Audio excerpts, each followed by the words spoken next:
irango gieyo machal nade. HSBC series mobagi county Nairobi kae mano season division mano marareo kanyirange nito kama gintiere kama obagi Nairobi kae duoko biro mopogore nyoro team mar America nogoyo Kenya kendo iwacho ni mor kod lit jo Kenya noyudo thuolo machielo mano mar bago tuke mago mag piny mangima kirango tuke mag gogo kata rugby angwa bedi kaka wamenyo bende igruok ne tuke mag AFCON mabiro higa manyien angwa mapontie karakae Musepe no se wacha kata matin tu mano jatend CAF ni tuke bo bedo kana kano pangi higa manyien motelo ne yiero maduong' mabiro mano kinda dwe mar 6 nyaka dwe mar 7 to bende notimre anka kod jolonyo weche mag tuke angwano ngi kachiel weche mag tuke mag Siwandha mar tuke kawadhi nyime kode odiochieng' ma kawuono Sario nyaka sangwen kaka wanene sangwen nyaka saa 7 kawuono mantiere ka kod chama mar piny Kenya wadi kelno weche manyien sangwen nyaka saa 5 mano ka wanono gi achiel kod jolonyo weche mag siasa kae to bang'e warangane penjo ka ndalo 120 mano ma tungni osebedo ODM marane ugai mar Azimio ugai mar ODM Raila Odinga ne nindi ndalo sekalo 121 kawuono kairange weche go osebedo kachal nade bedo kodo nyaka giko ndiknwa sani nyaka giko mar chenro iyudo gi nyimar Cleophas Watch kuonde go duto mag tudruok mar Facebook X kod mano mar Instagram kod mamoko SMS line oyawe na 3 nono wachako dweche manyien to magi e thond weche. Wakora waliingia kwa stage yetu asubuhi wakavunja mitambo ati kutuzuia tusiweze kuongea na nyinyi.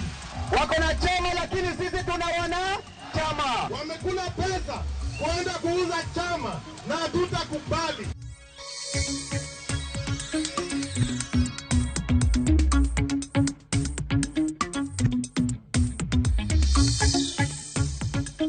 Hiyo ni ODM witu na ODM ambayo iko na wananchi, iko na wanachungwa, iko na jeshi la baba. Ni ODM ambayo iko hapa Tononoka. Don't go out and you start now talking as if you are the king.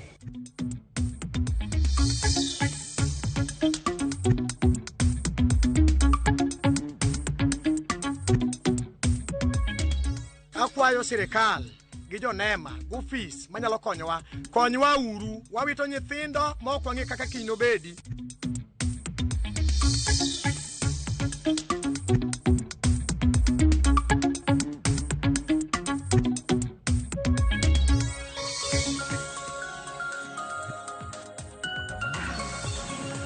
Machegni nyakoro moge jwang' ji 7 kamoting'o obila 4 oyudo hinyruok bang' tulo muoche siasa mane romo mar siasa mane josiasa obago Kitengela romo mane oyuore gi jotelo mano ma oriwo mago mag ODM kaka seneta Edwin Sifuna, Governor James Orengo gi jod bura ma Embakasi East Babu Owino e kinde josiasa mamoko mano ma oriwo koda ka mago mag duond buche mamoko noyudo hinyruok Walter Nyambagane gi lerno.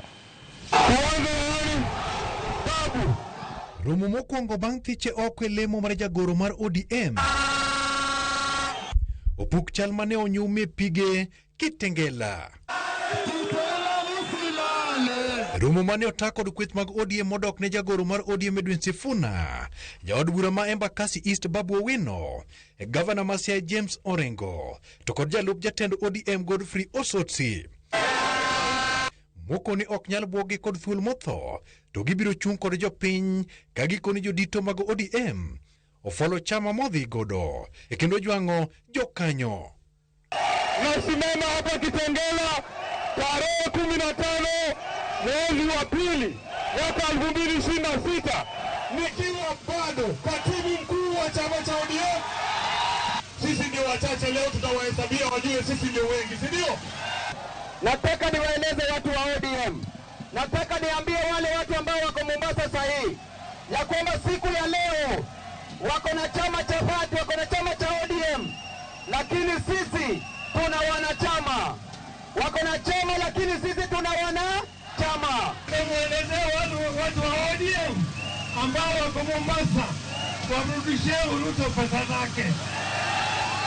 Mambo hiko hapa Kitengela. Kapok gweno muonyo duma.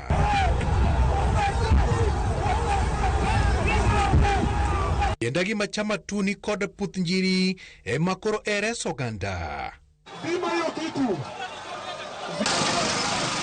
Bang' iro malungo wang' kwako kama obagi romo kod kweth mag ODM. Zima hiyo kitu. Pukoro ne nyumore kode ka ng'ato koro tony kod ngimane. Kinde mojende omaka men kod obila. Amen. Malich kaka molele lwenye tado. Sahi! Serikali ya kudhulumu wananchi. Sahi lazima uweka hivyo. Kwa watu wa Kitengela.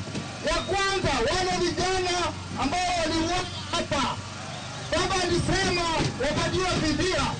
Wamepewa fidia. Sibuna ni sisi na sisi. Kwethno oko ni gin kod yore mathoth ka thomorni mar biro lodho oko jatend piny William Ruto e loch kuchopo yiero maduong' ma 2027. Gitel ni riwruok ke teko kendo thoth ber sa tich to sa chiemo to guonyo. Wale wachezaji wa kulipa wako Mombasa pale wamekula pesa kwenda kuuza chama na hatutakubali hata wafanye nini. Nyinyi muone sisi tunapanga maneno raundi hii 16 million strong vote round 1 knockout. Ninaungana na vijana wenzangu kusema kwamba tutalinda mwananchi. Motelo ne mano, judito go oporo wach kod jachwech kanisa mar ACK bade ma or keju Munya. Every rally iko na casualties. Busia ilitotoa kwa NEC. Kitengele inaenda kutoa kwa committee. Ya Kakamega sita kutotoa wapi? We have hope that yule mtoto ambaye amefukuzwa kwa sababu ya karo ya shule ambaye ako nyumbani mpaka saa hii, siku moja mzazi wake atapata fee. Jakora magajuang siasa dwaro chire modago le thim kwethno mar ODM makoro telne kod Sifuna orengo kanyakla kod Babu Owino koni ok bibuogi kod thuol motho ka chenro mar seto ombulu koro chomo Kakamega weekend manyien. Walter Nyambaga, Ramogi TV. Kamano nyakoro mojuang kama chaleni jotend ODM obedo gi twak gi jopiny kaachiel kod johera mag ODM e kaunti ma Mombasa ginyiso ikruok margi ne twak mano ma ODM ka gimedo nyiso sir ne tend Oburu Oginga. E twak mare Dr. Oburu Oginga osingo maneno ne oganda duto yudo thuolo mar bedo gi duondgi e winjruok mano ODM dhi bedo godo gi duond buche mamoko. Kwethno mar ODM kotele gi ogai margi Dr. Oburu Oginga kod jakom Gladys Wanga ne omolo alap matononoka gi Mahu. Gitiyo gi thuolo makamano mar nyiero romo mane obagi gi kweth motelie gi Edwin Sifuna Kitengela e kaunti ma Kajiado. Wenzetu walikuwa mkutano huko Kitengela. Hiyo mkutano kulikuwa na watu kutoka ODM, watu kutoka chama ya Jubilee, watu kutoka chama ya DCP, watu kutoka chama ya Wiper, watu kutoka vyama ambaye hajulikani na vyama vyote ambaye wako katika mrengo ya Munyoro. Kama watu wameamua wafanye kazi na watu wa Munyoro, waende wafanye siasa yao huko, tafadhali wasilete tashwishi kwa watu ya ODM. Wewe ukileta DCP kwa mambo unasema ni ya ODM, hiyo ni ODM witu, na ODM ambayo iko na wananchi, iko na wanachungwa, iko na jeshi la baba, ni ODM ambayo iko hapa Tononoka siku ya leo. You don't go out and you start now talking as if you are the king. Na wewe kwa in the order and in the structure, you are not able to speak to the structures. Hichi chama ambaye wengine wetu tulipigwa risasi, tukapigwa matia gas, tukafinywa, tukaumizwa, tutasimama na chama cha ODM. Gimedo siemu jogo maketho chike mag ODM ni oban piendegi ni mar ODM pod biro medo chung motegno. Wale wawili watatu ambayo wameamua hawataki nidhamu, hawana heshima na wameanza hiyo kutoheshimu ODM wakati wa baba, watoke kwa chama, waachane na sisi. So tusiwe na mtu yoyote kufikiria tuwe ni hodari sana paka unataka kuweka kidole kwa macho ya Oburu Odinga. Utakuwa ni kama unaweka macho kwa chama yenyewe. Jotelo mawuok na mchumbi bende omedo jiwo duondgi ni kik wegi oko e mesa mar twak mano madhi loso sirkal manyien. Mazungumzo tutafanya, tujue haki yetu za kimsingi, haki za kimashamba, haki za mabaharia. Tunaomba na tunataka ya kwamba mpwani awe pale. ODM omedo nyiso dwaro mar dhi laro kom jalup jatend piny Kenya kokalo e twak magidhi bedogo gi UDA. Cleophas Oluoch, Ramogi TV. Jalup jatend piny Kenya Kithure Kindiki o kichore tenge mano gi twak mano badhi nyime wi laro lemo mar jalup jatend piny ka owacho ni nodhi medo mana keto maino e tiyo tije mano mar konyo jatend piny e jiwo dongruok mano mar piny. Kindiki oloso e kaunti ma Meru kama ne owacho ni en owuon en fundi mano mar siasa ma ok onyalo goyo kwano murem e mesa mar siasa. Ati nimesikia kuna watu wameleta wasiwasi huko. Ati wanasema iko maneno ya wasiwasi huku. Nyinyi nawauliza, si mnajua hii serikali mimi ndio namba 2 kwa hiyo serikali? Ni kweli si kweli? Na musiletewe wasiwasi na mambo madogo yale watu wanaongea, watu wa siasa. Mimi ndio deputy president wa Kenya, na hii kiti hakuna mahali kinaenda, na tukitoka hapa hakuna kurudi nyuma, ni kusonga mbele. Ukiwa mwanasiasa kumbavu unaongea kila siku, unaongea Jumatatu, Jumanne, Alhamisi, Jumapili, Januari, Disemba, ni mdomo. Wewe ni mwanasiasa ambaye hauna akili. Mwanasiasa mwenye akili anajua siku ya kuongea, siku ya kukimya, siku ya kupiga siasa na siku ya kazi. Ogai mar DCP Rigathi Gachagua oyango ni jaod bura ma Embakasi North James Gakuya kaka jalno madhi chung kom gavana ma Nairobi gi otiko mar DCP. Gachagua bende owacho ni gisiro jaod bura mano Manyali Mohamed Ali mar laro kom mar gavana e kaunti ma Mombasa.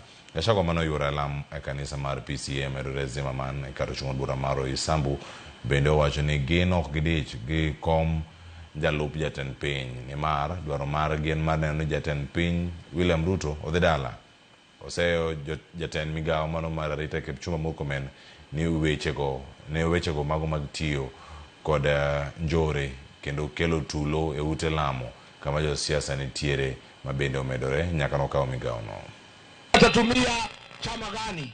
Ikuwe DCP, ikuwe Wiper ama ile tukubaliana.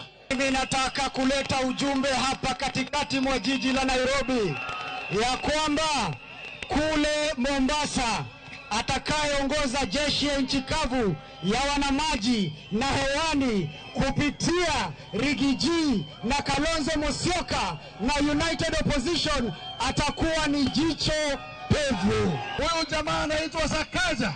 Mjue vile ametuangamisha. Mjue wameshikana na Kasongo wakapi. Mujipange na vijana, mujipange na kura. Wala hawana kura, tushike kura. Tumpeleke Sakaja na mtu anaitwa Sakayo nyumbani moja. Mko tayari wa Nairobi? Moko kuom jodongo e kar chung'od bura mano mar Rarieda e kaunti ma Siaya okwedo pogruok mantiere duond bura mar ODM ndalo 120 bang' lal mar maneno gae mar duond bura no Raila Odinga ka gikwayo gae manyien Oburu Oginga mondo mi omanyore mago mag kelo jotend ODM kanyakla. E twak margi gi jofwamb weche jodongo go wacho ni yiero manyien osekayo machiegni kendo mae ok en kinde ma josiasa mag ODM owinjore onyise pogruok e kindgi ahinya to bang' duond bura mar UDA bago romo mag jogo ma olap dhogi ndong' e kombe opogore gi duond bura mano mar UDA. Kuom mano ne gikwayo rowere mondo mi okaw opande kendo ndikre kaka jolut ombulu ni mar teko mar duond bura mar ODM oyiengore kuomgi.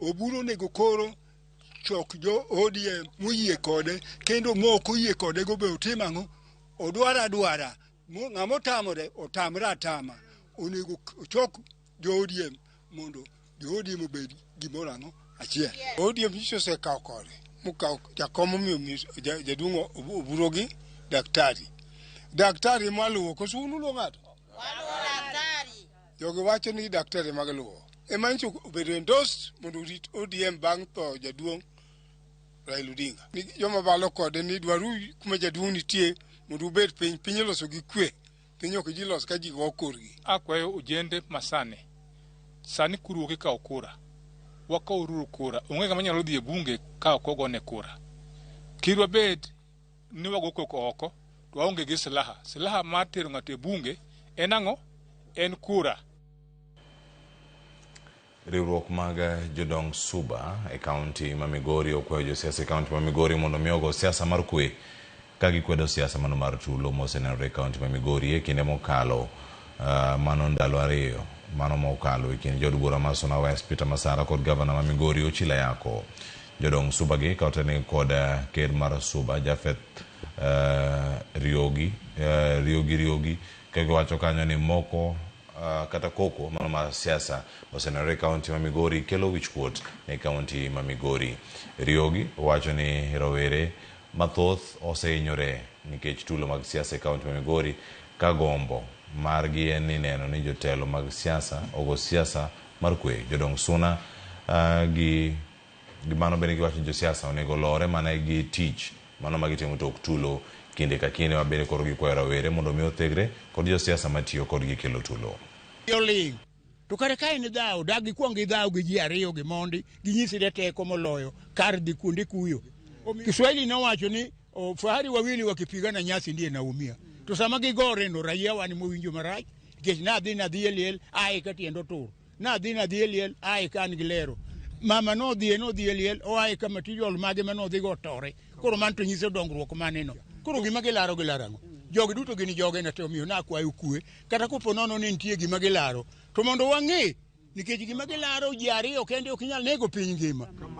Lero mar ji ariyo kendi pani ji adi mano winyore liende no ji adi mano dhi girem ji adi mano dhi giluoro wich kuot maduong' manenore kamoro amora to timore nikech ji ariyo gima jogi laro pok wang'eyo. Kwa timo koko to kata gima ber nyalo kadho ma ok nyal konyo Migori ka. Koro akwayo ji ariyo gi mubunge to gi gavana marwa kuonde mag dhi duto walando ni gidhi giwuo mana gi kwe. Ok wadwa neno remo, wadwaro ni ji obed gi kwe. Wadwaro ni vijende obed yo mabeyo gini leaders makoro wadhi wene gi tich. To piny rito gi kwe. Serikal be irito gi kwe. Kwe kende mwadwaro wa joma mine. Tie de maburo kata mne liendo watna moti magino go nyal ringo. Nitiere nyaka joma tuo mabe nyaka biyik ng'atwa monindo manyaka gibie kendo gin gi haki. Tendo ka joma gi obiro to jo siasa biro gi kijende mang'eny goting'o luthi kendo gilawo ji liete gi go bunde gilawre apano ko gima ber ahinya. Waywa guru jowa gi kwe wamiyo jowa motho respect. Jadolo maduong' mar kanisa mar Anglican Archbishop Jackson Ole Sapit okwayo jo Kenya mondo mi obed kanyakla achiel kendo mano wacho motel ne yiero mabiro mar 2027 ka oloso nyasi mano mar sidho ayanga achiel kuom bisobe kanisa mar St Peter's Cathedral Ahero. Sapit bende okwayo jo siasa mondo mi owach dhok achiel mano mar hera e kinde ma siasa motelo ne yiero mabiro. Osingo ni kaka jodolo gidhi medo lamo ne siasa kachiel koda ka jiwo duongi e wi weche mago mamulo ngima oganda. Jadolo no bende oseyo senators madibed ni kawasoya kuom governors ka kelo obadho ne governors go chopo e nyim Senate. Feed the flock. Today they are like this, tomorrow they are. This, and when you read from the Good News version, and be fully united with them. Normally, when we face an election in Kenya, we have moments of bringing messages that either divide or unite. Our prayer as a church is Kenya remain united. One nation under God's rule, one nation for all Kenyans in equal measure. We want to plead with all of us, and especially the politicians. Now let us tone down divisive politics. Let us speak in love. Let us be truthful to our people and make sure that we serve the purpose which God has given us as leaders. Our prayer is when election comes, the will of God be done through the ballot when the Kenyans exercise their right to vote. Kama chelo eni japuonjre ma jagrade mokwongo witonge mane bugo mano mar Kware mano mantiere gweng mano ma oganda e kar chung bura ma Homa Bay Town e kinde mane odhi tumo pi mano maugudore kar Kware no jogweng ywak ni kar Kware no selal kod ngima ji 5 mano e gweng no jafombo marwa Alabich miwaler Kware ma igole mara mitiyoge losa paya manitie gweng mogandi ka chudbura ma Homa Bay Town osebedo ka keto ngima jopiny andaki kaluwore gi bugni matut mane oweka osegole maram kendo sani kuro pi ogudore ka jogweng ywak ni bugni go osenego ji 5 alwora no kamoting'o nyaka nyithindo 4 e okenge mopogore. Japuonjre Blessing Odoyo jagrade 1 e skul primar mogandi en ng'at mar 5 makoro wito ngimane kar golo Kware no kamane masira yude kinde mane odhi tumo pi kod jowetege mamoko kamin japuonjre no Dorcas Akoth lero kaka nyathine ne otho e pi mogudore e bugo no. Do masira ane antiere dala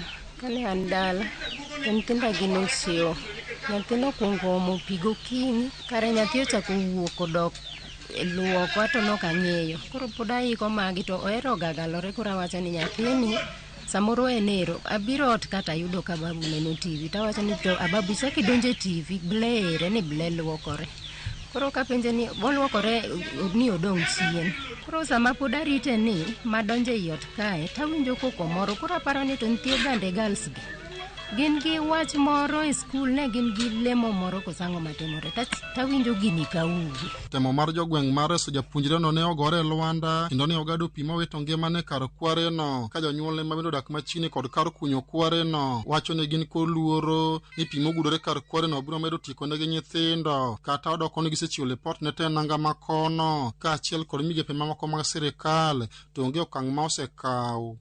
Kata gi sama dago kani kata chiro onge kaka nyalo dhi nikech an gi nyithindo matindo moluwo bang' ble mothoni kata tedo mane jikon tasiko mana ka wuok oko kang'iyo ni koso nyathi moro bino osedhi e bugo ok unye ma ok inyal bedo kata iot dakika achiel. Kawuoye wach pigni ma asedhi ka jaduong' gweng', asedhi ka jakom mar anyuola, asedhi ka assistant chief, onge respond moro amora.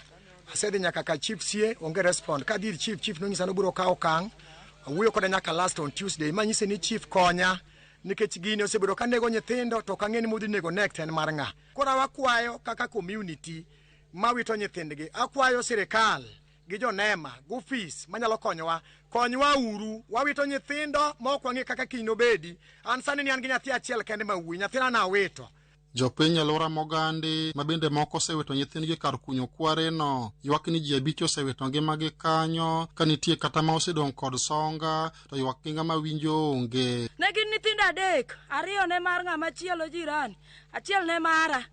Nyaka kawuono gi nyathi achiel adong' nono. Pigni inyowa yande ka waiko ja grade 6 waiko ja grade 7 koro ka sirikal oyie to konywa yande waiko wuodwa ka owe dhako ma gi nyithindo 2 iwora ni kama no bambore mane lo bambo to ne lobni Kware moro kuny mwalo kacha 2018 waiko wuoyi kacha machiel kuom nyathi makoro jodala go yudo sidani nodong' gi songa e kore mak man teko mar Nyasaye emano ko achiel to notho. Gikwayo tend nanga makono jotelo mane giyiero kaachiel kod bad migawo mochung' ni rito alwora nema mondo yotim limbe gweng' no mondo chungi wach mar kunyo Kware alwora no kendo gene ni bugni masane kuro pi ogudore odin mar geng'o masiche ma gisebedo ka gene ni alwora no. Adhiro ne chief wa muritowa mondo mi gikawnwa atua kaka ginyalo kelonwa jonema mondo mi omany kaka bugo ni nyaliki.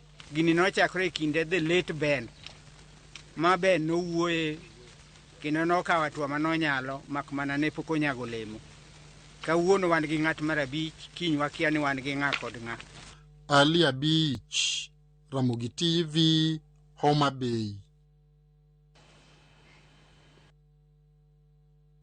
Migawo mar somo yango ni chenro mano mar keyo buge mago mag grade 10 pacho kae mangima biro rumo e giko dweni mano mar 2 e kinde ma chenro mano mar goyo chapa bugego pod dhi mbele mabiro e kinde ma ywak osebedo e thoth sikunde ka koro giywago nok mag buge mago mag grade mar 10 mano ma oseng'iko chenrogo mago mag somo. Lydia Okeyo nigi mathoth.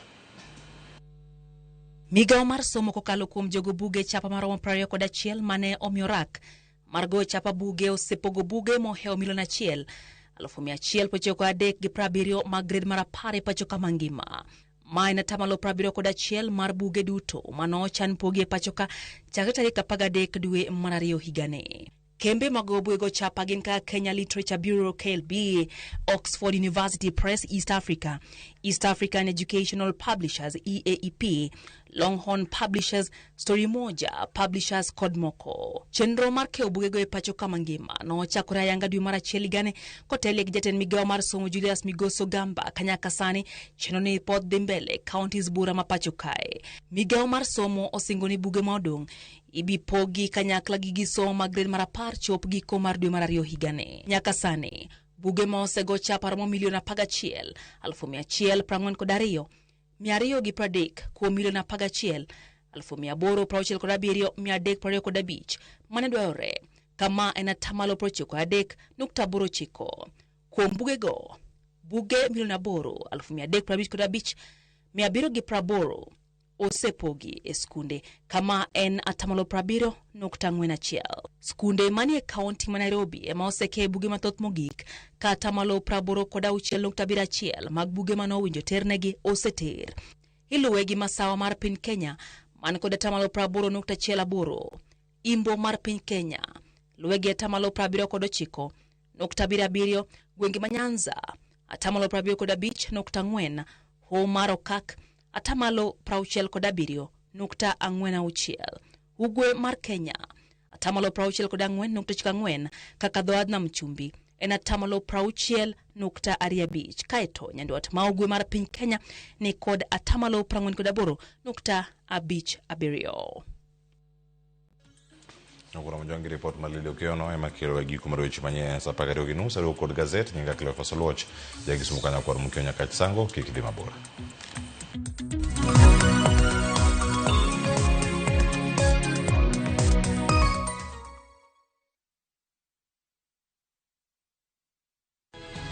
Nyikwa Ramogi bedi her mar loko puothi obedo ohala madhi maber kendo med yuto mari. Ober nikech en crop manyalo miyo ipidh kata gwen, pidh dhok yo mayot. Wakelo ni chenro mar pur gi ohala. Chakre ikolo nyaka geng'o kute machamo pithwa. Pur mar nyanya nyaka ing'e tuoche mag nyanya mokwongo. Mar ariyo nyaka ing'e yedhe migoyo nyanya. Puonjri yore mabeyo kendo manyasani mondo imed keyo mari. Mondo yud yuto maber en ni niang' nyaka ido maber miol ne pi timne irrigation. Kaka chiro medo lokre wanyisi gigo mausre kendo nigi nengo kaka kinde loko. Koro rabonda luka pure kota eka ni kapure maber balose tayute molok kana yudo oduma e puodho mar kota neka. Tudri koda ana Lori Nyaka Black tich adek sa achiel dakika 45 to mana e Ramogi TV.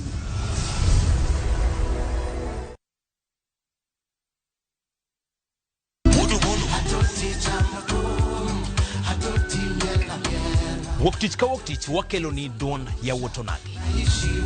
Kabende tich ariyo ka tich ariyo nyakuronga juang en odiochieng' mar yuto mari. Chieng' tich adek ka tich adek nyakuronga juang en odiochieng' mar mine nyalo kachiel koda weche hera. Awendo kachopo tich ang'wen nyakuronga juang wakelo ni kama nene yani TBT kod thume mamit mokalo.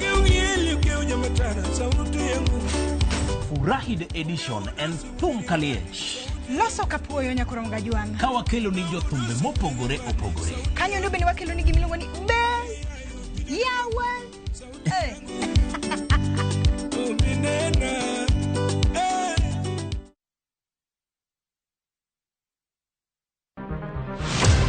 Chal mar pinywa en gima ichiko e mbaka ma obedo godo kanyachiel. Okoripo bedni warito Trevor nyaka issue obedie. Nikech leadership is not just felt in a crisis. Chakre wach yuto nyaka somo, wach telo nyaka ngima mapile. Jopiny dwaro ni omiye strategy kaka ng'ani dok dala. Owe ponde toka gwam. Penjo madongo dwaro duoko makare. Wachiwo duol maduong' ahinya. Jotelo, jotim nonro kod jogo matemo kelo lokruok. Kitwa mokwongo namba 1 en ng'iyo kaka warito kendo wakonyo jopiny. Omiyo ka joka dhi marach to nyaka koro wanyisgi. Dwarore ni wang'e wapenjre penjo kendo wayud duoko.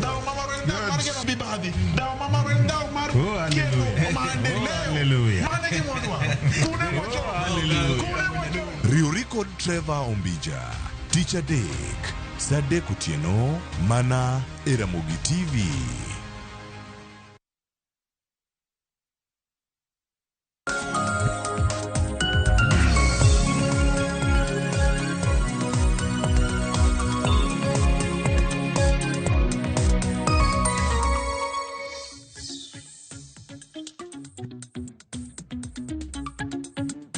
Nyakora Ramogi Jwang machiegni okinyi makono wantiere kata kae nonro magazeti chakre sani ayanga ka warango matimore gazeti madongo mapacho ka nosekoni kani wan gi Daily Nation kod mano ma The Standard ni to kae gichal nade okinyi ni ma kawuono adhi bedo kata e chenro ni nyinga Cleophas Luoch de kisumo kanyo kwar moke nyaka chisago tantiere ka kod Eric Kizito yawre oyawre nya Cleophas chio nade achio makare in Kitengela koso idhi Mombasa Cleophas ne wan Kitengela kendo batho moro na ko Mombasa mararango ni to dodo bura maduong' e pacho kae dodo bura mar ODM chiedho nade e weche mag siasa pacho kae koro Cleophas noyudo ko tedra ahinya otedre makanyi wacho ni galagala rwadh muma Cleophas ni ng'ato ka ng'ato kopidho dhoge ruedhe to miyo gi nying mopogre kalore kako neno kitgi koro ne wantie kod Linda Ground, Linda Mwananchi, koro mago nyinge ma wantigo kae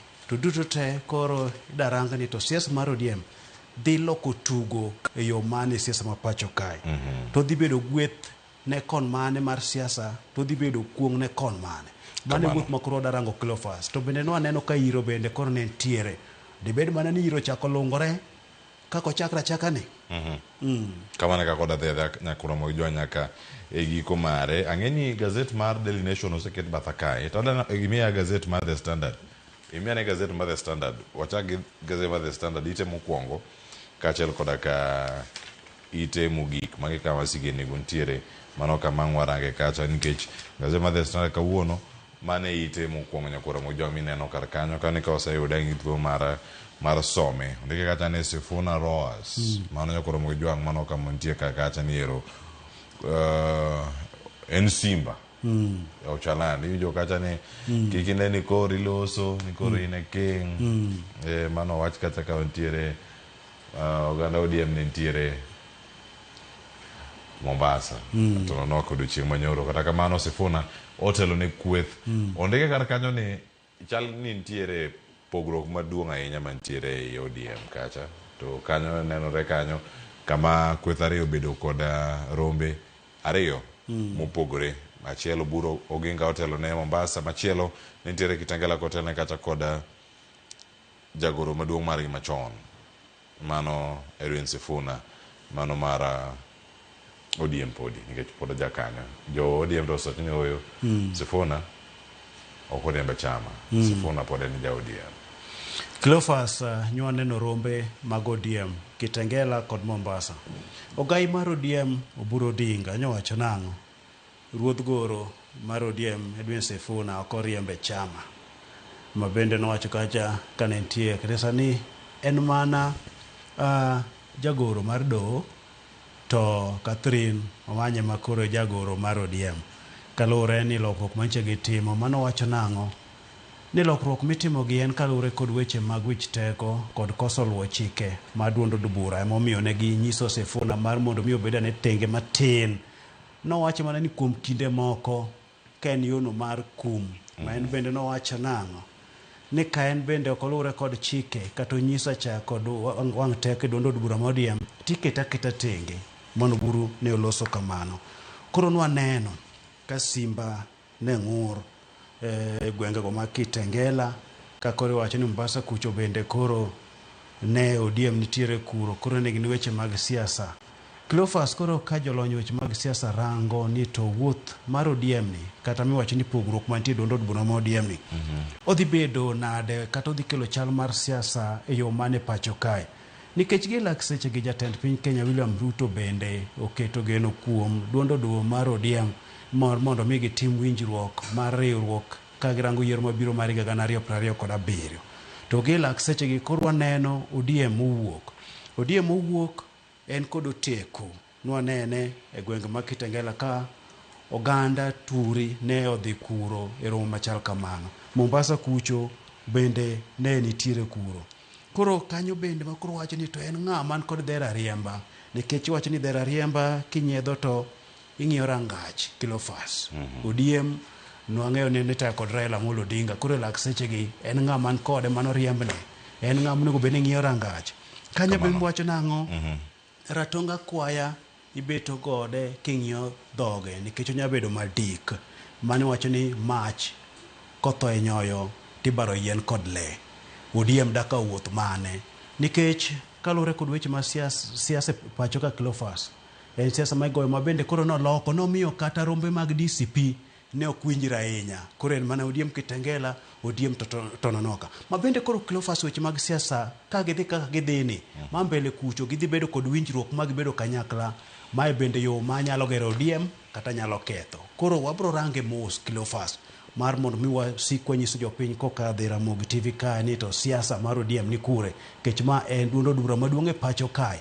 Koso ma en yo Kilofas kata rieko mokel mar gerego mos mos to bro kelo buok mbele kanyo e. Kamano nyakoro mojuan kerango kanyo gazeti temo kon kanyo gazeti ma The Standard onega kacha ni kalo kod lemo mabedo sebedo kacha kulemo noa wasebe achung bele ukaka uono kaka jagoro maduong' mano mar ODM kendo wamedo lemo mana wacho ni wakale matek to lembu ema miyo wateko mano madhi nyime kata doko ni isewa kojimo pogoro pore mana gi paro magalagala kuom Nyasaye ni kodwa. Mano Edwin Sifuna jagoro mar ODM, mano jagoro maduong' mar ODM mano ondike kanyo gazet mar The Standard nyakoro Ramogi Jwang. Nitiere ite mar ariyo e gazet mano mar The Standard karaka ni mar ite mogi kirango mar The Standard ondike kacha ni Oburu team limbs Sifuna Roas mano mantie karakacha kiyude angisomene to ite mar ariyo kantie weche mag somo osewacho kacha ni ero no exam retake it's do or die for form 3 class mano kakoro ntiere kacha miwacho ni en 844 bende koro bedo kacha karumo jok mantiere form 3 sani ka giwuok ka gidhi e form 4 yani kanyo kama dhi bedo kacha ka gitieko kendo dhi bedo mano ka ikawa kawa achiel kachiel ni to odhi bedo e yo machal nade. Mano jatend migawo mochung' weche mag somo Migoso Gamba bende kachiwo ler machalo kama iwecho ni ero en gino madhi bedo kacha ka iluwo 844 koro karumo onge nuoyo Kilofas. Yes nikech koro kitieke tidhi mana kode kama jopuonjre mantie klas 11 mago mantie form 3 sani maiga manyien dhi form 4 madhi timo penj mogik mar KCSE madhi kelo e giko chenro mar somo manyachon ka koro wakete tim duto chenro manyien masani. Koro wacho ni Kilofas jo puonjre makamago kodhi otimo penjiga manyien kirem en mana kamano onge nuoyo gimo manche timre Kilofas kanche japuonjre timo penj to neno kako otimo maber no nyalo kawo okang' machielo mar mondo mi odogo nuo penj e higa mabiro. Koro wacho ni thuolo makamano onge nikech chenro cha mar somo manyachoncho ok chope giko higa manyien ma penj mar KCSE koro rumo. Koro koserumo orumo kamano ma kaka duoko ma owuok no mane mari. Koro gimoro ni nuocha onge gimoro amora rot moro amora minyalo yawo ni ng'ato nyalo wacho ni ok atimo maber we koro adoga nuoyo kendo ka nyalo yudo gimoro manjang'.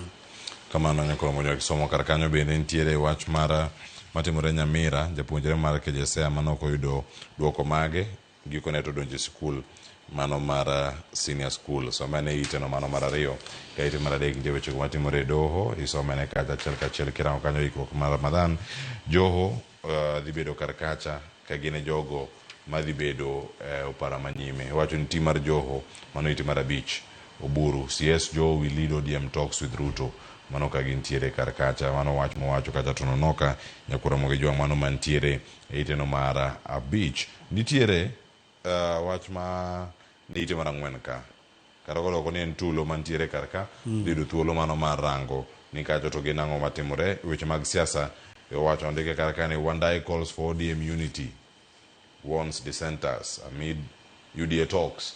Man jatend migao kendo jod bura machon mano ma Ugunja Opiyo Wandayi, jatend migao mochune weche mag teko pacho kae bende koro kwayo achiel mano mar oganda kendo oganda mano mag jo ODM ka koro wach mowacho ka ni ODM obedi kanya achiel to bende jogo ma bende nigi paro mopogore mondo nene kama ginyalo chung'e kata gima ginyalo bedo kata ka gitimo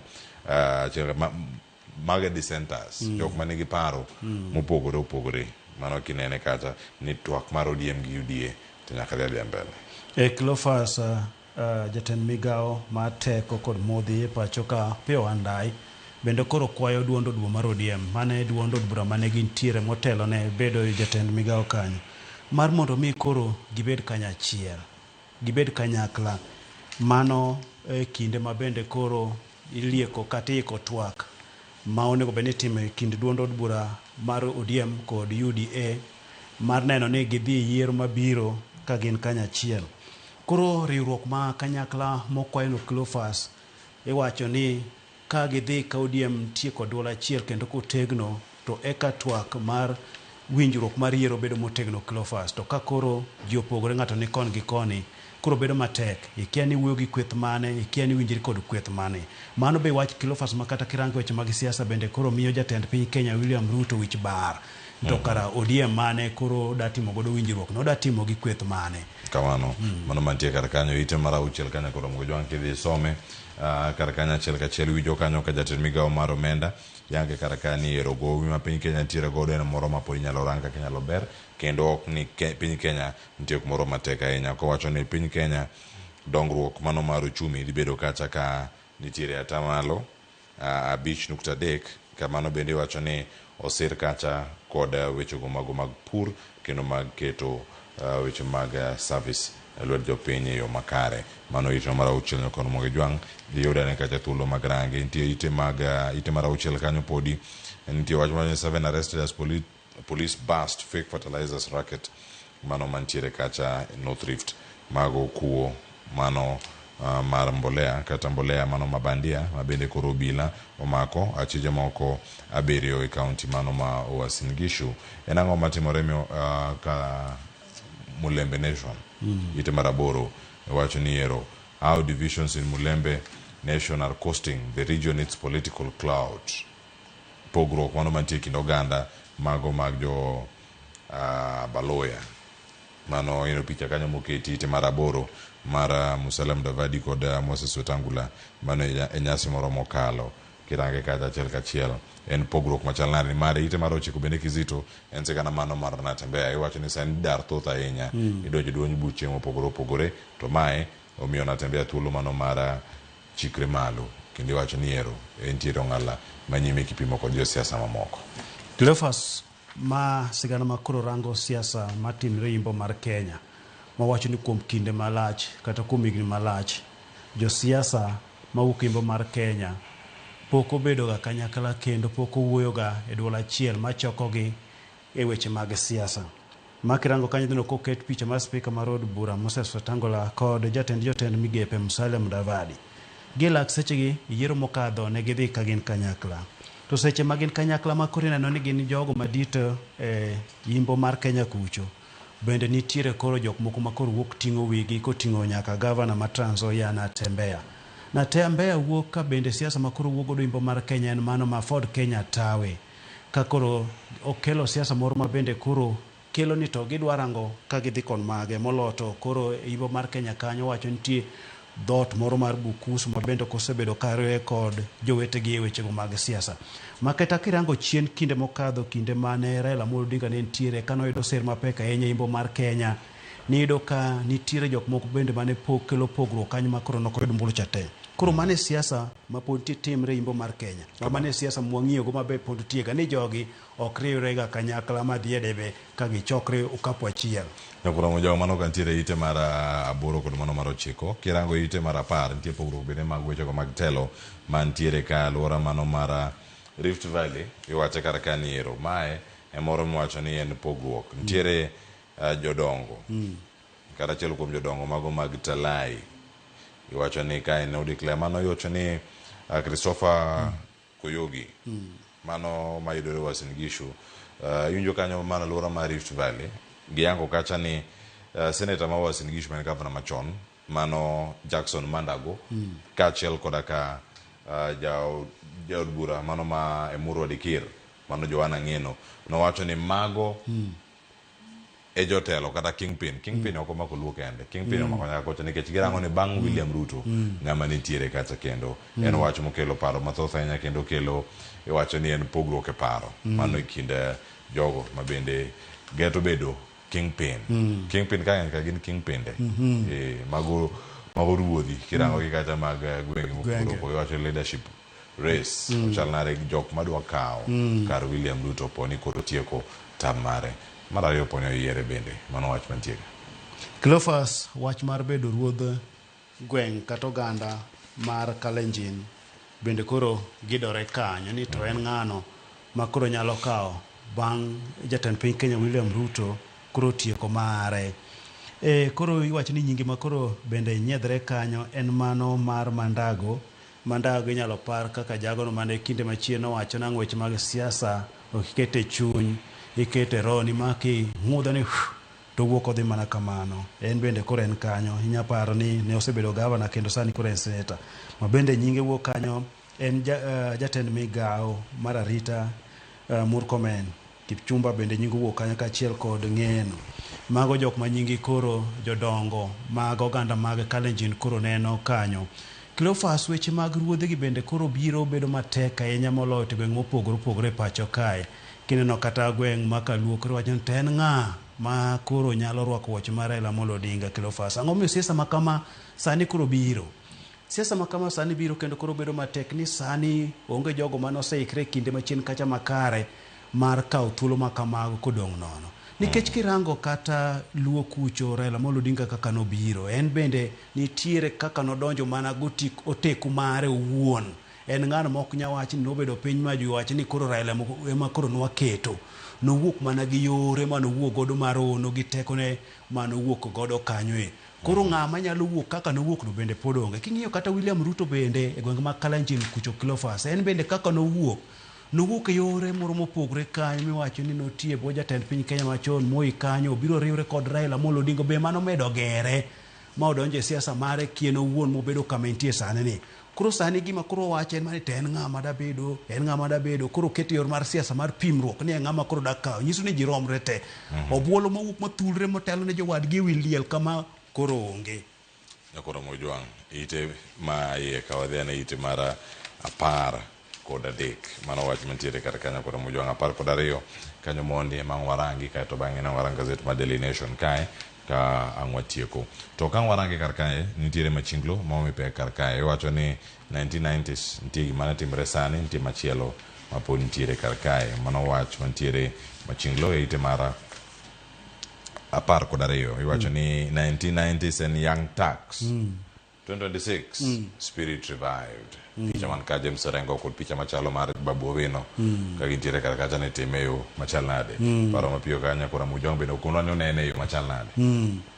Kinde mane wach ni rowere ne nitiere kendo ne loko weche mag siasa pacho ka ne mano man timre higni 90 kanyo miparo James Orengo giri kinde ge miparo nyaka Jirongo ge ne tie kinde ka ne gin rowere mane moko ne konyo jatend piny Kenya manosewewa Daniel Toroitich Arap Moi, moko bende ne kete tesre kama noting'o Orengo giri. Wach ma kamano noduogo kinde kanyo makoro norowere gi nokne. Koro wacho ni higa mar 2026 koro ichiere ka koro nyinge minyalo kwan kanyo gin mag Babu Owino moket pichane kanyo e yor machienglo, ma bende waneno nyinge Sifuna Giri bende koro wuok kanyo kod ji mopogore opogore. Be wiwa kik wil ni JC bende gin Young Turks go ma bende koro wuok chiero gino mano timre higni mar 90 giri ka. Bende odhi tiyo Cleophas sama koro wachimo yiero mabiro ni. Wach maduong' ahinya mantie kendo penjo maduong' onego warang kacha ite mar 14 kanya koro Mojwang' kisome ang'yudo ne thuolo mano mar rango. Iwacho ni Kenya's flower future lies beyond traditional markets. Mano sigana mondi kar kae kod Regina Ombam ma en jagoro mugirore e migaono mano mar ohala e pacho kae. Ondike kacha ang'isome ne ite no mar 14. Adana ket gazet mara The Standard ni bathe waranga ne ite mokwongo mar gazet mar Daily Nation kae. Ang'eno chal gi mano manentiere e gazet mano mar The Standard mabende nitie karka tiwacho ni ero Orange Showdown nitie malo kacha picha momipek mano ite mokwongo kanyo mano ka gintiere kacha Mombasa kod Kitengela mago ODM ariyo mantiere karkacha mabende kiyudo thuolo yudo kanyo mar nenogi achiel kachiel to dano ranga ne piny karka e wach mabende osebedo kabwogo oganda ahinya kech ngaji maliyo moseweyo nyithindo moeo 1810 mano kantiere kacha gimiluongo kacha ni acute malnutrition kata ngaji no mabende oketo ngimagi andaki kata kama tek ahinya kama gintiere omiye pek sigana no ite mar 2 3 4 nyaka mano mar 5 kiwacho ni starving amid plenty kech kecho to chiemo thoth gwenge moko mantiere enang'o nyambedo kae katimre kech mae picha mineno kar kanyo kora Mogejwang' adamana mondo minene gen pogruok mantiere kar kanyo achiel kachiel mano mara miyoni mano maja ni lokale mekede mano maja higa 70 kod 3 obedo kanyo ka entiere Nakalei village mano mayudore Turkana South ka entiere Turkana County mano mana juma mokalo kakoro bathe kamachielo kanyo nitiere picha mago jok mauso nyanya ka gintiere Wakulima Market mayudore Nakuru County mano odiochieng'no manyoro iwacho ni ero kae igolo mwandu machalo kama tiwacho ni mondo mi oganda moko bende oyud berno ok ginene ahinya ka en ber adier oketo ngima oganda moko bende kamoro matek. Cleophas gazet mar Daily Nation en bende ka kore range kanyo to ka weche ma jonyo chunya ahinya emantiere kanyo magi weche mag ngaji weche mag nong'no makoro mako oganda mathoth e pacho kae oket picha mar oganda go mawuok e gwenge mag nyandwat mar Kenya gwenge mag Turkana gwenge mag Marsabit kod gwenge mopogore opogore makore wacho nang'o nong'no mako to seche ma nong'no mako gwenge makamago moganda thagore to nitiere gwenge moko Cleophas machiemo nitiere gwenge machiemo nitiere Cleophas moket kanyo gin gwenge okirango kaka Kirinyaga Nyandarua giri ma chiemo kaka nyanya maembe giri nitiere mathoth ahinya kendo koro jopur odiwo kodgi ma kidhi kata kirango batha paya kumoketge chiemo go top kanyo mantiere japur mabende wacho kanyo nang'o ne gitiyo kod pesa mathoth e puro kane kieto nyaka fertilizers mowinjore mar mondo mi giyud nweng'o makare to koro chiro sani bei rach crate achiel sani giuso $800 crate mane giuso 4,500 ne kaka fuok nitiere kanyo maduong' e kind omenda mar 4,500 nyaka 800 kanyo kuom crate koro gitop gipukre ok ginyal chopo e chiro koro penjo nitiere ni tang'o miyo chiemo mayude kuond moko ok nyal kawgi ma gitergi nyaka gwenge ma chiemo onge mar mondo mi jogo ma kech onuro e gwenge oyud kaka konyre kodgi ma Cleophas kirango kanye dhi yud kaka koro dhok ogokor dhok ndolore meno ka koro nyaka oganda koro chungo dhok machal kamago mosetho makoro dong' mana choke nitiere kanyo ka onyis picha margi Cleophas gwenge moko pi onge miwacho ni gin jogo makoro puonjre dak kod rito ma nitiere gwenge ma bende koro itero pi kod loche mating'o pi ka pi magiwacho ni biro dichiel e juma moko bende ywayo piny kacha gi tol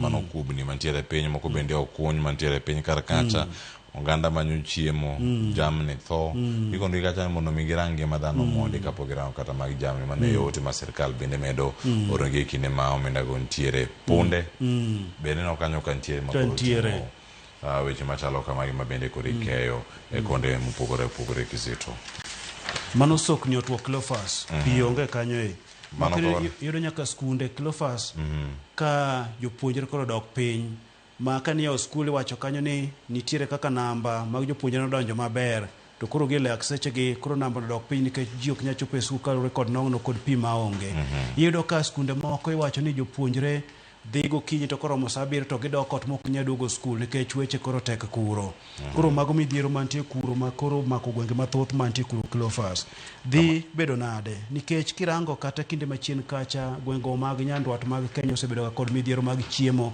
nong'no mamiyo weche mag dongruok kaachiel kod somo ok dhi yo makare nyithindo nyithindo tho kendo dendgi omich kaluwore kod chiemo maonge nyokoro Mogejwang' kanyo dhi ne iti mar 8 kanya koro Mogejwang' kisome idhi ne thuolo mano mar neno gik matimore kar kacha ngisome iwacho ni broken system en late mar usuru iwacho ni tax paying water power and basic services mago weche mantiere kar kacha ni ero ochal nade wacho ni ero jadak moro kibro na tieno otiyo gi siling 100 mane juma ka juma e weche go mag pi mano pek mabende pod okale kar kacha rane moro mora ngane machinglo ite mar 11 kae ka watieko gazeto kinyima kawuono mano mantie kar kacha wacho ni when you join a club you have to obey the rules of that club en nga mantiere kacha ok en red carpet sani en carpet moro kanyo maratong machungwa rangi moro mar machungwa bero opukore kacha en oge ngarange moro ntie kocha manigi wheelbarrow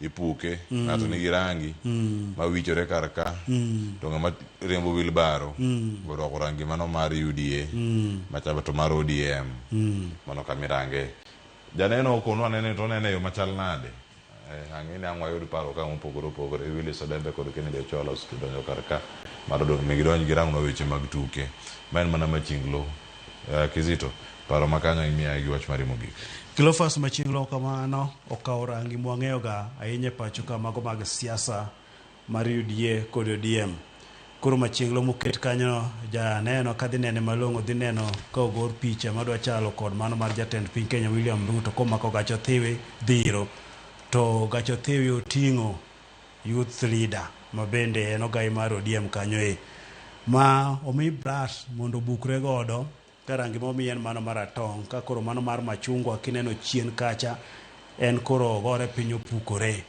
koro buko ratong kod machungwa kanyo mano kaluwore kod weche mar temo tudo ODM kod UDA obed kanya achiel bodhi bukre mobed makare nikech bende waneno paro mopogore ka wuok e kweth moro mar ODM owacho ni en one term bodhi bukre mobed modonj makare Cleophas mana bathe kanyo paro ng'ato penjo niya to weche mag miriambo mosebedo kata nyaka system nyaka weche mag telo ma kiyidho nyamburko mora to kinjo ka ng'ato gosibno mera in kanye ni antie jogorod ka kara ng'ama pod tie karen mako biro ne jamo make irito no dhi chop karok chopi tiwacho niya ni karo nego kete yore moko mabende kata mana jotelo mar MCA maka openyi to moko ni ten kanye to gicha nyalo yango ni en kama makaro kata kochopo koriamb ni gima kamano diya inyalo yang kumentiere ni mondo de system kamano nyalo bedo miriambo ni onge dochieng monyalo koso kata nyamburko kibet no merin kanye ng'ami godo ing'e maber un godo nyamburko sechopo mudaiga to wacho mana ni antie Ngong Road haya koro mujo kore winje okawach ni Steven Otunga nitiere Nyayo Nyayo Stadium obire studio por gibiro ka entie ka uno kangwa bel kode ya biro ka kod Willis Odembe kod Kennedy Ochola kata ka wanyo koro mogi jwang mane makelo giko mar gazette science achiel mar okinyi makawuono aduoka kod matimore weche mag tuke ka kogalo puntiere e vitebo Arsenal boy do moro oyot kusuma mana paro ne wacho FA Cup duoko bende ntiere kar kachalo kod ka tuke mag go kod rugby angwarang nene kae duoko kod mor mane jo Kenya bende oyudo e tuke machalo kamagi oriti masani kiete mana karka aduogo bang' yo makao sani kikidhi mabor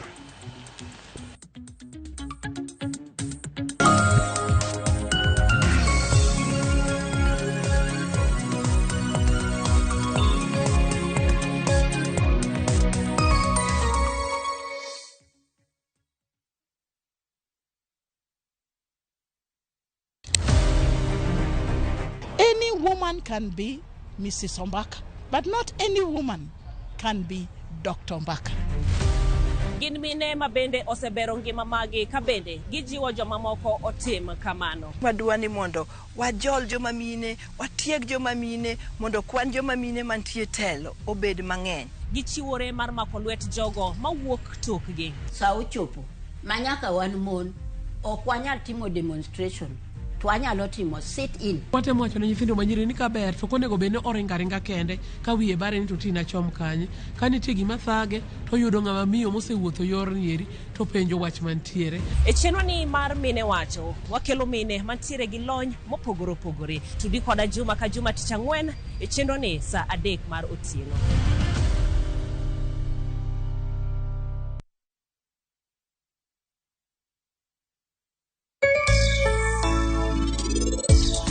Penja laktar kokalo Ramogi TV kawa wacho ni ngima en mwandu. Nyinge Ruth Otieno.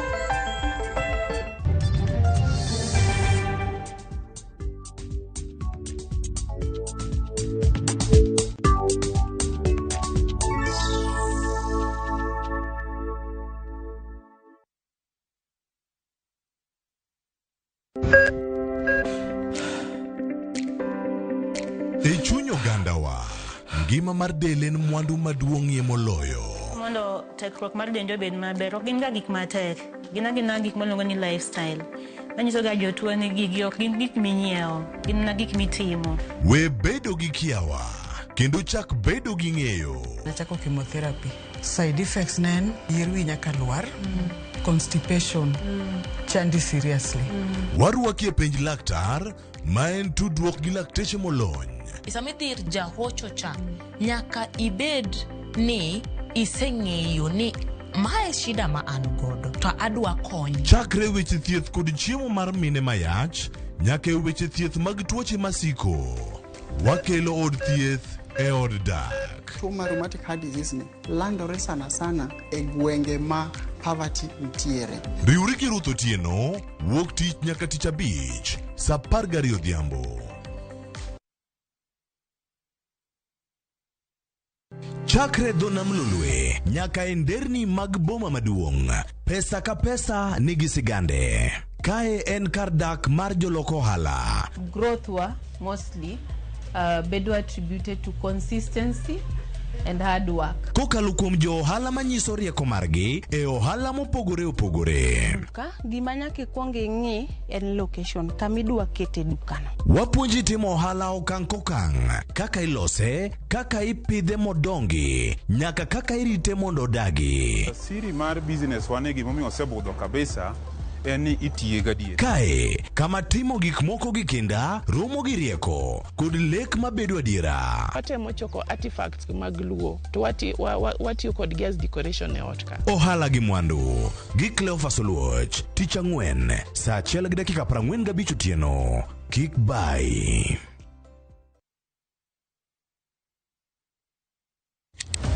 Tich ang'wen ka tich ang'wen, wafwenyo teko mar pok mari. Ochalo like gima nasomo, to ok nasomo e polytechnic, nena jua kali tu kaka kora timeni. Pok opogore, keto lere wi jogo mapile loko michgi, obedo ohala madhi maber kendo bedo yo mar yuto margi. Tigoni inspiration ayudo kuom jo Masai. Ineno, to ipuonja mondo an be nopuonja mondo an be ang'e loso. Ochoko glass, machalo kaka takataka, to wachwakogi, kasto waloso gik mopogore madhi e ute mopogore. Tich ang'wen ka tich ang'wen, saa 2:30 okinyi, mana e Ramogi TV. Kik bai. Bende isebedo gi siso mar ng'eyo gigo matimore e alworani. Sama gari ofundoro ji mang'eny, koyudo hinyruok to kata insurance temo hepo. Obed chenro mag sirkal, obed masira mayudo ji kar tich. In safety mari, ni kanyo. Nonro mamulo ratichi. Somo kende oken kamoro mibro wach ni ng'at mosomo ni dongere wacho ni ng'ani dhi succeed in life. Wuok tich ka wuok tich. Iro curriculum design o change. E chenro mar rameny piny, saa 1:30 otieno. Wan oganda luo nyaka wakoro waneni to be wanyalo bedo gi kembni. Nyise oganda jo Kenya gimonjo be ni giwinjo kuomi. Ka ikelo nigi Lydia Okeyo. Nyakoro mga jogo matwak mar rameny piny. Kik bai.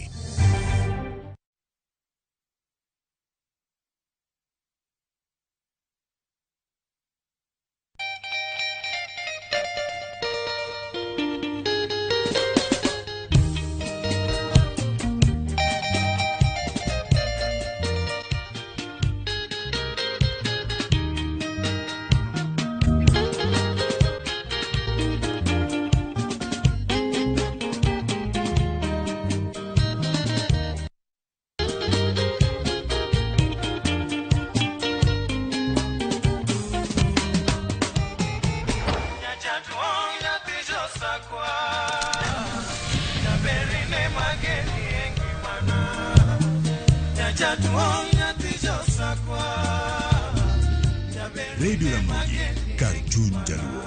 Radio Ramogi.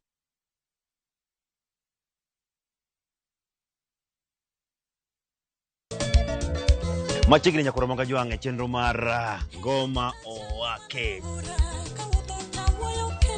Wok ticha kelo ni mix mokwe. Kaito tichario. Reggae owake, yani tunaongea na Maja Rastafara. Alafu ticha dek nyakura manga juange akelo ni mana yani ngeni baka kiwasani. Ticha Ngwen is kama nene, yani kitambo zama za kale. Alafu Friday, si unajua tu Friday tunafanya namna hii, nyakura magojong Friday sukuzo wake. Sapara kidaka paga beach nyaka sapaga rio kod an PDG Papa Vic, yani ukipenda mzee kijana.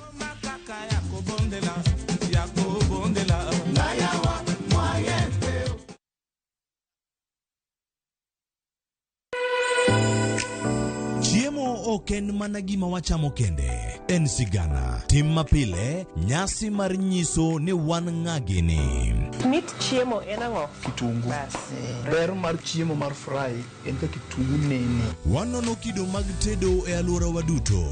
Wafwenyo yore mag tedo mopondo, timbe anyuola, koda hera mamiyo kit chiemo mora mora bedo gi ngima. Chiemo chamo ga wa. Koro nyaka ikete maler, koka obedo gimoro ma wang' nyalo kelo miloma mar chamo. Ma oken mana tedo kende, en kit ngima mar oganda michiwo e mesa. Tedo gi chiemo kod jailieta tich adek saa 2 okinyi, kik bai.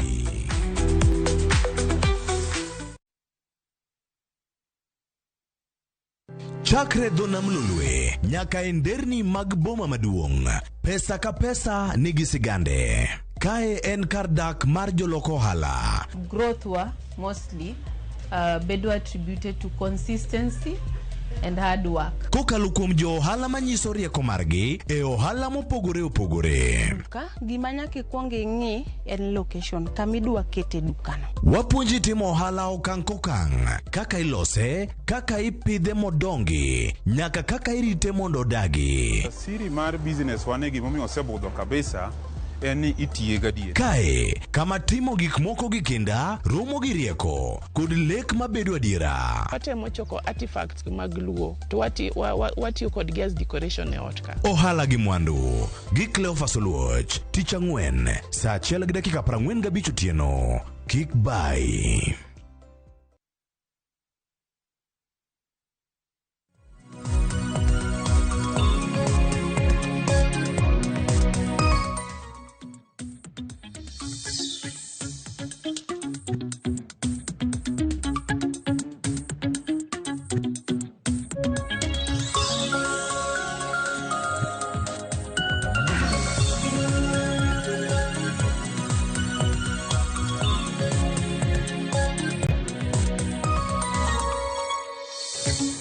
Nyakora moge juang machiegni ka wantiere kodi karka achiel kachiel ma en Siwandha mar tuke, kendo ka waluwe ka okinyi ni ma kawuono mar mondo mi warangi ni to obiro ni eyo machal nade achiel kachiel mana ka warangi karkae ka wantiere kodi karka. Nyakora moge juang achiel kachiel ma en Siwandha mar tuke.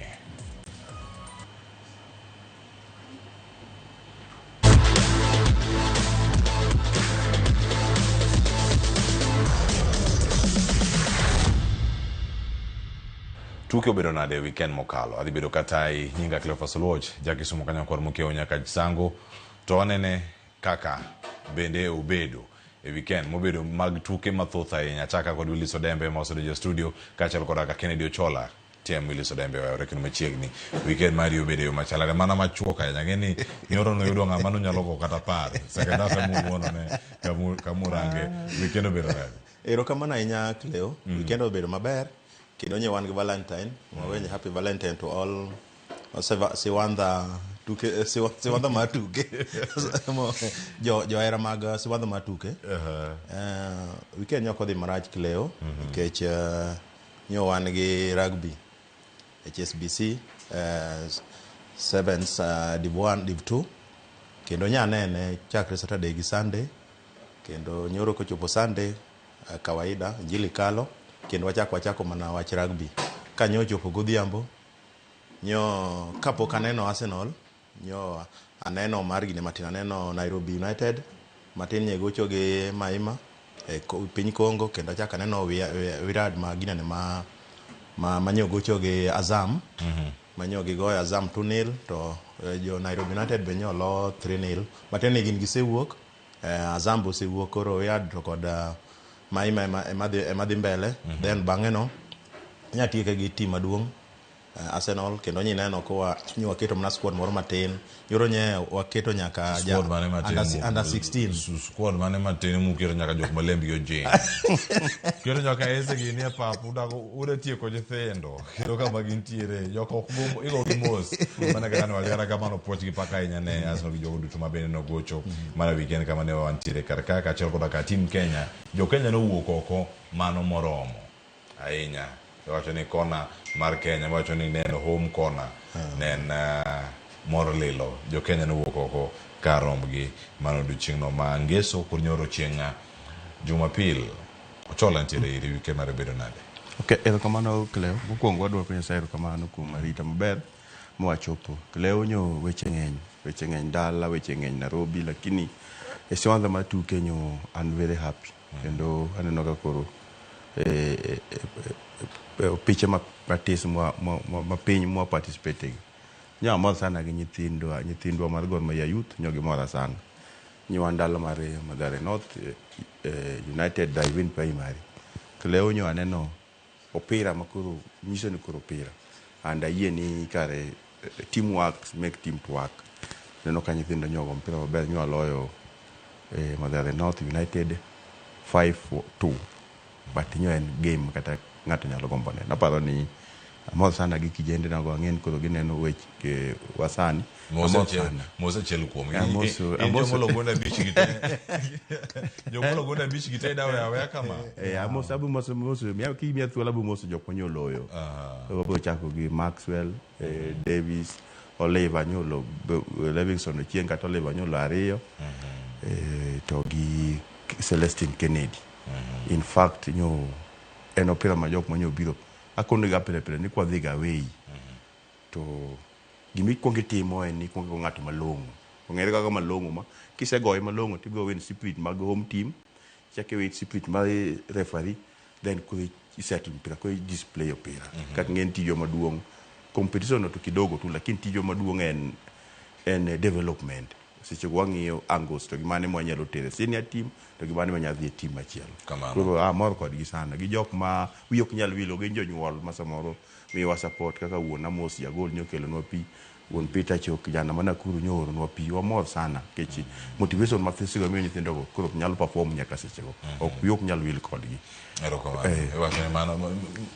mano bende morne tiem liso de mogo tiende wabeta ka waloso to tiem Ochola nigi yawuyi kata makoka weche mag adhula to kwa migi thuolo poch gi paka ahinya kama giti chiemoro nwako kodgi mbaka kwa bet ka chieno koro kibet kacha to bet kodgi ka wako kodgi mbaka achera gona kaka season mar bedo gi lek mabende gintiere kod nyakoro moge jwa machako sani gi tuke mago matimore pacho kae wacho ni e chenro ni wano ni tuke matimore piny Kenya kod mago matimore pinje maoko wachako kod ma piny Kenya to rango mana Kogalo mane kama wantiere kod kar kanya koro moge jwa matugo mane Gor Mahia no gocho kata koda Bomet kama kaka tugo no bedo nyakora moge jwang mano odiochieng no manyoro kama Gor Mahia ne de loch margi mar gonde ariyo kuom achiel.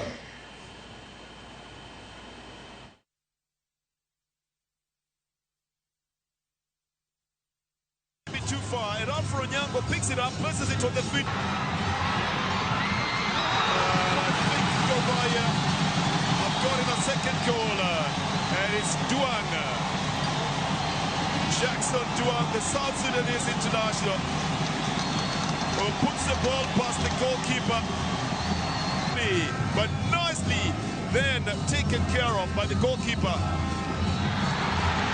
Almost the same way you see it. And on this Gor Mahia has conceded a quick goal as we're watching the celebration on the other side.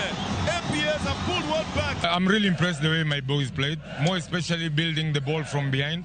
And these are the things we'll be doing. When we were building the ball from behind, it's only that a mistake happened in the first goal. But otherwise, we'll keep on doing that. And I believe that we really pushed Gore. We really pushed Gore. We were playing against a very experienced side, and they knew how to manage the game. Today was a very necessary point for us, 3 points. We knew what they did to us in the first round, and so we were very cautious of how to go about it, also on the way the field was. But tactically, we wanted to be compact, we wanted to set them up, and the first goal was as a result of that. We set them up and we pressed, got the ball, and we scored. The boys are really, really processing things very well, and it makes us very, very happy. Kennedy Ochola, por angin wade yudo thuolo mag neno tuke kaka gintiere. Wana chako godembe nikech koro gima nowacho koro dhi mopogore juogi osiyie. Kendo support ma Charles Akano bende koro osebedo kata kayudo nyaka sano neno clean sheet tek ahinya ne Gor. Mokoko duoke neno kacha 2-1. Clean sheet ne mapodi ok onena nyaka gimoro donji. Nyaka gimoro donje iye kacha. Kata kamano wacho ni puoch gi pak mondi. Kikwago ka poko chiu po pa kwa seta ko mano monde kamorange karaka kendo koro mano dhi e table advantage mentiere godo ewi AFC hapa ni kile omokuongo ni na wacho chini kucho ni gimanja ne isi margo mayano team negative go besa hapa ni gine magative youth team te magative queens te magative ko ya keto ngato jogeni magi wacho ndo kachiel ginyalo ngiyo ko gi team moko ni keto jin patches Nkechi, teamwork make teams work. For that one system that. Mane mele no kasamo ginyalo analyze. You actually know. Kosa ma video ko to wanteja. Ni negi mane ge team no pass leg. Ne wo ka tactically mondo wangi do that. Aparo ni it is a first season mar coach wani. And ine no ka ko dhi ko so motive kaka ni. Gima dira en mana ni jowa ku kaneno ku ko ma support gi social. The quality pap wala the kwanya no but you doka sicheka tesi wanya ambe kichi same time nyangi goje kujime yambe nyagoje ko ngezi chimo odembe gilindi ko buri tanyami yakude you doka ko nya watu ni ko ni ne yo ndiki nyaka bengo ma ya loyo gini wo wache ma wo kile do wache ma gima es achel kum giponyo rewo kaka ndugu achel ne jako to giki kamano ana ni mak parole ka mana kami chopeno awija ne mar Willis ore wono mi okodwa inene yo machal nade leg mokuongo kaka no chal nikech first leg ino kanyo ka Gor Mahia no mote badegi ko nyalo wacha kamano duoko mane giro no buogogi kendo buogo nyaka di mathoth no buogi mokuongo nyoro duoko manyoro nini gigeno mar duoko mopogore gi makoso kilero kamano nyakileo nyani gigeno no adhi duoko mopogore nikech gima ne jogo notimonwa nwachal joma koro gocho first half koro noduogo second half mano iluongo ni comeback nikech king'eyo coach masani nitie ka bende ng'eni jogi no oseloko nyaka technical bench nikech last time kane gigoyowa ne ok en Pamzo sani niyudo ka en Pamzo koro iyudo ka game approach to kod mpangilio mag timbe gi te nyaka ne pogre mateni kata coach be nyaka nye gimanya nyaka chande mokuongo ni tactics mar Pamzo chal nadi to gi team arrangement mar nini no chal nadi kora paro ni mago gin gik ma nyo samanye coach dhi wadhi nini Kericho mago gik ma nyaka nyo rangi but gima nyalo wacho Cleo awinjo kocho wacho ni nyo neno ka gik moko ok ndikre mtandao Cleo pod okay waloyo lakini pod ok amor pod ok awinj ka juogi donjo na kama goro nego beni bete nikech kanya rango kata games magore kanya neno ka Nairobi United gocho oko to gi timbe games manya neno oko ka duga range gi ma yudo ka pod wang laps moko but gimomora kabisa Cleo en kijana manyo kelni iluongo ni Kofi neno ka is a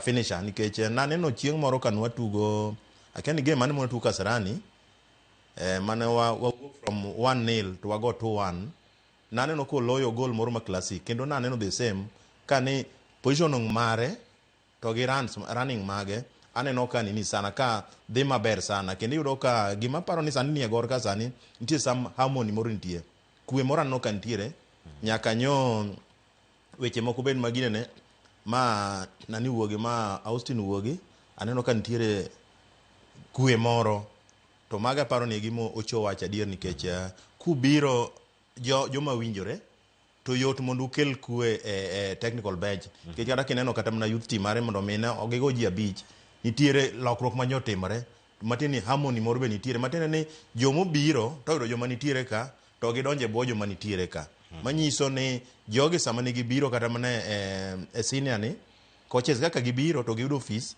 to gidonje bwo fees to giyie tiyo go fees koro aparo ni mago gima very very important but aparo ni nitiere gik mang'eny ma pod onego bed ni watimo tactically kech awinjo kiwacho wach mar conceding ni we are conceding too much walo chieng' ni goal ka goal game ka game wa concede aparo ni mano gima onego warangi to mano gima pod anyisi ga ni problem wan god ne holding midfield joma protect defense pod nitie laps matin but kwa nyalo dhi kama nikech ing'e ni Cleo loch ema kelo confidence the more muloyo the more mukelo umedo bedo confidence nywago kata mbaka gosiep na mucho ni the more ma team no loyo the more mabro miye kata time mar nitiere dying minutes inyalo chako keto players ni moko mi feel no nego beni ichako gero squad moro ingene pressure ka un godo to usika siage squad achiel but the moment muchako loyo maber to yudo ka koro inyalo kawo players moko be ichako rwako mondo ichak loso second team kamano de matan maki kanyo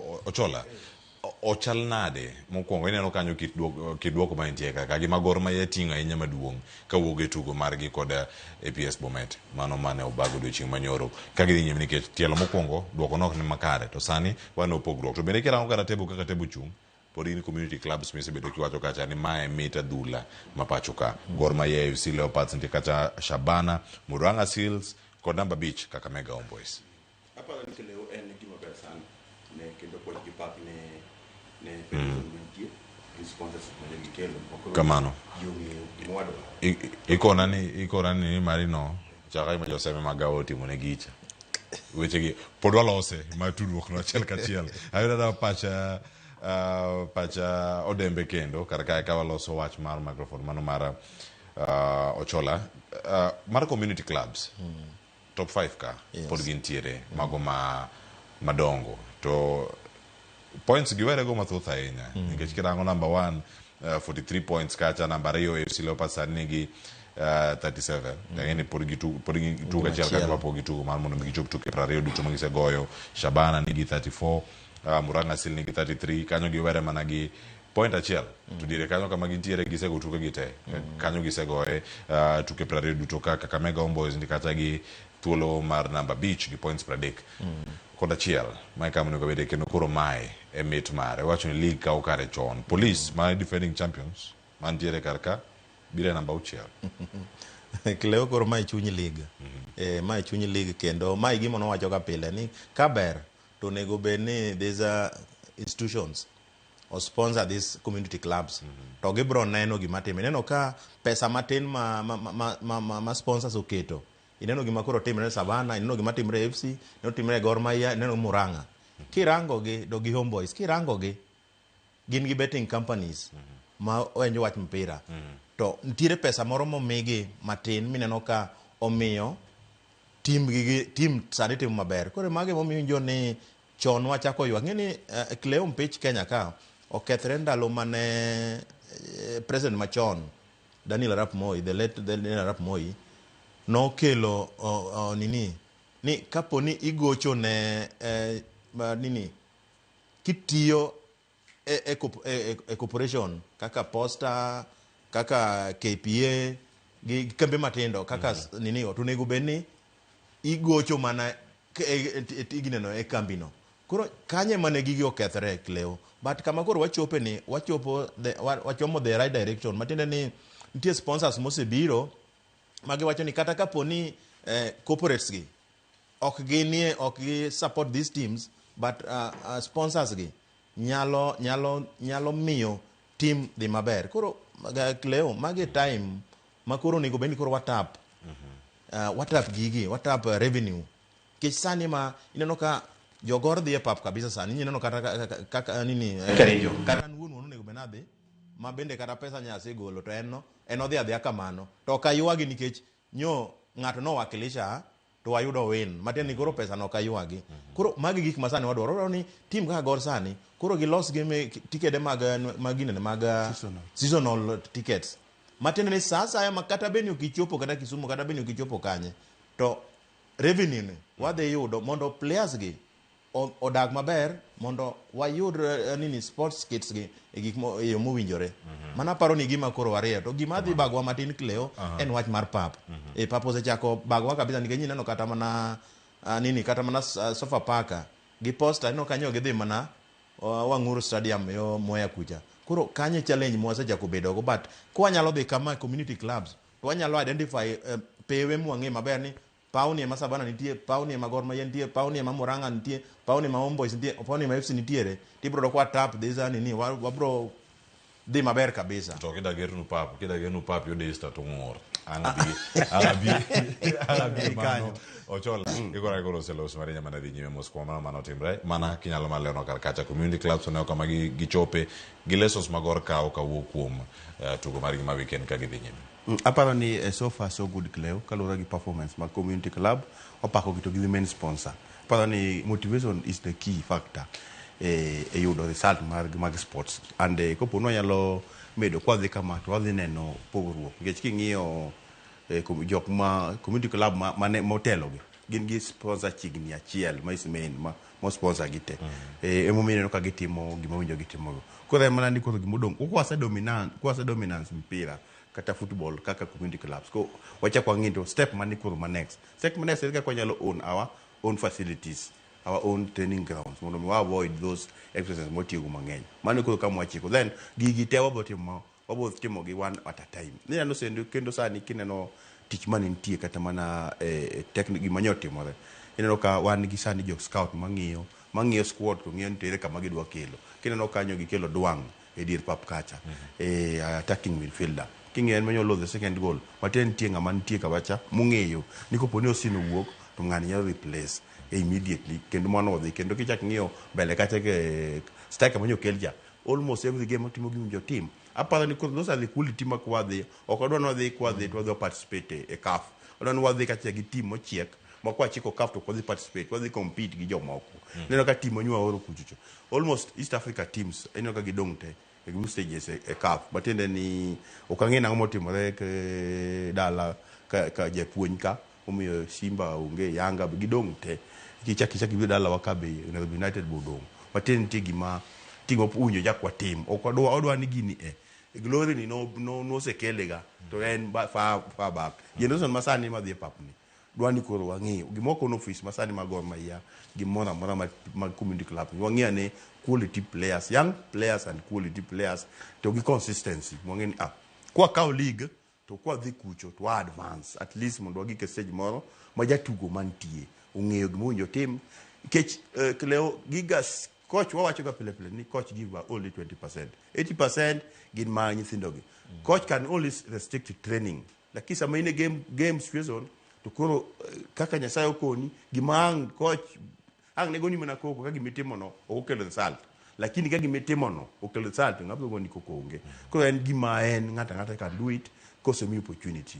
Wawacho mana ni kikwa ngiwang jokman mbele wagi kada jok ma bangwa wa keep the fire burning kaka Gor Mahia kaka wago e youth team cha kaka wago e Queens cha kaka neno senior be goen odwani kaka son rumu to pace ni wakao game at a time to wang'io win kata kwa ng'io clean sheet to wang'io win then kwa sa kubedo steady win then wadu wacha na pana ile kaka dango avoid mondo mikikwa chakwa concede mondo koro waket ni gulongo ni nikech gin gawads gi clean sheet go gin gawads gin gi jogondego koro aparo ni so far Cleo team ni maber fans ni maber isi ni maber ng'ato ka ng'ato ni aligned kendo tich tire joma puka neno ka puko dong ma pod odong kecho ok kwanya dhi e papte nyakwa ng'eni the social media sani is a market of itself odono bet active whether good or bad mondo mwang'e ni it is en gima growth mantie mang'ama samo kaka ko Willis Odembe mano sechudo to koyudo thuolo ma dhi e pap ing'ama ni kuchucho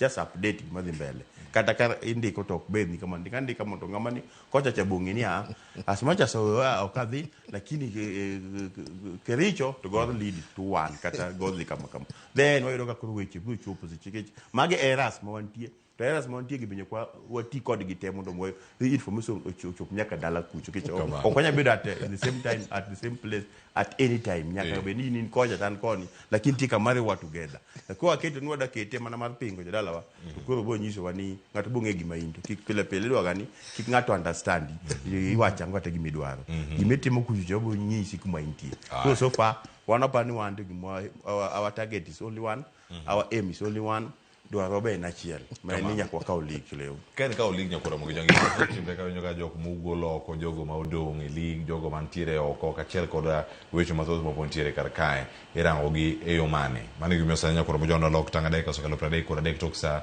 achiel mar okinyi maka wono kae nikech kidieny ni moda ka one thuolo mar mondo mi warangi ni to kamwa yudo gi kae Tanzania no gocho kod team mar Kenya mano team mano mar wakeni mantiere under 20 kirange karakacha en duoko ma obire yor mopogore ahinya tielo mokwongo ka no wachi stadium ma Kenya ne rach kendo koro lose yo makare mai kaka ne gitugo nyakora mo joma gichopo bange opicha choma mano ma gichopo kacha giko Rising Starlets bede koro ero ne opodho kana gipodho e lweta Tanzania makoro giwuok e qualifiers mago mag World Cup machomo Poland opich nyiri nyaka sani magi nyiri mane nigi motivation maduong' ahinya ne gisedhi e World Cup gene magtero team Kenya moko no losi wigi ka joma mokalo mano bang' tugo mane go Ulinzi Sports Complex Odembe wuok margi miyo gi jip machalo nade sani ka gidhi nyime erokamano ahinya Cleo wuok margi ok otimo maber nikech Cleo ng'e joma nyiri ng'eno eroga weche mag loyo ing'e ni ng'ama nyako en ng'ama koloye to nego ga chunye sana koro gima anyalo paro ni anyalo wacho ni sani koro nyako yud counselors nyako yud jomoko manyalo hoyo chunygi kech en gima lit kabisa nikech kata wan pachwa wuon kata genowa nyuwa ng'eyo ni gidhi chopo kendo gidhi e World Cup but ok otimore to mpira en ga kamano nwawacho last time ni macha ne chal kaka first half koro second half koro lure kaka ni donjo aparo kaka ne gi game plan margi ok odonjo kaka ne gipange to naneno ka dhano chako laumu aparo ni mago to gin kawaida ma dhano ni tire players moro kia ni goalkeeper nino kawo namba deke modhi mago to koro gin ga issue ma jogi ne kelo ga ma fans kelo ga aparo ni osetimre gima nya wacho ni wami nyithindo gi support magi nyithindo mapotindo to gi joma nyiri to joma nyiri gin joma gidwaro support all the time to support obede gi yudo sani nikech piny maduong' mantie kani ka duoko osiwuok marach magalagala chako wach ni ero nyithindo gi orem nang'o to support mimiyogi ok rom gi puoch gi pak mimiyogi kinde ma gikalo support aparo ni miyogi ma joma kelo gine gin mana fans ma feel ni nitiere player moro monego bed ni kawo naneno ka nini e mtandao ng'eny ji mana ni selection otimore marach mano to all over the world kata idhi mana sani kata iyud mana Manchester kogo kata Arsenal nyaka iwang' iwinj ni ng'ane onego bed ni keto ng'ane onego bed ni kawo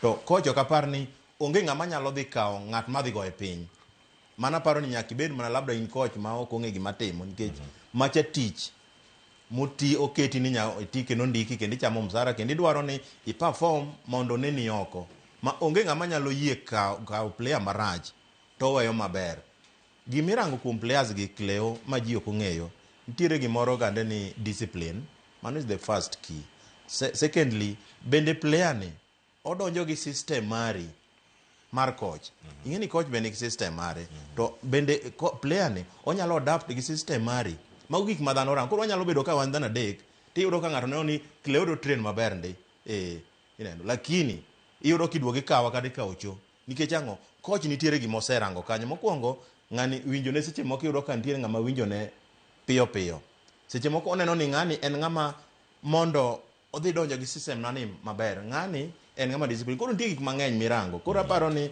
then nitiere kata weather nitiere ng'at momiyudo ka weather condition seche moko iwacho ni ka ng'odhi kaja to gino nyalo chande koro mago gik ma fans onego bed ng'eyo ni kineno ka coach okawo ng'ato kik all the time ni coach kio mapendeleo ndalo moko nigi kelo kata mana coach maduong' mar Beldin Ademba maboto kata wuok gik moko bilago kano chako perform kinino ka dhano mor kode aparo ni wamiuru jogi nafas kata mana coaches ma gin joma mine wamigi moral kata kapo ni gino slip matin wachak wamigi amia moral ni yote inawezekana. To migi thuolo mar timo tijgi. To migi thuolo mar timo tijgi. To gin bende gima nyalo ajigi ni gin bende giwinjo kuonde ma dhano wuoyo. Nikech nyalo kano Beldin ka chieng' moro ne dhano ni Ulinzi ka, gigo Ulinzi ka, no gi perform maber.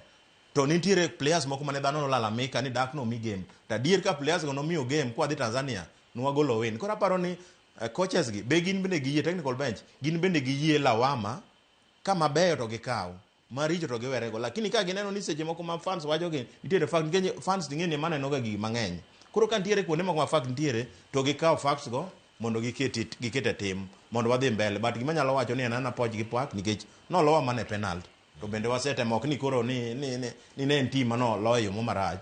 Ne en game maber en mana ni gik mang'eny manyo nyalo timore. But support ang'eni federation to semiyo gi support. Erokamano ahinya Ochola. Kama range karakacha en picha choma. Tiwacho no picha choma ok ng'ega ochalo go picha jua. Ochala jua. Tuka jua. Ikiano dhi chomo ni kanye. Ono kami bedo kata kirange achiel kachiel. E kinde mar Rising Starlets koro podho. Ka girako kod piny mar Tanzania gisebedo kata giparo kata geno mathoth ahinya kantie kanyo ni ponono wadhi no ka gichopo kendo chelo machielo mar World Cup. Mano ma under 20. Okay, aparo ni kele ni nwawuoyo wach ni mande mokalo ande kama nwatemo wacho ni tournament gi sami chako home nyaka ibed very careful. Sasa msana kichako home nyaka ingeni nyaka ibed gi ni to tactically eri ka kedwa the away kise secure the win. Ne wan gi a very lean win manen 1-0 mani was a very dangerous. Not unless no yazi kucho ni after 15 minutes ndigi mono asetimo lakini nyo dhi motamore. Kuro kleo okwanya a team nitie weche mang'eny mari nikech nitie gik ma samoro kelo either result nyalo bedo maber kata nyalo kelo result bedo marach. But a selection tetwa kaoga the best. Kuro we have mana 11 among the equal.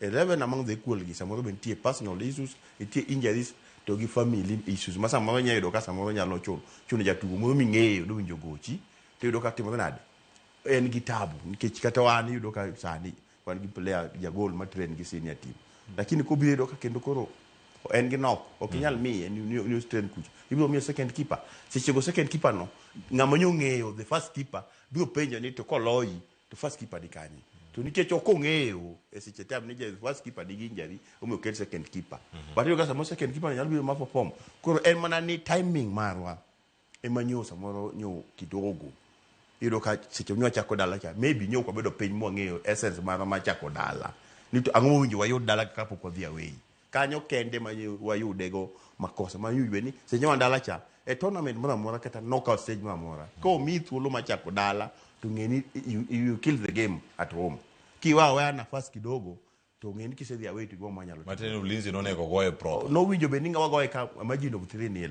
makada kango dhi kucho mo dhi mo temo mo kete 2-1 kidogo koro gas nyaka rumne at least ichoko kile tu ayudo ka imbi check game the momentum ichaki yudo kata chiel to kidhi gi 1-0 kileo se very dangerous not unless ko ichaki dhi gi tactical bingeni immediately mo chako mpira 15 minutes nyaka chaka kete to achaka yudo moro kenda away makuji then achaka kete 2-0 then ko yudo ka ikete comfortable to Chola isebedo machini kod team kata Gor Mahia kata unigi Gor Mahia Youth unigi Gor Mahia Queens tugo mag joma nyiri nyithindo manyiri kama gintiere ngibeno sana neno gi nyithindo manitiere 17 ka giduto mano neno gi kata under 20 kae kara ka dipone giduto ne gi nogol gi giduto mondo me gisudi eni ga mamedre to iga sudo fitness mag bende bedo ka chere mopogore e piny Kenya gi sani kama loseni development gitimo gi kae mag ne fi school bene mo kwana ko register kuna mo kano kaka wafula managers na babirio mwachi goche police kira machielo kacha wachni gintiere timo opogore ka Gor Mahia Queens ponono ka wanyado jok mantie kacha mawuok mabiro e tuke machalo kamagi koso moko bedo purely mana ma school no kata nitie Nyabutere mano namba 9 na Baboro be kinde manene Butere Girls Saniero tulo oseneno gintiere national team platform ni match fitness magi kod wachni conditioning mar mondo migirakre kod tukegi e okang' machalo kama nikech jok ma gigo chok ma Tanzania thothgi tuge top flight league mag joma mine e piny no mano ma Tanzania. Aparo ni it is now high time even though gisetemo ma gisechopo nyiri ma Kenya ka osechopo World Cup mopwan pok ochopo kaka chuo but onge jatugo ma delicate kaka nyathi manyako at the age of 18, 21, 20, gin a lot of mambo mingi sana nikech gin gi factions mang'eny, nitie kaka baba ginene, nitie kaka min ginene, nitie kaka nyamin ginene, nitie kaka onene, nitie kaka koch nene. Makok wayudo ng'ama nyalo bedo kod gima chiegni nikech gin gima gidwaro ga is ni to ere kaka inyalo kete mondo ng'e ni en no e kende. Mano gima girl child dwaro. Bedo ni nyalo fwenyo ni en e kende no. Mano kende. Koro yudo ka tich chamo bedo matek kodgi. Ga jok moko understand gi. Mano dwa ni seche te kama gintie to winjo be no miyo gi ikruok makende mopogore gi kaka gin mondo mi gibed page mondo giba form nikech opira to talent to Nyasaye samiyo gi. Lakini koro mondo mi nurture this talent mondo mi talent ni koro wuogi kama okete cha mondo chak chulo nyithindo gi kata mondo chak nene across the board to koro dwaro ikruok makende ma ng'ato kawa time ne seche te ka loga lo en check and balance off the pitch and in the pitch ito odak kanye to dag ng'ato timo nango nikech king'eyo ni en ne medich kode either kinye game makinyi kata game mabiro. Koro magi te en tich matek odwaro compact technical bench to gi office malongo gi management malongo mang'iyo ne nyithindo gi gik ma gidwaro te nature margi be giyudo gi te to allow motivation maggi be donjo e seche midwaro kech it's all about generation masani to koro no go personal no go out of passion sani to koro gimiyudo no is very important momiyo kikwa wegi ni gidok piny to wangi kaka then wacho ga pele ni nyithindo gi nyo sa identify gi kopo ni coach nitie ma coach gi nyaka make sure nyithindo gi banka koro this piche mag federation iserumo to gitimango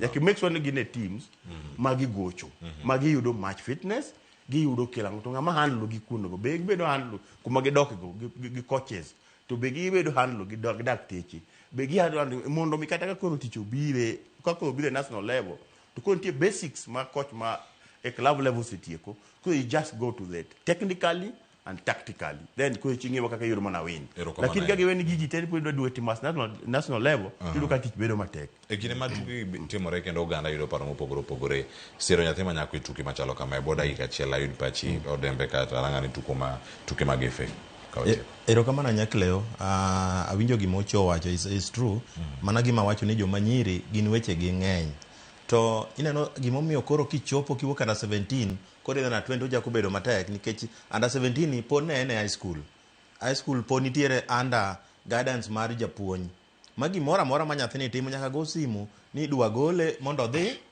odhi e camp matine nyathini owuok e camp to duogo e school to kowuok e school to dhi e dala gi otieko gimoro wigi ariyo to chako duogo e school to be mostly yudo kaka nyithindo mago mpira mane sports gi kata ko dhi dala to mana ndalo matin to jako duogo koro yudo ni iluongo ni gin gimi luongo ni gin gimoro iluongo ni comfort zone to gin ga iluongo ni manta yani gin gim jomirango pile ka pile mana kinjo cho wacho no tingini ka gisewuok ma koro ose graduate mo osewuok koro ene pap osetieko form 4 koro enoko koro gin gi challenges mang'eny iyudo ka mentiere ni janyuol ne dwaro gande no ni bende ene modwa ga no pidhe ne nyathina ne nyoase dhi school ko luonge kamoto ni gimi yango gi wachi ni nango koro iyudo ka nyathini chako bedo gi gik moko e pache mare ni so dio go choko siyo timango koro nyathini bedo unsettled mane momi idwaro ka iluongo ni strength and conditioning coach marango wan ndalo mane sama ne antiere hapa no chobe ne time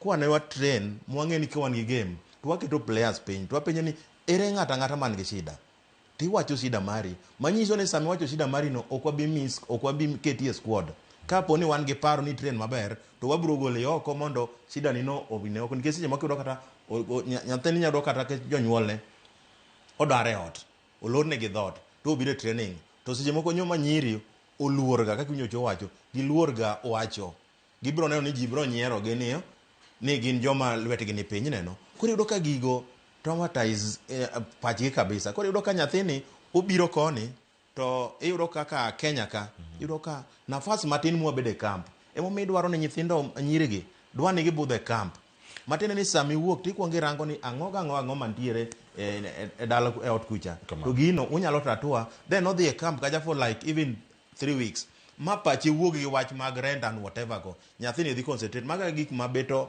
odwa hinyowa matin mondo gikele sa kora paro ni mano gik ma federation onego ng'e ni nyithindo gi bang' ka gisewuok e high school ere kaka onego bed ni logi, ere kaka onego bed ni walos nyaka academy ma nyithindo gi bed, nikech ok onego bed ni gihang' oko ni en sama wadwarogi ni gigo mpira koro kidwa kelgi to sama mpira onge to gi hang around. Aparo ni mano gima onego bed ni koro watimo. Erokamano ahinya, mano kama wantiere kar kae. Walokane Tanga ka wakwayo ne Rising Starlets mago ma under 20 ma piny Kenya hayo maber. Tuke mamoko ma pod gibo bedo godo mato koro wacho ne Nadlak otimore kamano kendo koro sani gionge e thuolo mar dhi nyime kod tuke machalo kamago mago mag ikruok ne World Cup madhi timore Poland mano ma under 20 nyakoro mo gijwang'. Sani kama wantiere kar ka waloko Tanga kendo wadani waranga ne tuke mamoko. E tuke mamoko nyakoro mo joma giduoko mago mag FA agibiro mopogore opogore nyakoro mo gijwang' kendo sani ochola dada cha kodi bende ma utugo ma joma ni goyo joma pod yweyo warito mana chieng' machielo kendo ka jaseo yie to ane kama orange tugo ma deno rang kae en thuolo machielo ma Arsenal yudore ka gi advance ahinya e tuke gi mano mago mag FA season mokalo gi mano timore ne kendo en geno ni sani ponono ka we EPL odembe gini nyakao FA mano mono migrange to mano achiel kuom duoko mane nitie kata kane giyudo gonde 4 en moro kata mirita ahinya kata ni to ne gichalando dembe ankona kata gimomiyo gichako ga gi Odegaard kinde duto to eze nitiere mokwongo kaka gibedo ka weekend ang'e duoko gibedo mathoth ahinya to mana minya bedo ka kwarango gin loch mane Ipswich Town nogo kacha, Chelsea nogoyo Hull City, era kama machielo West Ham noyudo loch margi, Southampton noloyo Leicester mano gonde 2-1 mano tok extra time. Ntimacha mar Norwich City manogoyo West Bromwich Albion, Man City noyudo loch margi gonde 2-0 ka igocho kod Salford. Ntiere Burnley manogo macha kod Mansfield Town, Aston Villa nogo kata kod Newcastle United. Liverpool bende noyudo loch margi kawuok kuom Brighton gimanyoro bende mane Arsenal kod Wigan. Aparo ni kombe machon sana English history feni kende aparo no chakore kata before league and osebedi kigoye. Aparo ni jok mose kae mang'eny gin jo Arsenal. Aparo ni gin 14 to aparo waluogi gi 13 and nyocha ngineno moro macha mit sana mar Aston Villa gi Newcastle. You see ineno kama koro moments koro tiyo iro kama koro reaction and mistake matis mitimo kidogo ngato utilize and mane football kichiudo ga koro ineno ka koro sani kumbe ina gibeyo nikichiudo koro a team ubedo gi jotugo mang'eny lakini joko wapange ni ma wadhi go e FA ngasamo kanye masamo revenge yudore ngane nyolo ya league lakini achaka rado kode FA inedo ka kendo koro team be sana but poch gi pak ne Liverpool gi timbe madongo yudo kanyo gi advance gi te kenda paro ni kama gichiko ni en kama ber as much as to waonge to the tire kama no kete gini kama no sekete the bar to kuro pod jo moko ne tema lakini bato ni malo gik magiti joge timo sani gik magik timo some years back ko wacho mana pile ni kileo okinyal kise gika pick onge kamicha ke dhie bang pick nyaka dug chien apa ni kanye kama wantin wan wase gike pick mono wase tiko pick wa ko wachakwa duogo piny mondo wachakwa duogo wachakwa rais kando wabio anda wacho pile ni sani ko wan observers kendo wa observe kaka jogi nyalo represent wa kodwa identify ndo ngama nyalo gik e kama no wa gikecha to aneno ka podonga aneno ka pod December but so far so good ne timbe madongo chalo Chelsea chalo Liverpool machalo Newcastle aneno ka wangni kendo kingi compare Newcastle ga mokalo gi gani ido ka kendo gi maintain the spirit jacking Aston Villa at least gikelo gimoro kata cha gikelo gini it is not obvious until nyakang be 90 minutes ko kingene orumo koro en gima ber kendo aneno ko dhi maber kendo timbe madongo nyiso ni gimomiyo gin kacha gimomiyo gidongo gimomiyo ginyatimo en magitemo mana temo mondo gitim gik moro satimo lakini the great Manchester United kuma entie kata kama UAE wawacho pile ni kanyo kiloy chien kacha to nyo kichiemo chien gujo mbele kudu ko tek ndele kudu ko en ma wa collect kwa ka tek sana to nyalo mana poge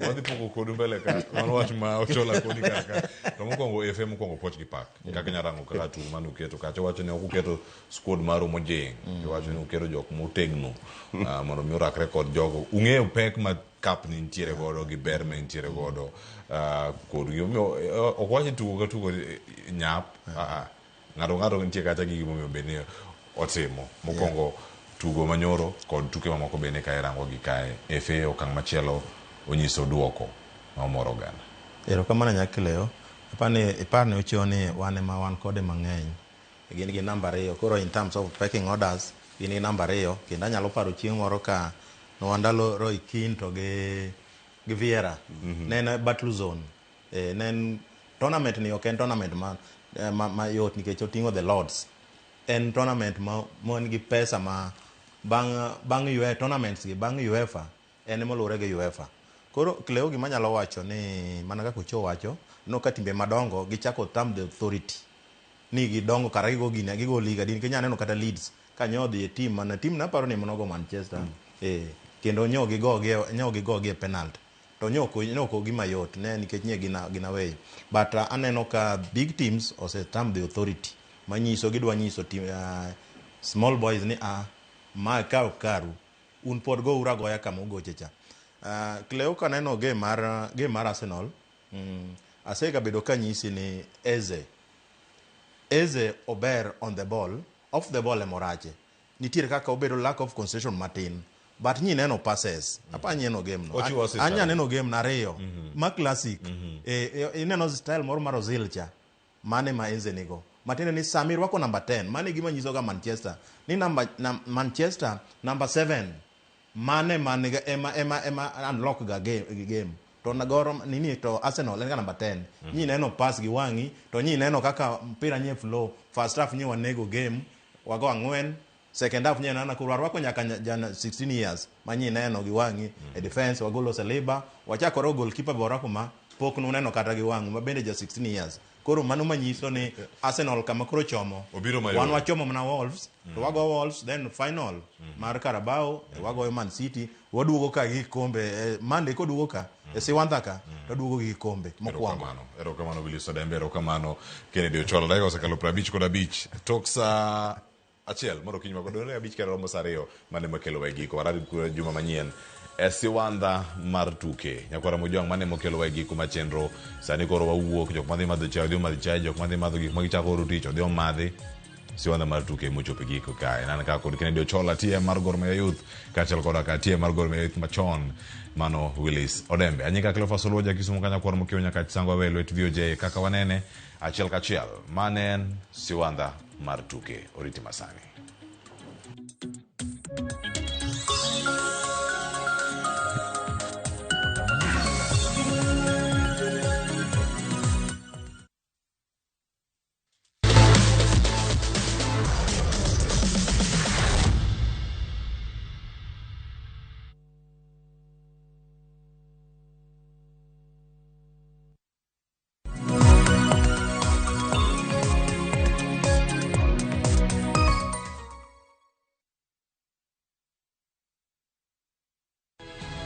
Nyikwa Ramogi bedi her mar loko puothi obedo ohala madhi maber kendo med yuto mari ober nikech en crop manyalo miyo pidh kata gwen pidh dhok yo mayot wakelo ni chenro mar pur gi ohala chakre ikolo nyaka geng'o kute machamo pithwa pur mar nyanya nyaka ing'e tuoche mag nyanya mokwongo mar ariyo nyaka ing'e yedhe migoye nyanya puonjri yore mabeyo kendo manyasani mondo imed keyo mari mondo yud yuto maber en ni niang' nyaka ido maber miol ne pi timne irrigation kaka chiro medo lokre wanyisi gigo mausre kendo nigi nengo kaka kinde loko koro rabonda no kapure kota eka ni kapure maber balose tayute molok kana yudo oduma e puodho mar kota ne eka tudri koda an Alori Nyaka Black tich adek saa 1:45 to mana e Ramogi TV.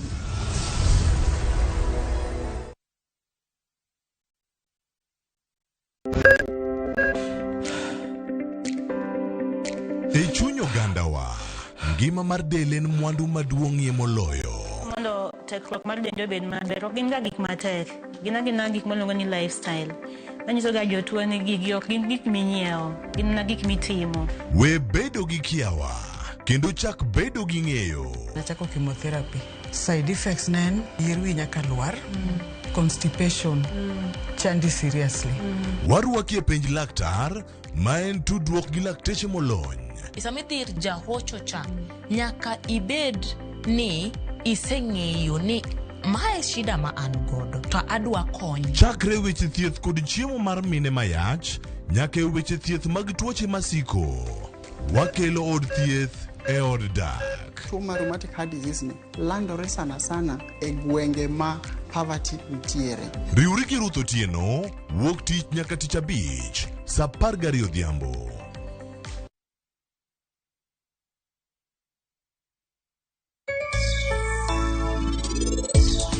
Penj laktar kokalo Ramogi TV kawa wacho ni ngima en mwandu. Nyinge en Ruth Otieno.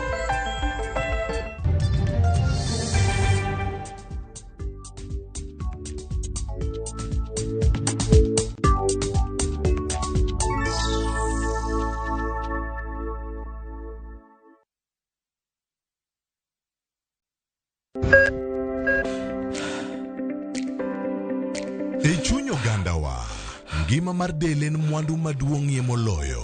Mondo tekruok mar dende obed maber ok gin ga gik matek gin gik maluongo ni lifestyle manyiso ga jotuo ni gigi ok gin gik minyiewo gin na gik mitimo. We bedo gi kiawa kendo chak bedo gi ng'eyo. Nachako chemotherapy. Side effects nen yier wi nyaka lwar, constipation, chandi seriously. Warwaki e penj laktar ma en tudruok gi lakteche molony. Isamidhir jahocho cha nyaka ibed ni iseng'eyo ni mae shida ma an godo to adwa kony. Chakre weche thieth kod chiemo mar mine mayach nyaka e weche thieth mag tuoche masiko. Wakelo od thieth e od dak. Tuo mar rheumatic heart disease ni landore sana e gwenge ma poverty nitiere. Riwri gi Ruth Otieno wuok tich nyaka tich abich saa 12 odhiambo. Chakre dho nam lolwe nyaka e nderni mag boma maduong', pesa ka pesa nigi sigande. Kae en kar dak mar joloko ohala. Growth wa mostly bedo attributed to consistency and hard work. Kokalo kuom jo ohala manyiso rieko margi e ohala mopogore opogore.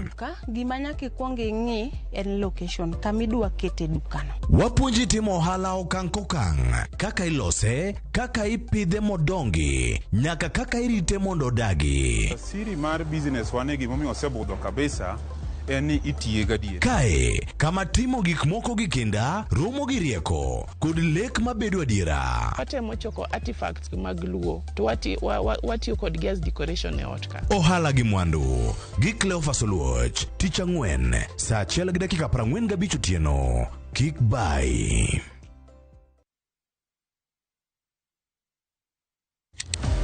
Tich ang'wen ka tich ang'wen wafwenyo teko mar pok mari. Ochalo like gima nasomo to ok nasomo e polytechnic, nena ina jua kali tu kaka kora timeni. Pok opogore keto lere wi jogo ma pile loko michgi obedo ohala madhi maber kendo bedo yo mar yuto margi. Tigoni inspiration ayudo kuom jo Masai ineno to ipuonja mondo an be no puonja mondo an be ang'e loso. Ochoko glass machalo kaka takataka to wachwakogi kasto waloso gik mopogore madhi e ute mopogore. Tich ang'wen ka tich ang'wen saa 2:30 okinyi mana e Ramogi TV. Kik bai. Bende isebedo gi siso mar ng'eyo gigo matimore e alworani. Sama gari ofundoro ji mang'eny koyudo hinyruok to kata insurance temo hepo. Obed chenro mag sirkal, obed masira mayudo ji kar tich. In safety mari, ni kanyo. Nonro mamulo ratichi. Somo kende oken kamoro mibro wach ni ng'at mosomo ni dongere wacho ni ng'ani dhi succeed in life. Wuok tich ka wuok tich. Iro curriculum design ochenj. E chenro mar rameny piny, sa 1:30 otieno. Wan oganda luo nyaka koro waneni to be wanyalo bedo gi kembni. Nyise oganda jo Kenya gimonjo be ni giwinjo kuomi. Ka ikelo nigi Lydia Okeyo. Nyakoro mga jogo matwak mar rameny piny. Chik Bai.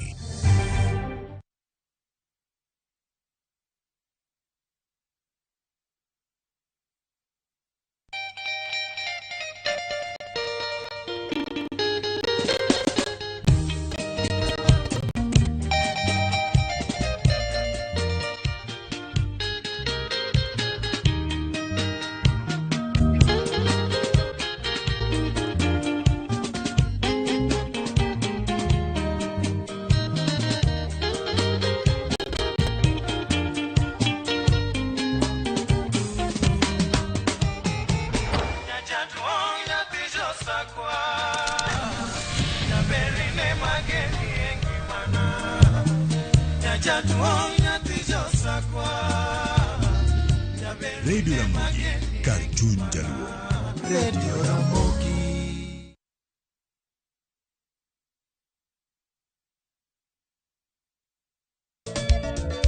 Machiegni nyakoro monga jwange chenro mar ngoma owake. Wuok tich akelo ni mix bokwe. E kaito tichario. Reggae owake, yani tunaongea na Majar Rastafara. Alafu tichadek nyakoro monga jwange akelo ni mana yani ngeni baka kiwasani. Tichangwene is kama nene, yani kitambo zama za kale. Alafu Friday, si unajua tu Friday tunafanya namna hii, nyakora magojong Friday supu zo wake. Sapara kidaka paga beach nyaka sapaga Rio kod An PDG Papa Vic, yani ukipenda mzee kijana.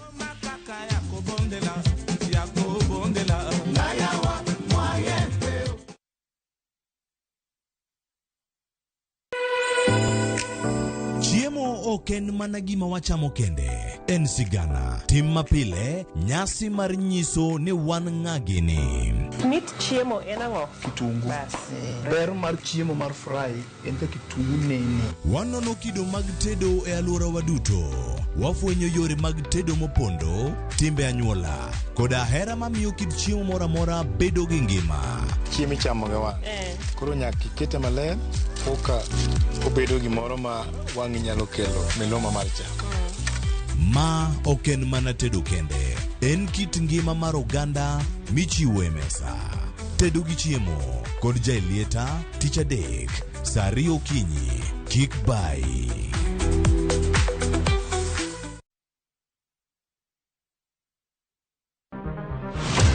Chal mar pinywa en gima ichiko e mbaka, ma obedo godo kanyachiel. Okoripo bedni warito Trevor nyaka issue obedie.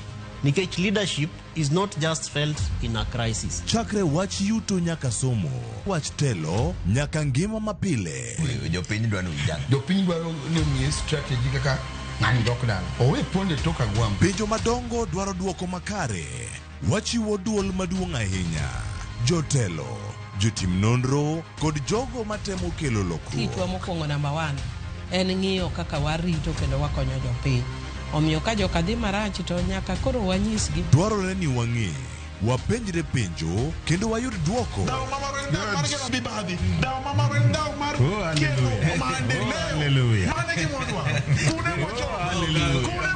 Riuri kod Trevor Ombija, tich adek, saa 3 otieno, mana e Ramogi TV.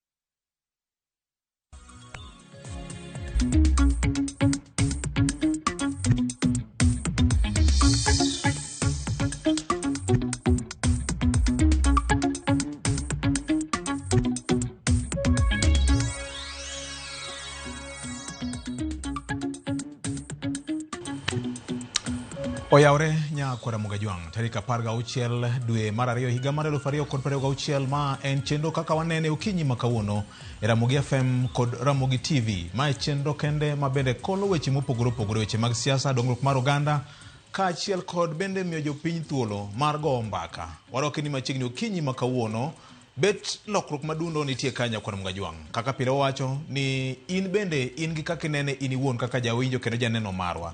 Mamiyo kawuono bench wan gi wendo kendo abro miye thuolo en bende wuon ohul nyinge kendo bang' kanyo wanago kode mbaka achiel kachiel. Yie mondo akaw thuolo mar rwako wenyeji ka okalo kuom gavana maonge portfolio. Sani bende wacho ni onge kod pending bill moro amora. Ok ang'eyo ni embe sipak osegwele mondo lere weche mag audit queries koso nang'o. Gavana oyawore kendo machiegni. Oyawore nyabio je. In bende yie gi COG koso ang'eno wabire. Koro kik we asende nyoya nikech mano wabiro lose wach governance to gi senators. Yes. Wach mibadhi mage yware ni dhi nyime. Ka kamano to amos ni Kora Mgajwang' kamoro amora ma uchiewo okinyi ma kawuono ni oyawore uru duto jogo mantiere bombe madongo gi matindo mantiere dho gwenge mantiere kuonde mopogore opogore Victor. En okinyi maber ma Nyasaye omiwa thuolo. To kata mana jogo mabe samoro ntiere kuonde thieth ma odhi manyo thieth kuonde mopogore opogore, jogo man ga chiedh nade mowito jogi bende wakwayo negi ng'uono mar Nyasaye. Ka ng'iyo ni biro penja gima nyomora nikech kawuono weche thoth. To mana mapiyo hata wachi. Ka mos mara osiepna miluongo ni Claudio Abongo. Mano ja sportswear mantiere Kirinyaga Road kacha. Kaito mar ariyo bende gima nyomora en tim manyocha osiepwa Shemo tho ma jagweng' notimo mano obila. Kinyo ne walando e Ramogi FM kacha to bende koda TV. Sigana mar nyathi ma nyako ma iluongo ni Stacy Adhiambo manyocha ne okwamo kaka dhi e sikul onge to nyocha ne wuok oko ma omiye full sponsorship makendo koro nyathino ni e school. En ranyisi ni obila bende ok duto maricho. Ntiere mabeyo bende ok gikawo to kele bende ntiere bende maduoko lwetgi. Erokamano. Police bedano. Erokamano. Erokamano ya Ken Muga oyawore. Erokamano ya. Kawuono neno ka rabuon miluongo ni dada mowar kawuono ng'eny bench kaka kawuono kangeyo nitiere moro manyinge rach iluongo ni Lodha to gi mamoko manyinge richo kata kamano mi thuolo mar mos Kora Mgajwang' okinyi masani. Nitie moro miluongo ni Nyathio Ogina ne otimo gicha ema wacho ni giponi metho ng'ato. Erokamano ahinya. Achiewo maber koni to dala basego simu ka bondo chiewo maber. To ang'eyo ni mana ka Fred osewache ji ochiewo kuonde mopogore opogore. Ng'eni sani bende ng'idho dhi mbele gi nyidho, jomo chiewo e puothe, jomo chiewo e kuondegi mag tich mopogore opogore, nyithindo madhi skul kod mamoko duto wane kanyakla achiel. Anyalo ng'eyo ni chenro ni kolo wach kata kolo odok e it oganda e weche mopogore opogore kichako gi siasa, kit telo marwa to kaachiel kod chenro madongo waka oganda. Koro ang'eyo ni bende weche osebedo ka nitiere mathoth ahinya. Wiya ok de wil ma ok achogo weche ma samoro ok timre maber e kind oganda mapiyo. Kiparo report mane watimo juma mokalo mar nyithindo 4 mancha ne otho yawo moro ma odong' bang' ka osekuny kuoyo kendo mapiyo gudore. To koro sani kendo ne wachako go report machielo mane otimore gwende ma Uganda mantiere kar chung'o bura ma Homa Bay town kama nyathi ma jagrade mokwongo ne owito ngimane kamoro mabende ni kunye maram kata kunye kuoyo kata kidi osebedo kanyo malach kendo pi osegudore makoro kelo masira. Jogweng'no ne wacho ni e thuolo machuok ma ndalo moko manok kata dweche moko manok mosekalo ji osebedo ka wito ngima kanyo ka ji maromo 5 duto ma report mabere jogweng'no wacho. Koro aparo ni en gima nyaka to pod county governments magwa kata sirikende mag county kawe okang' motegno mar ng'iyo ni to kuonde manitiere machalo mikunye kuoyo, mikunye kidi, mikunye mwandu mamoko mag logo opuodhgi e yo machalo nade. Nema bende nyaka to donjre motegno to jonyuol bende nyaka kaw ting' mar neno ni nyithindgi ni kanye seche mage to ng'o magitimo mondo omed geng'o masiche ma kama kik timre nyeto kinde ma koth chwe ni endi. Erokamano ahinya. Wach ma ngima mokalo Nyakora Mgajwang' bende okinyi ma kawuono wan kod okowenda ahinya e Ramogi FM kata Ramogi TV ka. Kata kamano ne waneno gi rieko mar los chenro ma kaka wanene mar gwele kawuono en bende opore kod jokanyanam wach nikech kaka pile wacho ni mbaka emagero piny.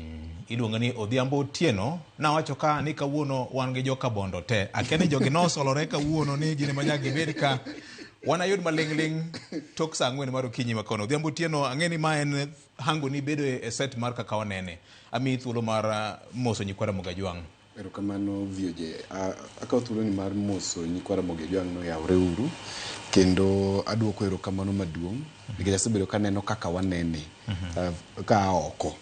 koro wang'ni ayudo nafas mar bet gi jotenda te kendo waduoko erokamano medu apana ni an nyathi bench kawuono. Erokamano ahinya.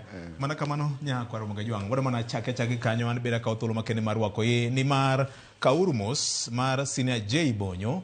J Bonyo ni e gwenge mopogore opogore, odhi nyime kod chenro mar pidho yien kaka yo makende mar rito alwora marwa. J Bonyo gi ote mare okinyi makawuono kwa jokanyanam nikech duol mar Met oselando koth machwer e gwenge mopogore opogore ne wamake uru kido mar pidho ok pidhe kende tirit bende yien ma ipidho mondo mi weche mag lokruok mar futo mar yamo kor lwasi obed kasigana. Kuom mano J Bonyo ang'eyo ni kawuono bende idhi pidho yiende chenro gi juogi ma isebedo ka itimo kinde ka kinde. Kauru bende mos mar Senior Jo Ageyo. Yiende mane wapidho Kajiado odongo maber ahinya. Kachiel kod Rosin Obala gi Charles Odhiambo, yien odongo maber ahinya. Koro J Bonyo ng'isa ni yien wadu, yien kar konyruok. Koro oganda ojiwo wach mar pidho yien. E dala mar Kubuya wawito wuoyi mag Fereng'enye, jomoko ne luonge ni ja Ami, mano George Mwai, wuod Kolal.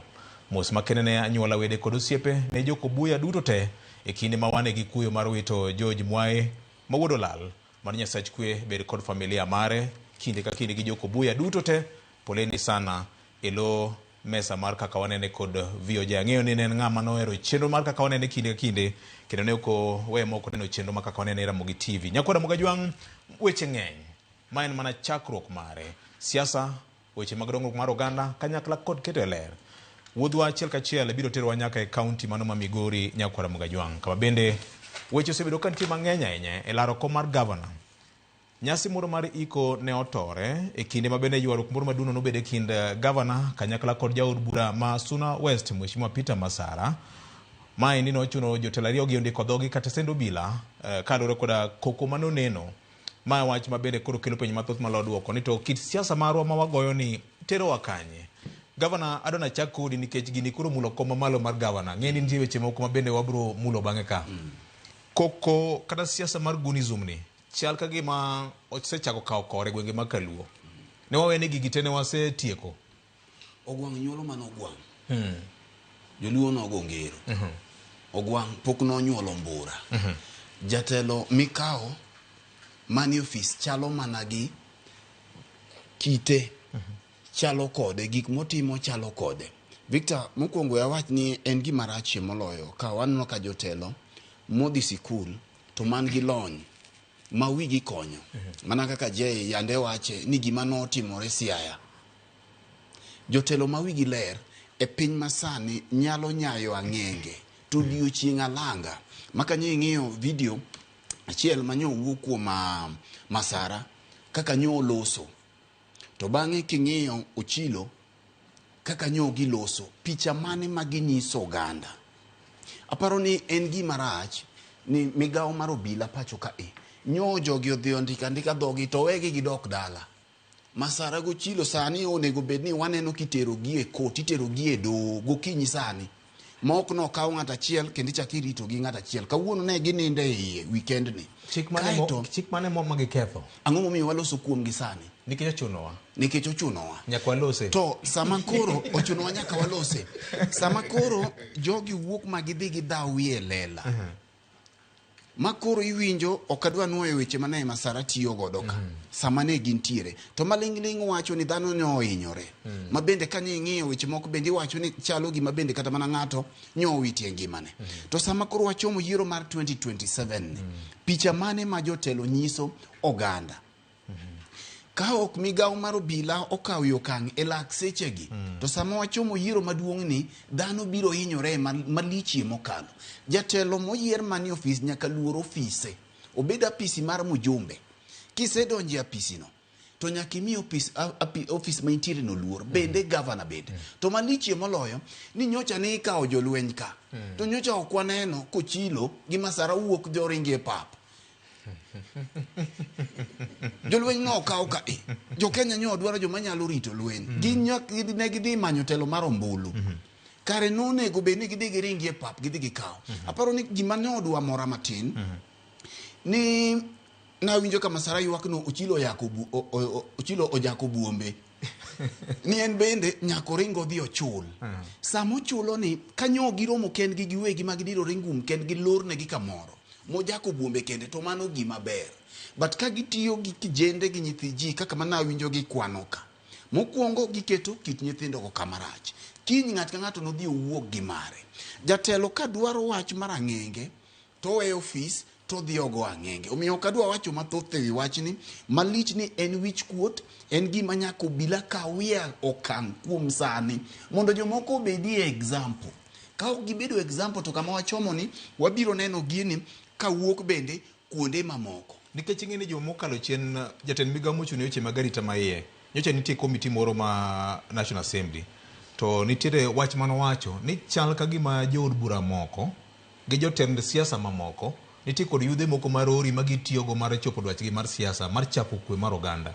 Ok onyal biro to chako nyiso wa ni chal otime ang'o nonego ng'is jopiny ni wasemako ng'ane gi ng'ane gi ng'ane nikech obedo associated gi kwethne. Onego beni kawuono ni jomoko ni edo nikech gigi ok waseneno gi kata mana Migori kende to weche mag ang'enge gi samoro wabedie gi luoro ndalo moko nineno ka liel moro kama nyocha mine nitiere gi joma dongo nwaneno gima nyocha notimore kacha mogik igonya katia gase liel kama ji nitiere siasa ok en wadui siasa en gima dhano nyalo birie ji goye mbaka to ji gomo ma ji dogo chieng' ombulu biro chopo to ko gik ni uchikoru amen kaka nyo gichikore cha to ginyalo yudo kamoro gidhi giromie maber Migori kacha dong be pewe ng'enye to giwach ni kawuono to en odiochieng' mar amen ng'ato kik ting' gimoro amora mobiro go to ko odhi ahinya ni gin gi teko mathoth to pod akwayo migawo mar lweny jolweny mar obila ka gikepo to gimiye Ochilo gi Masara bende thuolo nikech chalo gima wan gi jok manyalo defend Kenya e yo mowinjore. Ken gini lit kata wacho ni lak chogo kata en gi liel e dalau to kamoro ng'ato komi nyiero nyaka nyiera ma ok en hango gini timre ndalo moko nitiere nyasi moro mar choko pesa ne timre Nyatike mane ojana moro wuodho mana beti e bath nungone kendo kanye mana dwa chake go ndalo moko bende Nyatike kanyo wuon jomoko nosiemo gavana ni wabro layo wanawa to koko moko nochako bedie kendo aro na chake gi kanyo kech nyalo paro ni kinde no nobedo koda ka gi report mar MCA yes ma ne oni hospital gi bandage kama kuliero ni no tur bade emano ka ng'eyo hie kata tie wach to mak mana ni nene hospital to kendo ne ywaro ko bede kinde MCA gi kweth mare to kachiel ko jopiny mane nitiere kar kunyo goldi moro Masara ku tinyalo paro ni ne waweye kama ne obila ne time nonro kendo inyalo paro ni nyasi no notimo koda ka apisas madito ken ne nitie commissioner mar county ne nitie kata jodito moko bagari takwe to pok waneno kana okawo okang' mar chik bang'e no to Migori apano osebedo koda report marach ahinya to king'iyo kit lweny matimore kinde siasa kendo en lweny mosekaw momi nying ma okawe okete ka gimoro ma owinjore bed ni timore iwacho ni nitiere obanda ma gin gibede ma ginyalo beto ga beta ji nitiere ng'ama nigi kweth mage ma gin jorunge nitiere ng'ama bende nigi kweth mare ma gimbe gin mana jo ayenje madongo koro aparo ni ok en gima kare kaponi wanyalo bedo kod timbe makamage nyato tieng' masani wantiere go mar lony masani osedonje wiji ma ji nyalo bedo gi yo mar piem godo e yo mopogore kod lweny nikech gima ng'eyo to gima chik bende dwaro ni josiasa piem e tich to ginyong'o jopiny gi wach mokwongo jaod bura Peter Masara ma Suna West ting' ma en go maduong' ahinya en loso chike e od bura jopiny oyiere mondo dhi los negi chike od bura oseloso chike mage jopiny oyiere mondo mi odhi chung' e logi e od bura to jopiny oyiere mondo mi oket sirikal tesre ahinya to king'iyo ting' mar en sirikal mamalo mondo sirikal mamalo nochop dwaro mag chik mano okalo bende ng'iyo ni budget bende oketi machalo nade manyalo konyo jo Suna West kata nyalo konyo jo Migori kanyakla yo ma Masara nyalo go godo Ochilo Ayako en kokalo kuom neno ni oketo chike motegno e od bura kata odhiro chike motegno e od bura manyalo biro loko ngima oganda jo Migori e yo achiel kata yo machielo mano yo monyalo tiyo godo maduong' ahinya Yo machielo ma Peter Masara ma en jaod bura ma Suna West nyalo tiyo godo mar mondo mi ogo godo chilo kowuok e kome mar governor. En neno no dhi owuoyo gi jopiny kendo nyong'o jopiny gi wach e yor mbola kaka owinjore bed ni kwayo ombulu maonge lweny. Yo ma gavana Ochilo Ayacko nyalo tiyo godo mar goyo Peter Masara en tiyo ne oganda jo Migori kaluwore kod mandate kata kaluwore kod teko mane jo Migori omiye yor ombulu mane gigoyo higa mar 2022. Yo machielo ma gavana Ochilo Ayacko nyalo godo Masara en ngiso jopiny nasetimonu ma pok atimonu odong' ma adhi timo ma kinde ma kama to ginyong'o gi wach e yor mbola. Koro aparo ni kanyo e kama owinjore bed ni wantiere. Gimomora ni kama wabede ni waduto wan joma nitie gi lony e weche mag tudruok. Emomiyo wabedo ka. Gi fwambo to kod keyo. Jotelo wan kod gima chiegni ahinya. Wawuoyo kod gima thoth ahinya molo kata mana jogweng' mane kore kochacha. Koro aparo ni wan e thuolo maber mar ng'eyo kaka owinjore bed ni giwuoyo, mar ng'eyo kaka owinjore bed ni gitimore. Jogi nigi kweth motayogi matayo chenro magi maka gi kacha.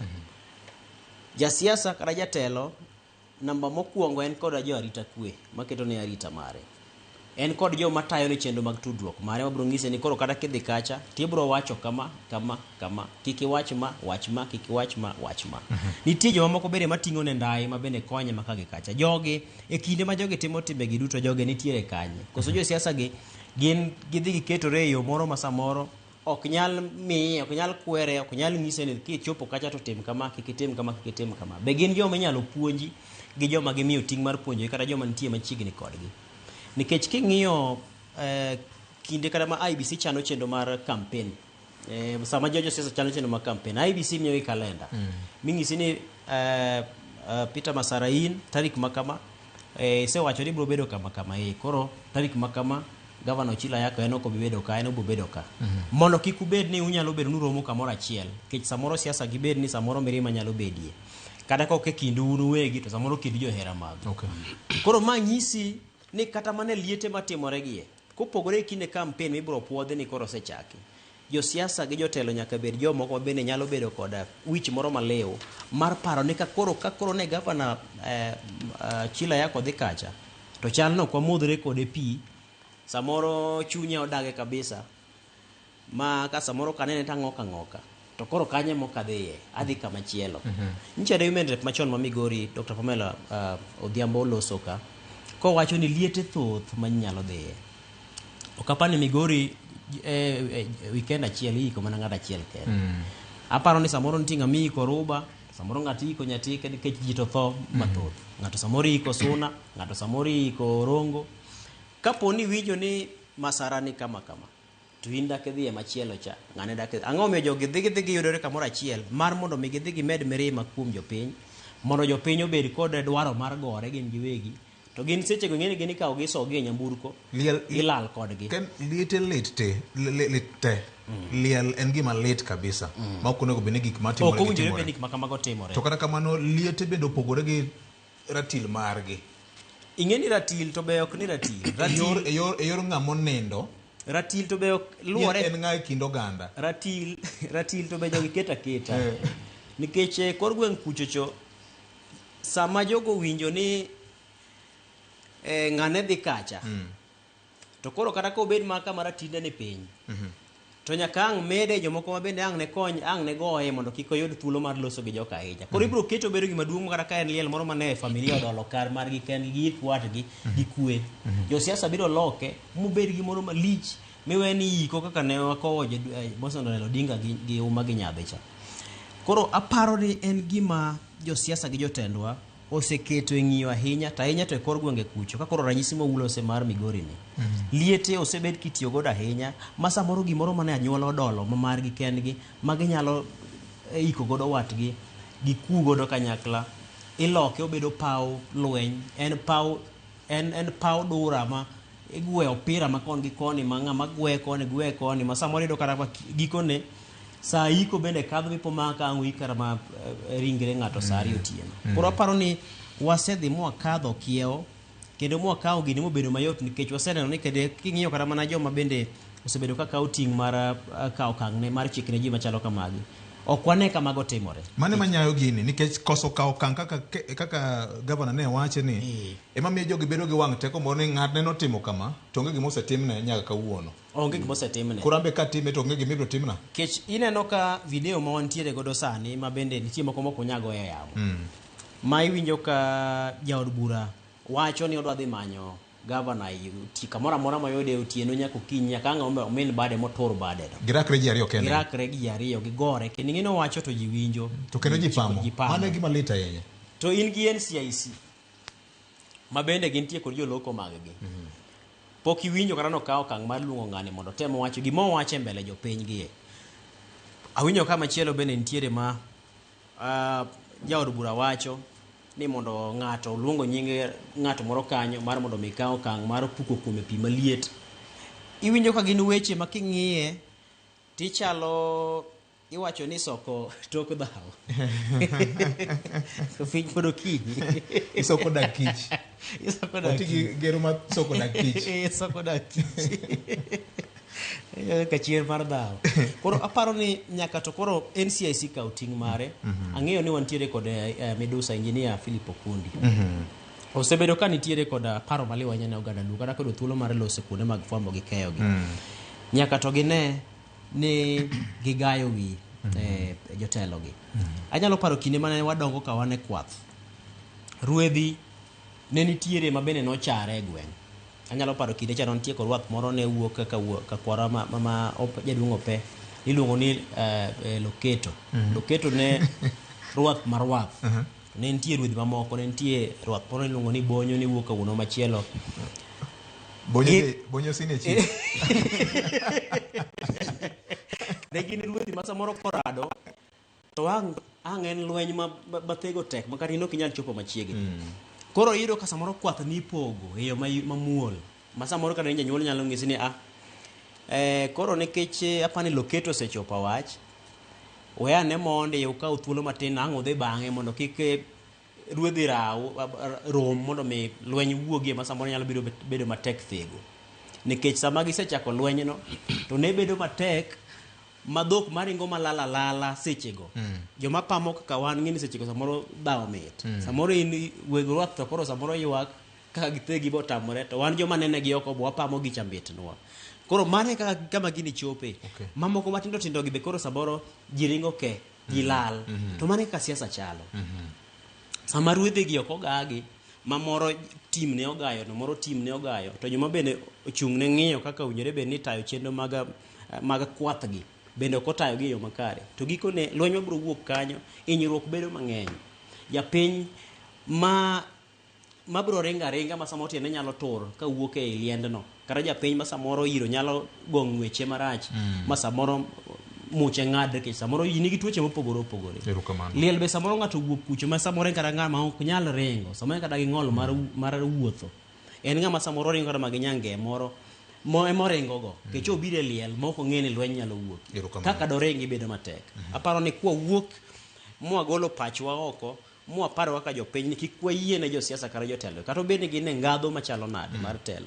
Kik gigol lweny kata siasa e kuonde ma bende ginyalo kelo nwa midhiero kaka jopiny. Erokamano. Chik oyie ne ng'ato bago buche wuon ka dipo ni en gi gombo mar dhiro ajenda mare to luonga buche kamowal to miyo no police notice to obeda gi buche Public Orders Act nitiere. Kata kamano Nyakwar Mgajwang' wendo machielo kaka na Sidieko ni Odhiambo Otieno en jalony e weche mag tudruok e yo makare kendo thothne bende e pewe mag siasa osebedo ka otemo iko josiasa ka ginyalo wuok e wang' oganda. Kendo kata mana weche mag loso strategy kata chano chenro manyalo konyo weche mag tudruok mae pawe kendo en bende en kodwa ka nikech nitiere wach moro ma bende wabro kete godo tesre mbele ka Nyakwar Mogi e chenro ma kaka onene Odhiambo Otieno magi te pod oyiengore weche mag tudruok kaka ken gi governor otemo luome nikech nitiere gima chik miluongo ni Public Officer Ethics Act kaka jatich mar sirikal. Of course josiasa gin state officers thothgi jomoyiergi but nitiere kaka onego bed ni gitimore wang' oganda manyiso luor ne ofis gi magi te kotimore to samoro bedo gi to ni jogi chal ka gima ok ong'eyo teko ma offices gi omako kata nego inyalo wachi ang'o? Ang'e ni gin weche misesomo iseneno gi ok ing'e ni gima interesting e gini ni gin weche mang'eny ei achiel. Mheshimiwa Masara en osiepna kendo asetaye kuom ndalo moko. Mheshimiwa Ochilo Ayacko tapani kata in gi an wasetayo. Nitiere gik moko ma e interaction mosebedo kodgi ifwenyo ni nitiere. Mokwongo en ni onge strategy ma jogi ni godo e yo mar approaching politics ma 2027. Nikech magi jok mosebet e ofis ndalo mar ariya. Chakre Masara ne bedie mayor, Ochilo ni chakre no bed minister ndalo kapora nyathi ma pod somo primary nyaka wuon. Nitiere lack of a vision mar Migori ma jogi endi ok pasu. Omiyo ka giromo koro ok en vision ma ji gore ne. Koro ji gore ne duong'. Nikech abini nitiere vision mar Migori to ji ne romo to koni soni sukari itimo nang'o, ndara itimo nang'o, osuptende iringo nang'o, to wach mar pur mar joniang' itimo nang'o. Mano koro onge. Koro kisodo ka agenda onge e dala mar Migori, wadonje weche mag gwerwa kaka nono. To mano nyuolo gimiluongo ni onge mar tije cha. Nikech sani asedonje siasa an bende. To gimifwenyo ni nitiere ji mang'eny anya ma biro around in ka gin jok ma dwaro sapoti. To thoth gin tie moko matinde owuok. Akia ni tijni nwagolo kanye. Ilo ni goons. Kendo nyagocho ni mong'isi ni kiny kikibika. Kiny kibiro ka to wabro lawi. 1 hour. 1 hour. To kipenjo ilawo na timu niang'o. Ne inwa lawi no kodwari ka. Tiwinjo ka language ma jotelo moko tiyogo. To king'iyo wach mar Masara Ochilo ni mochiko yo. Ibo ni Masara mano kongo ba wach. Ko chiko lweny. Mokoni karomo gi Governor Ochilo. Abro puonje lesson. To kochopo makoro giromo go Ochilo. To koro Ochilo be chalo ng'ama ok nger. Okia ngera. Ok gini puonjo ng'ado lesson no. Samoro wanyalo interpret differently. Puonje kaki tayo sirikal samoro. Jomoko kawe literally. Yes, apani kanu wuo maber, kana winyo maber nokoni nowacho wach luth moro.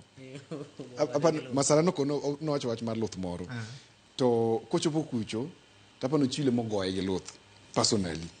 Moko oro ng'ato. Mano tango lack of ethics gini endi completely. Nikech apano kono beni chiko ng'ato lweny. The best strategy mar lweny en ambush. Ambush gi dhulwe nango. Icho ng'ato. Lweny ok ichiki. Kata mana jeshi maduong' mogik e piny ma en jeshi mar Amerika ok chik lweny. Ginya wacho ni gine okutimru maber. Ng'iane uru kako dhi. Kaka ne gimako Maduro. Ng'iane uru kako dhi. To obiro kelo yiedi mag lweny.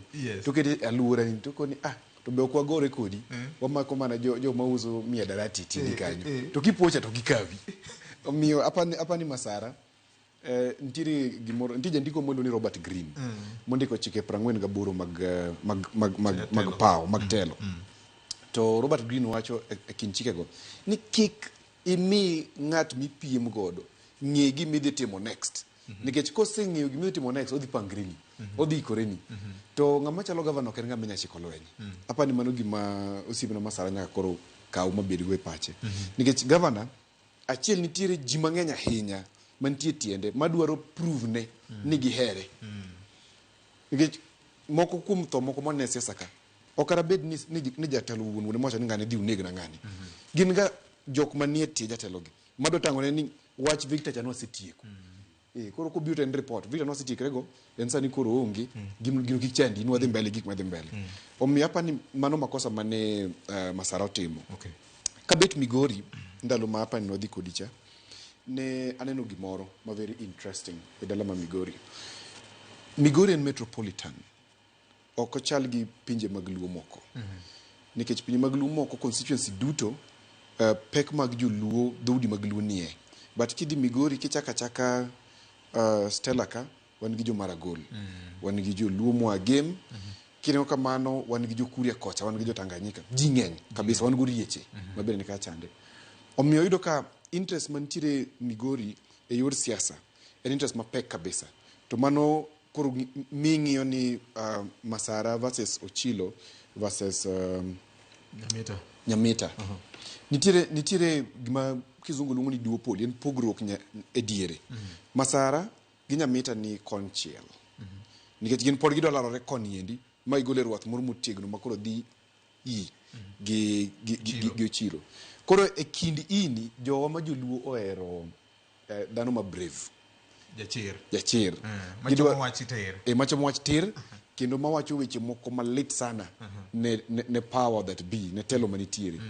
Koro aparo ei wach tudruok kaka ng'e maber en ni Masara temo up his game, otemo jiwo tuke ni mondo ne monya hito wach ahinya ne governor mondo ratings ge odhi malo, mondo kaka nene odhi malo ni ong'ama nyalo kwero ruoth. Yes, en thuon manyalo kwero ruoth. Koro apani mano e gima otemo ting'o image ne no malo ma ji manche support Nyamita mondo ne ni en ng'ama nya chimore go Ochilo kata nya rakre go Ochilo aching nikech Nyamita kiwinjo kowuoyo en wach mabai en ochalo jasiasa mabit muol to jok mung'eyo Masara to ong'eni ben chuny chwadruok but oken gima paro nego beni nyayo ni mondo koro odhi mbele onego beni oganda luo lokore mondo wang'i siasa mopogore yena ka chiko to wach ni ande king'iyo Nyeri, Murang'a kuonde masiwuothe aming'a ndalo moko ne atero medical camp kuno mar thiedho ji to kane wan kanyo endo to ji nobiro dhano 4,000 to ng'ama duong' mogik mane nitiere kind josiasa ne en MCA piny luo ka nitie ji 4,000 ng'aduong' mogik bodo ka en governor to kaya chande ne onge wach mar ni ng'ane ng'atwa to ng'ane ok ng'atwa ne en wach mar pi water bill ma odhaya tapenyo ni wach water bill to tapenyo aora un go kanyika to sani ka wan pok odhi aora chakne nyuoma ka wan kaka na aora ni kanyika wan pi nitiere fridge siasa mane kigoyo ne siasa masling 4 ni unit mar pi ne ocharge siling 4 mo to wando jowa kwa romo to wagore ni duong ni VOJ oheo osiepnani oken wabeni wadhie onobeni kwa romo kwa wachuru weche mag dongruok nikech kama ochopeni koro onge ng'ama ok ng'ato onge ng'ama ng'atwa watewa joluo erokamano. Wach mage mokalo nitie wach moro mabe no nyiedhore wach manyotimore Oruba kanyo, wach mar protocol. Ere kaka joma loso chenro mar rwako josiasa onego otige lai moro mowinjore liete ma wango ma koro kik nere ne nitiere piem moro nikech Oruba kanyo nitie Suna West dala Mheshimiwa Masara ng'amo nego beni luongo wadgi ng'amo nego beni loso mogik nikech mano ben en mbaka mane gore e ywaruok ni governor ka chako kodhi agoye matine ke changeni nitie chuny wach biro ma jopiny rito gi liyo wach mar siasa mwadwa ni wadonje mapiyo koro ma yie na wache mo mineno awacha matine wach Migori ni chien kacha ipora wiye mondo wayud thuolo maber weche Migori ng'eny lweny ne ok ochakore gi Masara go Ochilo nwaneno ndalo mane obado ne governor ndalo moko ne gigore mano odada nyong'o e buo kombe inyalo paro weche mang'eny ma ok adwa donje gima duong' mantiere ni protocol nitie jotelo nyaka mi luor to kapok omi luor nyaka ichal gi luor no ng'at motelo e county en governor nyaka mi luor to embe nyaka ket lwasi maber mar miye luor kaluwore gi gima wuokie dhoge mjumbe kata ka governor obire area mari protocol en ni governor ema kuro duong' mane momiyo ka president obiro to ng'at marwako deputy president mondo mi orwak governor king'iyo kata national celebrations en governor kawan Nairobi ka tibiro miyo ka Sakaja luongo deputy president koro mjumbe ma area no nyalo wuoyo to rwako governor kata rwako deputy governor koponi entiere protocol koro kanyo ok wadwa dhiye mabor ng'at ma jatelo mar county ma en executive mar county en governor to en bende gi decorum kako wuotho gi kako chalo nyako chalie gi kom governor no ok nyal bedo governor ma wiye ogar ma pod bende inchiel wiye ogar kaka iluongo no iwinja wiye nyaka ko yuore kidwa ni wiye ogar tiweyo kom governor asewacho kacha ni Joami nyocha no kosonwa wang' gi manjog nikech waol gi ng'wech ma Migori mokinyi magi okik monego beni wawuoye kae sama koro kod chwe madhano kome ni wawuoyo kaka ji no ogore e liel wang'eyo ni wang' teke michiemo go e liel wang' teko bende mamiyo idonje rangach makata ng'ama ni ikia tichoma kata tir makata ini choma ni ket na uru be pok ywak kata lakini wang teko michiemo godo liel oke wang teko miko godo ang'enge liel nikech ing'eni gigi nane liend Princess Julie Mama Aida Odinga no wuoyo ka penjo ni to ma wabiro e liel to nitie yudhe moko mating'o ludhe mag gembe manyien to wabiro ywago Prince Alili Nyajogina mopenjo ni to ma be kitwa kaka joluo mano kwayo jo siasa ni tone down nitiere kit siasa moro matimore piny luo ka miyudo ka ng'ato ka ng'ato nigi joge ma ng'ato ka wuoyo tiwuone ng'ama jasiki cha ka wuoyo to en chal ka gimirogone e liel koro mae mamiyo kit jotelo ma wan gogi ok gidich gi gimiyo winjo dhiambo wacho cha mar empowering kijendegi nikech kijendegi ka gimiyo tich to kinyok gibed gi wasumbinigi kit mentality ma wan go mar jotelo makaluo to bende e Kenya ka gi Afrika mangima thothgi ok gidwa ni gigol raweregi e midhiero nikech kiny e ka giyudo jok ma igone gi full tank mondo mi odhi omonj jomoko to jatelo maber ma wiye liu onego bed ni sani nye wuoye wach koth chwe jowa komo nade Migori ni emantiere wach goldi ma ji thoye pile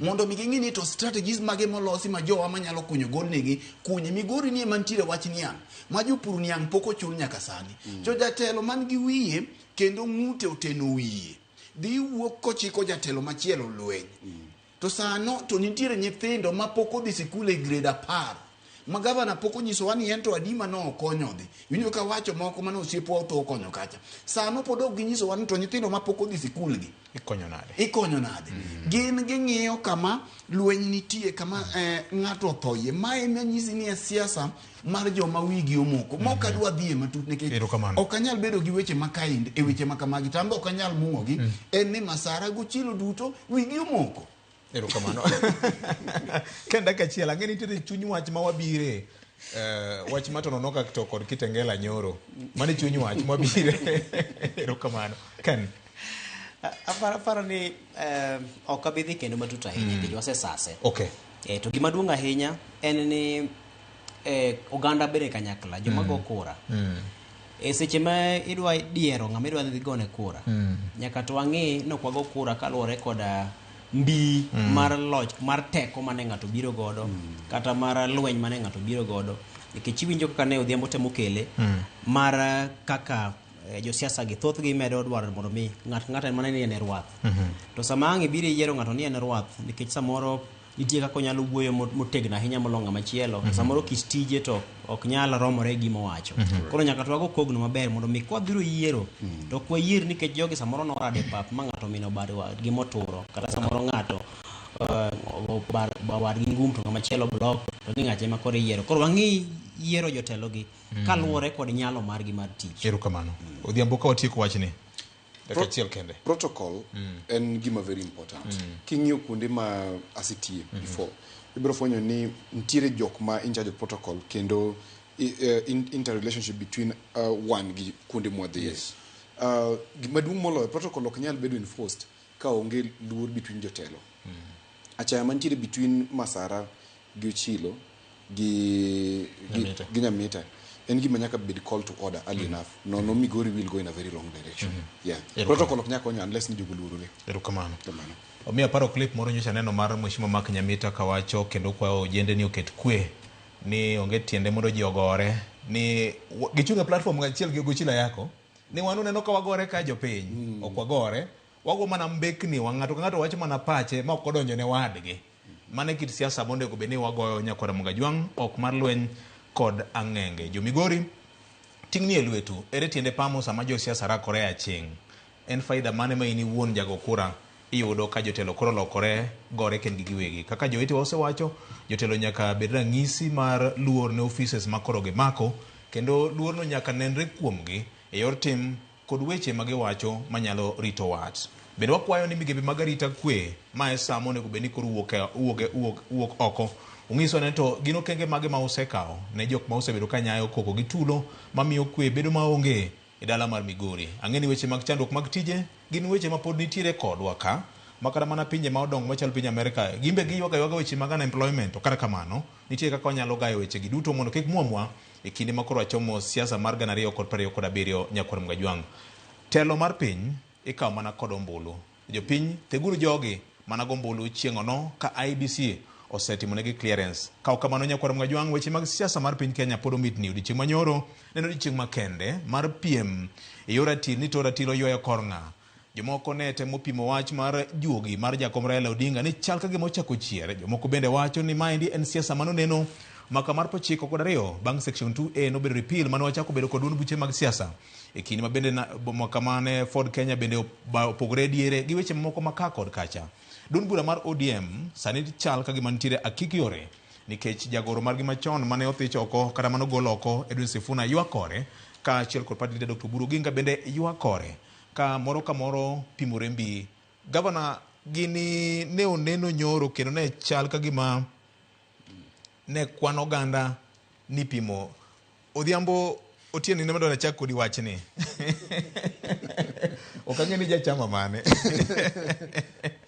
Inyalo yiero mondo wach no inyalo yiero mondo lengo do chunyi ni bing'eyo.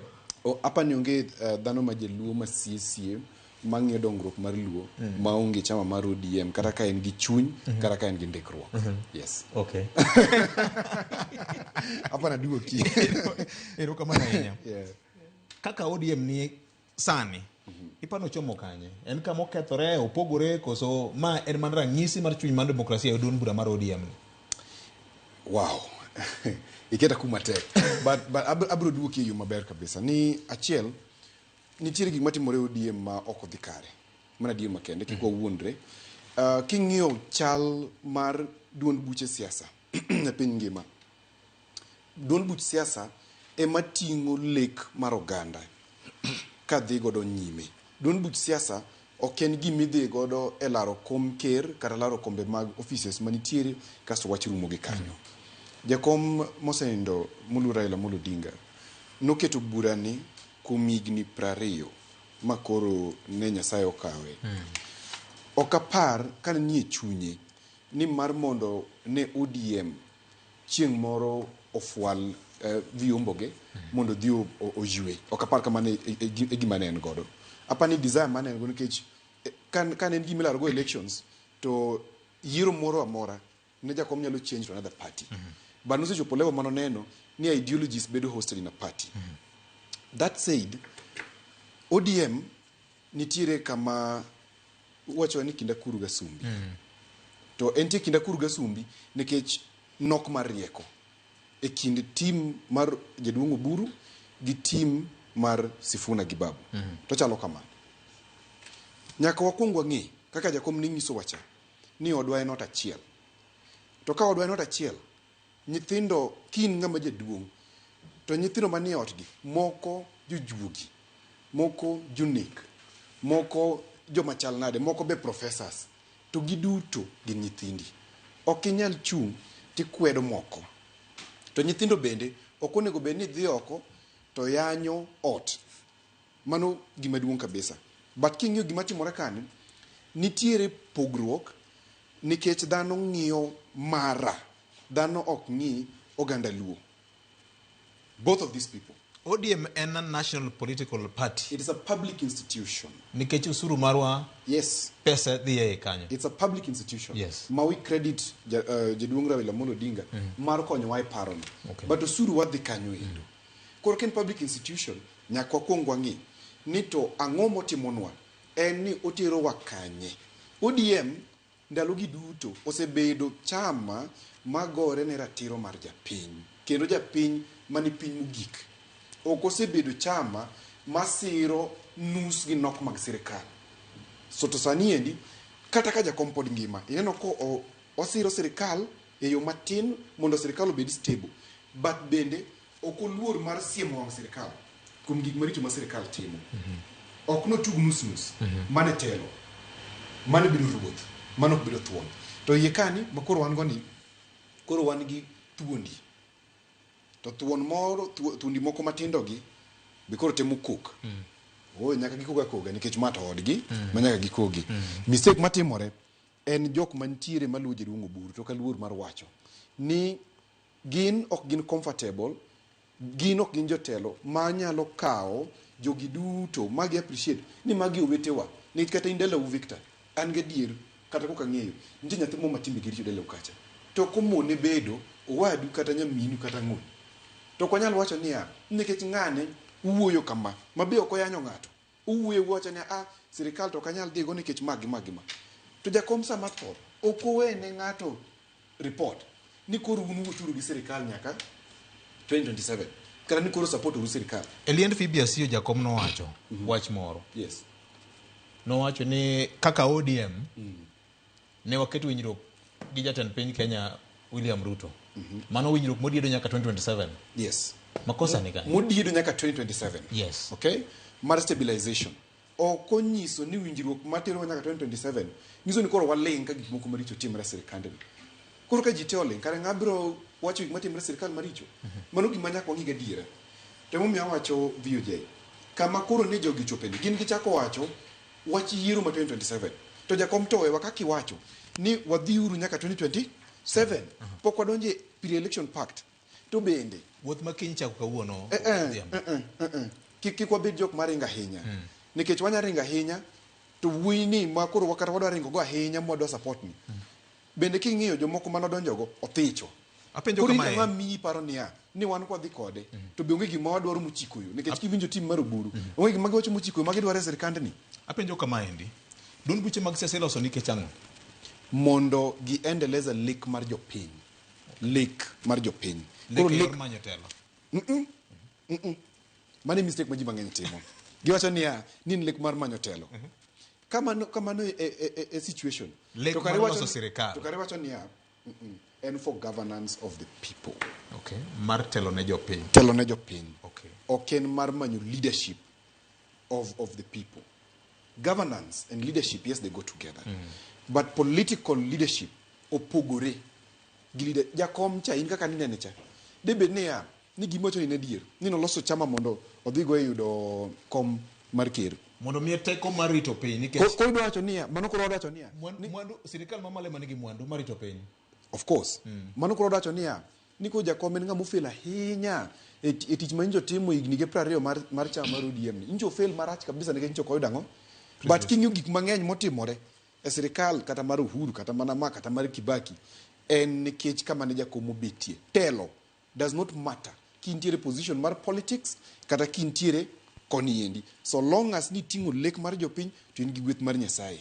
Omiyo gima timore chama mar ODM ka en gima lit ni jogi giringo mbele ya haki.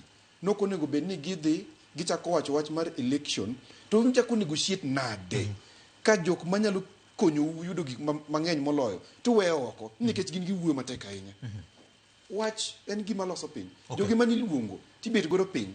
Tiyo ni winjo oyo kama chimo ni to nego bed ni koro nwadhi kama. Kamuluor Mama Ida Odinga en trustee mar party. Kamuluor Ruth Odinga en trustee mar party. Oluongo jogi mobet go piny moko nya obedo gi truce nyaka chop Mama Ida trustee mar party kanya nigi wach. Just a minute. Yes. Just a minute. Trustee nekech. Chama ni nokolosi wiyien. Chama ni nitie jok ma kana jaduong' Raila oseringo to duogo ir ng'awa. In jaodi sama isiwuok e studio ka ido kire ka gik moko chwenyi mang'eny ido kire wuoth moko nitie ma kiwuotho to nitie ng'ama iwuotho go e bathi. Anatiyo roll media ka jaoda ok ti roll media. To nitie gik mang'eny ahinya ma ipimo ne. Nitie mang'eny kaka tich odhi. Nitie mang'eny ma ipimo ne en moting'o emotional baggage mari. Koro Kenya wacho niya ni ng'atni ok trust en trustee mar party to ka ok en trustee to ere gimo luongo Sifuna to owuo gi yuore to nyiso niya wadhi uru mos.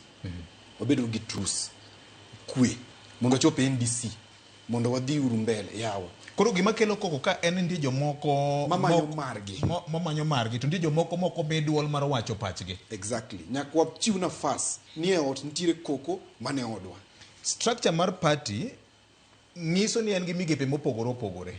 Achiel kuomgi en Central Management Committee ma jagor ma chon Sifuna en jakanyo. Banka oseng'ad wach majority osepuodho wach moro to embe ochako somo ere tiende mondo dhi public mondo pingi.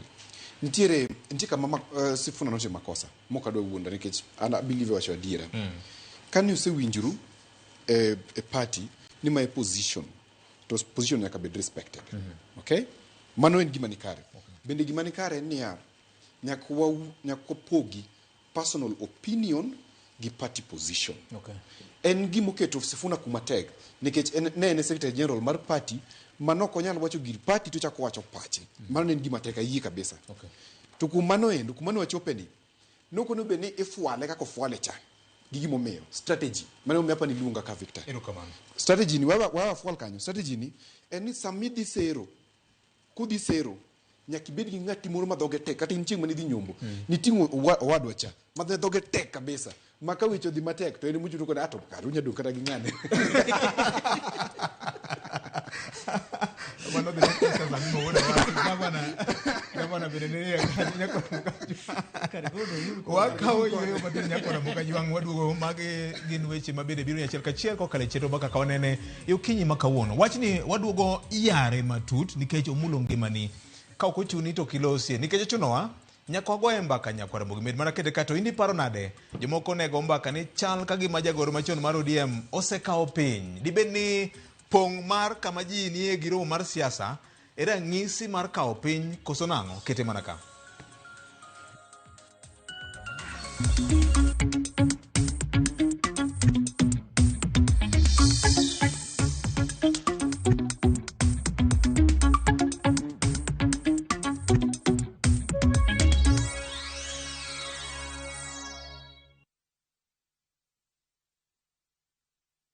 For many, water is not guaranteed. It is a daily struggle, a silent battle against thirst, against sickness, against time. Through Shabiki Najami, we believe in doing more, giving back, uplifting lives, and bringing water where it's needed most, because no one should struggle for something so essential. Over 100,000 students across Kenya now have access to clean water. Clean water is not just a necessity. It is dignity. It is opportunity. It is life. Shabiki.com Najami is bridging the gap in water harvesting. Gaming is addictive. Play responsibly. Not for persons under the age of 18. Shabiki.com is authorized and regulated by BCLB. License number BK 0001080.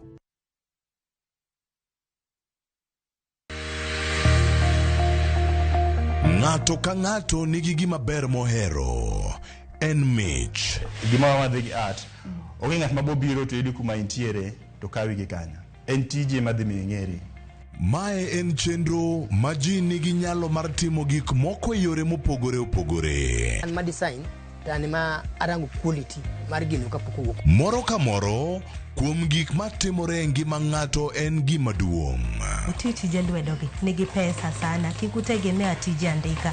Nikech duong' ok en gima iwacho gi duol maduong' seche moko, to en gima itimo gi lwedo. Mi pok nino teko. Time seche te. Pok opogore. Tich Ang'wen, saa 2 okinyi.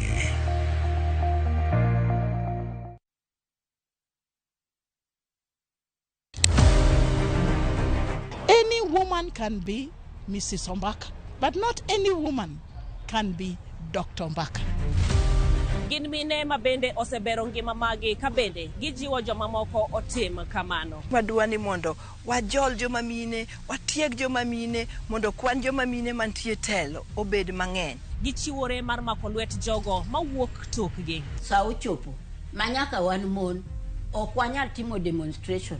Twanyalo timo sit in. Watemo wacho ne nyithindo manyiri ni kaber to konego bene oringa kende ka wiye bare ni to tina chom kanye ka nitie gima thage to yudo ng'ama miyo mosewuotho yor nieri to penjo wach mantiere. E chenro ni mar mine wacho wakelo mine mantiere gi lony mopogore opogore. Tudi koda juma ka juma Tich Ang'wen e chenro ni saa 3 mar otieno.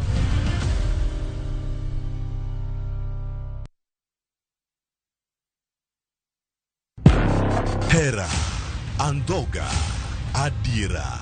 Naye kodi. Nok ang'eni ni nyalo timre marich kamae. Ich lach ok duong' dhot. Obiro donjo to kao. Nyaka sani podi nikia gimoro amora mantiere pacha. Hera miyo ng'ato bedo gi teko mar timo gimoro. Kendo nyalo lokore pap mar lweny. Odni opong'o mana hawi marach lilo. Makruok gi ng'ato nigi nengo mare. Ing'eyo gima rach kodi en ni onge ng'ata piny kama bedo gi wat kodi. Oromoniti. Remo biro yiero bedo kor ka ng'a. kata kapo ni wanjo kod gi nyako mano konyiso ni waonge ratiro mekwa omiyo anabiro chung kode. Onge gima siko kopondo nyaka chieng'. Sama dera chiegni gik moko duto wang'. Sanju gi Rajiv en ng'at achiel. Wae donga wache dier. Parineti wuok tich nyaka ngeso saa 2:15 otieno.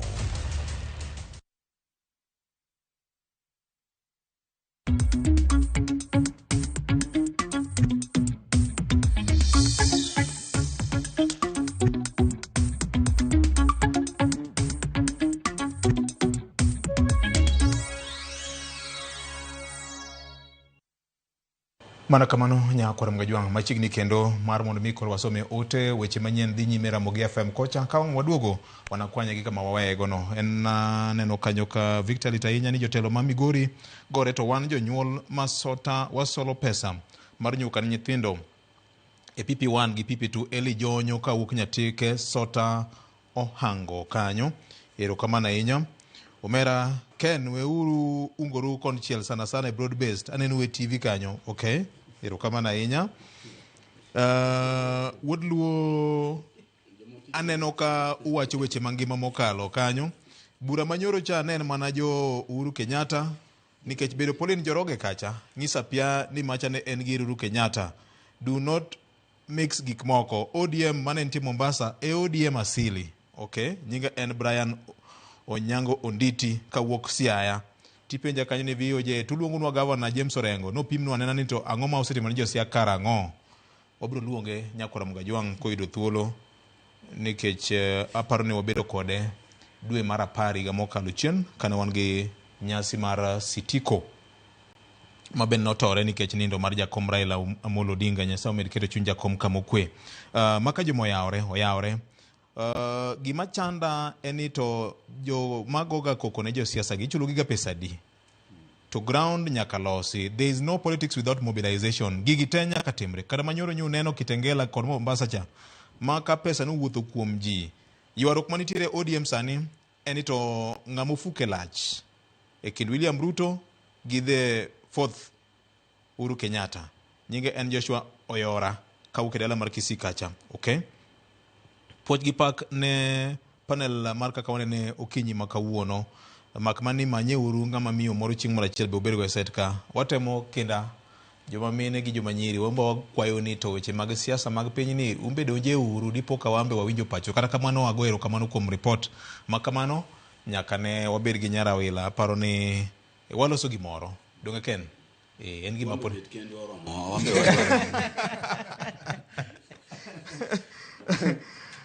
Newton Onjez kawuono kaka wanene mit maratari Governor nyaka yie ni odhiambo bende kolo wach koro mopogore kode nyaka koro oyie Kitengela e chuny jopiny mar ODM ka wang'iyo romo mar Raila nyaka Tiegas nyaka ne ba nyoro eka koro weche ne chapni ahinya. Joshua Kaudo ODM maonge Tiegas ok en ODM ok inyal dhi sero nyar jomoko to ichako wacho ne nyako kaka dalau babau odhier dalau uninde kech to ikono nyako ni here kendo nidhi kende nyaka idu pesa gi nyaka idu piny gi pesa. Victor weche matimore Migori County to rach ahinya. Gima dang' aher kwayo mana jotelo mag siasa ni nyaka gi respect the positions that they hold. Violence must never be accommodated in Migori County. Where is the umbrella body mar churches ma Migori County? Why are they silent? Ere jodongo ma Migori County ang'o momiyo giling to weche gite dhi nyime. Gini maka giwuoro kabisa. I'm not very happy kaka ja Migori iwacho ni wuok e sub county ma Uriri ni politics mar tolerance e politics manyalo terwa kama bora ahinya ni jogi wadhi thego gi debe e seche mowinjore. VJ kweth motel gi kod youth leader Oburu gin Jolinda Tumbo onge ground magirito nikech en rito kombe ok kedo ne jopiny. Okay, maka joma aneno ka luet president nitiere wach mar kethruok mar ODM ni piny na jotelo ni to president odich gi kuch joluo koso odich gi kethruok mar ODM koso ko ketho ODM cha to bargaining power mar ODM biro bedo manyap koso do bed nango konyauru fono wach ni erokamano ahinya. Felix Ojwa kaka ni Asad Beach maka joma ujofwambo unemu medo liet mar siasa ma luwore gi gazeti mar Standard maka wuono weuru chwako mach ahinya manowacho ni Sifuna Oruto kendo chalo rwath makuombo to jatend party mar ODM to ne giwacho ni Suto headline makawuono ma gima jali temo wacho ni samoro nyoro ing'eyo ni ute mag fwambo nitie kod gima giduong' ni editorial policy margi. Correct. Koro gimbe gineno ni mane ma headline maber ne giwegi. Joma dongo adwa ni udonje wach ni mapiyo piyo kapok waduogo kendo chuny wach manitiere ka. Gavana abiro chako kodi okinyi makawuono. Okane wach malich ahinya ka. Mana kaka okineno ni kakambo ka. Hero kamano. Ageni side B mar compact magrito. Ken. Ngato wacho kajo ni wadonje bro besan poka wuoyo kata. Nyinge nga. Wacho nyinge. Kage kata. Ndiko nyoro koro nori da mondo saoro mundo o. Hero kamano enya. Odiamo tieno. Igeni giwa mitni ya. Mano ngana nyaka benose no ga ken wuoyo. Kuna ine kani. Okani. Press play. Kile amor ni oneno waka do winjowa. Nikech ni ok gima yot ng'ato kawo kinde mare kobedo to neni kata thuolo mare to winji. Mochako ndike gimoro. Wageno mokalo. Nikech ka gionge to tiere mar chero ni bende chalo kanono. Wan ka nikechun. To gima ber gi chenro ni bende en kaka wanene. Omiyo wasomo ote gote. Wasomo man samoro mara yanyi machiel kachiel ma samoro somo tek. Thoth ne ngama wacho pache. To wachwechwa thuolo mondo mi jopiny bende wach pachgi. Ema ni koro wando kaka wabedo kaka jofwambo ma bende nitie kod lony e tudruok. Nikech gene tijwa ni en ma samoro ji ok ong'eyo. Siasa to gi fwambo gi keyo kata chenro mag tudruok gi ringo kanyakla. Omiyo ka wan e skul kacha to wasomo gimiluongo ni political communication. To matieni tudruok to kod twak mar loso fwambo kod keyo weche mag siasa mago duto gin gik ma wasomo. Koro sama wuoyo ka joma bende nitiere kod wang' machielo mopogore gi samoro tibim gi tiala la majigo kocha. To kendo wuoyo mopogore gi jolony mag siasa. Jolony mag siasa bende nitiere ma samoro joma timo na political science gin mana margi. Ginyalo ng'iye e yor science moro.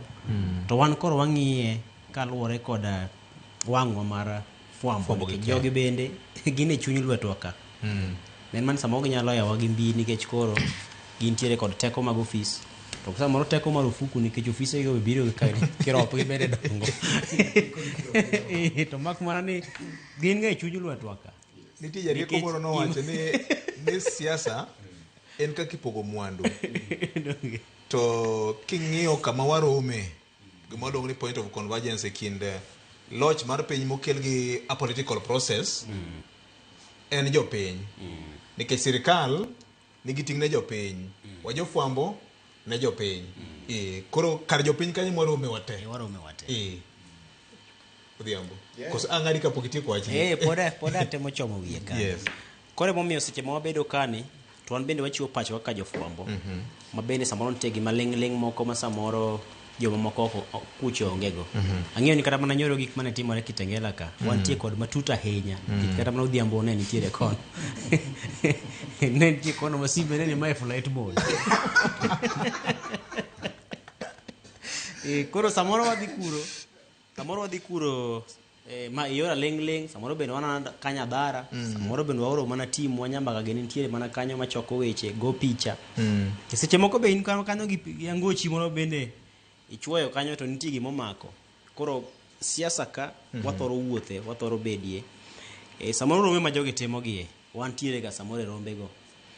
Samoro in bende ni ng'ati e iye kama girome no. Koro yudo ka samoro nitie matuta ahinya ma wantie go. Ma samoro nyalo wache oko ka ng'ato nyalo kawo ni samoro in nitie gimoro mosemiya en mane samoro in bende iseng'eyo maling' mana iye ma ng'at machielo kata ma jasiasa machielo kia. Josiasa gi bing'eni gigono nyaka simbe winjo to winjo ng'acha wacha nang'o. Winjo ng'at molero go cha winjo ko pango nang'o. Kudhna piny. Na neno ka un kode. Winjo ko ng'isi nang'o. Koro wantiere kamoro ma wan gi thuolo malach mar ng'eyo gima timore. Paw siasa ka gi paw telo. Kech kata mono meja piny ng'eni to budget oketa di pesa di moketi tang'o gini ok wasomo weche mag pesa to mak mana nikech wan e iye kanyo wan gi nyalo mar neno kisenene to koro inyalo manyo jalony moro to chako loko nigo chako ing'eye koro bedo kod thuolo malach ahinya mar lose wechegi omiyo koro kowache kaka wanene kama to bedo mayot ne japiny mondo miyo en bende okwanya achiel adek monyalo ringo godo. Erokamano. Wach mangima mokalo Nyakwar Mgajwang' we asome ote mamoko mag jopiny ka endi maka juma onge gima lich mopogore kuom Sifuna en mana excitement moro mabedo ga e paw siasa e opponent sama Secretary General chako kiko weche donge mano e kaka negiketo Ababu na Mwamba to bende kaka piny notimore kod Malala Cleophas kano wuok e UDA. Sifuna ndache biro na lal nono makata ng'ama winje dhi bedo maonge. Nyithi luo mondo yaw pachgi kigibed ne gidich gikonyo opponents to wreck the boat mar ODM. Manen fuo an Lazaro Kanyambok Jakariobangi Maguje neno kamano wan kaka an kaka nene joluo te ok nie sirikal maruto ni omiyo kik ng'ato on behalf of joluo ng'ama ne nyalo wewi joluo Nyasaye no osekawo Nyasaye okechunye kama okwe to parni kata joluo moko mang'eny ne ok mor kod Raila donje broad base. The line has been drawn ma ote mar Dennis Oloz Ward Siaya County wacho kamano e ote mare jomadongo weche thoth ka kendo aneno kanyo ka mi asigla kanyo ni waseduoge Ramogi FM kar chunje luo mbaka pod dhi nyime okinyi makawuono. Brian iwacho ni en lweny mar gima ng'ato dwado gima donje bund e ng'ato ka ne waseneno kanyo ka bende sembrok dwedo ne ng'eny ka kweth moro wacho ni nitie lwet Ruto e gi Dr. Buru moro Joko Buru bende wacho ni nitie lwet Uhuru Kenyatta e gima nyotimore nyoro cha ma wanyalo yiengera til nade wanyalo yiengera til mwang'i ni ng'amawacho gini ng'amawacho miriambo siasa en kar miriambo to kadwaro rangi bila no nikech kwa chako ng'ini ng'ama support nara Dano bili supported 2022 na area Azimio Secretariat no bili supported Uhuru Kenyatta. Okay. Mike Mari die kona kanyo ni ok mobere ibro lose hero kabanyo governor inene nade papo se pie lwenyi nitie kamutuk na neno kanyo karatil mar kwan oganda ema nitiyo go ne Sifuna osekawo piny erokamano ahinya no kana gilieko ni umirimiri macha ok chunyo ODM kapok adonje e chuny mano Victor to yie mondo me awach weche ariyo. Mokwongo achiel kuom trustees mag ODM moka biluongo nyinge koni nyaka waler kar trustees kanyo en apani gima Odhiambo wacho kuom ranyisi but trustees mag ODM gin dhana beach ma wasewacho ga pile ma kanyo oting'o Dr. Buru Oginga oting'o Agnes Zani oting'o Senator machon Mabusia Amos Wako oting'o Timothy Bosire oting'o Joshua Kawino main treasurer koro kanyo donj kamano. Mar ariyo en siasa mar ODM nyaka ing'e ni to kweth makoro wuok ariyogi nyo chopo kanyo nade. Siasa mar Sifuna gi Babu ahinya Sifuna nyocha nochako gwere kata ka jakom pod ngima minyalo paro ka jakom ni e hik miwinjo iwacho cha kama ne jakom kone ni Sifuna kikibi ahinya macha nen Kong'ondo Were mani winjo kone ni kata ki igine ahinya to kikichal ng'ama bira ahinya kata kisokogi tiende ni Sifuna ng'iyo politics mare ma Nairobi. Sifuna dhi chung senator ma Nairobi to ahinya bang' onge mar jakom Sifuna ong'eyo maber ni mondo mi onwang' ombulu ma Nairobi sani kaka senator nyaka ong'i ombulu mar oganda jo Masawa kata oganda ombulu mar Okuche kaeto gi Wakamba nikech ang'o dhoudi ariyogo ing'eyo seche ka Azimio ne oting'o kweth jo Wakamba sama ne e yiero mokalo jo Wakamba ncha nogonwa ombulu sani gionge nekech Kalonzo Musyoka sani ni United Opposition koro Wakamba mano gocho ne ka onge. Mar ariyo Sifuna yande no osewacho ka nong'iyo future mare kisiasa ok inyal pimo Sifuna go Buru king'iyo kuom age mabiro bire nikech magi gik manyaka waler ne jopiny. Babu dwa chung governor ma Nairobi ong'iyo future mare to bang' kosechung governor ang'o kendo mochako dwaro kendo Nairobi en cosmopolitan. Nairobi okutingo oganda luo kende. Sama koro Azimio obarore, Kalonzo odhi, to nyaka ng'ini ere kaka onyalo yudo ombuch jo Wakamba gi, oyud ombuch jo Masawa, omed go ombuch jo Luo, kaeto obed governor. Adieri mar wach en siasa mar Kenya ni pod opong' oyiengore dhoudi. Pod oyiengore dhoudi. Mano gima ok wanyal ponji. Ng'at mawacho kata kiwacho ni Oburu Oginga nochako goyo weche mag riwruok chon, kata weche mag siasa chon. Jumbe ariyo mokalo nyocha William Ruto nigi jochung' mag UDA State House ka. Negi biro lemo. Negi njokwaya. Negi rwako lep siasa. Kendo jatend piny William Ruto norwako gudu mar ODM kata kala mar ODM kaeto ne en gi kala mar UDA. Kaka ni neno Januari osechakore ni siasa osemoki. Kendo bende jo siasa osetwang'o nyaka lep lemo. Ja siasa achiel oserwako nangaro nigi namba. Mar lejo osetwang'o kendo en gi tigo. Mar Catholic bende oseiko. Sani bende leson nyaka magadwen gisechako maki e wigi. Ramadan be biro kanyo. Mako biro kanyo. Asaleikum bende osechak puonje. Odhiambo gini strategist te osechako puonjo jo siasa gigi te. Makidhi e lejo tiwacho ma, kidhi koni tiwacho ma. To maduong' en niya, gima adwa ni wayiere gi pacha kaka nene. En ni Sifuna gi Babu gin jo siasa man gi future. Kendo gin jo siasa mathuondi. Babu ndalo moko omak kai ka nineno. Ndalo Uhuru cha. To kit siasa mar oganda Luo kata mar Kenya dwaro ng'ama thuon. Gin thuondi. Gin jok mako wacho ni gidhi to gidhi. Ng'ama thuon inene pap. Inene pap.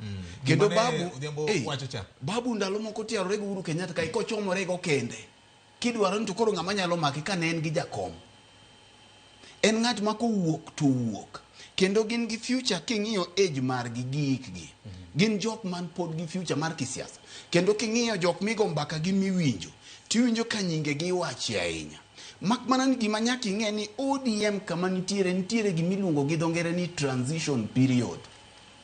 Kama ODM nitiere ni oganda lupo no bedie. Nekech nyo ODM owito thuon jatelo mok mana mar ODM to bende mar oganda luo. Koro ka wuon ndalo wuok to ne jogi pod ok opiedhore. Koko matimore ni nyaka bedie. Mae momiyo bedo matek samoro kata ODM dwa dolo Sifuna ni nyaka idong'a kae nikech ong'iyo ambition mare. Ong'iyo future mare. Nto kisiasa ka dong' ka ire kaka dhi yudo ombuchi jo Masawa ni. Victor, sama ne ODM at 20 ni Mombasa, kane Oburu Oginga chamo muma, ng'ama nomiye muma? Sifuna mano chung bathe. Secretary General, Main Sifuna. Nong'eyo iko Oburu koso nokia. Nong'eyo maler. Koso chieng' cha Oburu noroch. Kech seche mokiwacho kia ni jo media kia jo Ramogi, wanyisi gi jo piny mawinjowa. Kawuono king'iyo oboke mar Standard ma ng'ato wacho cha, gima moko ting'iyo headline, tibiro nwang'o ni media onge gimoro ni objectivity, media bias. Makati dhi mana Al Jazeera, tibiro yudo ka kinde manyocha lweny mar jo Palestine gore gi jo Israel.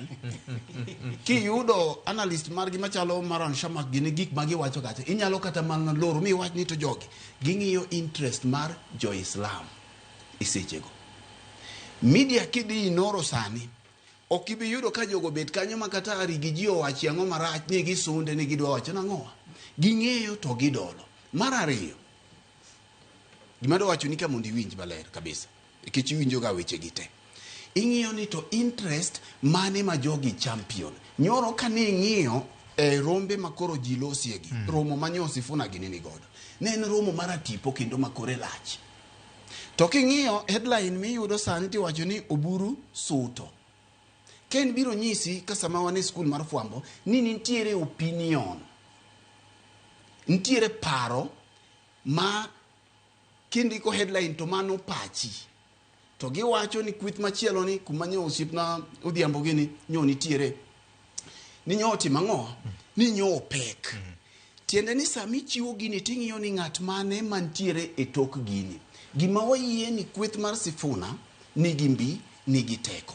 To de nyalo bedo nade ka ng'ato oseamua ni kata chalo nade, to obiro timo nade? Obiro wuok. Mano kwan mar ariyo mogik en niya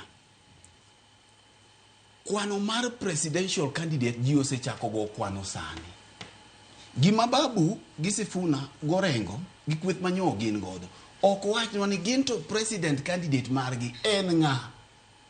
William Ruto giwacho ni rach, ano kawachi kod rach kato ber an mano ka kura no kagone. William Ruto iwacho ni rach nyaka gi jok mano ogone kura korach jogi daki nyiswa ni to gin to ng'at mane magineno kaber. Mar ariyo ODM ok en human rights party makedo ne ratiro. ODM is a political party mano oket mondo nwang power. Mano maradi ok samoro ntigi milo ni political party ideology society iwinjo gigi magi tiyo go mondo ji oyud power. Iwinja ka jasiasa obiro kamogo e ng'ato risasi kacha ok nekech ohero ng'ano mano bi mondo jok mano ochokore kacha mondo neno timang'owa ochungi jogi political parties te gima political parties te dwaro en ni mondo migiti mang'o giyud power. Ka mbaka magore mar 2027 sudo machiegni ting'iyo ni kweth ariyogi ponono Babu Owino gibiro kata Sifuna ginyisowa ni ginto mae presidential candidate margi bende uma ma pod gin godo cha dhi dong'. Ka giwacho kawuono ni Rigiji e marwa Kalonzo e marwa kech ntiere oganda Luo man kodgi ntiere oganda Masawa man kodgi kama biro pogo ji ka mbele ka enia nyime ka uchungi ng'a. Koro ka gisewacho ng'ama gichung godo tibiro ng'iyo nikech wan e kinde mar political signing to bende jogi gik ma giwacho samoro opogore gi gima gitimo chien kucha. Kik gimoro wuondi ka samoro kata mana Kalonzo Musyoka no oduogo motiyo gi William Ruto. Ng'ama nong'e ni Raila ne nyalo tiyo gi Ruto. Sifuna no bende kik gimoro wuondi ka bang'e oduogo mochako duogo tiyo jo nogo kore mowacho ni an awuon atigi Ruto ok nyalre. Koro gigi jawilorega mai momiyo senator machon governor machon Mandago nokoni gigi kiki kete agoko ahinya en tuk siasa. Koro adwa ni mondo ng'i kweth ariyogi ng'i kweth mar Ruto go buru kaeti ng'i kweth mar Sifuna Babu Uhuru Rigiji gi this united opposition. Uhuru donjo kanade beda mos monde bed monde nyoro station mane manyo golo rally ma Kitengela live achiel kuom station ma itudo gi jatend piny machon ne gigole to ang'o manyo mono gigolo matono noka editorial policies opogore to kale mocho ni gigin koro media houses ne wacho ni gino en ka kawuono ok inyal wuok mitidhi gol Citizen ka ponono kaka nyicha ni neno chien kacha Citizen jatelo kaka notenre gi jatend piny Raila Amolo Odinga ok di wuok kani kawuono Ramogi wadwa golo rally moro ma ok obedo approved ka ok adwa donjo kanyo idwa ng'iyo ni kweth ariyogi nyisi ni wuon station cha en ng'a to king'iyo kata mano bok mwa wanenogi nyisi ni wuon gi en ng'a. Interest mar oganda Luo ng'iyo ni to ng'ama ni godo nikech kae wan gi gik moko ariyo ka samo wabed kaka joluo momiyo wawacho dholuo. Nitiere gimoro miwacho ni subjectivity ni biro mana nikech en kit dhano. Yes. Lakini a professional space wabedo objective. Jolony mar tuklu biro nyisi ni objectivity en a myth. Iwinja. The moment misebedo piny here number 1 ijaluo. Yes. Iwinja. Mar ariyo Homa Bay. Iero gige Luo. Okay. Makati wachiri ni koro inini ja Kenya moloyo. Kati dhi mana inoro kacha. Victor ntiere station moko makidhie to iwuoyo kamae to kiwacho gima ok idwa winjo nyaka ja kamera ndaki. Kapo katieko nikech gimi wacho no ok odwa winjo. Mane Kenya ka? Kidhi tere injili mar jatend piny William Ruto nyaka ja kamera ndaki to podi intie podi loso. Okay. Gima tamo wacho kabirie kanyo. Yes. Ichana wache kaka en tatieko ba awuoka. Aya. Mar ariyo en ni king'iyo kwano gi to ganda Luo nyaka koro ng'i.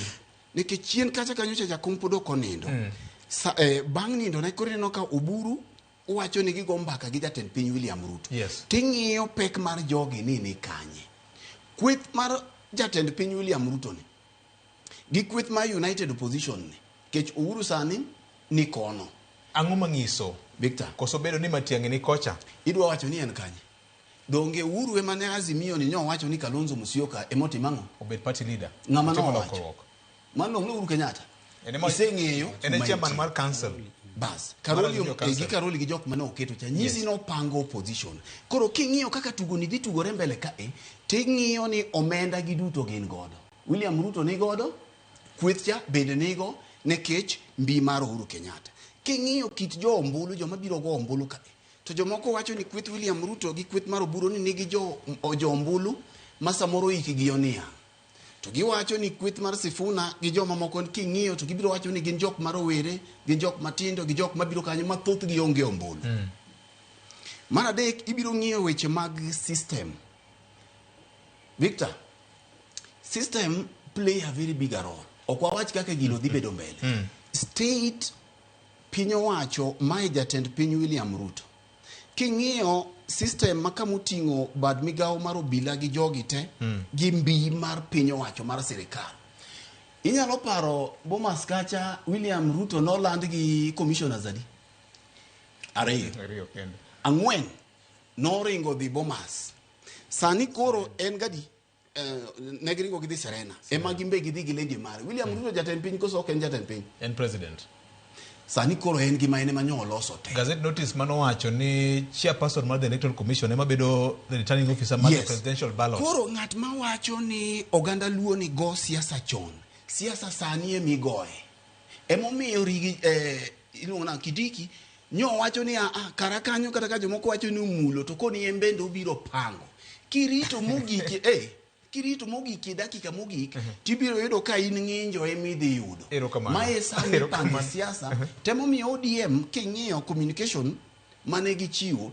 ne giwacho ni wamiyo tend duond buch ODM thuolo mondo dhi ogo mbaka ano kalose luond ODM tawinjo gima ne gisomo ne giwacho ni jogi dhi ogo mbaka gi jok ma gi jowetegi magen go gi parachiel jok mabiro dhi go mbaka go sama gisego mbaka ka gibiro duogo ne oganda luo ni magi mae gima ne wapedho to mae gima wayudo ok gidhi e lo ODM kende nikech Sifuna maloso kendo wuoyo maber kama eni waluya chigni nus gi nie sirikal mar William Ruto Mudavadi ni kanyo Wetangula ni kanyo jomo governors bende gin godo to maka oko wacho mondo mi owe koro ODM ka okogo kwande matut oganda joma sawagi masa moro moko support Sifuna gi jok mamoko wase wacho ka ni gin gi ministers adi kanyocha jakompo kodonje broad based nyocha ne wan magi PS Dr. Raymond Omolo gowalo to gi another PS manyanya kacha manje anya kacha kombudo ema nyocha wan godo sani ibiro ng'iyo ni nyaka ne jakom donje broad based to koda ne odonjo gi e tok chiel gi kaka ne odonje kaka ne gimosore manto koro ok wang'eyo kaka gige Gen Z no odhi en ni gimo ganda ng'iyo kawuono ka penji Victor kidhi e ndara obilo dhi ochwadi iwacho ni dhi kedo ne ang'o erokamano nadhi kedo ne piny Ahmed kedo ne piny jomodong to chiemo piny dhi mbele nyaka jok manyotho manyocha nonegi kapok ochul sani to rengo pod nyiso jomoko ni moko chakodho ge ndara dhi negi to magi manyo nitiere gi pok ochul makama jakom nowegie mondo michulgie bende kata mana jok mane ni kucho ne ok owuoye e chudo mar jogi kiny kogik to wan Ramogi kae magichuno wayioronwa message ni Fred wuouri wi jogi kuong chul maki ka chak neg mo erokamano ahinya Fred wachino nopong'o kori kabisa erokamano ahinya wabrotude kod senior J Bonyo e yor simu J Bonyo kang' wayude to wabiro go kode mbaka Ken kwan mar oganda e mbaka ma sani kore goyo drone shots ne ng'eny fish eye shots bende ne ng'eny ni to noka jomoko ne wacho ni chal ka gima dhano onge chuny mar ODM ni nyo neno dala mar Kitengela to jomoko bende wacho ni be nuneno ka ji rwako nanga mang'iso rangi mar ODM Kitengela gadier magin mbaka ma ji temo goyo iparo nade ing'eni Kenya ka pok wadak ahinya aparo ni waduto wan otieka wasedak higni mohewo 35 kadhi mbele to apani to samoro koro dinyon 50 moro to taparo ni waseneno kichien kaka Kenya osebedo kaka en yes jo Kenya gin joma nyalo oli kabisa jo Kenya ge kinde moko no olo ng'ato ni Morara Kebasu yes kabisa mwana kore no kao piny kabisa mo pamni malich kech no nombo moji sindan aroko Philip nyoge miyo gini inject koro wach mano biro go mar inject no ji okawe ma ji wigi olinga mano biro kode ji tiyo kode koro mano to en kit okada Kenya kende to thoro timore ahinya to ngama bende ni samoro nti lek moro mar temo dhira agenda moro ma jopiny nyalo mor godo itemo wacho ni jasiasa wacho gima mit ne jopiny winjo to samoro japiny kosekawe moseringo kode to wiye wil ngama nokele ngat machielo ma samoro ne nitiere ma ne ni ma bath ndara kacha bende nochako dhi ochuogore e nyime ema koro ringo godo koro ngwech mochakore ni ochakore maber ne Sifuna motelo ne Sifuna nchano ochakore maber ne Babu tapani yamo dhi olokore kalore kod weche manotimore mar golo Sifuna ilemo mar jagoro ma duong' e ODM kendo koro iwinjo kata kane ji ni Kitengela to wach Babu koro ok wacho wach Sifuna kata mane rage tuge mag rugby manyien nitie Nyayo Stadium ka wacho wach Sifuna koro mano be wach machielo mo nyalo go e mbaka ni to koro ma keto Babu kama chalo nade dibed ni joge nyalo ni ano gi ngweje ni ka gin kanyakla nyaka oko koso ngato nyalo yech ne chien ya mbi mana dwaro cha kora pano lal na odhi ne ngane kech sigu mar siasa be nitiere kana biro matek masamora weni an kwethni mane mara to koro ngam machielo chakuke masulu mare chako rieny to nyalo bedo na matek mondo mi chak ng'eya kendo koro aparo ni kanyo bende en baka machielo manyalo biro goyo ni to bende joge ngwech magi chako ne ginyalo sustain be ginyalo dhi kode nyime mokalo kama gintiere ni iwacho wach mar rangi wacho wach mar chal mar romo mane otimore nyoro anyalo wacho ni en adier ni romo ne nitiere mar jokanyo mag ODM mokikore gi ji mamoko nyalo bedo siepe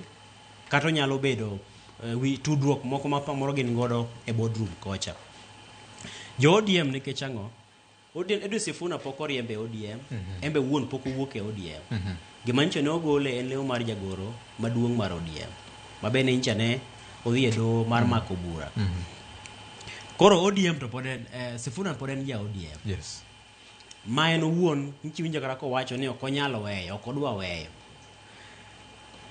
ka winjo ka ji wacho ni oseriemb Sifuna ODM ta penjora ni kare koso wan mwalendo marach sa mwalendo nikech ok apar ni nitiere kama ODM oseriembe Sifuna yes but awacho wach mantiere okucho ni ODM oriembo Sifuna ODM ogolo Sifuna e lemo mane koro ok onyal mako nikech osedhi ataro gi chike matayo chenro mag kuku mar telo mar ODM nikech wacho ni kuku mar telo mar ODM wacho dhok achiel ka gisewinjore to dhok achiel no nitiere ratiro momi jokanyo mag ODM ma ginyalo wacho pachgi gin jokanyo maber ndikore kaka jokanyo kata jokanyo ma samoni gi lemo opogore to mak man ngama nitiere kod lemo mantie gi ting maduong' mar wacho duol matelo golo en koro onge kod demokrasia malach ahinya kaka joma moko mana ka kuonde mwatiegi samoro wan joma samoro nitie kod lemo mag tayo ji nyalo bedo nitiere gima ino kinyalo wacho to samoro ji mamoko bende tie buoyi kanyo gito ginyalo wuoya kata kano chopo kama ko dwaro pach ji to gitinga bari gin gi wuoyo tin chopo kama koro ing'iyo interest mar kambi ichalo ng'ama nyalo umo kada duk kambi kamoro mane duk kambi dwa elore cha to nyaki umne koro mane kuku mar telo kaka onyere beni tayo koro miyo ne gikawo kang mar mondo mi gikete tenge elemo no to pod en jakanyo chal ka gima ne gigere kum kete tenge mano to en ga mbaka migoyo bang' ka okang' ma kamago kawo koso timing mar kech okapar ni ene mokwongo kech inyalo paro ni gigi oluwore ka ng'ato bende samoro ng'iye ka samoro chako ng'we bang' ka gima kamano otimore mokwongo wacho ni Sifuna pod en ja ODM yes gigere ni samoro noyudo thuolo mar ywak ne jopiny ni joka katimore koda kama koro jopiny samoro pod nitiere mirima moro ma pod numu to wanyalo ng'eyo kapo ni gigere kata ok gigere kaka ndalo medo sudo nikech siasa bende medo lokore matek ahinya iwinjo ka Fred otemo kelo wach mar ni Sifuna ng'iyo dwaro mare ni to en ang'o modhi yago e yiero mabiro ma en adieri mar jasiasa ka jasiasa ni samigori no to ito interest mari ni kanye kech kata mondo mi bi konyo piny go mirwa ni konyo go to nyaka ibede gi lemo moro ma in bende nyalo make lweti ma bende inyalo biro chung ne gi godo kech ka in gi lweti nono to samoro bende telo ne ji nyalo bedo matek koro aparo ni en kod ratiro thuolo mare ma entiere godo no mar tiyo kod thuolo ni mondo en bende omed chwako mirima mare joma nyalo sire lwedo mondo sire koro jasiasa mana achiel kuom characteristic ma jasiasa en tigi thuolo moro amora mar medo tego nyingi kaka governor ne wacho ni kogoya risasi sani ema kata wan opuonjo gi seche ma giluongo ni konya gi rieko to mana achiel kuom gimong'isi capitalize ma ena fast tikode maber kabisa kana kido with emotional card tikode omiya pani nyoro ne odhiambo keto simu flight mode red kabisa koro aparo ni kanye ma sani wantiere kanyo ni Sifuna be nyaka red lake to gima duong' kani gimiluongo ni sustainability campaign e kimo midwaro ywayo godo jo Kenya kanyakla ni koro giluwo agenda mari gaminga odwaro mwandu to odwaro wich mopogore gi wicha donge mwandu mane Fred wacho ni nitie jomoko machal ka machwalo majni rach mar mano ni ya wuon mwandu chieng' ma koro loro fereji tichomo kanya to wuon mwandu ni dwarang'o emomiyo thothne josiasa mathoth ma yudo thuolo mar dhi nyime ng'ato dhi nimo to loso mwandu ne moro ginyalo lose e yor kuo ma bende en gima wakuongo inyalo lose e yore gi mamoko samoro rage makagi kacha yore mathoth ma giloso godo pesa jomoko bende nyalo lose e yor luoko gi sabun toyo miwacho ni bang' koselose to koro kata kowuok golo wiye oko to ng'eyo ni kata koro dong' e gini kende te en gi gima nyalo dhire en gi pesa manyalo dhire ka koro Raila Odinga mosenindo nodhi mo oloso duond bura machalo mar ODM man gi mwandu mage to pod ne ok onyal ringa e Kenya kapono koyudo sir motegno kowuok kuom ji mamoko manyisi ni mwandu madwarore mondo mi gini chop kare ok oyot ang'isi ranyisi ma Merara Kobaso kane mochako kada solo ni jo Kenya solo na uru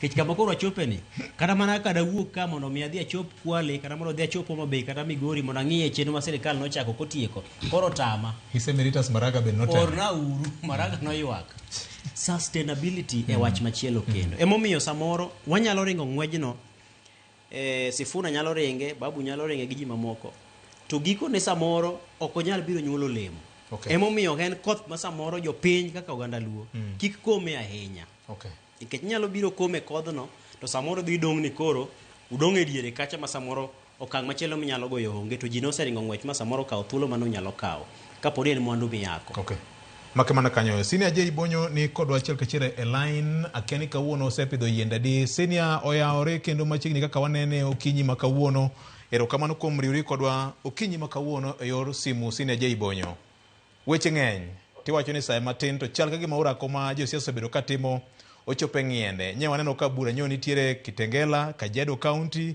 Kotono Noka Grounds e county ma Mombasa machal ka gima joma nono weche mag siasa pimo pong mar pap kaka ratil mar ng'eyo ni to dibe ni Sifuna okawo piny koso nang'o kata be ni wang'eyo ni en senator ma Nairobi County ka pok oyango no ni tang'o modwaro mbele ka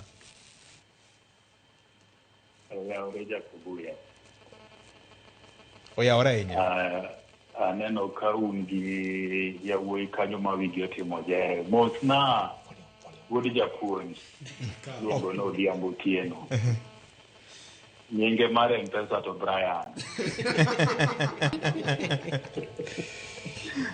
nyinge mar M-Pesa to Brian mano wuoyi ma wigi otimo jere kendo amor ka koro riwre kodwa e chenro odiochieng' ma kawuono erokamano nikech weche makagi kacha nomona mar bedo bende we mondo agone jowinjowa gi jonenowa erokamano ahinya kuom luwo chenro ni aneno ka ng'eny gi penjo ni to an kure adhi kanyo kinyi ma kawuono oyo koth no ochwe to kaka japur sama koth ochwene bende mwachuoye gimoro e kothi mondo wanegolo ni to ang'o madwa yudi mondo wachiem lo ok riambi lo pok noriamboga emomiyo leng'ora matin kawuono kata kamano weche mag ofis emomiyo kawuono aonge chenro nitiere achiel ariyo adek man chuna ni nyaka bedie nyaka tim. To penjo maber ni to teko mane mitimo godo mbi mar siasa.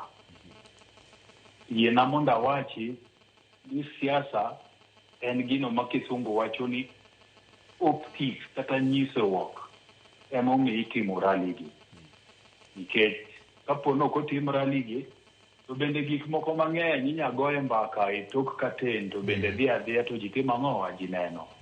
Kata kamano nyisruok kata optics ni nyiso ni bende utweru motegno kata utweru mawethwe. Nyoro nye nitie chenro ariyo. Achiel en itonono ka Mombasa manyo telnegi ogai mar duond bura mar ODM Daktari Oburu Oginga to gi kweth motelnegi Edwin Sifuna ma en senator ma Nairobi to gi Babu Owino to gi governor ma Siaya James Aggrey Bob Orengo. Kitengela nyotwere mana dira makende. To kendo Kitengela nye waneno ka ji owuok mang'eny kabisa. Ma inyalo wachi ni joma nyoni Kitengela nyotiyo tich maber.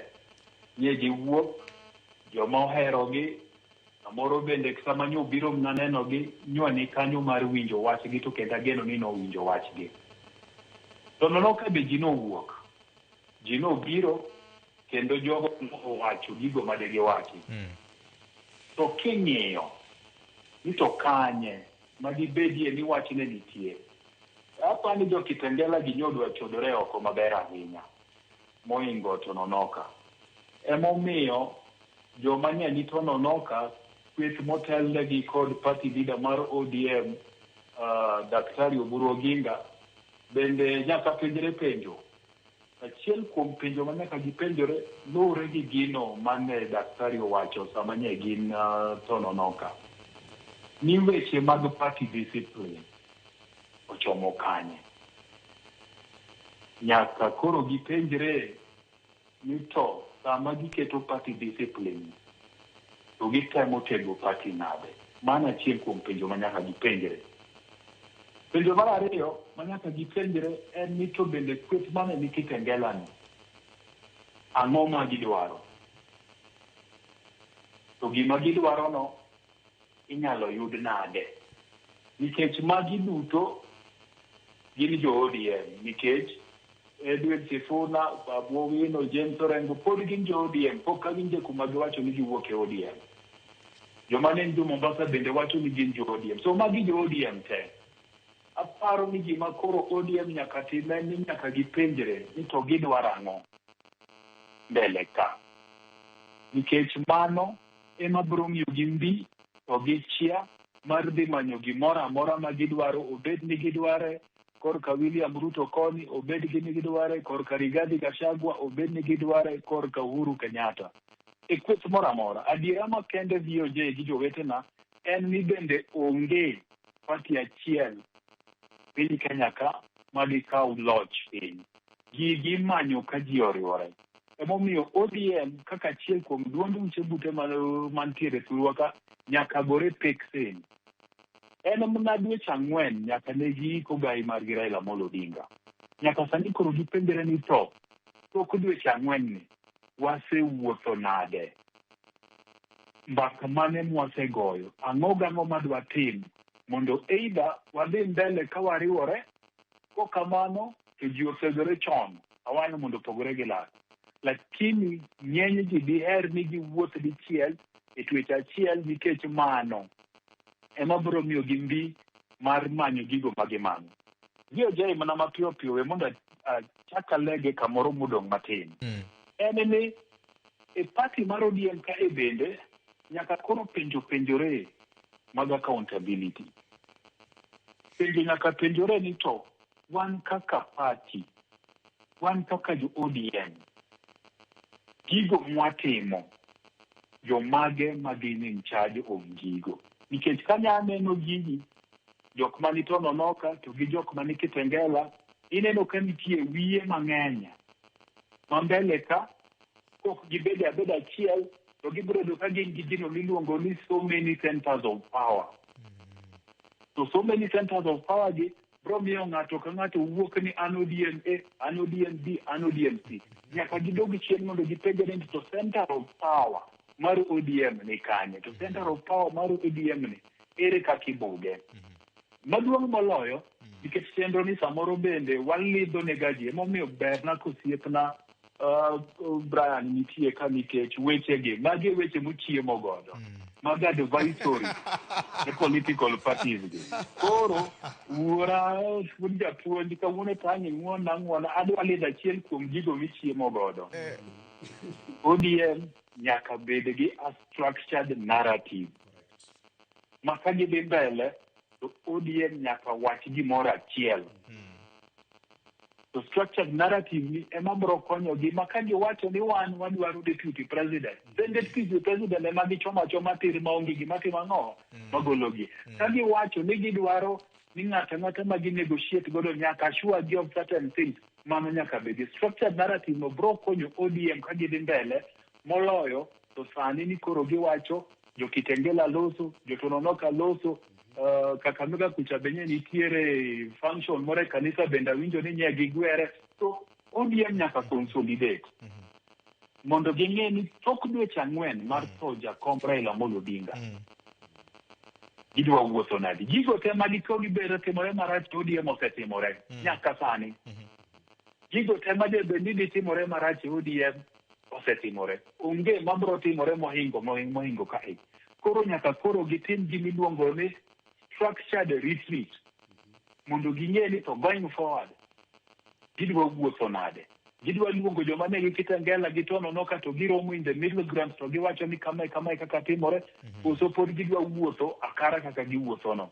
Maberie moloyo en ni ODM nyaka bed gi narrative gi, nyaka gibed ni one going forward.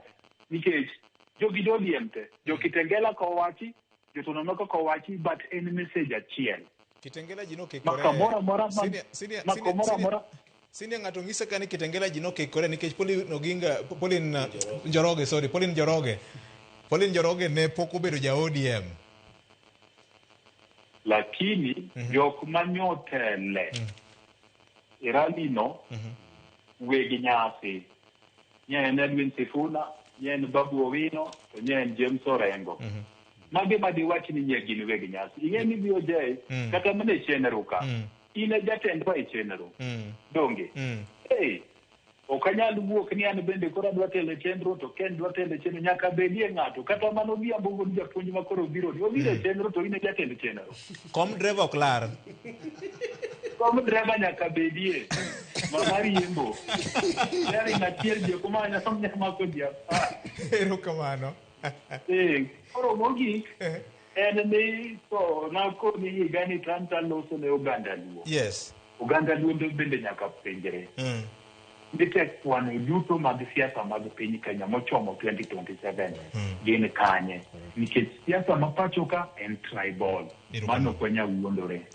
Erokamano. Uganda Luo nyaka penjre ni gin kanye, gidwaro ang'o to gibiro yude kolure gi yo mane. Erokamano nyasi ni Ajay Bonyo kuom wach mangima makamano. Wan be wabudhi pidho yien to ka wasiko studio ka mar dhialo odiochieng' ma kawuono nikech wuod mwalimu ber nikodwa. Wuod mwalimu iwinjo kaka senior wuoyo ni ODM nyaka bed gi gima luongo ni structured narrative. Correct. Kaka ng'ama puonjo weche mag political communications gi strategy ma wach mangima mokalo. To ahinya wach motieko wagoni to wan Uganda Luo gima wadwaro be wang'eyo to nego waikre nade ne gima wadwaro no e siasa mar piny Kenya ka nikech ma Uganda ma koro waloso go okinyi masani. Very good.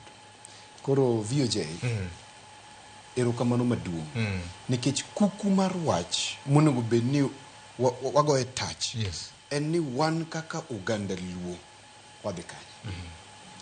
Ywaruok mar party obed ni entie obed no onge does not matter.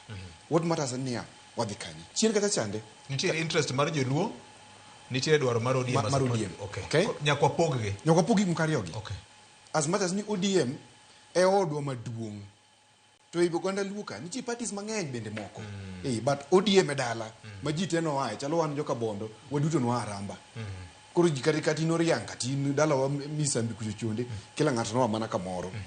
Koro kuku mar wach mana sepinjora ga chakre na chak wacho wach mar wach luoni en ni wan kaka oganda luo wadwaro ang'o to jotendwa mantiere ka gin ka jomagi an nawacho from the onset ni kaka oganda luo kwadhi winjre gi moluor William Ruto ma bende a support en ni nyaka wadwar 50-50 of the government. Okay. Sawa. To koro 50-50 achiel kuom gik mwadwaro molo any other thing en kom deputy president. Mano kiko wuondre. Ego masama jadungu buru dhi wuoyo kamoro to wacho ni in deputy president komini okwadwar. It pains my heart nikech wadwaro komno mokuongo. Nikech wabiro iri nade. ODM en chama mara ngongo. Okonyal biro kasa sema ni ninde kitchen. Wadwa bete sitting room. Bedroom to wedi. Sitting room wadwa bete. Sitting room ka migao wan go migao 22. Yes. Wadwaro nus mag migepego. 11. Koro ka kwayiro ni wachuma ka jakom ne timecha. Moko wamiyo dhudi moko. But wande ma wani sitting room. Ko wasema in veranda kanyo bedie. In then it weka cha. Hero kamano. Watch mar messaging is a problem in ODM. The communication team mar ODM fail ODM entirely. Nikech message wa enango. Message wa enwa gore. Sani wobet ka wacho ni wang'iyo kaka picha ne chalo. That should not be the message. Ne an Kitengela.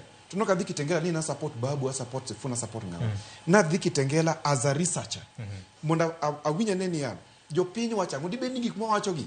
Gine gik mo wacho media. To pinyo wacho gik mo pogore. Okay. Ta dhi ma winjo gi ita ma penjo. Nikech adonjo gokinyi. Ta bet nyaka gowa gi tear gas godhiambo. Ta winjo gima jo pinyo wacho VOJ. Jo piny wacho team mar Oburu ok represent gi properly nikech ok negotiate for gima jo piny onego bene yudo. Nikech gini wango dwaro mar jo piny. We want support president Ruto in the cham mar ariyo. To wan to wayude ang'o support momini. Wadwaro nus mar sirkal 50-50 ka onge to gini kethore. Wach mari mogik. Wach mara mogik en machalo kama. Adwa wuoyo gi owadwa ni. Sama youth wuok machalo Sifuna machalo Babu. Inyalo gombo ni chieng kikwang rieny gokinyi to kinyal dine. Sekalo youth ndio but en youthful. Very youthful. Ka chieng rieny kaka chieng rieny gokinyi cha. Gimo nyalo mana timo en mana guide ni duoka tim kama kata Babu weno asewuoyo go mang'enya kata in person say mera adwaro mokodi. Gimitimo kama kaka indiko cha is off. Ndikama mondo yava mature image and mabe koro kikwa gogi ahinya gin nyithiwa obed Sifuna no wanyumo ni walwego mang'eny kabisa obed ni en Babu no wan gi joluogo mang'eny kabisa koro wakawgi akawa kanti gimo kethore to wakuotho wabed jok manya kuotho racho joluo wawuoyo ahinya okonyal kuotho wach nyaka okane agogwa wakan wachago kaka jolango sani endi ni wan mondo nya sirkal Ruto ni joluo ma wuoyi moyo jolango jolango ka gindo gen kanye gichimo sawa sani ni kaka penji mbadi osemiyo wango ngane wanda osemiyo wango okiwin gi ma proper but wach mar dud basely gigo e koko mayo ngata jolango to chiemo to giling pi pero kamano chike mag mesa en ka dhogi opong to tek mondi wuo koso di bende ipogo tok ne gima ber koso na oken wach mar mogik nyalo mudo chiemo nyakori chike mag tao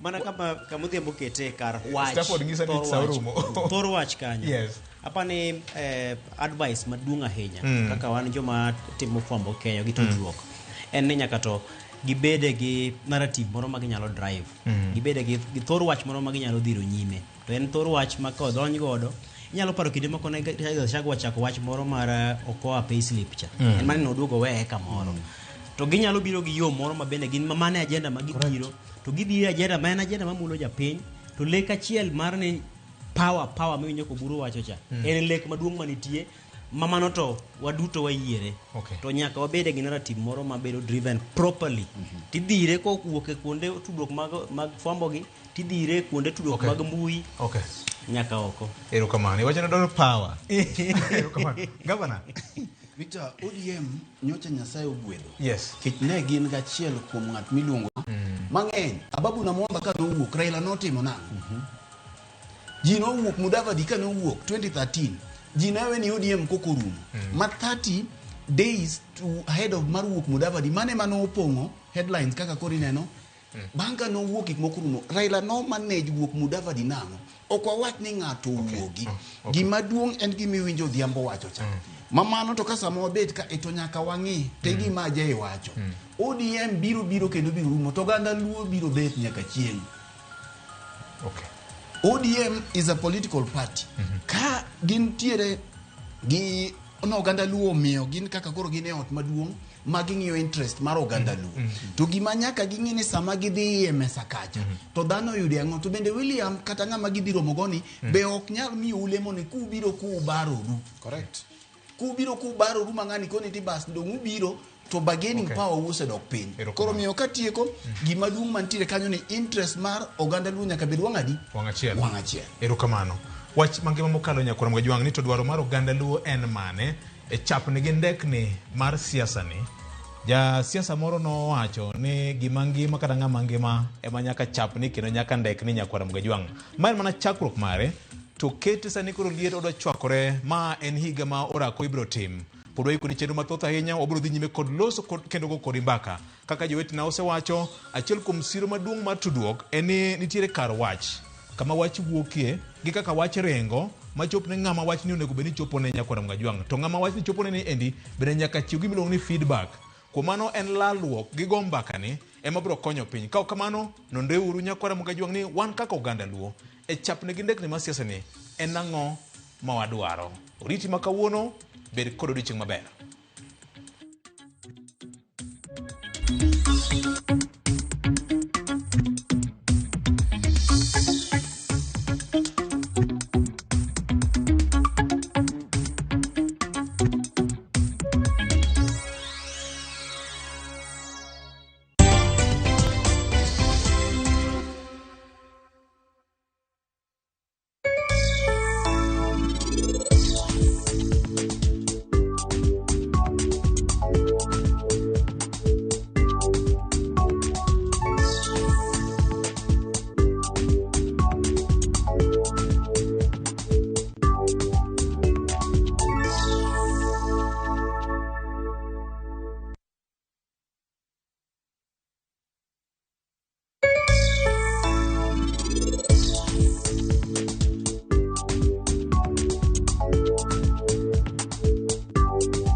Chal mar pinywa en gima ichiko e mbaka ma wabedo godo kanyachiel. Ok oripo bed ni warito Trevor nyaka issue obedie.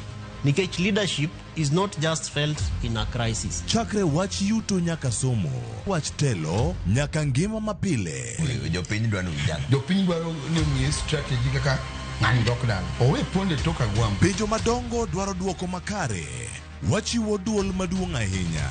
Jotelo, jotim nonro kod jogo matemo kelo lokruok. Kitwa mokwongo namba 1 en ng'iyo kaka warito kendo wakonyo jopiny.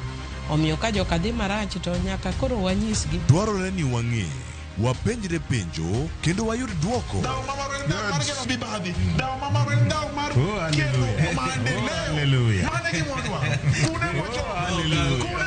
Riwri kod Trevor Ombija, Tich Adek, Saa 3 otieno mana e Ramogi TV.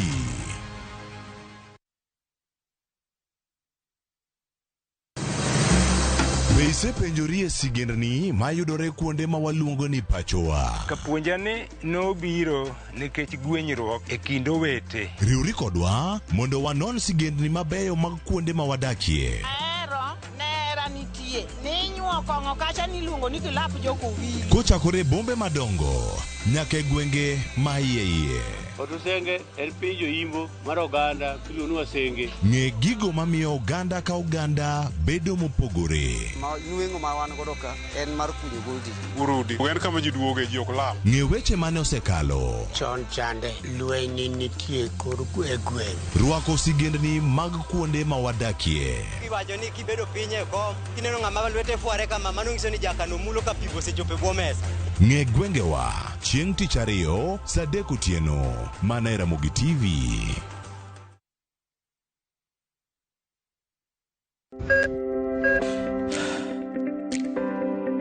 E chuny ogandawa, ngima mar del en mwandu maduong'ie moloyo. Mondo tekruok mar dende obed maber, ok gin ga gik matek. Gin agina gik maluongo ni lifestyle. Manyiso ga jotuo ni gigi ok gin gik minyiewo, gin na gik mitimo. We bedo gi kiawa, kendo chak bedo gi ng'eyo. Nachako chemotherapy. Side effects nen yier wi nyaka lwar, constipation, chandi seriously. Warwaki e penj laktar ma en tudruok gi lakteche molony. Isamidhir jahocho cha nyaka ibed ni iseng'eyo ni mae shida ma an godo to adwa kony. Chakre weche thieth kod chiemo mar mine mayach nyaka weche thieth mag tuoche masiko. Wakelo od thieth e od dak. Tuo mar rheumatic heart disease ni landore sana e gwenge ma poverty nitiere. Riwri gi Ruth Otieno wuok tich nyaka tich abich saa 12 odhiambo.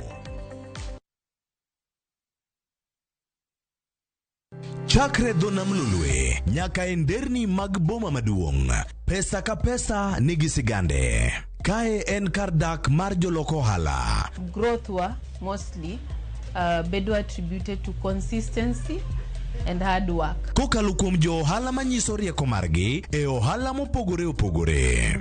Gima nyaka ikwong ing'i en location kamidwa kete dukano. Wapuonji timo ohala okang' kokang', kaka ilose, kaka ipidhe modongi, nyaka kaka irite mondo odagi. Siri mar business wane gimomiyo osebudho kabisa en ni itiye gadier. Kae kama timo gik moko gi kinda romo gi rieko kod lek mabedo adiera. Watemo choko artifacts mag luo to watiyo kod gas decoration e ot ka. Ohala gi mwandu gi Cleophas Oluoch tich ang'wen saa 1:45 otieno. Kik bai.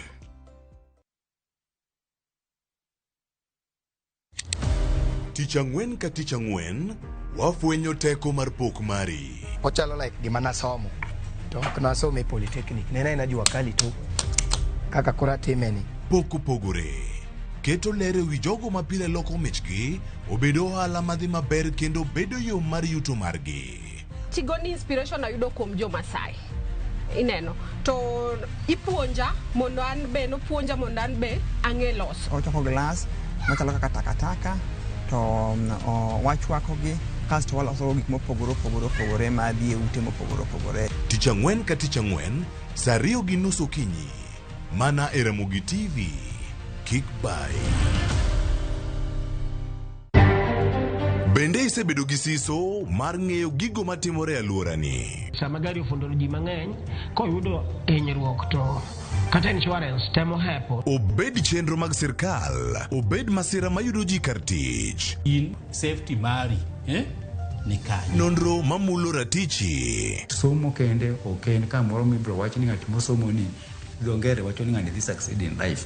Wuok tich ka wuok tich. Iro curriculum design uchenj e chenro mar rameny piny saa 1:30 otieno. Wan oganda luo nyaka wakoro waneni to be wanyalo bedo gi kembni. Nyise oganda jo Kenya gimonjo be ni giwinjo kuomi. Ka ikelo nigi Lydia Okeyo. Nyakoro mgajo ng'ato mar rameny piny. Kik bai.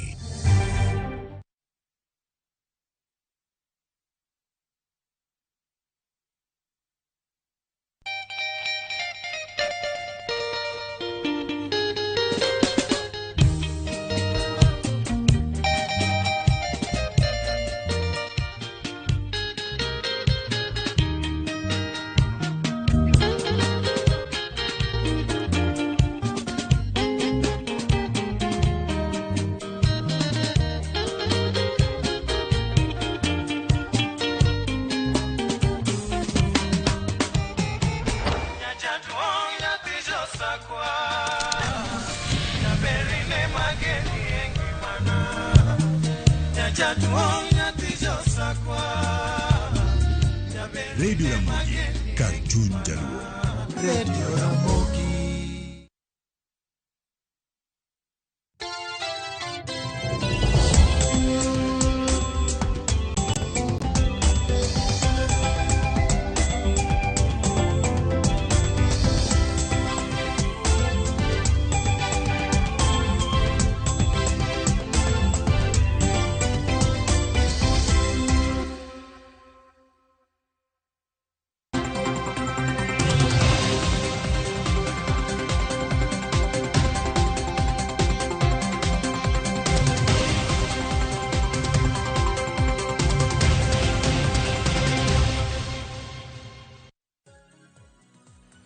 Nyakoro moge jwang machiegni kinyi ma kawuono cheno mar mbako romo chakre sani sa 4 nyaka rom sa 7 mar odiochieng' ma kawuono dhi bedo kodi ka warango chal mag weche mago matimore konde mopogore opogore ma pacho ka kod alwora mare. Parni ma en chenro mar chal mar Kenya. Wago tarubine konde mopogore opogore ka moting'o weche manyien wadhi bedo ka kod jolony ka warango kendo wanonogi wamiyi paro ma bende gintiere godo kotone kod kaka Kenya chal kendo kaka itayo piny Kenya. Mano kochako weche mag siasa, mag somo, mag thieth, mag dongruok mag oganda kaachiel koda ka king'ado rieko. Ni tang'o gini monego bed ni itimo mana e paro mano mara jolony e weche mag siasa kendo jonon siasa ka wantiere kodi kaachiel nyakora moge jwang' kawuono ka wantiere kodi ka mana okinyi makona dhi bedo kata nyaka giko mar chenro nyinga Cleophas Oluoch jakisumo kanyo kwaro mokeo nyaka sango to yiena mar mondo mi wachak weche manyien mabiro luwo ni odiochieng' ma kawuono kae mana mar mondo mi wakoni ni to e kinde ni gin gik mage mwadhi bedo kae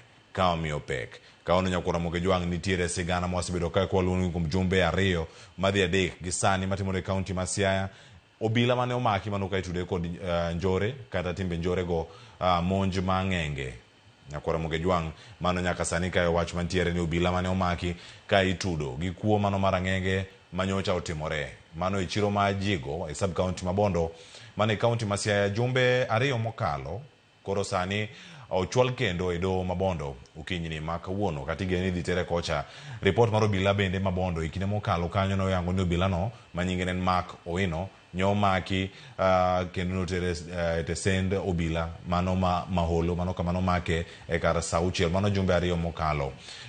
Kendo nyaka sani meko mare biro mana kalure gi nonro mano mosetim e wi monjgo mano manyocha ogo report magi tesend obila mano malwala tarik 4 e dweni mano mar ariyo kuom marang'enge nyocha otimore center no mano majigo kendo kawuono dena tuda achiel kachiel ko jafambo wadwa mano Steve Biko kentiere kaunti ma Siaya kauno kentiere Bondo. Steve Biko yaure Siaya uchio nado kinyi ma kawuono chal mar wach en mane kauntiere Bondo obilano osechopo kanyo to chal mar wach gin mage ma isiwinjo milieko nyaka sani gima bende timore kama intiere. Pero kama na nyakle fast gisani eri abiro kachiel kowuok e doho ma Siaya ka kes kata bura no mar obila Mark Owino mitudo kod kuo gang'enge manotimore e boma ma Jigo nicho chwale e doho ma Siaya ka eri kalwe kod mano ero ma iwacho ni doho ne kod chich ni jopiny ne nyalo pong'o doho ma Bondo kalwe kod meko manotim mar obila Mark Owino ka nyaka gi sani eri odiochieng' ma kawuono ni eri igeno ni obila Mark Owino dhi chopo e doho ka eri kama eri biro bang' ka juma mokalo doho kata doko ni Mark Owino nodagi eri doho nogolo chik mondo mi dinne e tesend obila ma Siaya kuom thuolo mar ndalo 7 kamano ero no bura ma kamano ero notele kod jang'ad bura mano miluongo ni Funga mano Justice Funga Jacob Funga Mkala mar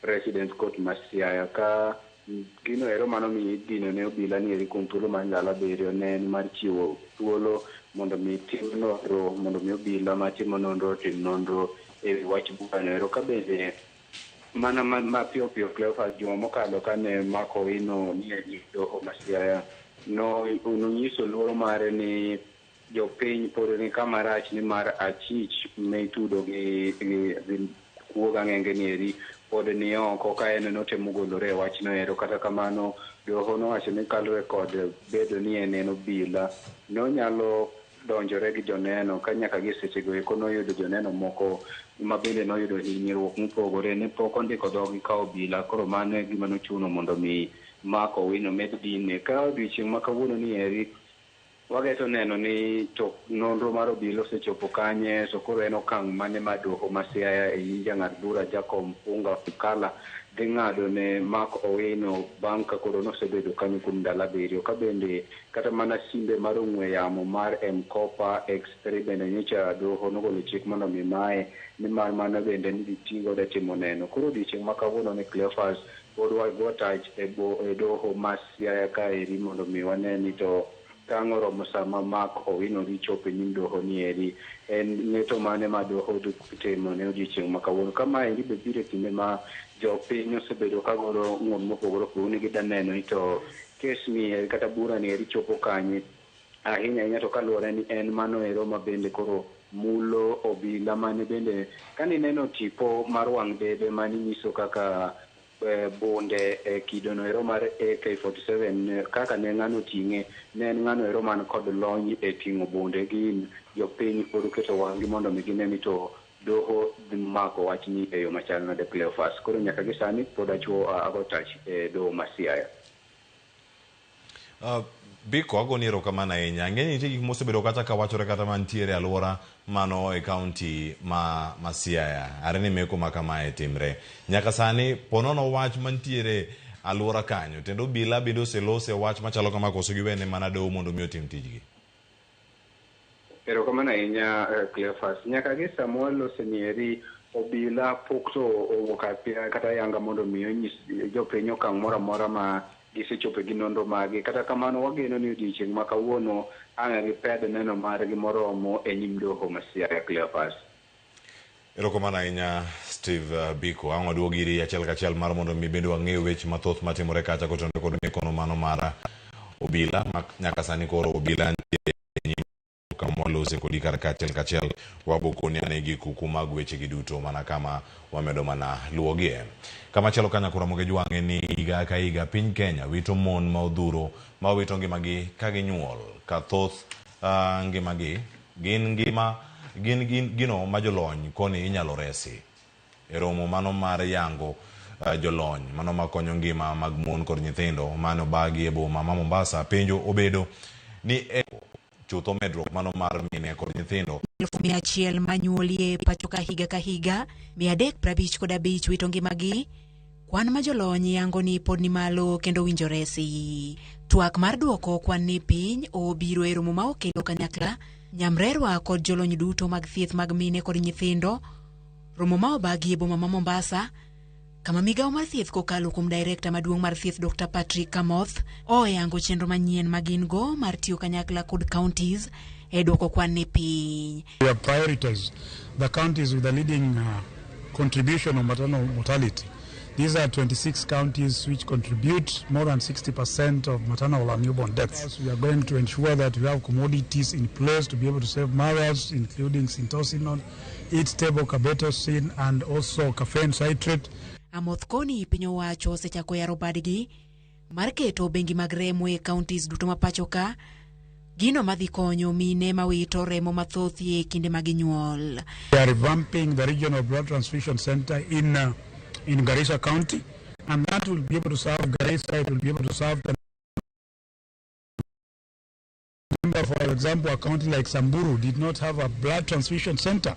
They used to collect their blood all the way in Nakuru, a distance of more than 200-300 kilometers. Imagine you have a mother bleeding in Maralal and somebody has to go to Nyahururu to collect that blood back and forth. Jokanyo mag riwruok mar governors ma bende ochopi e romo ni onyiso aput margi chenro magisebedo ka giriwore kendo rem ma oseneno kendo e report ma ochiw kod jatend migawo mar thieth e kaunti ma Kisumu Dr. Gregory Ganda okoni chenro gi dhi menyo rem ma pod counties nigo mamedo kwan mar mine ma wito ngimagi kanyuol. We will expose workforce gaps, referral delays, blood shortages. All this will be exposed, and at some point somebody will get uncomfortable, and that is the storm that we have to weather. In such a point, I remember in Homa Bay when the ambulance did not have fuel, but Homa Bay was able to share this with the whole country, that this lady died or almost died because there was no fuel. That is the learning. We accept this was a failure, we are fixing it, but we want all of you to learn. Kata kamano, jolony koni pod nitie tuoche matindo kama oriwore ariwi e kind mamoko ma keto ngima mine mapek kamarach. Kendo Profesa Moses Obimbo koni oseyang lony manyasani mago picha e ich kata ka nyathi pod tin gino ma owinjo chwali e ute thieth duto matindo kama oriwo level 2 kod 3 duto manie pacho ka. Many women complain of having either heavy menstrual bleeding or they have irregular bleeding, and they sometimes stay for so long within the primary healthcare facilities or even at home without seeking help.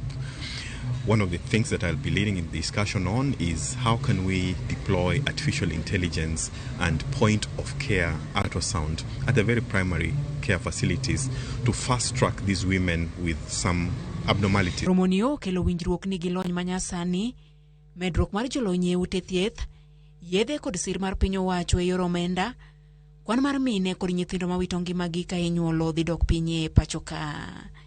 Judith Omondi, Ramogi TV. Nyakola mmoja gi report ma Judith Omondi no kanya mare no mak godo tielo mokwongo ne mano mar twak mobino bedo kawarako chal mar piny Kenya kuni welo mano gode studio karka an ka kod Biliano Jiwa ka chal koda Kabruzo Gweno ma bende ginyo non siasa ukinyi makano gine studio karka oyawre urudu kendo machiegni ukinyi makawuono karka Biliana chakodi chionade. Achio maber oyawre nya Cleophas bedo musujo kanya nam beno yawre aproni sanien ru koserio wario maber lora ni jakanya dong kamano machiegni Bruzo Gweno yawre chionade achio maber kaluogo chio maber weche thoth ahinya achak kai matimore county ma Siaya ma county ma iwuok e Biliano Jiwa iwinjo ka gima timore kacha Bondo bura ne otere kacha county ma Siaya mano edono ma Siaya nyaka sani winjo kacha ka Steve Biko wacho ni gima oro mirito kendo oganda mathoth bedo kae karite ahinya omiyo paro machalande nyaka sani ngeni gino mano losi juma mokalo ten twak ma pod wantiere kodo kae e kinde montiere jog monego rit oganda e makore mako kaka chich ma itudo gi njore mago mag tiyo kod ang'enge kata mano wacho ni robbery with violence. Aparo ni mokwongo I'm so disappointed not in Ray County mara ma Siaya to odwan mondo wang'iye holistically. Namba chiel aparo no interest mantiere mang'eny en mana nikech useneno gima jopolise osebedo katimon jopiny koro seche moko iwacho ga ni malipo ni hapa duniani. Bende waseneno ok mana Siaya no kende waseneno scenarios mang'eny ma polise obila monego bed ni rito ji osebedo ma gine ma gitero rais ji to ineno kaka nende Biko temo explain bwana no ng'ama ng'eyo tiyo kod ong'eyo tiyo kod fire bunde koro en gima lich ahinya to bende king'iyo aparo ni seche moko wacho ga ni yang gweno yanyo gwang king'iyo ntiere gik monego no review sani king'iyo kata na situation ma hali ma polise odaki bende sani en matek sana koro onego bed ni sama violence robbery is a crime mano bana nyaka dhi nyaka teri doho but sama wantiere kod issues mago matindo bende wang'iyo ng'ino the last time ne wang'iyo status mar polise wa mago bila wa en wen obila gi gin jowa gino wetewa mano wadgi ng'ato mano jaod ng'ato mano en ng'at mowuok kamoro to ing'iyo ni kata mana king'iyo ute ma obila gi odakie ok gin maber to seche mo gibiro e gweng' koni to expectations bende ntiere malo ineno kaka ojano no bende no jano matin inyalo yudo kata kana lifestyle bende en lifestyle odwa keto kamoro modwa ng'awe matin kaka ng'ama no yudo tich jomoko bende no nyiewo tich pod duoko pesa mane ochulo ko nyiewo kod tich mago bilago koro ntiere issues matindo mar connected to that but I believe bende no en reflection mar society marwa bende king'iyo joma ng'eny mo jokwe ma jasiasa kukwalo pesa mang'eny to gine waweya lakini joma tindo iwacho rech matindo to ka oyudi gimro to gini deal kodgi kabisa koro sama wang'iyo gini bende onego beno waseneno cases madongo mondo bedo dropped last year mag joma dongo manene ntiere positions of influence maneno kwalo omenda mag jopiny koro onge lesser evil sama koro wabedo ni koro wang'iyo wachni onego bedo wang'iya holistically but I'm so two things I am so happy ni obila bende komak to bende itero nyakidoho nikech ng'eny ni gitimo ga gimiluongo ni cover up to number 2 bende onego bende wang'iyo ni sama gini timre rech matindo ok onego bende umia kende nyaka rech madongo bende ko bedo involved issues mag kwalo mwandu mag jopiny to bende obedo ter mbele kamano moro ne bende ka gichopo katedo Bruce machiegni ahinya paro mentire godo kotenra kod wach matimore Siaya mana kaka owadwa osewacho en gima lit ahinya ni ng'ano mimi thuolo mondo orit chik kendo orit joma nie chikno ema yudore okang' mar ketho chik to bende gik machalo kamagi kwaneno sani wan kaka jo Kenya onego wago erokamano ni wasewuok e okang' machielo wadhi e machielo. Inyalo paro chien kacha ne wan gi colonial police era. Kwasomo though an ok anene ahinya to wawinjo ni polise machon ne gin very brutal kendo ne gin very ruthless kendo kama ni nyalo tere police ne onge. Kawuono wago erokamano ni wasago okang' kanyo wayudo katiba manyien 2010 nyo oketo chik mokelo gimoro ni IPOA, Independent Police Oversight Authority, moket through the IPOA Act 2011. Maendi en gima temo nyiso ni wawuok kuom bedo gi police force to police service. Teni gin jomo onego chiw tich makende. So gimomiyo awacho ma mondo obed puonj ne polise kata joma nie uniform matiyo ni nyaka ging'e maber ni sani chik nitie matayogi kaka gitiyo kendo matayogi kaka onego girit jo Kenya. Mar ariyo, iyudo ni ei chikegi duto te nitie part mokel makoro wan kaka jopiny ok onego bed ni gik moko katimore to chunywa gore ahinya. Wabedo gi chia ni wa move kabisa kaka jo Kenya. Ahinya chopo okang' makoro mak police motere doho.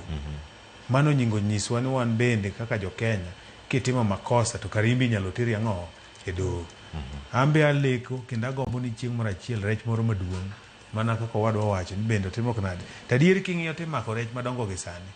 Nyineno kata mana governors wa madongo ko wacho weche mag pesa to gidwa buok ni bende nyalo makwa. So gima duong' manyaka wasir kaka jo Kenya en ni katiba ma wan go osachwalowa kendo waloso reforms mang'eny nyaka mang'iyo kaka polisi odak kendo rito polise. Chien kacha nyalo paro ni necha oyaw program moro madhi miyo jodongo thuolo mano to strengthen community policing nikech magi achiel kuom gik mane katiba ma 2010 owacho ni nyaka wang'i kaka gweng' wabedo gi community policing maber ma enhance tudruok e kind japiny raia gi police. Neno ka PS Dr. Murumulo launch no approve bill gine mane nyiso ni jodong gweng' koro biro chiefe gi jodong gweng' biro tiyo kanyakla kendo biro yudo rarit gi polise makonyo gi tich machalo polise moyiedhigi. Yes, moyiedhi mopuonji. Koro mano e gima timore sani. To polise gi bende opuonj Bruno, gintiere gi puonje. Katime makama gineno kadonjo bende miyi to ni kata efforts abila mano ma Dr. Raymond Omolo nitie godo kata migawo mano mar arita e gwegewa makaluo. Depo ni jok moko oketgi e tim kata moko nyiso achaya mano mar tiyo gi lweny monego bed ni rito jopiny e yono machalo kaka mama. Ahinya but adier makende en ni kata puonj ji te mana kaka Biblos bende nyisowa gik monego watim to pod wayudore richo. Kata wapuonj polise te to nyaka biyud achiel ariyo adek moko matimo makosa. Koro en mana gima nyaka sirikal tim kendo motimo maber en ni jomo yudore makosa kaka Owino kati duong' machalo nade koro chomore gi chik koro ken police. Koro en jatich sirikal moketho chik kendo idhi chaje motwe.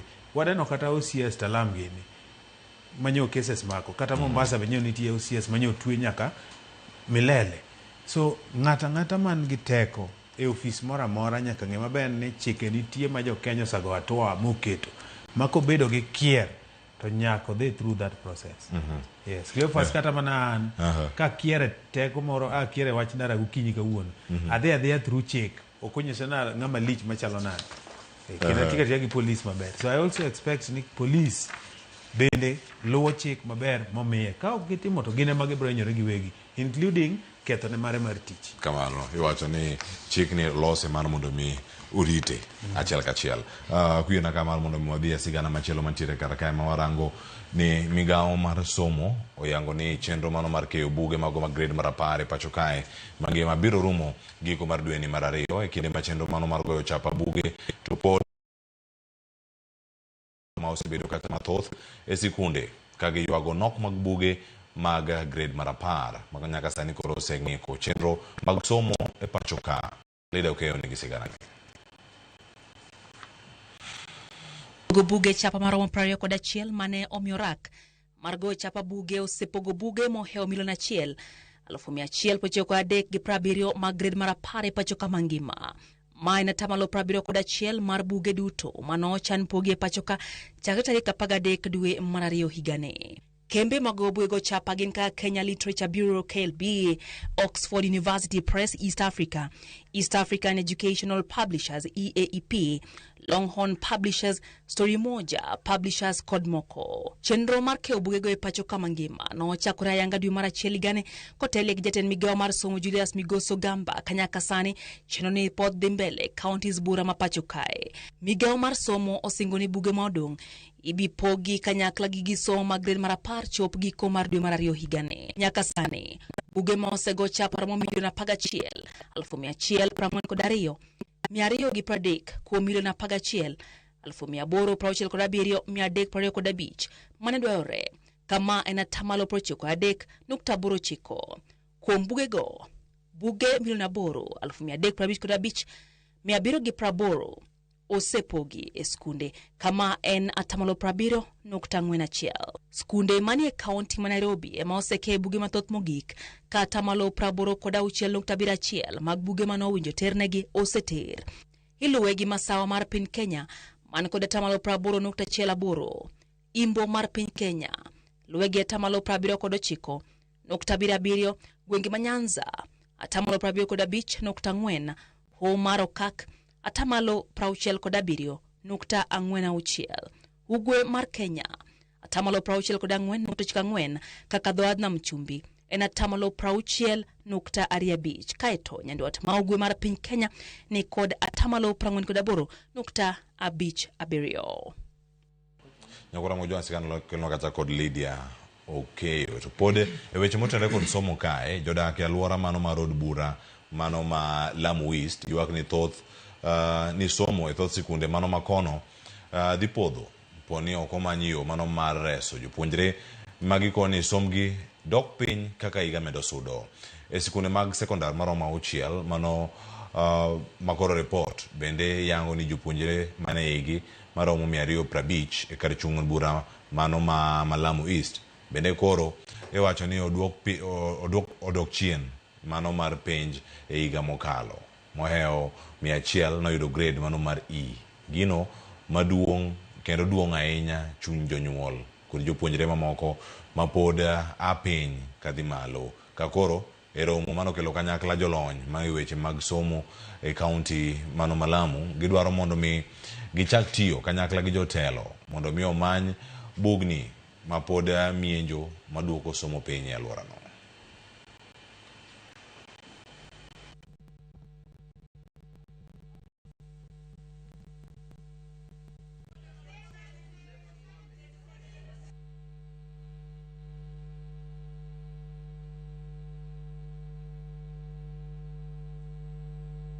Udhaifu wetu Lamu Mashariki kwa mfano, tuna shule 6 za sekondari, lakini utapata ya kuwa badala ya kuziimarisha hizi shule uziekee malabu ya kutosha na malibrary, mbunge aliyoko hivi sasa anajenga shule nyingine ya sekondari akipatia location ya zaidi ya milioni 30 kwa sasa, na ilikuwa yafaa fedha hizi zitumike katika kuimarisha shule ambazo ziko hivi sasa. Kwamba viongozi hawajibiki na sisi, hawana huruma na sisi. Ndio maana kaona hakuna elimu, hakuna chochote, uhuni mwingi. Na huko sisi na inachangia vibaya, maana huko tuko karibu ni mpakani. Ndio vijana wana wengi pengine wanapotea wanaingia kwenye mpango wa Somalia wapi huko kwa sababu hawana kaa. Jambo la elimu bila shaka huwa latakikana liwe na hadhi kubwa na ufanifu mkubwa kwa Lamu East. Lakini kwa masikitiko ni kwamba vijana wetu wanaanguka, wanafeli kwa sababu ya mazingira, mihadarati ambazo za vuruga zile akili mzuri na kuchafuka na kuwa mbaya. Nyakura mujogi kanyo bendo dano wakao yue masana sao seromo daika pradeko da chel toksa angwen marukinyi makawuono yana mondo mi wakao gisani ka tubangi waduo kod mathoth mutingo matimore weche mag somo kod mamoko mapod timore kor Kenya kor gwenge ma opogore kikide mabor.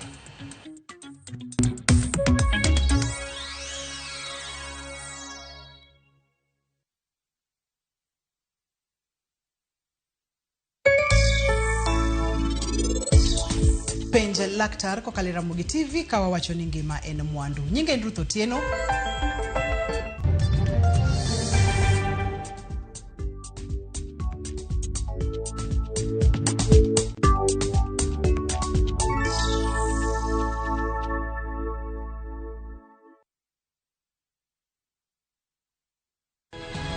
Nyikwa Ramogi, bedi her mar loko puothi obedo ohala madhi maber kendo med yuto mari. Ober nikech en crop manyalo miyo ipidh kata gwen, pidh dhok yo mayot. Wakelo ni chenro mar pur gi ohala. Chakre ikolo nyaka geng'o kute machamo pithwa. Pur mar nyanya nyaka ing'e tuoche mag nyanya mokwongo. Mar ariyo nyaka ing'e yedhe migoyo nyanya. Puonjri yore mabeyo kendo manyasani mondo imed keyo mari. Mondo yud yuto maber en ni niang' nyaka ido maber mi ol ne pi timne irrigation. Kaka chiro medo lokre, wanyisi gigo mausre kendo nigi nengo kaka kinde loko. Koro rabonda no kapure kota eka ni kapure maber balose tayute molok kana yudo oduma e puodho mar kota ne eka. Tudri koda an Alori nyaka Black tich adek sa achiel dakika 45 to mana e Ramogi TV.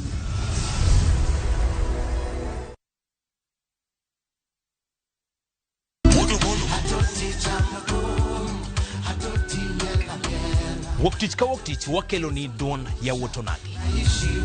Ka bende tich ariyo ka tich ariyo nyaka jwang' en odiochieng' mar yuto mari.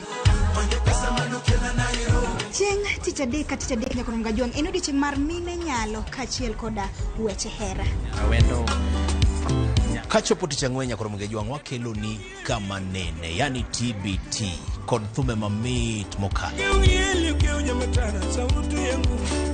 Furahi the edition en thum kaliech. Loso kapuoyo nyaka jwang'. Ka wakelo ni jothumbe mopogore opogore. Kanyo ne bende wakelo ni gimiluongo ni Ben Yawa.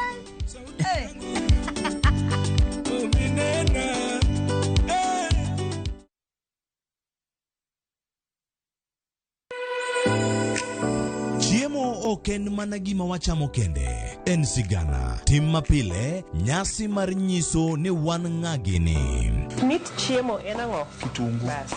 Ber mar chiemo mar fry en ka kitungu nene. Wanono kido mag tedo e alwora wa duto. Wafwenyo yore mag tedo mola. Koda hera mamiyo kit chiemo mora mora bedo gi ngima. Chiemo ichamo ga wang'. Koro nyaka ikete maler koka obedo gimoro ma wang'i nyalo kelo miloma mar chak. Ma ok en mana tedo kende, en kit ngima mar oganda michiwo e mesa. Tedo gi chiemo kod jailieta tich adek saa 2 okinyi, kik bai.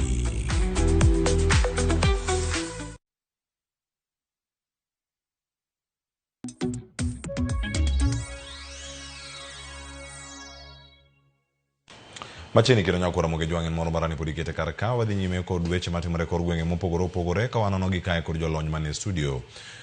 Wadhi nyime ni jotend riwruog jopuonj mano mar Kupet e alwora ma Bungoma onyiso achiedh nade ma jopuonj kaloe ka gimanyo chenro mag thieth ka chuno gi sani mar mondo mi giwuothe seche mathoth nyaka e boma mano ma Bungoma mondo mi giyud chenro ma kamago. Gimedo wacho ni okumba mar thieth nyaka sani mano mar SHA ni kod achiedh nade motamo gi tiyo. Sani koro gidwaro mar mondo mi sirkal ochwal kony madwarore ni jopuonj mawuok e alwora ma Bungoma kod alwora mare ahinya e kindegi ma okumba no pod ok tinegi ahinya ne jogo mantiere e kaunti ma Bungoma. We want to emphasize on issues SHA. We want to emphasize on issues autonomy, and we want also to talk about the leadership of Bungoma North at large, elections that were done recently, and the appointments that were made. Pertaining SHA, we are suffering. We had one hospital that was Jumbo Clinic that was helping us to get the facilities, but at the moment they are not offering. So teachers in Bungoma North are supposed to travel as far as Bungoma in order to get medication. So it is our humble request to the leaders that were elected in the office that was in January to ensure that at least teachers, not only in the Bungoma North, but all over the county are getting the medication services as we need them.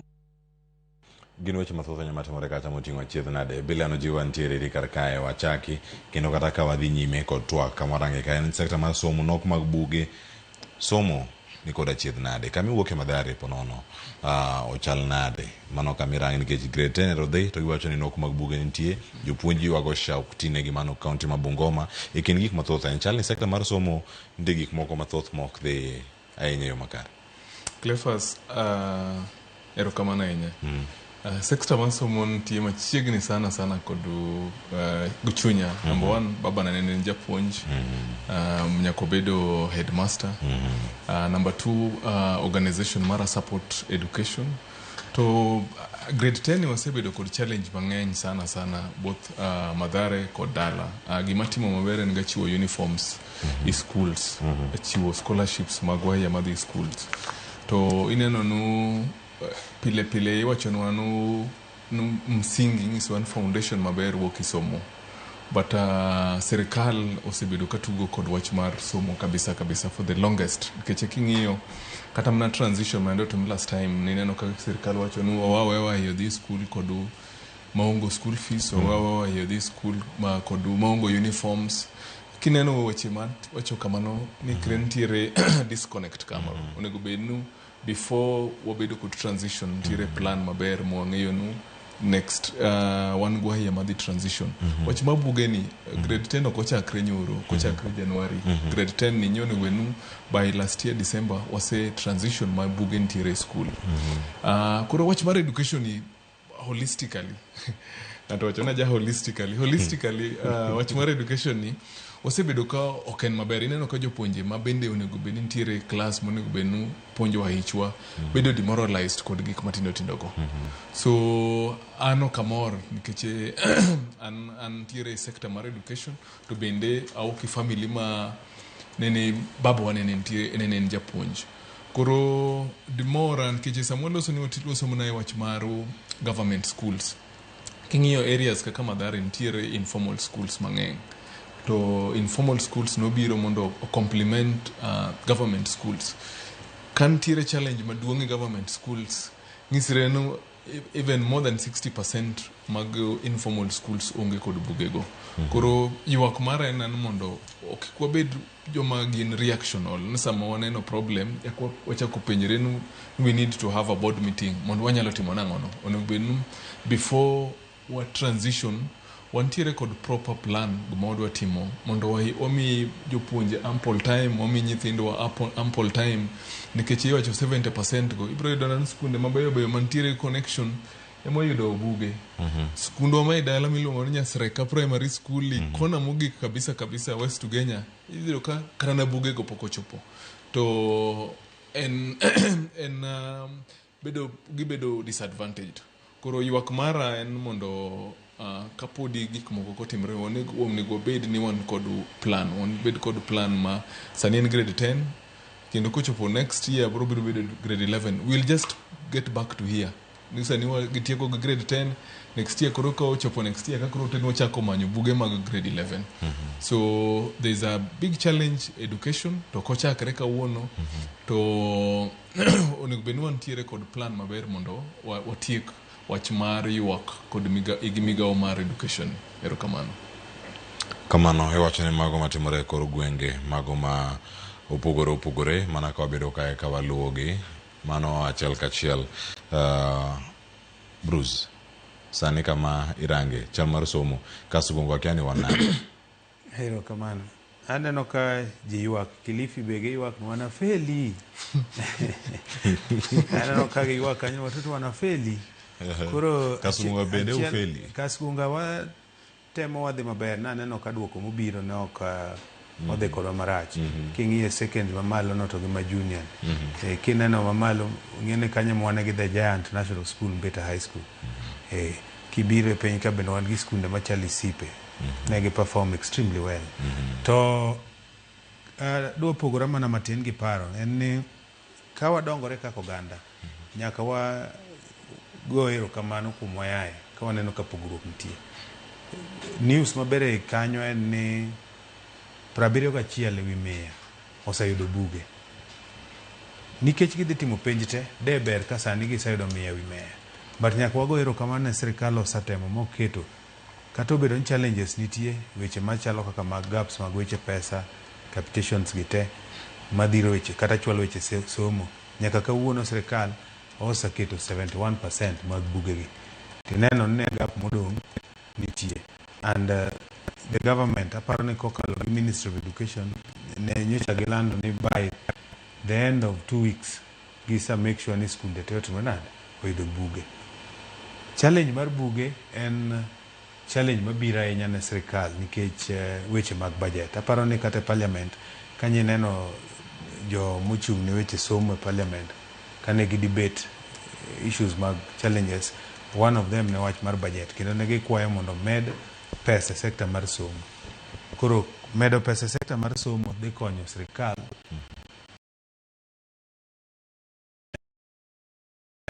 Kendo ka jotend timo makare e okenge duto mano mag dhiro okenge madwaro mag somo mar mondo mi somo tiyo kone ka weche mag buge dhiro machal gi weche mag chiemo machal gi weche mamoko wano kata ngene bile nanga kuni county ni Masiaya ngene opogore gi kar chungo bura mari kar chungo bura mano ma Alego Songa owacho kata ni sani jonyuol dhi bedo ka chodo siling 1,000 mano kaka fee madhi bedo kata karango mana weche mag chiemo kata support mano mag jopuonj mondo kata kod BOM ikini weche mamoko ma jonyuol dhi bedo ka chulo tam katam sani en ngwech mar ni kaka onyalo subsidize weche mag somo to bende mag buge gi rawo nikech buge ka onge ino kata ga skunde bende ok tayo makare gigi te chutho gi ke chike chike machwalo gi anamo ni bilan bende nigi gombo mondo donje office moro monyalo loso chik an bende an gi gombo mondo donje kama nyalo loso chik and achiel kuom gigo ma sirkal President William Ruto satemo timo en ni ochako yo madhi mondo Kenya chieng' moro bedie okang' machiwo somo nono mane Singapore mane lek nikech kidhi kuonde machalo Singapore nyathi Singapore nyalo yudo somo maonge pek mora mora e wach mar somo. Pod wan mabor koso machiegni. Ok wan mabor to ok wan machiegni. Wan kanye? Wan e diere. To kaka jo Kenya wadhi, gima miyo wacho ni wadhi nikech skunde sani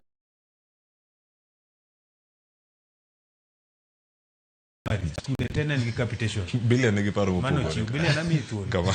Kano yaw skul, mano kik wi wil bilion. Ni chon ne yudo ka chopo nyaka dwe ma tam mar 2 pok omi skunde capitation. Sani nyosa mi capitation. Omiyo president ni owuok mageto wacho ni kik riem nyathi moro amora nikech pesa manyalo chako nyithindo mondo obed e skul nyo sirkal osaoro kendo sirkande nooro. Mar 2 Cleophas, wach mar gero somo mondo obed mayot ne oganda koganda. Ana kwayo od bura maloso chike mondo nona ne adieri bende gin ndalo moko ne paro wuoka kane migosi Raila Amolo Odinga pod ngima. Wacho pesa mwaketo mang'eny gi kiyudo governor dono chiw basari MCA basari MP basari office of the president basari pesa gite kawa gi adier kawa rewo gite to wakawo kata ni Suba North kama koro wayudo basari allocation oket kata up to 60 million kawa ng'iyo skunde wa very specific within wards wamiyo wakawo pesa ni oket within those structures mag school wabro tieko wach mar riembo nyithindo gi wach mar somo wabro loso somo achiel kuom gigo mahinyo sector mar education e yor weche mag pesa gi loso kata bugegi gin ni pesa ong'inj kuonde mopogore mang'eny and amor ni ang'eyo ni chieng' moro achiel President William Ruto dhi chopo okang' modhi consolidate pesa somo bedo kapo achiel kaka consolidate mar infrastructure. Erokamano. Medo kapo kaka weche manyien mamoko. En number 1 wach mar buge ni ok en emergency. Ok nonyoro oyaw school ka to fwenyi ni buge onge. En gima notimo last year. Number 2 sama sirkal omi percentage ma 71%. Kiwuotho skunde go awuotho skunde. Kiwuotho skunde dhi yudo 40% all the time. Nyaka gimed ga figa moro mondo ne itiyo maber ing'eyo wach mag PR ma i sector mar sirkal. Number 3 en priorities. Sama ing'eyo gik ma bedo ka timre state house okago sirkal lakini king'eyo priorities magwa achiel kuom priorities mago nego bedo wach mag education, achiel kuom priorities mago nego bedo wach mag health. King'eyo jopuonje ka complain Singapore kwa nyal dhi kama ge pod e mbaka ma pod wagoyo mane madwa mago nyaka losi ko jochop Singapore no to jopo Singapore kwa kata mana wach mar somo en gimo okapo achiel maduong' oting'o wach mar welfare mar japuonj oting'o infrastructure development mag weche classes gi kuonde ma nyithindo somo en lweny mosekedo go Kenya ka and mane go miyo kata mana CDF noyudo mbi ka iwacho ni CDF ni chopo kuom jin nikech gigero skunde ma jowa nyalo some wach mar SHA king'eyo adier to kata mana on kano chaki ambe minwa japuonj kata mana nitie gimoro kuom nyithi jopuonj kata mana on kano chaki nobedo gi teething issues tadieri makende mantie ni king'iyo sani kaka nye progressive implementation process mane SHA okawo duale gi team ne okawo mar address wach ma jopuonj aparo ni bedo the best package ever ma jopuonje pok otimore nade. And mano one of the reasons momiyo noluonge magego mbaka gi this government ma President William Ruto mondo gi understand gimomiyo igologi e the system mokwongo mar aon tikelogi e SHA. So anakwa ni wademre ademba onge gima biro mayot kata mana chako tedo ipuonjruok nitie stage makoro ng'ato gike makoro ng'e time perfect. Jopuonjre gi odembre ademba maonge buge to tam sudo. Wajeni loro tamu kwangu iru. Kefas. Nyocha wasomo chien kacha. Imbe nye dhie school. Samoro ni dhie school gitiendi nono. To kawuono wachope okang' ma samoro ok ber mondo nyathi dhie school gitiende nono. Wan kachako somo uskumro nusari primary e Kasgunga kacha. Ne wabede kidi. Kawuono e Kasgunga entirely. Anyalo mana wacho samoro en mana school moro achiel. Kata riyo ma nyathi nyalo bede kidi. So wa move to chon tingini ne en gima gala move. Bingeni mano bede kidi. Bede kidi nya bede kidi tin gi book. Te somo. Wabede gi lek. Biere gi mano. Serikal ne okel book. Kawuono wago mbaka ni serikal kuro kele book. Kuro aparo ni achako kwa wacho ni ya. Kato bedo ni wane diere. To wago ero kamano kumose. Samawati mama miyo wachia kaka jo Kenya. Mondo wa contribute bende mondo wager sector ni. Ero kamano magpano gi kanyo kanyo maroda loko tanga kindoranga ne chal mar wach kor gwenge wantie kod oro. E kaunti ma Migori wang'enya Tike, wang'enya Kache, kaunti ma Kisumu. Siya wangi kumoro ma oro ntiega? Ng'eny, donge. Sana inya koth okono koth chwe. Gwenge moko ok yud koth. Kendo ka wan weche mopogore mantie kanya kora moge jwang kwadhi nyime. Eni kato doko ni jodak e kaunti mano ma Marsabit osebedo ka chamo nyadhi. Mago e okenge mago ma osego koda mago ma iwacho ni ero nyangi mag nyiri kata FGM okang' maga ma bene koro chal manyalo ruombore mano kaluwore kod horo masani bene koro osaso county no kendo keto ngima gi kama tek mano ma jonyuol koro ywak ni nyalo miyo tim makoch no chak duogi kendo gikoni horo biro medo kelo kech kod tieko jamni mayuto margi bende koro ogede kokalo kuom Monica Basele mano gikoni koro giwuok oko mano mar jolo nyithindo manyiri kendo mar medo seto sir mondo mi giyud somo kod gik mochuno e ngima. Changamoto kama zamani sisi tunachunga mbuzi na ngamia na mbuzi ngamia, sasa ngombe imeisha. Sasa hii tungo na changamoto ya njaa pia ya school fees. Wengine sasa wako hapa wanatumia tu drugs kwa sababu wamekosa kitu ya kwenda nayo shule. This area, God willing, we intend to distribute around 2,500 parcels, inshallah. And we are thankful to our donors also who are from abroad. Kwa sasa Marsabit ukiangalia hatukupata mvua miaka iliyopita mwezi wa Disemba. So kuna kiangazi. Mifugo, asilimia mifugo kubwa, na watu pia tuna njaa. So wasichana wengi wanakaa nyumbani hawaendi shule kwa sababu shuleni hakuna chakula, hawapati chakula. So wengi inabidi wakae na wazazi wao. Wakikaa na wazazi ni maneno yapi yanayowapata hawa wasichana? Moja, wanapitia dhuluma za kijinsia kama vile ukeketaji kwa wasichana. Koga mago matimore alwora ma Marsabit nitie mathoth mapod timore kar kanyo en koro jodak mane kar chuny bura ma Saku mano e county mano ma Marsabit oyudo fungruok mano tok yudo chiemb kony. Jodak moheo 4,200 na yudo chiemb kony mano kawuok kuom riwruok moro mano mar Mahad Dawa ne giyudo chiemo ma opogore ahinya e kindegi ma piny Kenya medo kalo e midhiero mar oro makelo ngaji maliyo e kor gwenge mopogore ahinya mano mar Marsabit e kind counties mamoko.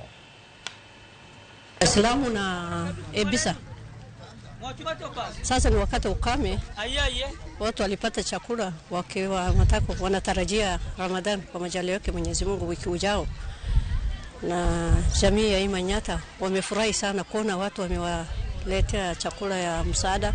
Kila wakati tunasema mambo ya ukame, mambo ya ukame, mambo ya ukame. Sasa hii ukame inatokana na Mwenyezi Mungu na mambo inaitwa climatic change. Hatuna uwezo juu yake, lakini lazima watu wa Marsabit, sio kila mara tunategemea relief food. Tufanye njia gani ndio tuweze kujisaidia ili hii ukame ikikuja isiweze kumaliza watu wetu.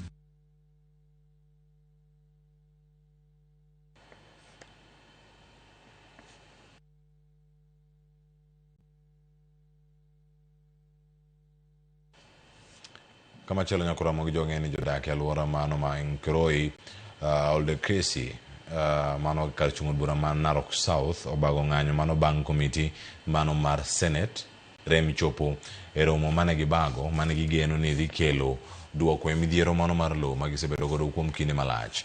Jodak gi ma oloso kod jofwambo koni committee mar Senate ne owinjo ochop mano mar twak kodgi tarik 13 dwe mar 2 higani. Romo mane ochor koka okang wacho ni okongi kara ne okokongi gimoro amora gino ma bende oketo gi penjo mathoth ahinya wi ywaruok mar lowo makoro bende osebedo e alworano.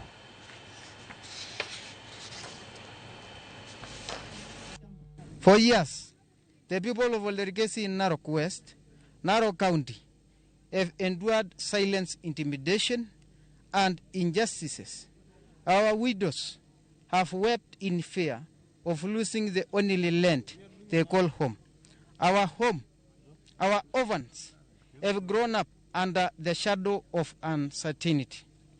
Persons living with disabilities and vulnerable have watched helpless as power and influence appear to matter more than the truth and fairness. We choose the path of law.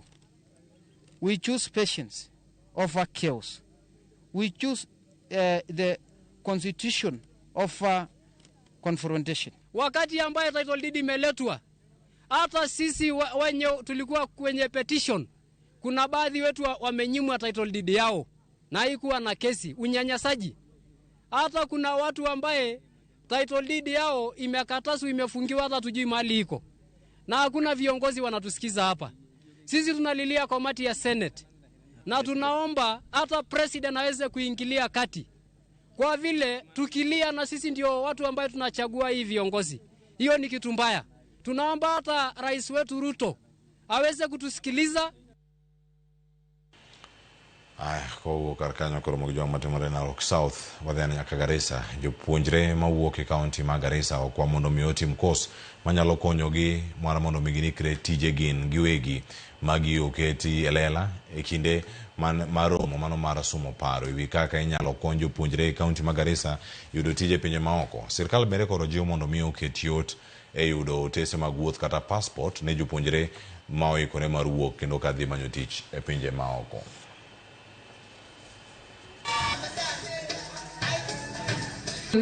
But of comrades, not of some days.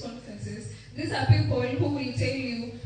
It's an opportunity that taught me and many more that were in this event on how to develop skills in terms of entrepreneurship and how to put them into practice, and also other avenues that they may approach in terms of navigating the entrepreneurship skills. Let's teach young people to have access to the things they would need money for. Know a person. Unataka mahali ya kufungua biashara. Do you know a person mwenye like anajua mtu mwenye akona building or is renting a building? Do you want to start a business ya viatu? Do you know someone mwenye like who can get you that material? Like let's take away money from what we need as an access.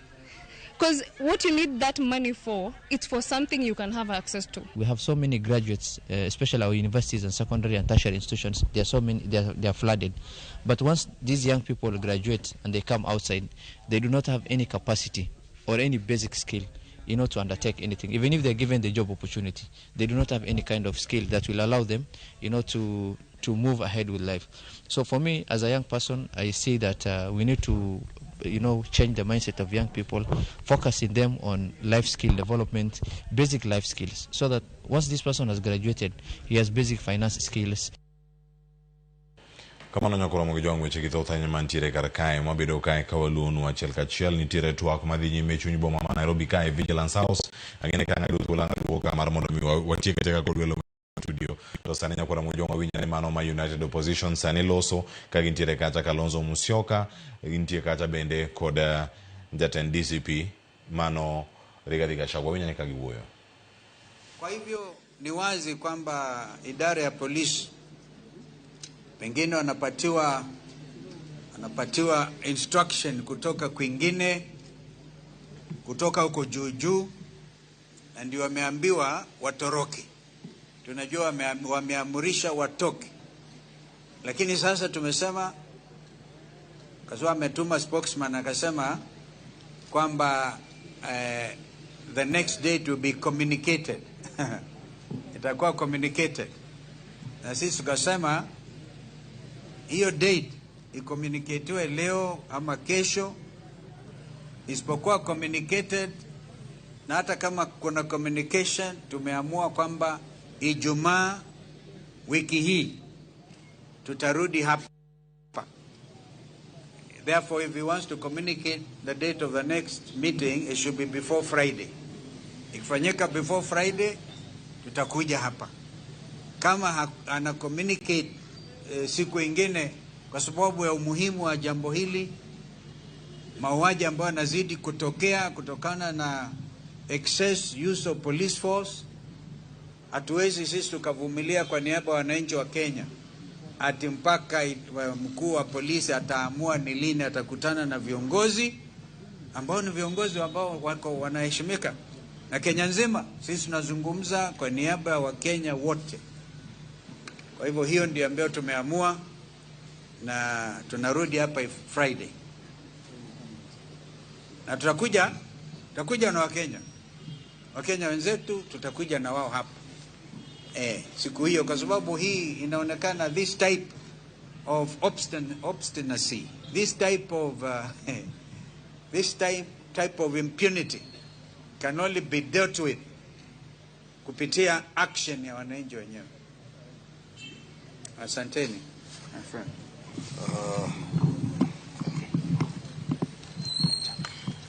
Nafikiri ndugu Kalonzo Musyoka ameongea Kiswahili sanifu sana. Niruhusu niongee kwa Kimombo, sababu the matter we are following up is a matter of human rights abuse, violation of civil liberties by the Kenya police. And as you know, matters of human rights are really international matters. So we'd like this to be picked not just from the local point of view, but also from the international level.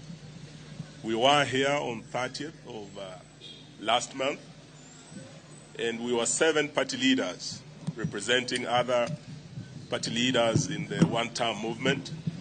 And we engaged the IG with the 2 DIGs and the entire leadership of our police on grave matters of violation of civil liberties, where the police are getting into an unholy alliance with goons. And what we have in place is a new phenomenon that's threatening our democracy and our national security, that instead of having a that respects human rights, we have a goonverment, where goons and government officers work hand in hand. There were instances where there were clear violation of human rights, particularly targeting His Excellency Rigathi Gachagua, the second deputy president. And we had over 22 different incidences where the police and goons had attacked him and attacked all of us who were with him in various locations across the country. And the IG undertook that by today, the 16th, when we return here, he'll have a full report on action taken and remedial measures put in place to address these serious concerns that the entire leadership of the opposition had raised. We are here today, and the IG is not here. Not even DIG Langat is here. Not even DIG Masengeli is here. They have all taken off. We believe this is because of orders from above, where they have been told not to engage us. But this is an issue of accountability, so we are not going to relent.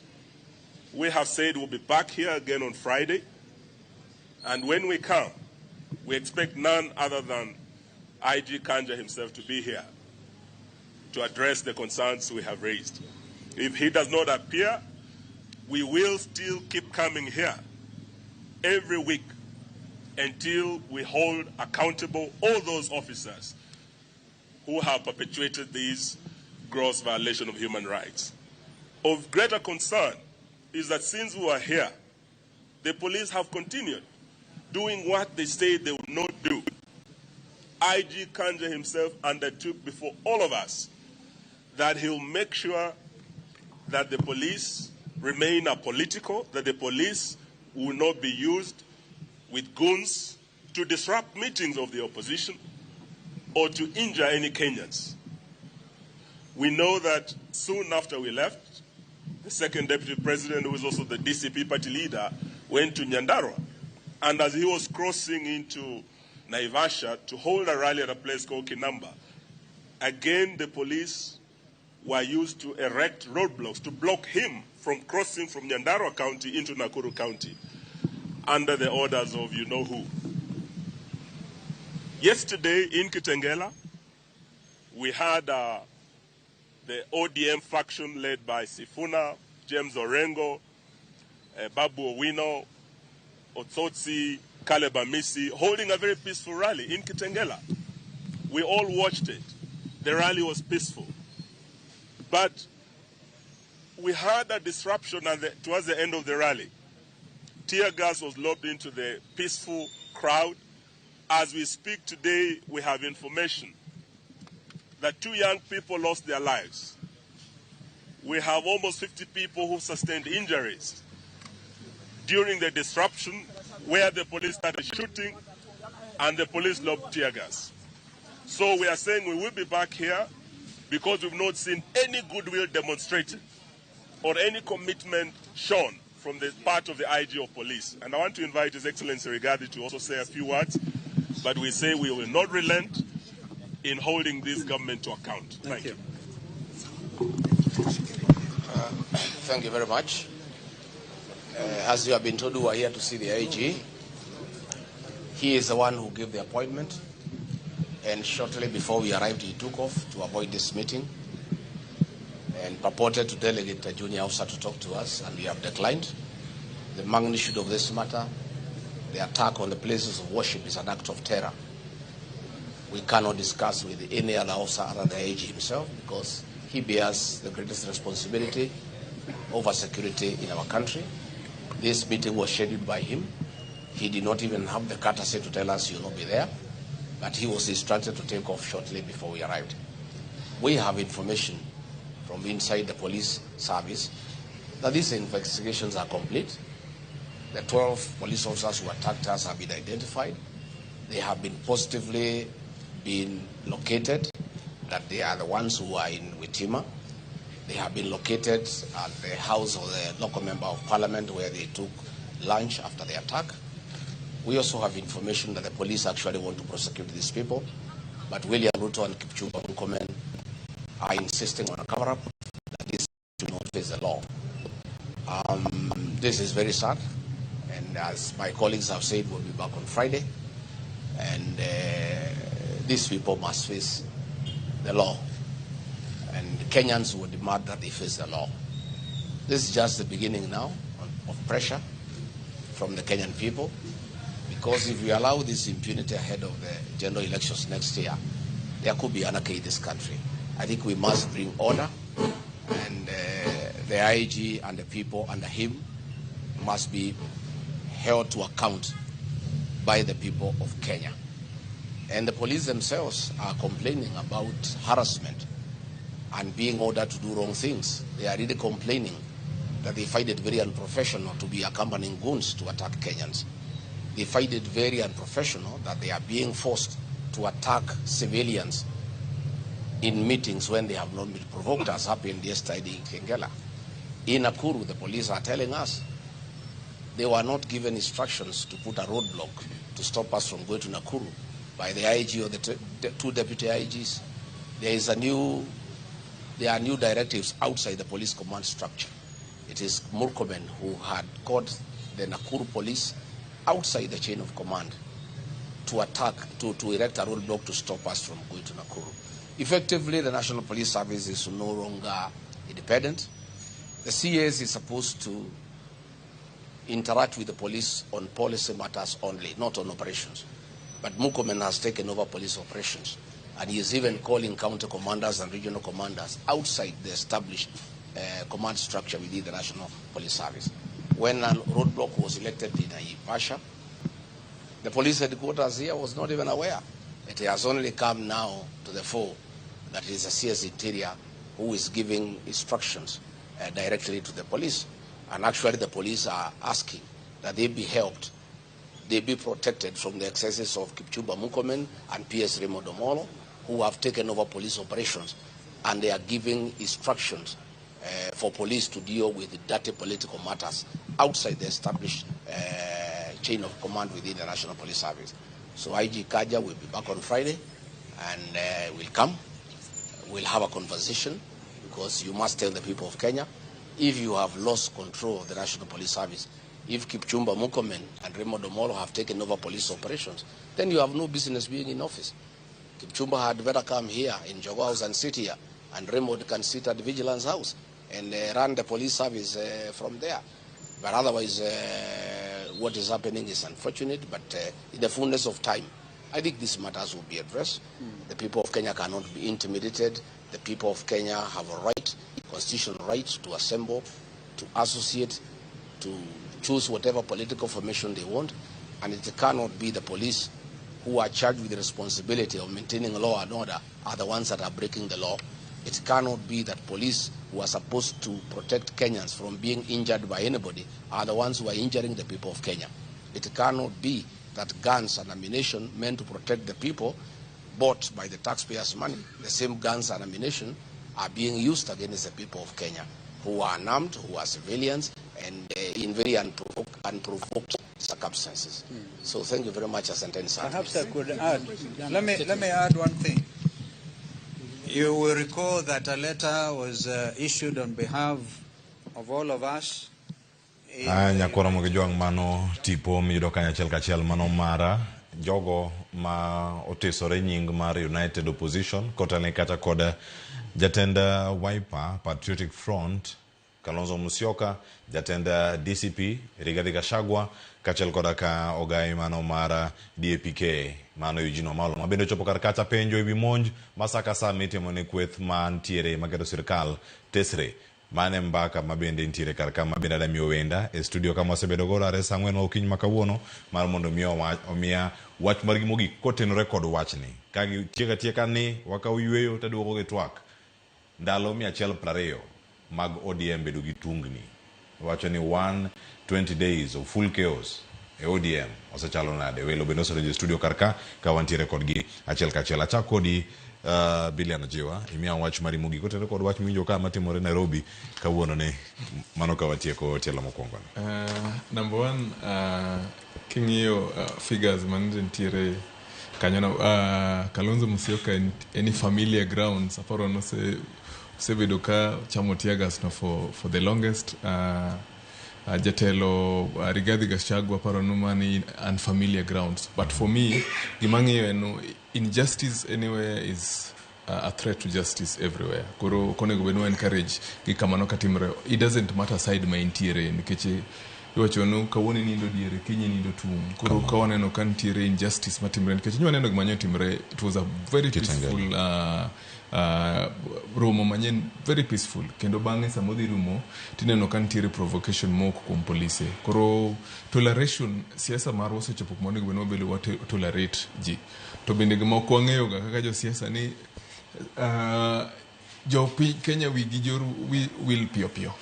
to gik matindo tindo go emamiyo ga pod story medo dhi mbele kinyalo paro gima nene provoke kata maandamano manene timre last time nene gik matindo tindo matimre go so wantiere kod small elements podi police service ma let down sirikal an to bende mogik en ni jatelo mara nan JMDG jatelo mara kawuono ntiere kod rally I hope no bende kano bane tiega en ugunja kawuono komanyo koma governor Masia I hope no kano bane tiega kawuono tata gi tiega songe Nyanza mang'eny kora ken tiega no yiero kumibae kamano pile Bruce watch mari mogika kwa ingeni ok wanyal bedo jo Kenya ma wadhi mbele wadok chien ka wasawuok ni wadhi Singapore wajo Kenya wadwan Kenya dongre nyaka waluor institutions moketi ng'anyo ne ok otimore Vigilance House ne ok otimore Hambre House structure mar police nitie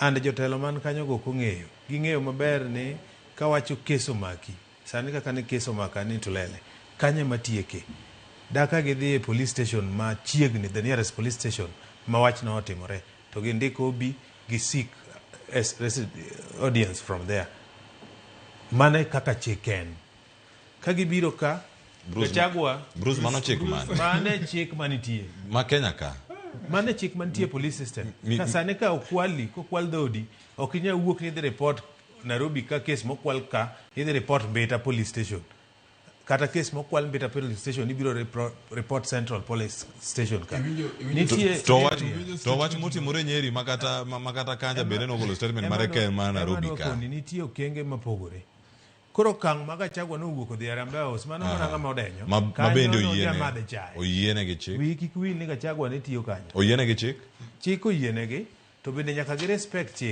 chik ka oyiene to chik moyiene no momi appointment odhi no bedo gi dich ma samoro ma dijno is of importance to the nation moloyo bedo gi no to chako oran officer mondo address gi to odhi ochayo officer no owacho ni a junior officer mano kata embo koluoro chik he does not respect the law koro gimado wawacho walore koro gi ka telo mokwongo tiaga sik mak JMDG gimado wacho mogik en niya jo Kenya nyaka koro ng'e adieri mantie ne jo siasa moko mosebedo e kombe mag siasa gi tiyo kod okenge gi mar luoro kod gi up and down to address issues gi erokamano Bruce kamano warum kendo chieng' machielo ibokono wachik ni to en chik mane mantiere kaka adonjo ka kod ukil Dr. Maxwell Miawa agenda waloso weche mag ODM gimeko ripode ma tiagas ma Kitagala ka gino reported ka gin jok mantiere Kitagala Gachagua be nochwado Raila gi tiagas ahinya Bruce wawege ka waduogo kod mathoth kapod wantiere karaka wano Bruce ahinya kod Biliano Jiwa bene mane studio karaka mathoth biro nyakora mojongo duogo ka waranga ne cham mar piny Kenya okang' machielo saa 5 sano sekal dakika 14 nyaka rom saa 7 mar odiochieng' ma kawuono welo nitiere karakae achiel kachiel wadhi bedo kae kod Dr. Abdul Ramadhan Odhiambo ma en jasiasa Dr. Maxwell Miawa ma en okil kaachiel kod ka jaod bura ma Kibra Mheshimiwa Peter Orero wakawiyo masani kikidhi mabora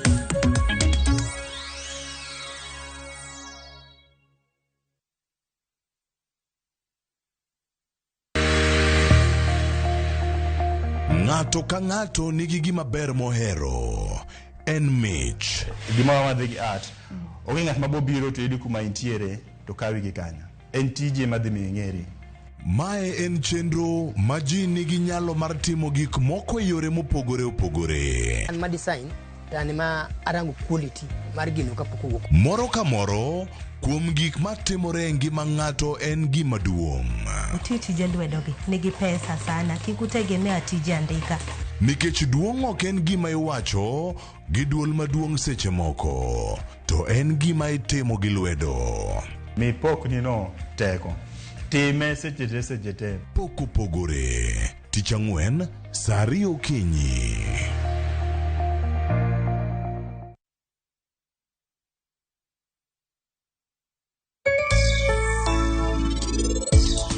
Penje laktar kokalo Ramogi TV kawa wacho ni ngima en mwandu. Nyinge en Ruth Otieno.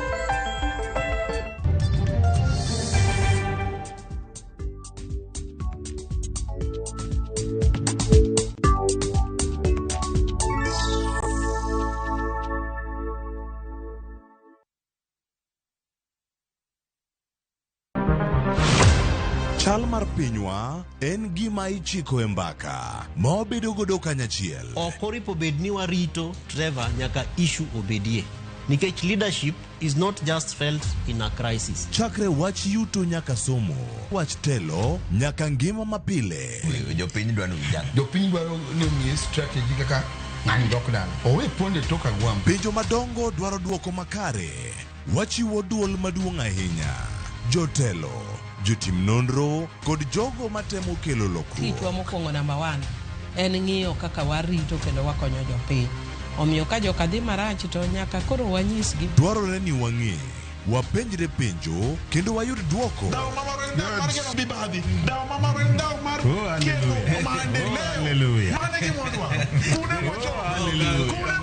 Riwri kod Trevor Ombija, Tich Adek, Saa 3 otieno, mana e Ramogi TV.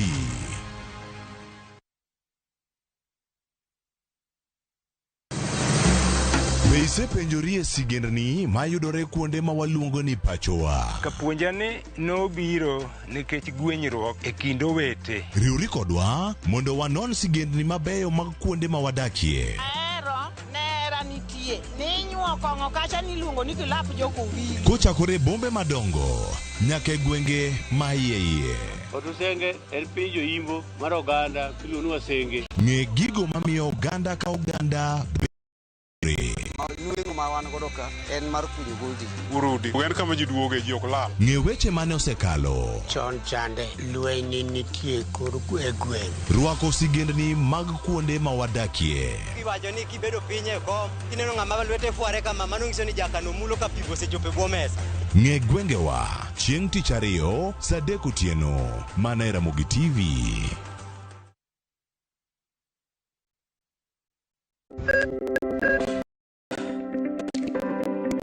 E chuny ogandawa, ngima mar del en mwandu maduong'ie moloyo. Mondo tekruok mar dendi obed maber, ok gin ga gik matek. Gin gik maluongo ni lifestyle. Manyiso ga jotuo ni gigi ok gin gik minyiewo, gin na gik mitimo. We bedo gi kiawa, kendo chak bedo gi ng'eyo. Nachako chemotherapy. Side effects nen, yier wi nyaka lwar, constipation, chandi seriously. Warwaki e penj laktar, ma en tudruok gi lakteche molony. Isamithir jahocho cha, nyaka ibed ni iseng'eyo ni mae shida ma an godo, to adwa konyo. Chakre weche thieth kod chiemo mar mine mayach, nyaka e weche thieth mag tuoche masiko. Wakelo od thieth e od dak. Tuo mar rheumatic heart disease ni landore sana e gwenge ma poverty ntiere. Riwri gi Ruth Otieno, wuok tich nyaka Tich Abich, Saa 12 odhiambo. Chakre dho nam lolwe nyaka e nderni mag boma maduong', pesa ka pesa nigi sigande. Kae en kar dak mar jolok ohala. Growth wa mostly bedo attributed to consistency and hard work. Kokalo kuom jo ohala manyiso rieko margi e ohala mopogore opogore. Ka gima nyaka ikwongo ing'i en location kamidwa kete dukano. Wapuonji timo ohala okang' kokang', kaka ilose, kaka ipidhe modongi, nyaka kaka irite mondo odagi. Siri mar business wane gimomiyo osebudho kabisa en ni itiye gadier. Kae kama timo gik moko gi kinda, romo gi rieko kod lek mabedo adiera. Watemo choko artifacts mag luo to watiyo kod gas decoration e ot ka. Ohala gi mwandu gi Cleophas Oluoch, Tich Ang'wen Saa 1:45 otieno. Kik bai.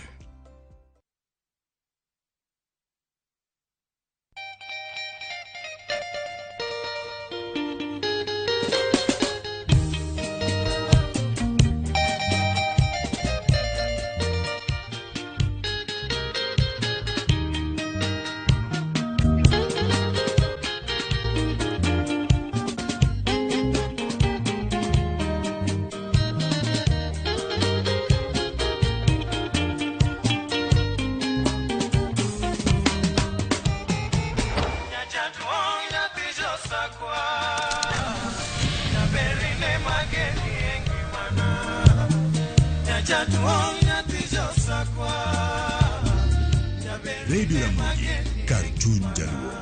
Radio Ramogi.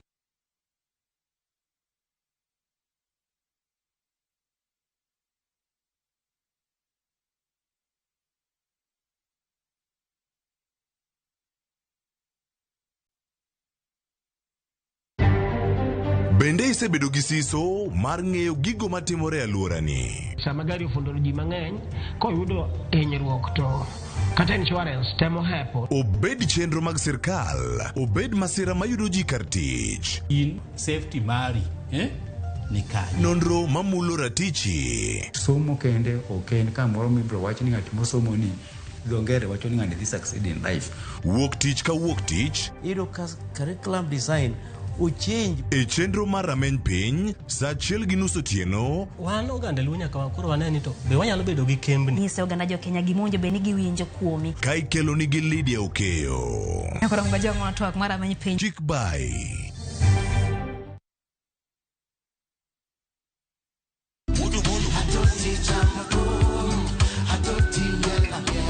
Wuok tich ka wuok tich wakelo ni duond ya wuoto nagi.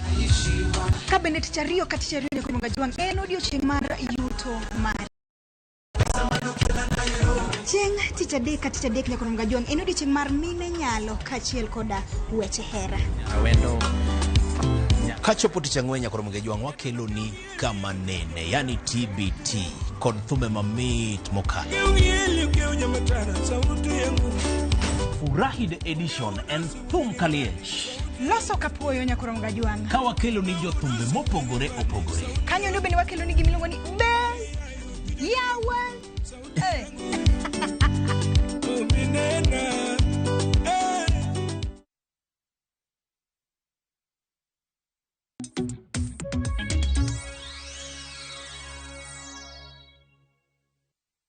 Machiegni nyakora mwe jwang' kendo ma en tielo machielo mar chal mar piny Kenya waguta rubina ahinya sani warang'ane duond bura mar ODM. Ndalo sekalo kawuono sa osechopo sa 5:23. Ndalo sekalo 121 nyaka ne ogaye mar ODM Raila Odinga nende. En gino mogana mathoth kata studio kar kae pod wacho ni en mosenendo Raila Amolo Odinga. Pod en gino mogana mathoth pod peke dhogi. En gino montiere godo to an nindo mare tungni osekwako duond bura mar ODM. Wada penji ka ni tungni e ODM to dhi nade nyaka sani oganda wache yo machal nade. Twagni okanogo kenda antiere ka kod yawuot luo madamiyo thuolo mar mondo ime moso to konwa ni tungni ne rum karang'o koso tungni ni kamochope ni. Sani ji linda gimora mora. Sani ne TV kacha linda TV ni kikodhi ni mar twagni nyaki winje. Ni mar wada mako jok mane linda ground, jok ma linda wananchi, gi jok moko mabende koro rango mana jok ma linda gi to gi linda eyo machal nade. Machiegni anyika Cleophas Oluoch jakisumo kanya kwar mokeo nyaka sango tantiere kae kod mwendo mokwongo madhi moso aka ka wachako kono ni piny Kenya ringo nade en Dr. Maxwell Miyawa ma en jalony e weche mag chike kendo okil e piny Kenya kae daktari yawre kendo machiegni. Oyawre ahinya. Agoyo kamano kuom chopo Ramogi TV kawuono. Chiyo makare? Chiyo makare. Piny Kenya dhini makare? Piny Kenya dhi makare. Tungni maneno ka koro ng'eny. Tungni god tulo. Lakini biro mana losore. Biro losore erokamano ahinya. Kama chielo nyakwara moge jok mantiere kae kod mheshimiwa jaod bura ma Kibra mano mwalimu Peter Orero. Mwalimu oyawre kendo machiegni to nonoka kosa penyi jok ibera chal nade mokwongo. Ayudo ka ine mingi luonga maber ichako ni mwalimu. Mwalimu. Nane set ka gi nyithi jopuonj. Morumo sani telo mokwongo mbako romo. Mago nyithi jopuonj te. Nyithi jopuonj nyaka dhi ga makane ke jopuonj gin jomoriere tir. Kamano mwalimu. Gionge gi mibadhi. Nikech be kuma gichwe lwet gionge. Amor kiluonga kawuono mondo wawuotwa gi jopiny. Era mogi. Kamano. Piny Kenya dhi maber. Koro ka kori? Wang'iyogo. Aya. Akani ng'iyo gi ber ni koso rach. Kata kamano machiegni ahinya. Kama chalo nyakuro mogi jong antiere kae kod jasiasa ma bende ntiere kar kae en jalony weche mag ohala en go gute mathoth ahinya okinyi ma kawuono wantiere kod kae chenro mar mbako romo ka warango ni to piny Kenya ochiewo e yo machal nade an ka kod Dr. Abdul Ramadan Odhiambo. Nairobi ochiewo nade jo karachuonyo ni nade machiegni. Erokamano kuom gwelo ma kawuono. Wachiewo maber e Nairobi ka kendo kata dala ka tudagi jodala ne ng'idho moko ng'idho kendo piny dhi maber. Buru mane nitie mang'eny dok chien kaka karo ma karachuonyo.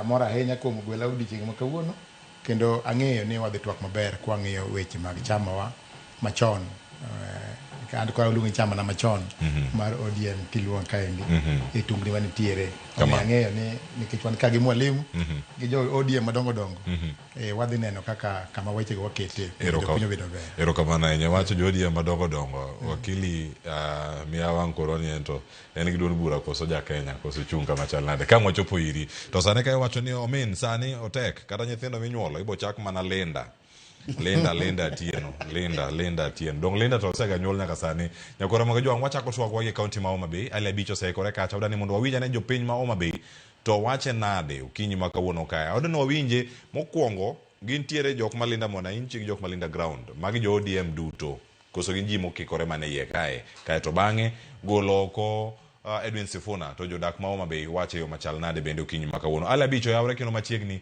e mbako romo chal mar wachen mane kiwuok e county ma Homa Bay kawuono. Cleophas erokamano wetiyo makare county ma Homa Bay kaendi kendo mana kiwacho no endo en ni abago twaka kod jopiny e county ma Homa Bay kaendi kaluwore kod twak ma kawuono wan go Ramogi TV ukinyi ma kawuono kwang'iyo yungni kata tungni ma osebedo duond bura mar ODM chigni ndalo 120 nyaka ogai ma duond bura mar ODM Raila Odinga nindi kendo Cleophas mana kisewacho no endo waseneno ka nitie kweth ariyo achiel kweth motele kod ogai mar ODM masani Dr. Oburu Oginga ka achiel kod kweth machielo ma bende otele kod jagoro mar ODM mancho state office Edwin Sifuna ka achiel kolange kendo ahinya waseneno ka maendi kelo tungni kendo sako ite duond bura mar ODM. Cleophas en mor mar okinyi ma kawuono mar bedo kod moko kuom jopiny county ma Homa Bay kendo winy pach gini to gineno nade kalure kod okak masani koro ineno e duond bura nindi mar ODM mondo mi golo pach gini to gineno nade kalure kod yamb siasa masani koro futo e mok ni kare duond bura mar ODM. Ibiro chaw gi nyingi dingiso ka achiel kuom ja ODM kendo achiel kuom japiny e county ma Homa Bay kendi waseneno ka nitiere kweth ariyo achiel en kweth malinda ground achiel en kweth malinda japiny ma otele kod Edwin Sifuna governor Masia James Orengo ka achiel kod jaod bura ma Embakasi East Babu Owino kaka japiny bende no kamaendi miyo duond bura mar ODM bedo kanyakla motelo ne yiero mar 2027. Duond bura mar ODM man mokwongo an nyinga Sila Ojungu Ajandhiwa ana youth mandhiwa an kawacho ni an ayie gi linda ground mar Oburu mang'eyo kaka party leader jomodong' magina condemn gi ni gin gidwaro yo magibargo party kanose yiero Oburu kaka party leader tok Raila giwe Oburu mondo tagini mane ODM wang'eyo kaka an youth mandhiwa mar magine mar Sifuna gineno an akiaye an ang'e mar Oburu kawacho ni jogo we ketho ODM giwe gini gibed bang' Oburu mondo tero chopwa kama Raila nowewa ko kamano iru kamano. Kapok awe wacho ni achiel kaka jotelo mag ODM kachung bura mar Angwe department mar Rowere joma mokalo cha duond bura mar ODM obedo kod nek mancha gi ng'ado gi dwol achiel mar golo oko jagoro mar Edwin Sifuna kendo ka waneno kaw kod jalupne mae dibineno ka ne gimochuno mondo mine gol Sifuna kalwe kod wech chung mare mosebedo kokaw kalwe kod tudruok mar ODM kachiel kod duond bura mar UDA kaka japiny beno ka ne ODM okaw kang makare mar golo Sifuna lemo mare mar bedo jagoro maduong' mar duond bura mar UDA mar ODM. An aneno ni paro ne kare nikech momiyo nitie kama kudho nosechowa go chien kucho nitie timo manoselal gi tiket mag Raila ma en Eugene Wamalwa koro wame nyaka no ber gi luoro ka jogo no kaw chik no gin kare nikech jogo samoro luoro ni jogo nyalo lale gi tiket kendo koro ana wacho ni gima chik ma gikaw mar golo Sifuna no gin kare Sifuna oketwa mos mondo bedwa bang' Oburu ka ok onyal to we mondo jomodong' mopange go mondo bedi pinyo mara man kodi mogi kapka dhinga machielo bende no kadwaro nitie mondo mi ogai mar ODM masani Oburu Oginga oket wigi kanyakla mondo gi ket piny kweth masani koro chal ka gimobalo gi ODM mondo giwach dhok achiel motelo ne yiero ma higa mabiro bende no kamaendi nyalo miyo gi yot mondo gibed kanyakla mondo tungni masani kodhi nyime duond bura mar ODM ni otieki. Oburu temo iwacho ni ng'ama ng'ongo neno gama thin ok ne wan kaka osigine kaka Oburu ni mbele no wan wang'eyo ni gimoneno ni kare kaka wan vijende mag jochama kaka otimo ne en kare wan mondo dhi adhiya gino mbele en mane joma ketho gi ema tiyo marach koro wan akwani mondo giungre gi ruogo bang' Oburu ka mondo girwani obed ODM obed motegno. Erokamano Cleophas wacha akaw paro mar achiel kuom jopiny Homa Bay kandi ibiro chaw gi nyingi ting'iswa ni ODM sano opogore ariyo nitie kweth ma wacho ni gin gilinda ground mar ODM to nitie kweth machielo mabino tele kod Edwin Sifuna magi wacho ni gin girito mana japiny gilinda mwananchi e kunde tema ODM nie gimbi pachien ang'o mabineno ka keto duond bura mar ODM motegno motelo ne yiero mag 2027. Namba achiel gik moko te nokethre sama party leader notho Raila Amolo Odinga nokolo chik party mar constitution section 6 mar ODM wacho maber ni ka vacancy odong e party leadership ponono ni party leader tho kata resign to National Election Board luongo yiero e ndalo 21 mano pok waneno kotimore. Mage gik moketho gik moko omiyo gik moko ok nya be maber nikech tim machielo feel ni nokolo chik e rwako buru kaka party leader nikech an gima wacho ma ng'ama kata wadgi Raila noko trust sama nodhi AUC chung nowe party ne nyongo nokowene buru to magi wayudo ni interest mag jomoko madwaro zoning emontenore korka party leader masani miluongo no buru omiyo an a support team matindo ka machalo Babu Sifuna to gi governor Masiaya James Orengo mondo odhi mbele kendo ne waseneno to nono ka kocha ni neno mana ka Isaya ji to kujo piny bire malong kendo wan warwako Sifuna nyaka Homa Bay ka obi to joka bakwayo ni koselogi giting badegi gi join jogi mondo gini obed together.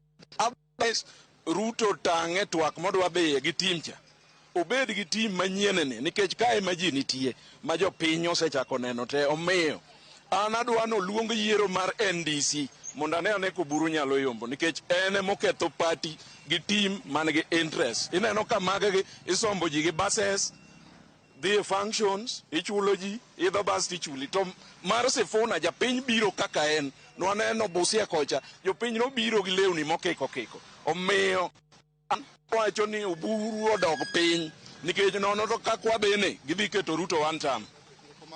Erokamano ahinya kuom paro makamano. Ibro chago gi nyingi ng'iso ni pachiena ng'okalo kod yamo masani kuro tungo duond bura mar ODM. Ang'o monego bed ni jo ODM timo mar gibed kanyakla motegno motelo yiero mabiro? Ano Chieng Sela resident ma Homa Bay ka.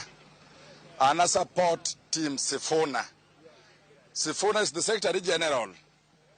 Manyo Court Orient State kendo to kanyo o jowa mobalo gi patch ODM nyogolo oromo mogolo Sifuna.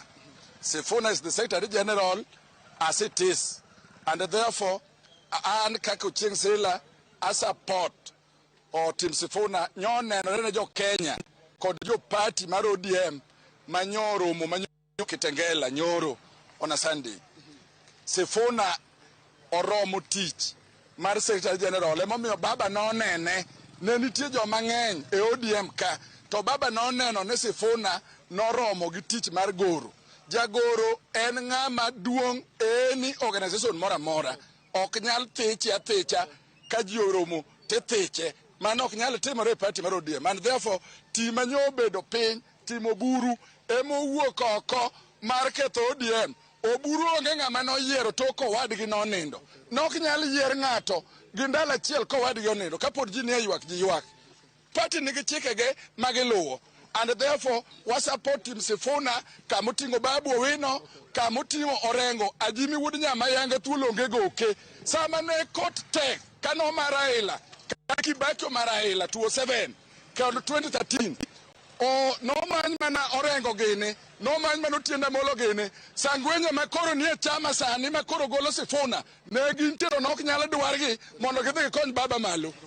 Erokamano Cleophas dhano ng'eny ka wakawo ng'ato achiel kende mawuod bang' dakika achiel kende thuolo mar orumo ginyingi tinyiso thuolo mar dakika achiel kende ni to pachiena ng'okalo kod yam siasa masani koro tungo duond bura mar ODM. Erokamano Ali, ginyinga iluonga ne Fred Odhiambo, an jadak ma Homa Bay. Yamo to osebedo ka tungo ODM, to ODM ni e party ma wan onyuolo wayudo ka ODM ni e party ma joluo nitiere. To ok dwa mor mondo party wa mar ODM mondo tungni obede. So osetimore kaka osetimore ni, to an gima kwayo nek reconsider bedo piny mondo uluong jowa matindogi mondo waket party obed motegno. Go koko koni gi koni ma Sifuna ringo koni to team mar party leader Oburu Odinga ringo yore ni okwero ma giluongre kaka ja ODM mondo gibed piny mondo giket ODM obed achiel nekech ka wadhi kaka wadhi koko biro bedo mang'eny mane kwayo makwayo kaka ja Homa Bay.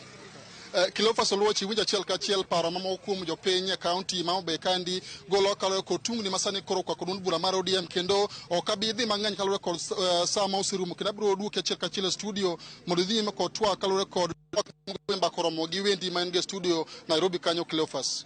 Agoni erokamano ahinya ile abich ka nitiere Homa Bay jopiny oloso kama kare ahinya kendo winjo duon gi e studio koni welo bende owinjo kendo sano da migi thuolo mar mondo mi wachak twak achiel kachiel achako kodi kae daktari Maxwell Miyawa kamera kata maka jopiny e kaunti ma Homa Bay moloso moko gigo magi wacho to no kanisa yo manaji oburo ma ketho chama sangwenya nitiere e chama e kin gik mamoko mantiere ka jomoko otelo mokwongo nosewacho kacha ni ero romo ne en gino maber ahinya manotimore Kitengela gi manotimore to no kaduto ne gisiro chama nigi tungni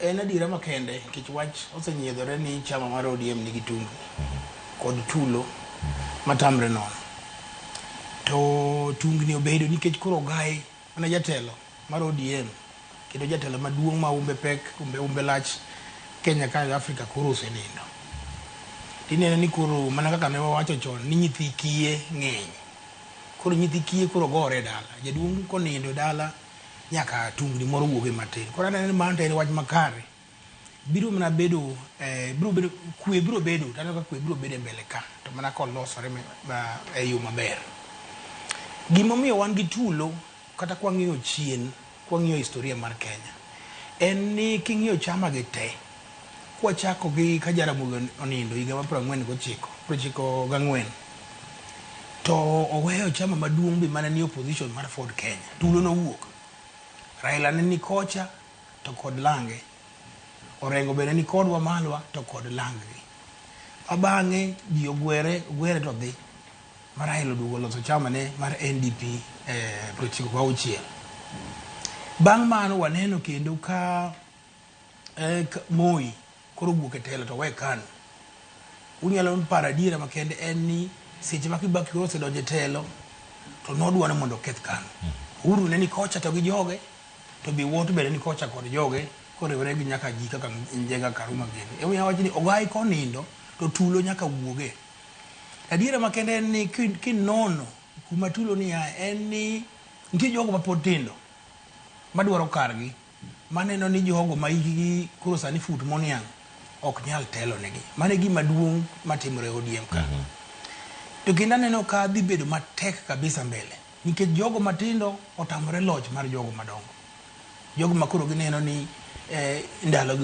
dhi ka gima rumo gineno to mane siasa dwarore ni siasa en ikawo telo mar piny ok mi ng'ato emomiyo kineno joma ringo matindo tindo Babu ringo koni Sifuna be ringo koni to Orengo be ni kod gi jogo matindo tindo mabeng' ng'eny makoro osedonjo kanyo Caleb Amisi gi ni aneno Konyonka be koro oseduogo Anthony Kibagendi to kwang'iye yo ma siasa en ni ang'ina dhi wacho mbele ka to onego wadogu chien matin nikech wasigu to pod wan go Kenya ka kwa ODM obarre diriyo mokethore mowuore to wadhi bedo gi pek mbele ka sana ka koro wadonjo e weche mag yiero kaka nene erokamano ahinya iwacho ni wabedo kod ruok wasigu pod ntiere Kenya kar kae Mheshimiwa Peter Orero Mwalimu ochal nade nyoro kane range to nonoka weche mopogore mantie ka jodak ma Homa Bay winjo wach mar gima gintiere godo awinji kata bia ne Dr. Abdul awuoro ing'eni kane pok adhi Mombasa ne an Homa Bay adhi e liel moro Liwa Saturday koro ka Saturday koka Sunday adhi Mombasa an adhiya direct adhi church ka church to adhi e pap ta nayudo ka pap osepong' sama ne adhi e pabno koro kama ne iwacho ni sae ji no to ne ok aneno naneno ka ji biro ka wuotho gi tiengi stadium in kadonjo koro mago to bende siasa lakini an gima wacho maduong' ni ODM en chama maduong' to e chama maduong' ka nitie ji man gi paro mopogore omiyo wane waparo ni pod winjruok nyalo bedo to be ok en function kora kiani nitie nitie function koso rebel ng'eny kisungu be samoro tek nikech jogi be podo ni e ODM party ka wach madhi oko no riembo Sifuna okoriembi ogole mane lemo mar secretary ad ma wuoyo kani aonge lemo moro amora chama to kendo tiyo ne chama matek miwuoro kada mana diere mwadhi demonstration wani tie nikech watimo ne chama to be ok ochuno ni ng'ato nyaka pod ne lemo eko bedi ya chama motegno nikech ei chama ka wan gi ji madongo ineno kaka koro wan gi daktari ka bende wach na ni en mane party wani to en ng'ama duong' to onge lemo moro to be pod support mana party omiyo ji nyaka ng'eni komi position jo kisungu wacho ni you cannot have your cake and eat it akeni magi dakteche ariyo ginyalo wachna you cannot have your cake and eat it nyakine gima timore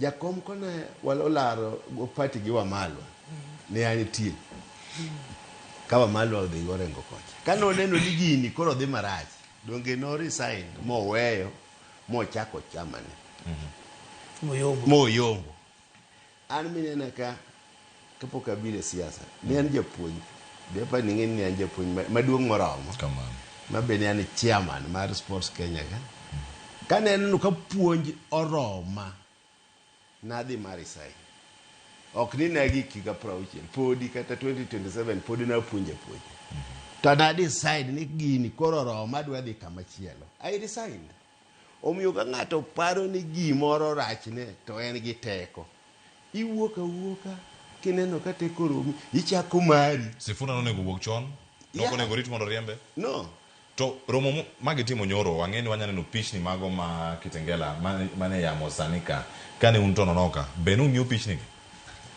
mokwongo in simbi be nigi miki baji an mokwongo ka an e rally kata simu ema ok ang'eyo simba nigi security nikech samoro be inyakwaligo kok ging'yo gikoni ne jatelo Kitengela ra gima nang'eyo ni ne gin gi rally mano nang'eyo katieko rally wato koro nanene news ni ne gin gi rally maber en mana ni bang'e to ne gichamo tiagas matin tawinjo ni ne en matiagas achiel koro an ka Mombasa tiko na ni ne giringo nyaka Nyayo Stadium obagi mathoth ji okona ni stop mokwongo ne Nyayo Stadium kuma ne rugby nitie koro akedi wan kani wan jo ODM kani banwa tiagas kaki baeno to market waduoko to kani wacha kanu jo ODM kwanu sedara kani wacho ni gin jo ODM koro kaka wan jo ODM ku banigo ti market iduoko ne police to mari wenyo ni kobato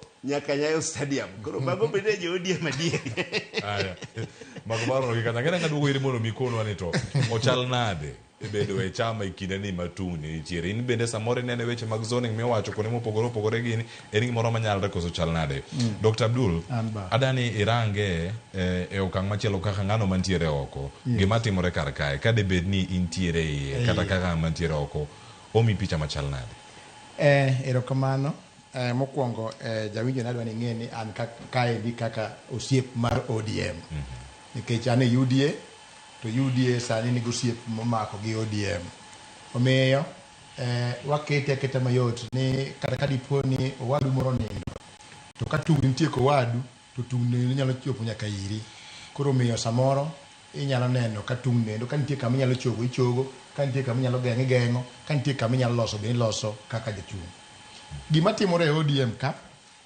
to kaka ing'eyo wan gi Linda Ground gi Linda Wananchi to gina ni gikony gi mondo gidonj kaka ng'ato time nade kata dware to ok nyal Linda Ground ka onge Wananchi to Wananchi be ok nyal lindo ka gionge gi ground koro en gina jok ma ilindo gima ng'ato be lindo koro gine gimoro achiel nikech king'iyo kata mana kaka koro mwalimu wacho ni ka gimoro romi tiweyo to gini pok oromo Sifuna embo neno mane kae kare emomiyo kata kane ogwethe oko matito wacho ni gini ok awe mae kara matekedo ne higni amin to bende kata kwang'iyo chien kacha Sifuna ok ochako weche gi kawuono nochao kata ka baba nitie ma kata ka baba ne nitiere to baba luonge to gibedo piny kama ne ji obedo ne to kowuok oko to ene mosomo resolution mag mokadhie to chako wacho ni ma wacho go mano wach ngo position mar chama position mar kikutimo nade kikupenja mano chama motimo nade chama mantiere omiyo baba ne neno kanitiere kadiponi ntiere wuok moro ma Sifuna do wuogo to gengo ni mondo kik Sifuna tim nade wuogi ma gima koran ba kwa jo mantiere sani ni wawek pogo linda wananchi gi linda ground nikech king'iyo to gina the same thing wang'iya yo mondo wang'i ni technique mane ging'i ni technique mane baba tiyo godo mondo maintain jo mapotindo mani kaindi mondo mi chama marwa machon mar ODM ni obed gi mawu mane podingo ko chon. Dr. Abdul, ochal nade kinde ma iwinjo ka jogo mantiere e bura mar ODM gima sik kiwacho ni Daktari Oburu Oginga ogai mar ODM masani yes nesumo rieko mathoth ahinya ne Raila Odinga e kinde mane en ogai mar ODM yes to sani owacho ni wuoche Raila duong' ahinya ok onyal rwako korembo oloso wuoche ne kende kama entiere kar kae samoro style mane Raila winjo godo joge depo ni opogore gi sani koso chalna nikech kae ne ng'ama nyalo gayo Sifuna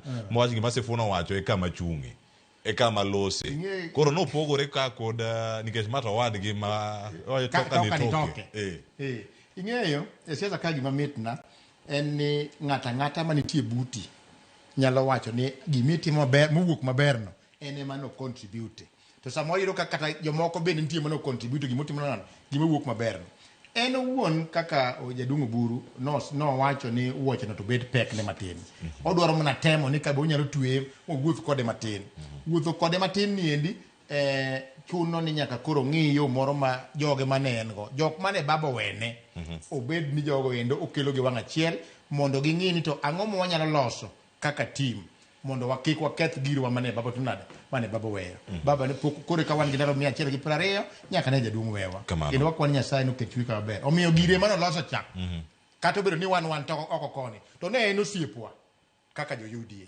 koro osiepu mane wamako kod ni endi wan bende wadano osiepu wani odhi ang'o odhi mbele mane omin no kata ka His Excellency Dr. William Samoei Ruto kamo bede to chigo wach mane chama wani nikech embe no akocha koro mi odwa ni mondo chama ni obed maber chama ni obed kamoro achiel mondo chama ni ka gibedo gimoro achiel to wariwre kodgi kinyo chako loso sirikal. Erokamano Dr. Maxwell Miya wantiere idi kar kae wach mar Sifuna en ruath mano osebedo e kul ma owinjo ka opong' monego bed ni wuok koso en wuoyi maduong' e dala mano osebedo ma onego bed ni wuok dhi go dala to olewo to ka dipo ni olewo in kaka wuoro onego iriembe e lemo mare kaka wuoyi maduong' e dala kata kok ogole e dala nikech wacho ni ok owuok e ODM ogole mana lemo mar jagoro maduong' mar ODM to mano tiende nang'o e yor siasa kirange kar kae goli e lemo machalo kamacha podi jakanyo podi nyatimo gigi kaka ja ODM podi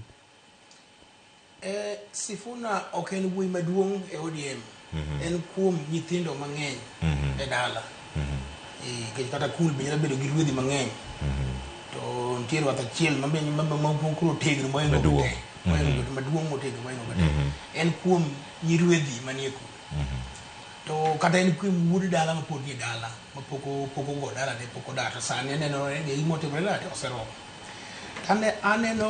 anene kama adiera makende en ni kolore weche mag siasa en ga interest yani ng'ato neno ni ambe nyaka bed gi kara moro to dwaro mar bedo gi karo seche moko ok inyal dak kendi e puope ka nyaka idag gi jowu ng'ato ber maripo gi jowetene dawa moro ne wacho kamano emomiyo kata ka diponi Sifuna dwaro kare odwa bedo kare to obeda kare to nyaka obed kong'eyo ni nyaka obed mana gi jomoko nikech dala be kigo mabor ahinya to nyalo dhi e chuny thim to chuny thim kuro ndiegi bi nyalo chami ibiro romo go ndiegi ibiro romo gi magwar ibiro romo gi le magalagala koro omiyo aneno ni kadipo ni Sifuna dwaro bedo kare mondo obedre motegre otiegre kabisa moyud gimoro Kenya ka to obeda mos nikech be kata king'iyo gi adier king'iyo Sifuna gi jogo magino gi lange go gin joma pod tindo saidi to gin joma tindo saidi to bedo gi ODM kane bende biro medo kata mijingo magimoro amara magidwaro sana king'iyo Sifuna gi babu gin joma dwaro gimoro Nairobi ka yudo tek ka ji opogore mokere Nairobi ka ineno kata Raila notawa en ni mondo mi yud kata kura kuonde moko machalo kaka Embakasi South kocha mi yud kata mana Lang'ata mi yur kata mana ruaraka kuma koro Kajwang' nitie. Mara ni okiwacha. Kata Mathare, mari tingino pogore matin. Mari pogore matin. Mari no dene nyalo yude nyalodia. Kata bodi onge ODM tekni iwuoyo jo piny maber ma wacho dhowani. Gima nyaka wang'isi nyik vijende wa potato bado waro kargi ni en ni gibiro dhi maber mbele ka. To mana ka ODM en gimoro achiel. To mana ka ODM en gimoro achiel. Seche ma wang ODM osepogore diriyo, ODM B to gi ODM A, Linda nchi, Linda ground na Linda wananchi. Wadhi bedo gik moko ariyo. To bingene gima wadwaro to en mana achiel, wadwaro mana mondo wakaw telo. Kata wabed gi jogo madwa kaw telo. To wang' du kaw telo nade ka uru sepogoru mubanyo makoro ji okere ma obanjre makoro ok nyalre. Da bed ja siasa manyalo wuoyo kod Babu Sifuna tikedo gi piny. Ang'e adiera makende en ni jo ODM no rikni kendo ne girokni kuom puodho Oburu bedo jatelo mar ODM. Kata ka diponi Raila ne poko ik kata apane man to noko timre maber ahinya. Nonego giwe samoro matin mondo ji otwage. Mondo ji otwage makata dipo ng'ane ochung'. To ji dhi kata National Delegate Conference tigo de ng'ato kura. Koro apani koko tulo mawuok ni en ne gineno ni Oburu odhi kacha raka kabisa. Kata ka Raila pok onindo e Kamano. Adani maki kanyo kapok abiro iri mwalimu Peter Orero koda Dr. Abdul Josia ugolo pachgi nyakora Mugejwang'. Wawinja ne pat Josia kotenore kod tungni mantiere ei ODM manyaka sani nyakora Mugejwang' paro mathoth ahinya osebedo kae kabiro jo kaunti ma Siaya to wacho nade okinyi makauno Steve Biko noloso kod jodak kendo mae e kaka ne giloso.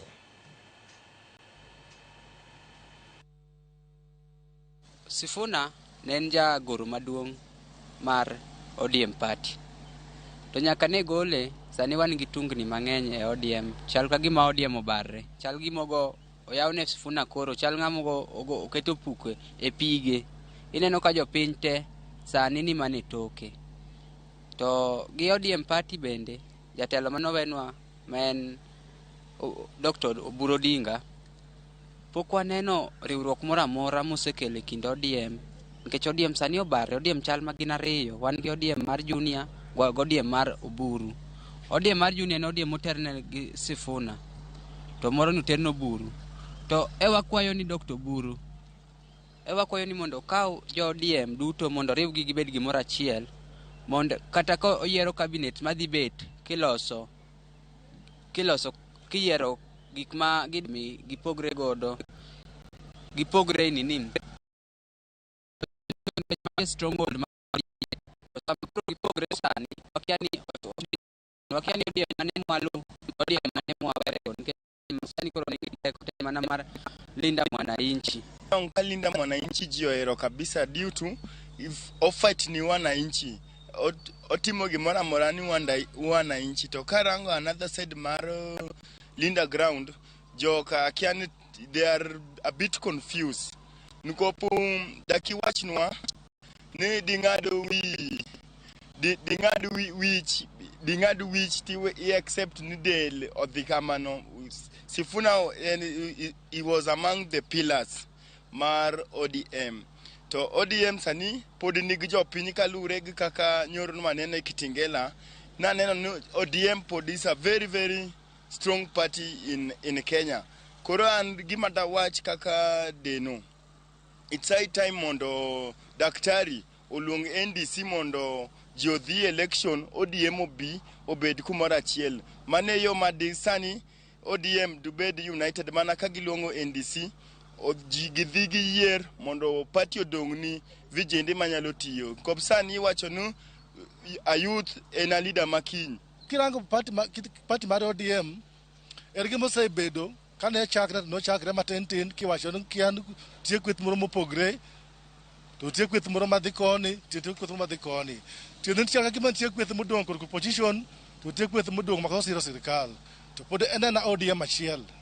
Awakwayo kod duol mamuol ahinya jotelo mag ODM adura go gini matut kendo leaders mani ODM mogedo ODM go chunygi duto adura go gini matut mondo unen to pogro gini ento akanye to chomo kanye to kik kaw ng'ato makosa ka ng'ato wacho pache to kuwinji ka ng'ato wacho pache to kuwinji nyaka jotelo mondo bi mondo kaw pache ng'ato ka ng'ato giweyo buru mos oti nwasebedo ka wan e ng'wech sate sani wan e ang'ono a broad-based government jogi owewa mos waol wan kaka bine nyithinde wa inego seneg modhuro.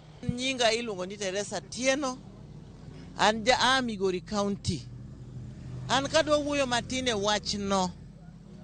Wan ok wanyal weyo gima ne baba owenwa. Wan waluwo Gladys Wanga Gini. Sifuna Gini ok odwa winjo wachgi nikech gin gidwa ni wadog e ndara mondo nyithindwa otho kaka nothocha. To wan wadwaro kwe Kenya. Kokolowa gibayo kite ndara noolowa. Sani tinde wan gi kwe. To kwang'iyo kata ndalo mane Uhuru notiyo gi ndalo masani Ruto tiyo. Sani nyithindwa nyalo kata yudo positions mabeyo. Riembo Sifuna onge gima dhi ketho kanyo, kech nwasachich kode chon. Wan sani kumwachak wadhi e onge, wan e sirikal ndani. Chon ema wan mabor gi ndop mogo, sani wan e but ndop mogo. Ma ng'ato kedwa nodigni, to nobiro chon ke pok ochak go yadh suna, sani mariek. Ka ng'ato kawa moketowa komoro, Raila okawo Kenya moriwo kaka nation, mwabedo kacha kendo wabedo gi kwe. Dang' nwagone Raila erokamano kendo en mos nikech oselal. To nowewa kod ng'ata achiel mane ODM odhi oyiero ng'ata achiel ma en Oburu Odinga. Wakwayo James Orengo chak wuothi dhi kon Josiaya. Josiaya hinyore.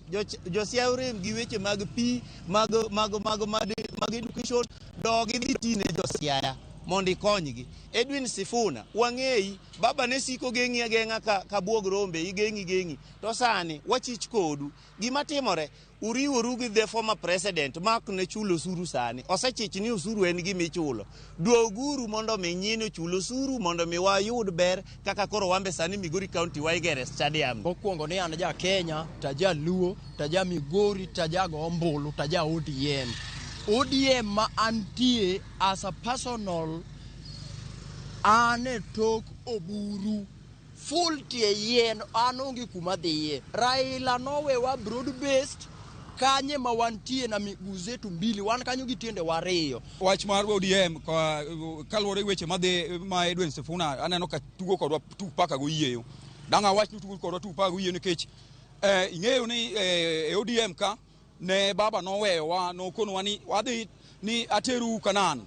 To kato kachopo to an, kato kachopo to un nyako timang'o nyaku chopi. Baba nosawewa Kanan. Adieri sani ng'iyo kata Luo Nyanza ka gik ma waneno ka samoro kel timonwa beyo kabisa. Aniluonga ni Steve Anthony, jadak ma Migori.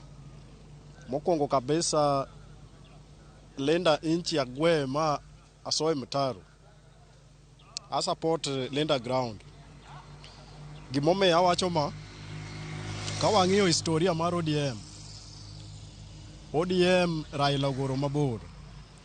To kaluwore ni ODM osebedo gi kwe ndalo duto. To tungni ma Sifuna, Babu plus Orengo plus the others kelo e ODM ok wanyal yiego nimar joge gin gi tungni moro ma ok nyal tero wa kamoro.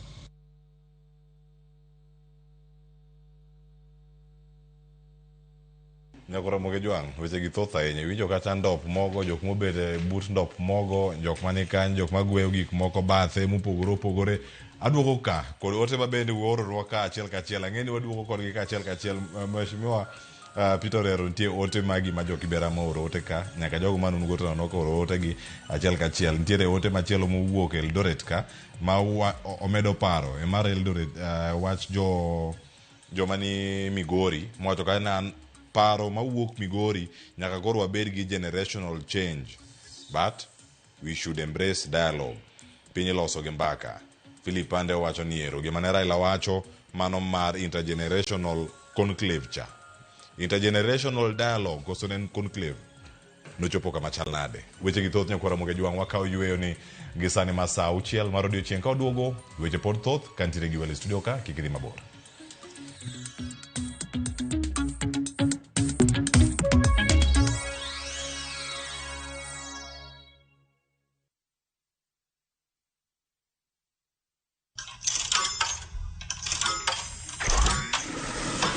Pause.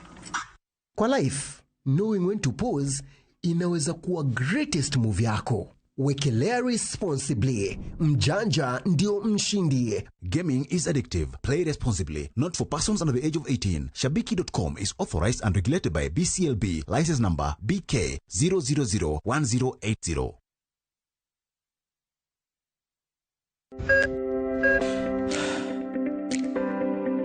E chuny ogandawa, ngima mar del en mwandu maduong'ie moloyo. Mondo tekruok mar dende obed maber, ok gin ga gik matek. Gin gik miluongo ni lifestyle.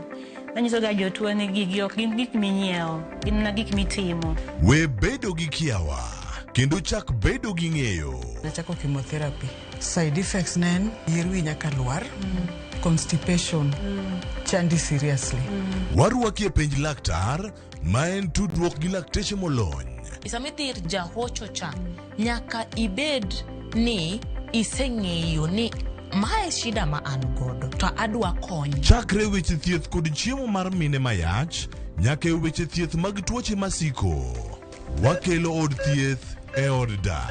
Tuo mar rheumatic heart disease ni landore sana e gwenge ma poverty ntiere. Riwri gi Ruth Otieno, wuok tich nyaka tich abich, saa 12 odhiambo.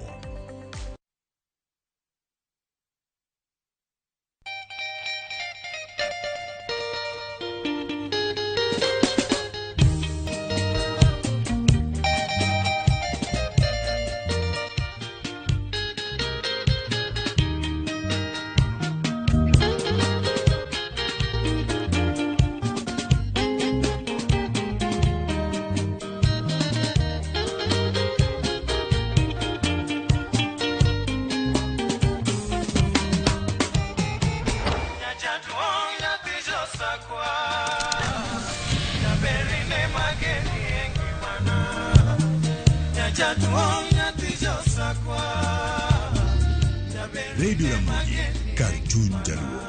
Radio Ramogi.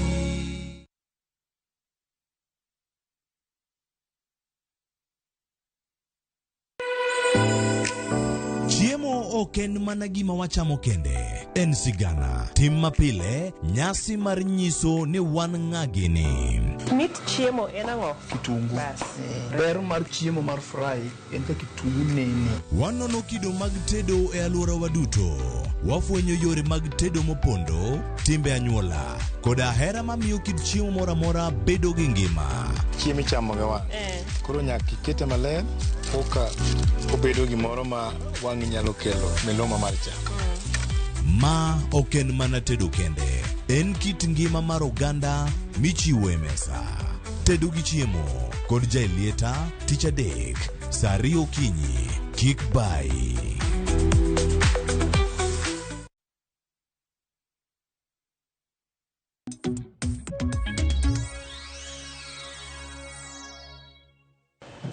Macheni kero nyakura moge jwang' en moro mara ni podi ikete kar kae. Chenro ni mara mbako romo. Tungni ODM ochal nade. Paro mowuok kaunti ma Migori. Acha kod mwalimu Peter Orero.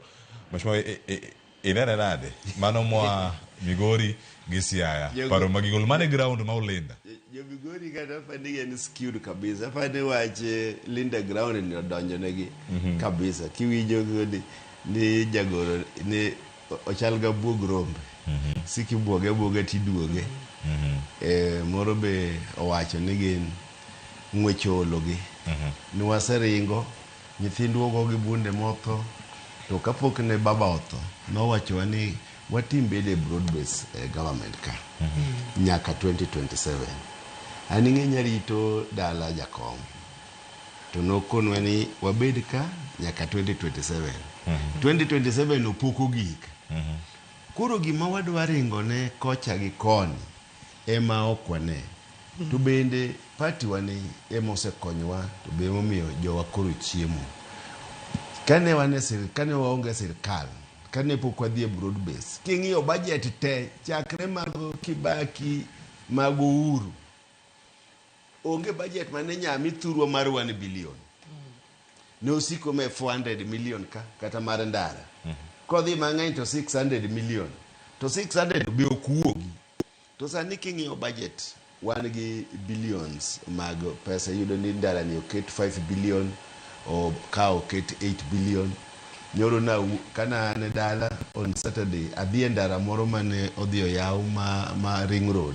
Adhi kamoro ni Magina kachomo Marindi. Ayudo kose yaw tich osechakore. Lakini gima wacho ni we siasa onge permanent enemies. Jogi pod gin jo ODM gete. Pod nitie thuolo mar kawo jogi. An Sifuna osiepna kata wik mokalo cha ne wuoyo kode. Siasa en interest.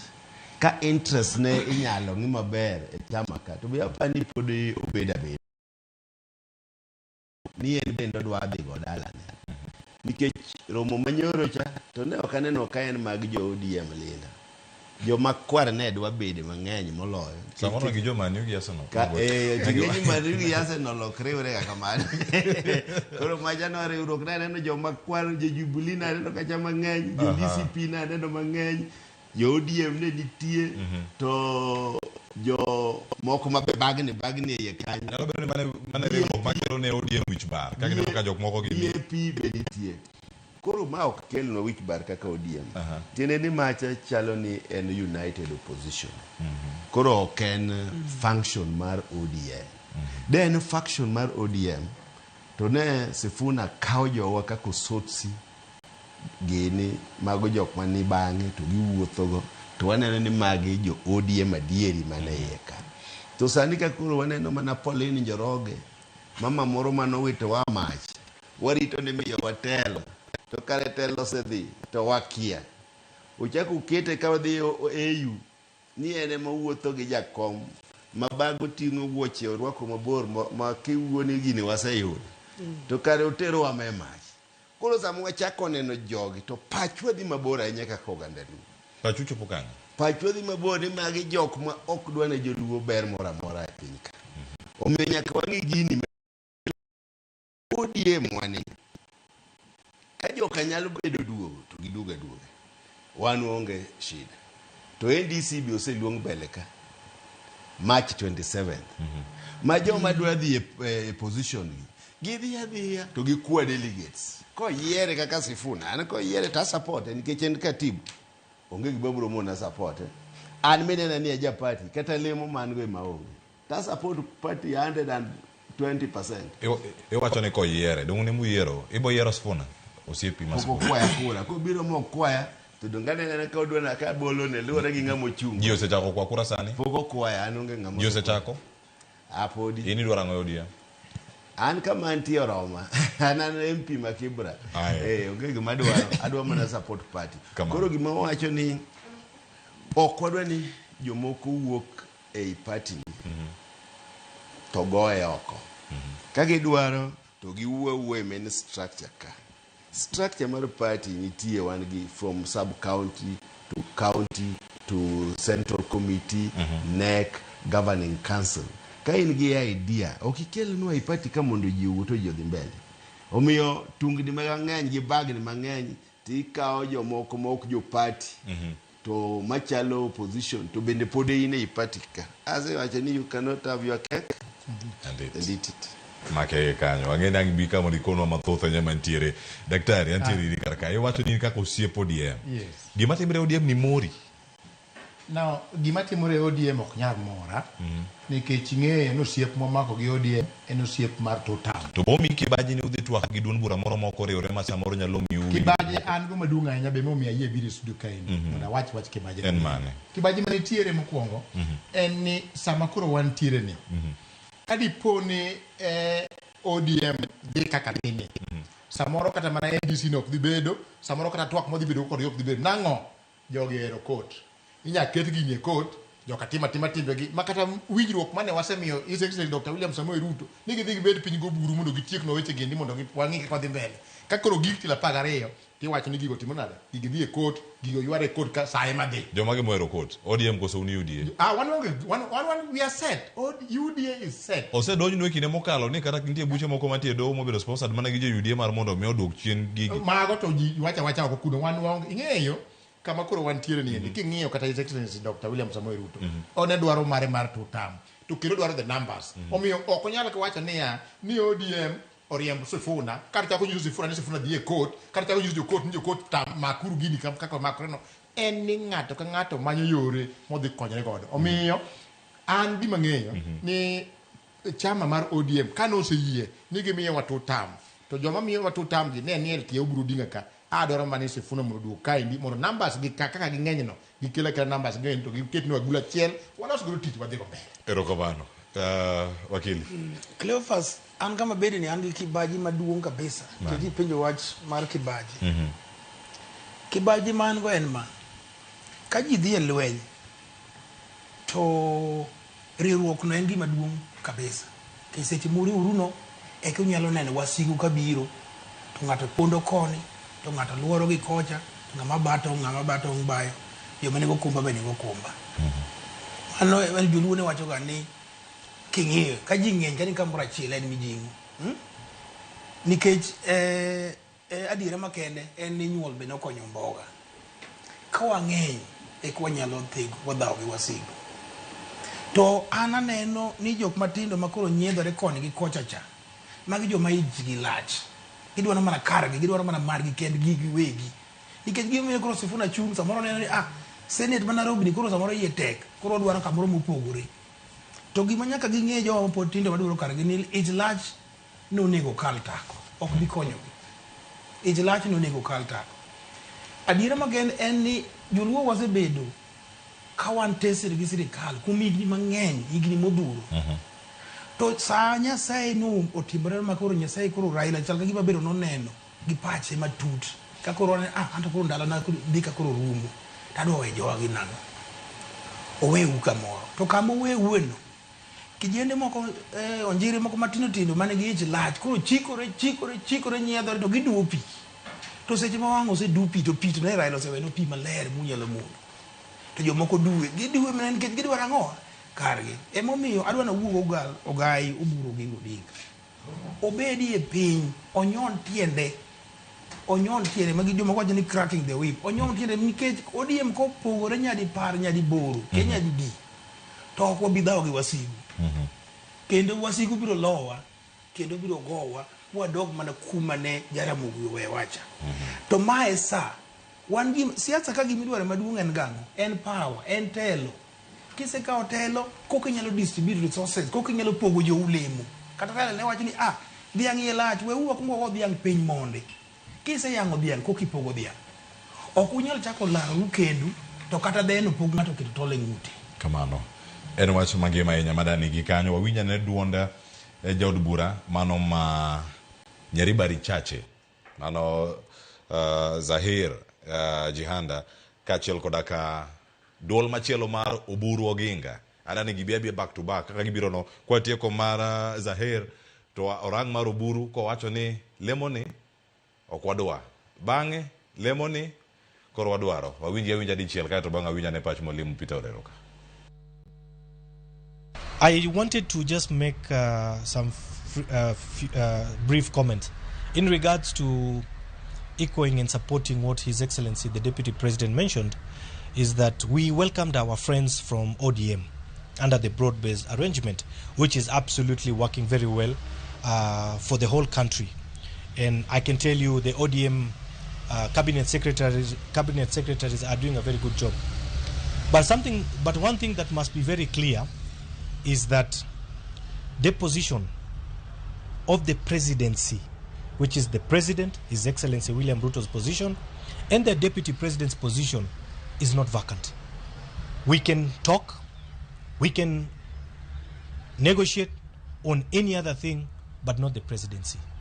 The other seats, we are welcoming ODM and many other parties to come and talk to us as UDA. But position ya rais na naibu wa rais haiwezekani. And ODM must know that when we mean broad-based, it means the candidate, the presidential candidate for the broad-based government is His Excellency William Ruto. And the position and the broad-based deputy president candidate is the Honorable His Excellency Professor Kithure Kindiki. Because we are a team and those are our candidates for both broad based. Lakini mtu kufikiria ati they are going to come and bring a candidate, haiwezekani. The government is big. We can always discuss on how to work together. That's what I wanted to. We are not going to look for less. Lakini Deputy President, usifikiria ya kwamba tunataka kiti yako, tunataka kukufukuza. Please, you are our friend, but as we negotiate, we are going to negotiate what our people deserve. We are not going to take anybody's share. We are only going to make sure that everybody gets their fair share in the national cake. And we are telling you, His Excellency, if you want your government to succeed, if you want your second term, look at the women. Women are 28 million voters. As we go for negotiation, me as a woman with my fellow 28 women, we are saying Deputy President must, shall, will, inshallah, be a woman from ODM. Na wale wanaona ODM lazima tubaki kwa mapambano. Sisi tupambane, wengine wakule. Sisi tupambane, wengine waingie serikali. Tuendelee kupambana ama tutafute njia ya kuingia kwa serikali. Tumtume party leader wetu Oburu Oginga katika mazungumzo na watu ambao wamekomaa akili kama hawa our chair Gladys Wanga. Mheshimiwa Mwalimu Peter Orero, ochalnade rombe gini chopete ntia chiel ma otimore Siala, Kisumu, mono otimore Kwale, komne dware to ok dware. Zahir Bisijo gimoso wacho kacha ja bura wadu uchomro choma kod team mar Dr. Abdul Gineter tukone yige mudwaro nikech sani chaka gima ublo cold wacho bedo mandem Nyasaye bodagi. You are either hot or cold. Uchung kanye kamuntiere kar kae kata kaka chama koso podu medo mana manyo wach ka kuom jopiny ma Italy. Wasewacho ni siasa kanitie self interest. Mokwongo wach ma Daktari Oginga nowacho Kisumu apani kawan gi dakteche moluora ka jo mariek ahinya. Oburu ne ok dwa ka in gi wendo, ok inyal chuo wang' wendo gi kudho nikech ne en dalawa, lakini duogo winjo ka wacho ni wan wadhi negotiate fair share mano tiende ni wan kaka jo ODM wadhi negotiate ne jowa fair share. To ne ok odwa keto Deputy President kakoro limo wadala ni komi ni emwada dwaro tiene no chuo wang' gi kudho. Koro mane gima no wacho kache. To nyaka wabed gi open mind kidhi negotiation. Nyaka ung'eni to gima wadhi yudo gi be jothuru wadhi yie kodgi. Samoro unya negotiate moyudi Deputy President to tamwe serikal mamoko gi tema kata koro chiemo bende onge.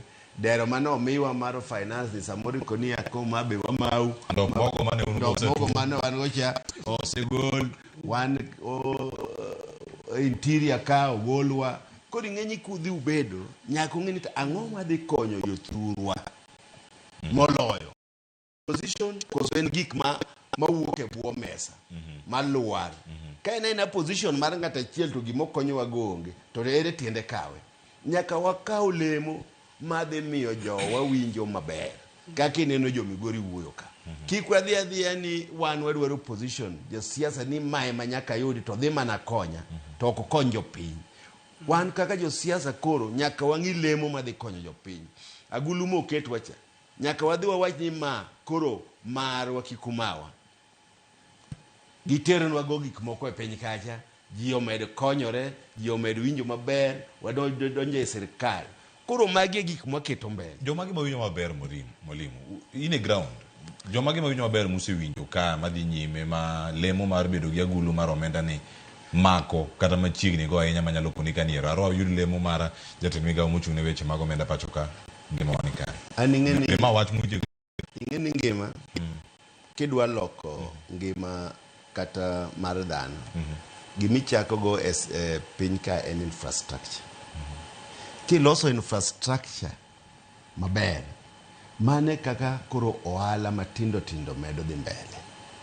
To ok inyal loko ngima bedi chiel. Wang'iyo no lokore step by step. An kora wuoyo nyaka wadonje broad based. Wik mokalo nandiko ne Rirek magiduoka Kibra kod maonge stima. Nyocha giseketo na apaya maduong' mar Kibra. To ma timore mane nikech koro sirkal ng'iyowa gi wang' maber. Stima godi ok obiro. Kuo ma ne timore go domedo dhi nyime. To kendo nikech wane ye kandara mano yawna kama koro ber Kibra. En nikech wane broad based. Koro ok ni en gik mayudo kaka ja siasa na winjo maber. En gik ma jo piny yudo ni winjo maber. I hope ni ka gik 2027 gik mano wachnwa ndere moko midhi los kocha ni ring road ni ka. Wagombo ni mondo losgi mondo wanene ka be ginyalo kelo impact ma ji nyalo ene jo piny. Kamano. Koro mage gik mwang'iyo ok ni en ni nyaka ami pesa cham kawuono ni koka japiny winjo maber. Giboko rintie kriko da chuth ko jam na to. Nigi makinyakia. Kinyakia makinya lwet Nyasaye. Mane kaka giwache. Mane kaka giwache. To nyaka wabed gi gimoro ni gik motim ne jo piny madhi konyo gi yudo ngima maber sani to gi sama biro. Erokamano ahinya. Dr. Abdullah ntiere kar kae. Jatend piny Kenya William Ruto e sirkande jogo mantiere riwruok mar UDA osebedo ka kono jo ODM ni kikubika gi masharti kikubika gi ultimatums no da wacho ni ero wadwa lemo ni osewache kata yore mopogore mathoth ahinya mano mantie kata mokwongo kikoni kanyo ni udwaro deputy president mamiyo ero koro oburu ne dware to koro chak idware gi ODM ka ok dware to koro sani dware pogruok gi duto gichom jatend piny yo machal nade kine ma ODM wacho ni wadhi bedo ka gitwak ten twak mar Riema uburu nyoro ka loso owacho ni nyaka tim mar Hassan Joho ma Mombasa mane yubedo ka gikedo na ahinya giwacho ni nyaka bed kar kacha achiel kachiel kik wegi oko. An mokwongo gima danga anyis jo ODM en ni gikwong gilos odgi nikech odni ema kolose motegno to gibiro table mane wasemiyo gi His Excellency William Ruto mondo negotiate go buru ka gin gi strength. To kaka en sani endi ka ok mano timore to nyisi chien ka chane ni kata mana wechegi nyalo gajore moko ni e court to moko ni kanye makumo dhi timnade makumo dhi onge. One of the most important things manche wayudo achiel an kaka achiel kum jogo mano the State House aspirants forum, part of that meeting ne His Excellency Dr. William Samuel Ruto now passed a vote of confidence in his deputy. But this time round, deputy emane tayo gik mukamawa kanyendo mo wacho ne ng'at wani otimonade orom. In fact kata wan joma ne bedo gi doubt in his performance from that day no chako yoro ngani dikare is no joke and fire kako wacho no ni en fire omiyo onge vacancy kaki winjo wachande ni the presidency is a package and president gi deputy no gi deputy mare bia iwach weche gimi wacho gi endi to mora mibiro wacho wany biro ng'iyo kamikete to ma package ni en existing up to 2030 ang'owa 2032 gik mang'eny mwabiro keto gi wabiro miyo gi kama gidwaro kendo gima mora ahinya kata mwasimu ka wacho ni dongruok osebiro e piny ka sama dongruok osebiro e piny ka ni dongruok ja piny nene omiyo samoro gik mwawacho ni linda ground linda inchi ayege opiyo wandaye kanche wacho chien kacha ni His Excellency do piny osekuongo nwa iri wan pod wayware chien kata kech pod watimo nade walawre omiyo we need to move with speed ni neno kata Kisumo the other week ka president of the Kisumo ma jo linda ground go timo nade onge ni neno that mammoth crowd manyiso ni ande ja piny osechako ng'iyo president gi wang' mamuol omiyo ana akwayo gi akwaya ni mondo mi giyud gik magidwa kwayo mang'eny go gilos od gi obed makare to ka ok gilos od gi obed makare to en ni obiro bede kaburi akisahau iwacho ni mano Kiswahili kubwa mwa Homa Bay karachua en kaburi ya sahau kama nitie katika wakili Dr. Maxwell Miawa iwinjo gima Zahir owacho kata koten record mokwongo lemo ni mar jalup jatend piny Kenya en gino ma ing'iyo gi wenge mathoth ahinya ODM obed kod achiel kuom gigo magidhi twake koso gidabo gik mamoko koten record karka to twak nyalo tore ka ng'a timre ka nikech wacho ni siasa odiochieng' achiel odiochieng' mabor nyalo lokre yamo nyalo lokre mkoro yamo nyalo ringa taro sasa siasa mana kaka mwalimu wacho en ni siasa nyaka dhie to kidhi siasa nyaka bed gi dwachi moro to dwaro sana mar chama mar ODM nyalo bedo ni mondo to jopiny to do konyo nade kuom higni mang'eny mosebedo ka waonge sirikal ni kwa donjo ka to wadhi riano emomiyo kineno tulo madhi mbele kan nitie jomoko madwa ni mondo wakuny burwa nitie lemoro ma en okunyo bure to en odhi kunyo kata en odhi romo ka okunyo to nitie jomoko be oketo siro dwano oket siro motegno mondo ot ochung motegno nikech ot kochung motegno ka nyithindo nyalo nindo to bende kodho ok nyal go iye ode. ODM nyaka bed gi kar tiendgi mag nyono kendo gima gidwaro.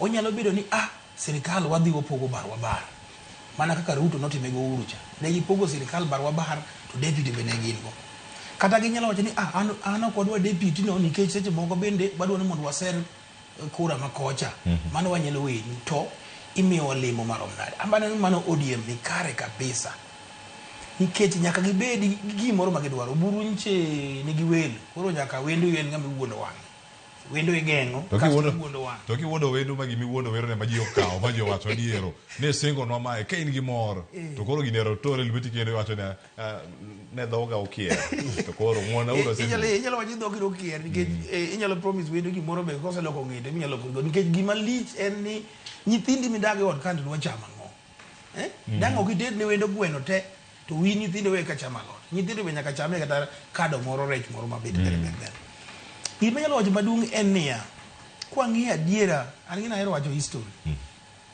higa mar 97 ka koro Moi ji dok e yiero to neno ni jogi to dhi tera marach nikech ne nitiere conversation moko Raila ne temo wuoyo Kibaki ne temo wuoyo ga Ngilo be ka to Moi ne jogi dhi yomba mano otiyo matek moyenjwa ni jogi nokoriwore kochopo higa mar 2001 koro Moi wuok e telo to Raila neno gimoro achiel ni yawa ng'ani to pod pek ng'ani nyalo yombowa oyudo ka Ngilo gi Kibaki to gi Ford Kenya Wamalwa ne giwuoyo kanyo giwuoyo kuom higni mang'eny to ka koro chopo dakika mogik ma koro Raila neno ni Moi oseluoke mose liele nyaka gi wembe giringo to ma onyiso joga ni gini to nyaka wariwre ariyo luoko nochako chon luoko nochako chon kani neno kaka Moi ne timo Moi ne nigi ng'ate ogolo Uhuru kuma ogole mabe kuma nogole lwanwa kia Uhuru ne ng'ama nong'e mene onge kata nogole Chaweri e chuny chudh ma Chaweri moluoke monyiso Mark to mo step aside mobedo nominated momiye cabinet makoro ikete deputy one of the first vice chairs makani nena Moi ne dwaro mondo KANU obed motegno emomiyo awacho ni joma king'iyo gima mon ma joma wuoyo Migori gi joma wuoyo ma be Kisumu ng'ato wuoyo kata mama moro wuoyo kata gima ywaka ni jothuro wan ywako olowa joluo be ywako oseolowa kuom higni mang'eny nikech sasa ma idwa los sirikal to wan wabalo kendo wakere mel to seche wakere mel wasigu kalo me gidwa kama to donjo ka sirikal kata cha to unu dong mana kama ne owe higni 69 cha emomiyo aneno ni sani oburu nyako bedo motegno sangwenya machung' marithore odil mana kodgi sani nikech be king'iyo gin kijeni matindo to gin mana joma Nairobi ka inyalo deal kodgi sani to bende achiel mano wacho mogik iluongo wabuge ni sangwenya gin jogo sangwenya go manie pach gin jogo mapotino inyalo rito moko be moko gin mbasi nyithindi ng'ama oneno ni kaka yamo ringe ODM opogore kaka yamo odwano ringe olose chap otim gima ne Raila Amolo Odinga otimo higa mar 96 koseneno ni Ford Kenya ka oonge gi future noringo moloso mare mochung' modhi moyom kik wawuondre ni neno jopiny oheri ni indhi ibedo gi rally Kitengela kidwa ni mondo ji ng'e ni jopiny oheri adier ng'ato resign senator ma Nairobi chako chung' kendo ng'ato resign mbunge ne kama Odinga ochako chung' kendo mon wang'e ni jopiny oheri gadier gi jopiny to oheri to nyalo yiri kamoro amora ang'o miyo ODM ne magidwa ni gikethi sami dwa lok mana sirikal to gima ji dwaro tayari mana chiel wadwaro mana power and resources odok ni jopinywa erokamano ahinya Dr. Maxwell Miao wakili lakini pod aduogo ka weche pod thoth mheshimiwa Peter Orero pontiere kar ka mwalimu kaachiel koda ka Dr. Abdul Ramadhan Odhiambo pod wan ge studio iwacho ni gigi duto nyakora moge jwang' gima jadwaro en power nyakora moge jwang' power ni kionge go gik mathoth timre power ni kionge go kata nyoro di lwar Kitengela en sa 6:30 akawiye masana dibuko kon mathoth ma watie ko godo twak mar chal mar Kenya ka warango tungni e ODM ikidhi mabor.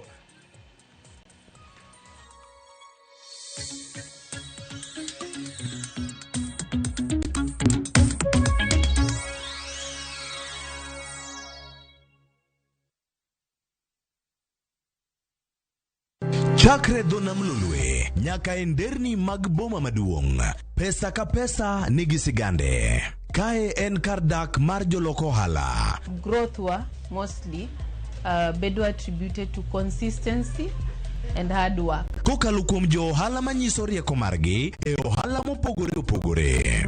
Gima nyaka kuong ing'i en location kamidwa kete dukano. Wapuonji timo ohala okang' kokang', kaka ilose, kaka ipidhe modongi, nyaka kaka irite mondo odagi. Siri mar business wane gimomiyo osebudho kabisa en ni itiye gadier. Kae, kama timo gik moko gi kinda, romo gi rieko, kod lek mabedo adiera. Watemo choko artifacts mag luo, to watiyo kod gas decoration e ot ka. Ohala gi mwandu, gi Cleophas Oluoch, tich ang'wen, saa 1:45 otieno. Kick by.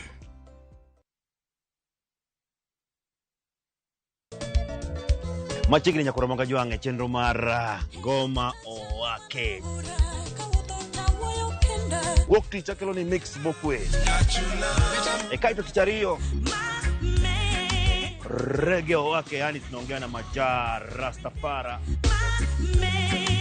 Lafu ticha dek nyakoro monga jwange. Akelo ni mana yani ngeni baka kiwasani. Ticha ngwene is kama nene, yani kitambo zama za kale. Alafu Friday, si unajua tu Friday tunafanya namna hii, nyakora magajong Friday sukuzo wake. Sapara kidaka paga beach nyaka sapaga rio kod Ann PDG Papa Vic, yani ukipenda mzee kijana.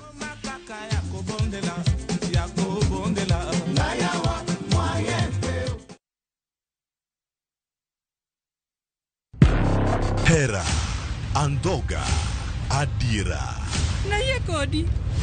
No kangeni ni nyalo timri marish kamae. Ich lachok duong dot, obiro donjo to kao. Nyaka sani podi nikia gimora mora mantiere pacha.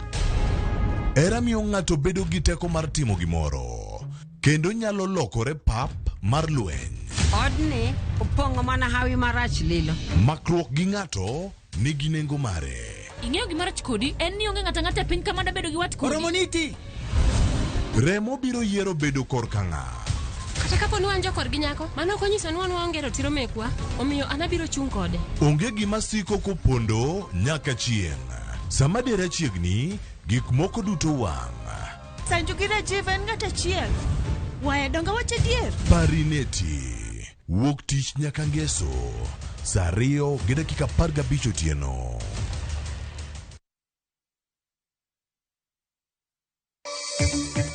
Kweth maketo piny owacho tesre oseobila kuom siko rocho rombegi gi iro malungo wang' kinde ka kinde. Ibiro jiw mondo ti kod lony manyasani kod kothe machiek mapiyo kendo manyalo muomo oro e jiwo keyo pacho ka. Jopiny manyatike ywak ni mwandu moedore e gwengego konyo mana jok mawuok oko ka gidwa ni piny owacho keto kenge mag miyo gi thuolo mokwongo e neno ber mag mwandugo.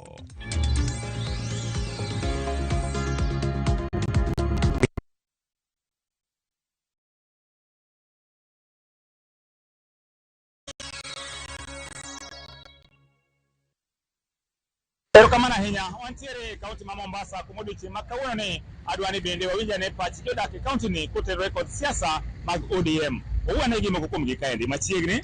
Acha gi nyingi. Erokamano ahinya kuom an giluonga ni Dan Omuya, awuod Raila Odinga, giluonga ni son of Raila. Erokamano, amor nikech aneno ka joramogi luowa mondo ging'e adiera kowuok kuom oganda luo.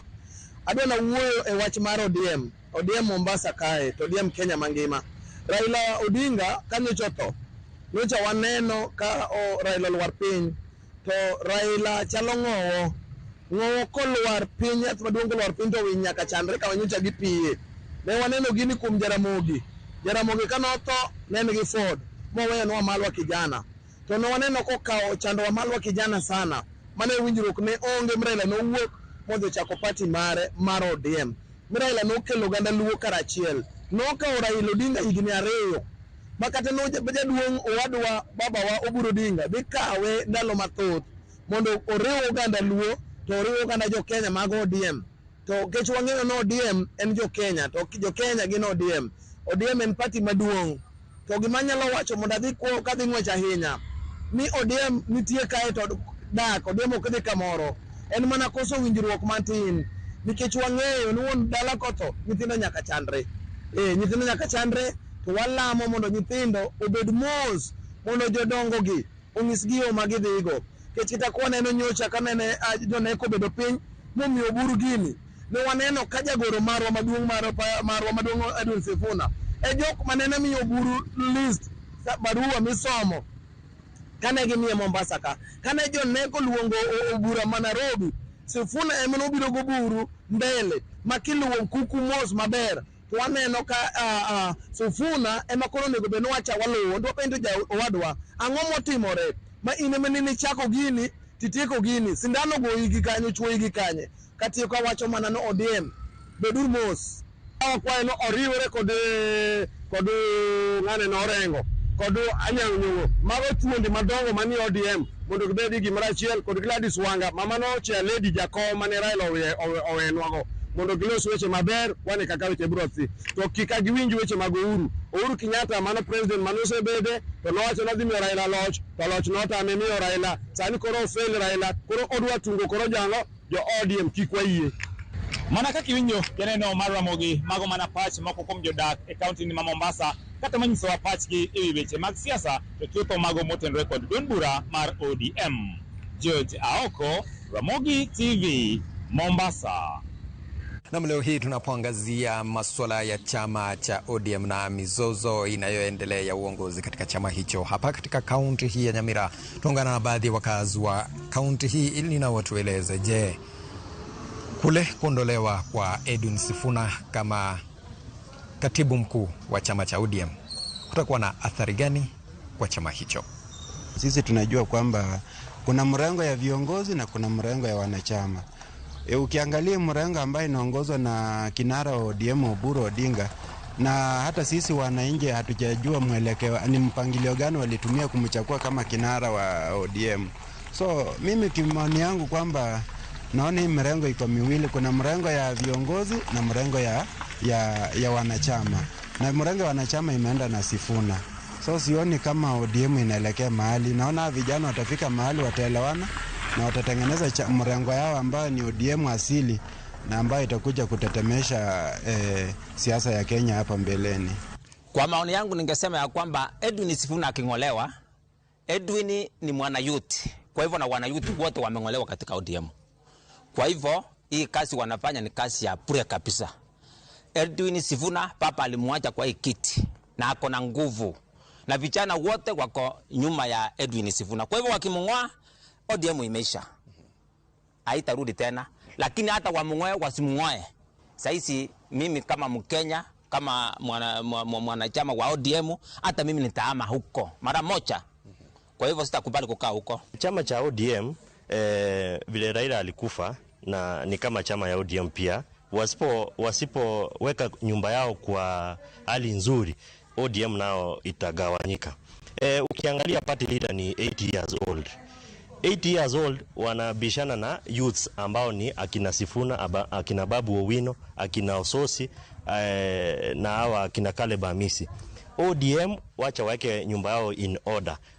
Akina Sifuna ndio future ya ODM. Wengine wazee ni kama watatoka. Na tumeona mawaziri ambao hawafai kufanya siasa, wale ambao walichaguliwa kutoka mlengo wa ODM wanapiga siasa. Sasa unashangaa hii nchi inaelekea wapi? Wakati mawaziri wanapiga siasa za ODM. ODM saa hii wacha waeke nyumba yao in order na future iko katika akina Sifuna. Hawa ndio wale tribalists na tumesema sisi ndio Sifuna. Na mahaoni baadhi ya wakazi wa kaunti hii ya Nyamira, wengi wakisema kwamba kuondolewa kwa Edwin Sifuna kama katibu mkuu wa chama cha ODM kutakuwa na athari kubwa katika chama hicho kuelekea mbele. Kiripotero ni Ramogi kutoka kaunti hii ya Nyamira. Langu jina ni Duncan Pundi. Duncan Bundi erokamano ahinya kachiel koda ka Joja oko kowuok e kaunti mano ma Mombasa. En kinde mawada tieke twak ma kamae ka waranga achiel kachiel. Mwalimu Peter Orero, inene yo machal nade? Mokwongo winjo pach jodak ma Mombasa kachiel koda kamano ma Nyamira giwacho kata kacha ni golo ODM, golo Edwin Sifuna kaka jagoro maduong' mar ODM. Gini wacho ni gole ODM. Onge ng'ama osegolo duond bura mar ODM, ogole mane lemo mar jagoro maduong'. E kinde weche mamoko mapon tiere kar kae. Machielo mabende antiere kar kae ma onego bedni wawacho mana kwachako koro twak mar ariyo ni nitiere ote modonjo kar kae. Ni penjna Mwalimu Orero ni counties mapok otimo yiero ka gidhi bedo represented nade e NDC. Machielo nitiere kar kae ni japuonj joma nigi lewni mar okwar ka, jok mantiere Kitengela nyoro ne pod winjo mit mar Valentines. Ay, aga duogi moko ka motieko achiel kachiel moshimiwa tie mathoth ya chal mar ODM kama nitiere gi chung' mano mar chama ewi Edwin Sifuna. Wach ni nitiere jagoro maduong' mar chama, en jagoro maduong' mar chama mantiere do mana kaka party leader no wache kan nitiere kanisa odiochieng' manyoro. Mokwongo wawacho ni nitie counties mane pok yiero timore, kata Nairobi kapok wa timo yiero. To na winjo ka Jakom party wacho ni kapok yodhi NDC counties gite nyaka timo yiero. Makata county mare Homa Bay nicha pok timo yiero, to last week ne gitimo yiero nyaka county mane jogo te mano yier osebedo kanyo. Kora paro ni nyaka gibed gi mpango ma county te nyaka tim yiero. Onge county mowinjo bede ni tarik 27 yudo ni pok yiero bede, nikech magi e jok madhi bedo delegates. To by the time mane Jakom tho, Jakom nosepango ni yiero nyaka tim, nikech yiero ni ema keto party revive party. Koro Jakom nowe ka yiero osegike counties karibu te, ne nitie mana complaints, sporadic complaints achiel kod mamoko. Koro kana ayin ge Jakom mar party nyoro no owacho ni yiero nyaka timre kuondego. Kendo jogi ema koro dhi yiero jok madongo kendo dhi confirm. Ing'enyi kata Sifuna mokwongo no yiere gi jonek kapok no oyiere ADC. From 2018 oserve kapok odhi NDC nyaka 2022. Omiyo gini en gima normal e party e ka gik matimore. Koro history repeats itself. To wane wakwayo ni jogo manie mrengo moro ni giyie mondo ji odhi orome NDC, jok madwaro no bede positions go odhi ochung'. Naneno ka Masio baba ni babu no bi ochung' kodwaro bedo party leader gi delegates. Sifuna bi kodwaro secretary general obi ochung' ka delegates omiyogi. Wan kaka jo ODM magi leaders madhi yiero. Kantiere luoro mheshimiwa ni ponono gin lemo ma osepogi kakilieko. Lemo monego bedi idhilaro kaka koro an sani. Okanya wacho ni osepog na lemo ni an mabunge. Adhi ir jopiny madhi yiera. Omiyo party structure ka bede ng'at mabiro delegates ema nyaka yier. Ipogi nade to delegates biro NDC. Kata no kanya yeni pogo ne jilemo. Jokoti maro tenge okwadhe neno. No. Kot maro the black men in black. Kaka marino. Mana ka ine mibire mana no ke marino chalo black. Abo ro kora cheka biro karga. Ngena na biro ine mar mondo mi karatete agi thuolo ni man. Warango weche mag ODM kaka wasebedo kwang'ie chien kacha. Poda dok mane wachna ma chako godo ni ODM ging'i odgi mondo gilos odgi ni endi obed gimoro achiel. To nikech king'iyo koni ni ng'amo yie wuok ka onge, ng'amo yie wene wadgi timo nade onge. Now ka yuarruok ne dhi kako dhi ni endi to onyalo ketho nwa wan kaka koro wan jomusiepegi mane waseng'iyo kaka wadhi. Mar ariyo en ni ODM nigi demands moko magiwacho koni ne japiny dala kujo kaka koro kama wae karachuonjwa. Gima duong' moloyo lemo midhi pog malo kaendi en dongruok. En dongruok mane madhi biro nwa ka wariwore gi ODM. To en dongruok mane ma sirikal His Excellency Dr. William Samoei Ruto dhi miyo japiny. Dongruok ni endi ema miyo sani koro japiny chako loko pache. Ma wache kaka piny kien kujo ni okapu mar William Ruto dhi pong' dide kamara kore ka aywara godo mochak pong'. nikech gig mosetimo ne jopiny kaka luwore kama. Omiyo joma jo chama mamoko mar ODM gibedo kanyakla gilos wach odgi no bed makare mondo mi negotiation mane wasechiwo nafas marwa ni wan wasechungo wuodwa His Excellency Dr. William Samoei Ruto no dio negotiate on our behalf. Gimbende gilewa line no maber mondo mi gini endi odhi otimre mondo kiny wabede sirikal gimora nyoa sirikal achiel mar broad base waniendi kwa lowo yor mar coalition kama ne baba wewa. Ing'eyo en ni baba notemo gi yore duto te mondo mi obede sirikal kata mondo mi oriwre gi sirikal.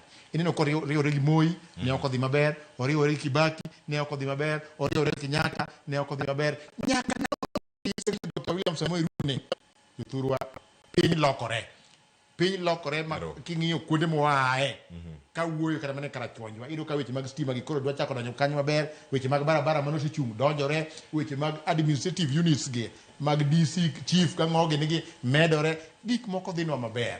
Omiyo ang'e ni kwa dhi maber gi sirikal ma wantiere go ni gima luoro go jo UDA dhog gi piago onge dhok mopiaka. Awacho gima nie ground manenore, an awacho gima neno kata koro karachuonyo karachuonyo neno gik mawacho gima ka riambo negi to gibiro nena kiny gipenja mato ok jakarachuonyo to nikech adaka mano ko wach mari mugi nitie ote moro kama ngasomo katiyo rot ne an sawa kane mara to sawa iwacha kamae ma an mai kawuoko mabe yes twak ber wan gi CS mar omenda John Mbadi to kata gima osekelo mabe ka onge broad base ni konyo mana jotelo go nyiri 30 awuok kata dhiro wakili miao ka ing'eyo sama koro wantiere kane ne wan gi sirikal matiyo gi jok mane tiyo mbele ka sama ne wakelo John Mbadi ni endi oseketnwa pesa budget mar gik monego beni timo no mi winjo kata ka orero confirm ni ring roads gi endi pesa gi osekete ang'owa e budget weche mag stima gi pesa gi osekete e budget ok gin gibitimo ni tap to donjo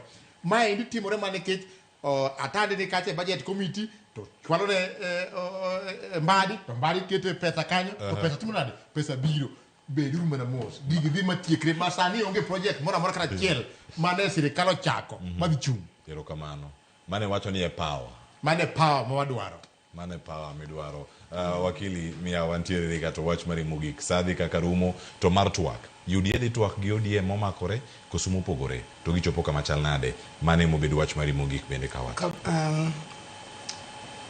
wejare e kit ngima dhano kata sana king'iyo kit ngima mar Raila Amolo Odinga Nyasaye koro nyosekare en ni sani wan gi ndalo 120 ma koro osekalo nyaka ni Raila wewa to uyudo ni Raila ni pod powerful kata kama oyueno Raila pod powerful kata kama oyueno ma koro makata in fact gik matimore ODM matimore Kenya sani mana because of nying Raila no umbe large makata ko onge umbe pod yuengo piny to adiera makende manyalo nyiso jothurwa jogo maluwo ODM de be ni nyalo wacha kizungu mdo jo Kenya te uwinje but waya kunga wuogi jothurwa mondo en ni onge gimo biro yudo mbele ka ok wan gimoro achiel onge gimo wanyalo wacho gi ODM ka duondwa onge gi mijingo onge gimo wanyalo wacho gi UDA onge gimo ODM nyalo wacho gi UDA ka ODM no yom emomiyo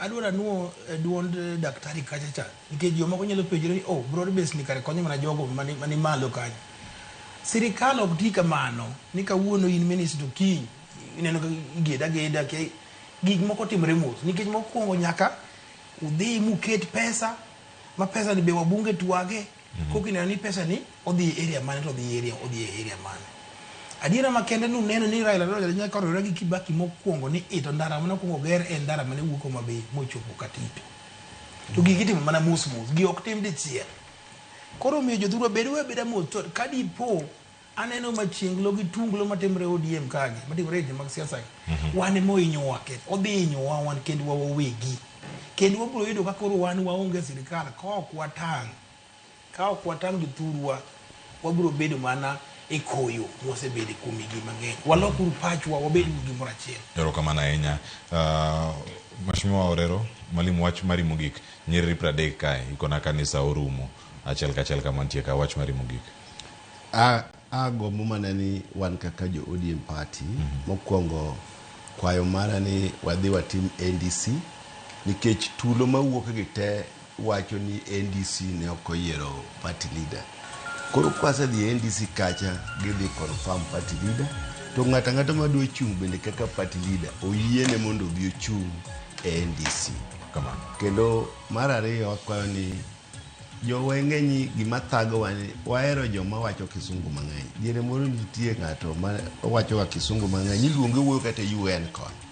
To nodhi ochung Kamkunyi to kura manoyudo gi kisungu manowacho nopogore kabisa. Kisungu ni kidhi makini ja class achiel nyalo wacho ni kisungu malich.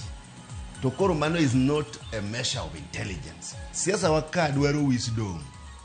Kada ng'ato okwacho kisungu ahinya to tiyo ne jopiny mwadware siasa mogik to agone jokibira erokamano.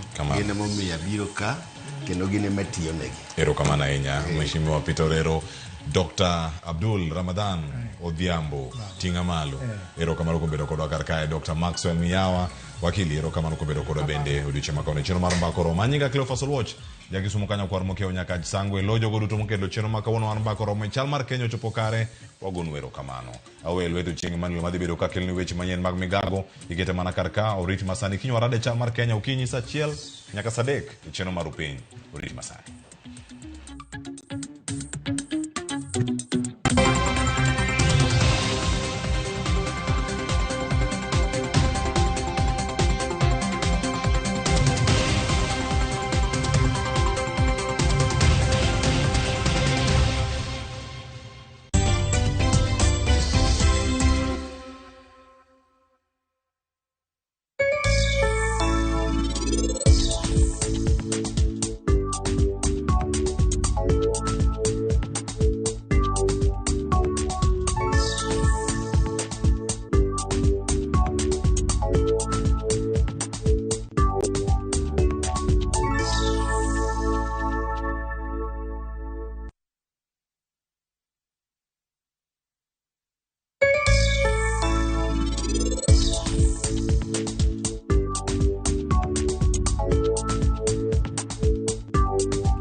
Ngima mar del en mwandu maduong'ie moloyo.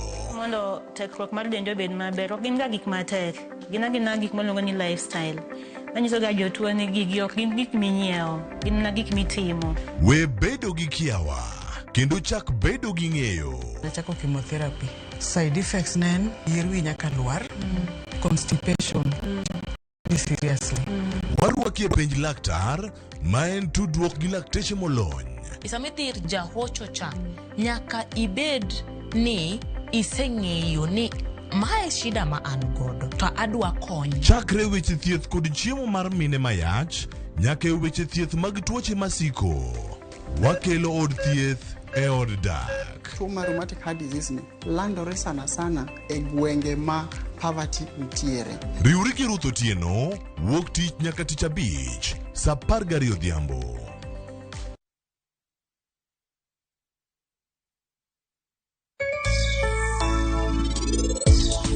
Penje laktar kokalo Ramogi TV kawa wacho ni ngima en mwandu. Nyinge en Ruth Otieno.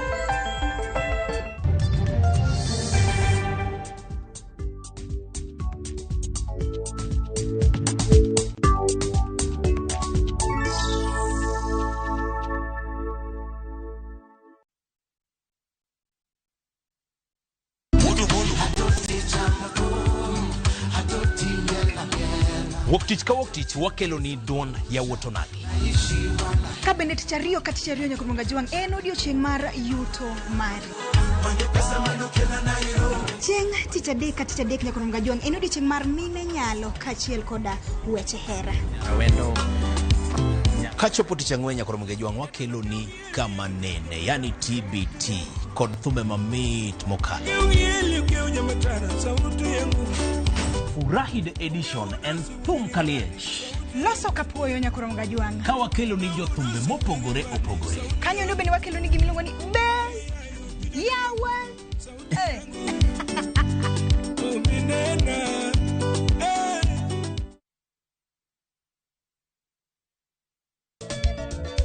Machigni nyakoromonga juange chenro mar ngoma owake. Wokti chakelo ni mix bokwe. Ekaito kichario. Reggae owake, yani tunaongea na Majar Rastafara. Lafu tichadek nyakoromonga juange. Akelo ni mana yani ngeni baka wasanii. Ticha Ngwen is kama nene, yani kitambo zama za kale.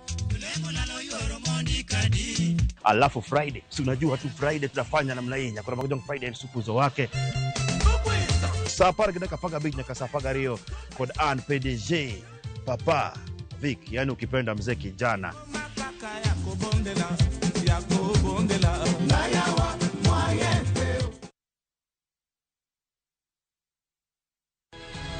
Nyikwa Ramogi. Bedi her mar loko puothi obedo ohala madhi maber kendo med yuto mari. Ober nikech en crop manyalo miyo ipidh kata gwen, pidh dhok yo mayot. Wakelo ni chenro mar pur gi ohala. Chakre ikolo nyaka geng'o kute machamo pithwa.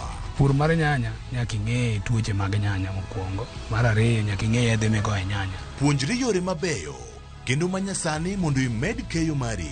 Mondo yud yuto maber en ni niang' nyaka ido maber mi ol ne pi timne irrigation. Kaka chiro medo lokre, wanyisi gigo mausre kendo nigi nengo kaka kinde loko. Koro rabonda nuka pure kota eka nika pure maber balose tayute molo kana yudo oduma e puodho mar kota neka. Tudri koda an Alori Nyaka Black Tich Adek sa achiel dakika 45 to mana e Ramogi TV.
Tarika hapar kod auchiel dwe en mar ariyo higa mag 2026 saa 7 mar odiechieng' machiegni e chenro mar migago wantiere kod weche mathoth mwaikoni magi e weche maomiyo pek.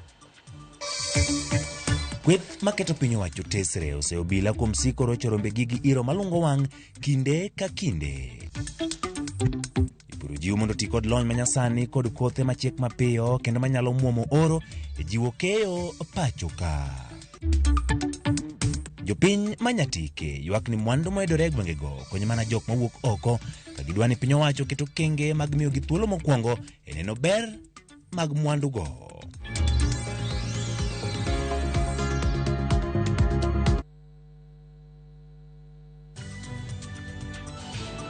Machiegni nyaka Ramogi nyinga Ochieng' Emmanuel bed kode chakruok nyaka giko.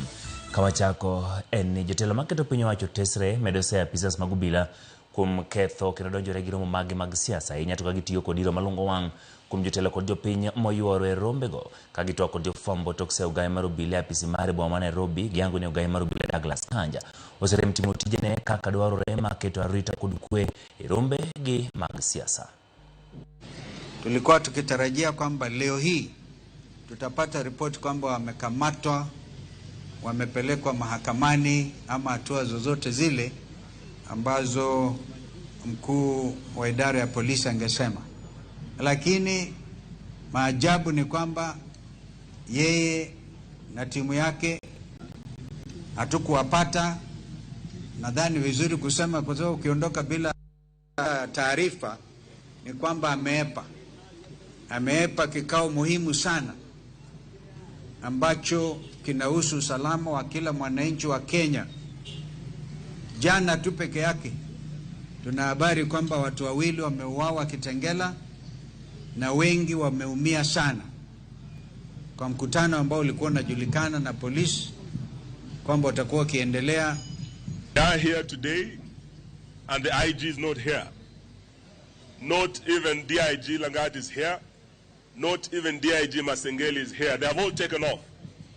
We believe this is because of orders from above, where they have been told not to engage us. But this is an issue of accountability, so we are not going to relent. We have said we'll be back here again on Friday, and when we come, we expect none other than IG Kanja himself to be here. The 12 police officers who attacked us have been identified. They have been positively been located, that they are the ones who are in Witima. They have been located at the house of the local member of parliament where they took lunch after the attack. We also have information that the police actually want to prosecute these people, but William Ruto and Kipchumba Murkomen are insisting on a cover-up, that these people should not face the law. This is very sad, and as my colleagues have said, we'll be back on Friday, and these people must face the law. Jatend bura mar United Green Movement David Maraga oseobila kuom siko tiyo kod iro malungo wang' kuom josiasa maketo piny owacho tesre kolose kinde limbe mare kaunti ma Meru. Maraga koni osiro lwedo kweth maketo piny owacho tesre dwaro duoko kuwuok kuom ogai mar obila Douglas Kanja. E gimomiyo obila siko waro chorombe mag kweth masiemo wang' piny owacho. Maraga bendo nyiso luoro kaluwore kod romo omedore pacho ka koni piny owacho pok oketo maino mathiro oro ma kinde ka kinde. Thank you very much. I'd like to give a chance to one or two young people to speak. We need to know where you stand in this thing so that you're not. Good morning. Is it yesterday or the day before? We saw the tear gassing in Kitengela. What was the cause? Those people were having a peaceful meeting.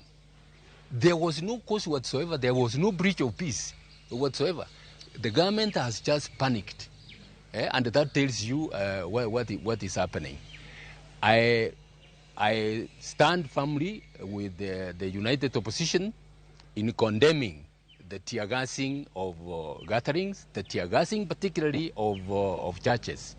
Today, I know the leaders of united opposition are going to the IG's office to demand prosecution because nothing has been done of those who were involved in the tear gassing of the church. I would have actually joined them in Nairobi, and I had said that if they are going to hold any demonstrations, I will join them. Jodak e gwenge ma Nyatike ywak ni thoth mwandu mayudore e gwengego ma oting'o rech kod mula.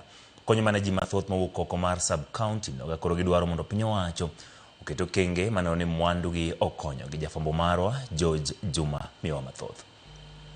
E kinde romo ma jokanyo ma jodak e wuodno ma Got Kachola e sub-county ma Nyatike modak e boma Migori romo bende noywore kod Lawi Jaoko obed achiel kuom jogo eko mosewuok oko mar nyiso dwaro margi e laro kom ma joburu ma Nyatike. Jodagi ma Nyatike wacho ni mwandu mathoth ma oting'o rech mawuok e nam Lolwe kod kata mula thoth gi konyo man oganda mawuok oko mar sub-county ma Nyatike.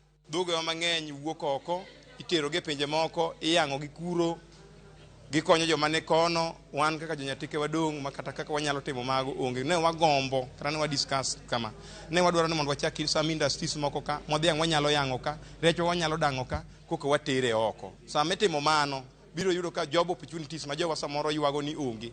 Thoth jowa ibiro ndike farms go kata factories matimo mago. Wan gi gold Nyatike kama for years and years. To kwane benefits ma jo Nyatike ma kanyo nigo. Jibiro kanyo to gimine gold to gidhi to gima giwenwa kaka community ok pok waneno. Ok wane ka gigero school kata ka gi improve roads. Giwadire mar piny owacho e gero gige machalo kaka kembe manyalo baro rech, keto kuonde ma kano rech kod mamoko manyalo chugo tije ne oganda osemiyo gin kaka jodak ok gine ber malong' mowuok kuom mwandugi ma ode gwengego. An gi resources but we lack management mondo mi resources gi ogi kuom japiny ma kawaida mondo okonyre. Kako ose mention ka wan gi fishing, watimo farming, michele sani ni Nyatike, watimo mining and others, sand harvesting, but gigi ok nya konyo mwananchi wa kawaida kech onge ng'ama tete anegi malo kucho. Onge mar arita makare nam lolwe kod sand ma jolupo yudo ka hukum apisas mawuok e piny Bama Tanzania kaachiel kod Uganda gin moko midhieche ma bende giwacho ni osemiyo Uganda ok nyal yudo ber ka wuok e nam lolwe. Koro chuno ni nyaka wabiwa engage gi fishermen mondo wang'e ni to what is it about fishing gears. Then dir nam kucho kagidhi jo wapodi mako gi jo Uganda gi jo Tanzania. Nam to ng'ato lware nam kucho ji to athoya simply wanyalo miyo gi jacket mabiro koro gi float. The jacket can only keep you alive for some time. Nyaka wabed gi search and rescue infrastructure mabiro konyo jo Nyatike ka gidhi lupo. Kada bende mondo mathoth yudore e gwengego mag Nyatike, jodagi ma Nyatike wach ni gintiere koda peini maricho ma bende koro miyo gibedo kod pek kata timo ohala ka dwaro margi en mondo koro piny owacho koro resgi. Wa brainstorm mang'eny en ang'o ma wanyalo timo mondo kony jo Nyatike ma kwa mako rech for example to wabedo gi rech manyalo chopo e chiro kapok gikethore. Mano biro dwaro refrigeration facilities.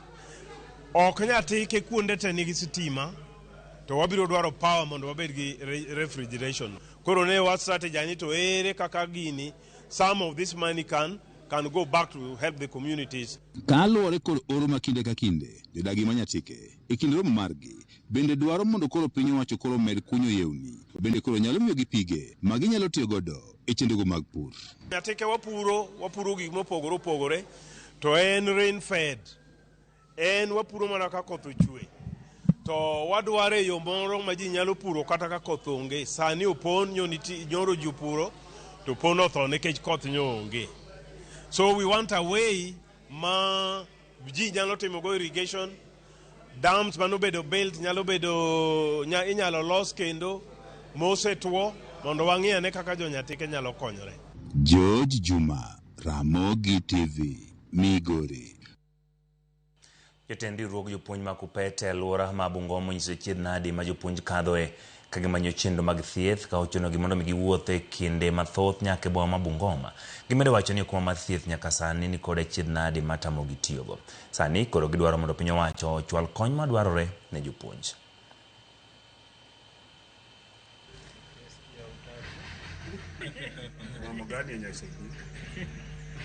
Majorly, we want to emphasize on issues SHA. We want to emphasize on issues of autonomy. And we want also to talk about the leadership of Bungoma North at large, elections that were done recently, and the appointments that were made. Pertaining SHA, we are suffering. We had one hospital, that was Jambo Clinic, that was helping us to get the facilities. But at the moment, they are not offering. So teachers in Bungoma North are supposed to travel as far as Bungoma in order to get medication. So it is our humble request to the leaders that were elected in the office, that was in January, to ensure that at least teachers, not only in the Bungoma North, but all over the county, are getting the medication services as we need them. Wadhi gwenge ma Kadwadh na Mchumbi jotele county ma Tana River okwedo chudo mabalang' midendo ni remedial ma jopuonj kawo kuom nyithindo ka gikoni chudo makamago thiro weche mag somo e county no. Ka gilose kinde romo mar odiechieng' somo e county ma Tana River, jotelo go luwo ni sani thoth jopuonjre ok dhi e skunde kaluwore ni gionge kod omenda ma jopuonj dwaro kata bedo ni gisechulo omenda ma opuodhi mag somo. Bende giyiere matiyo kanyakla kendo manyo kaka inyalo ket somo bed manono e skunde sekondar kod primar makono.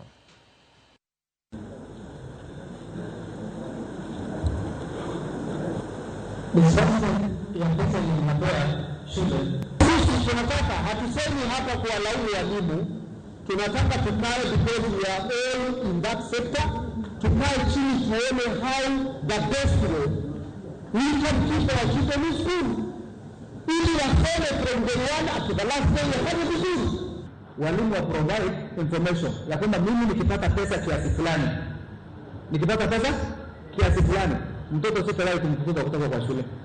kabla hatujatangaza kusema kwamba ni free, tunataka hiyo committee first responsibility tuletee kitu moja.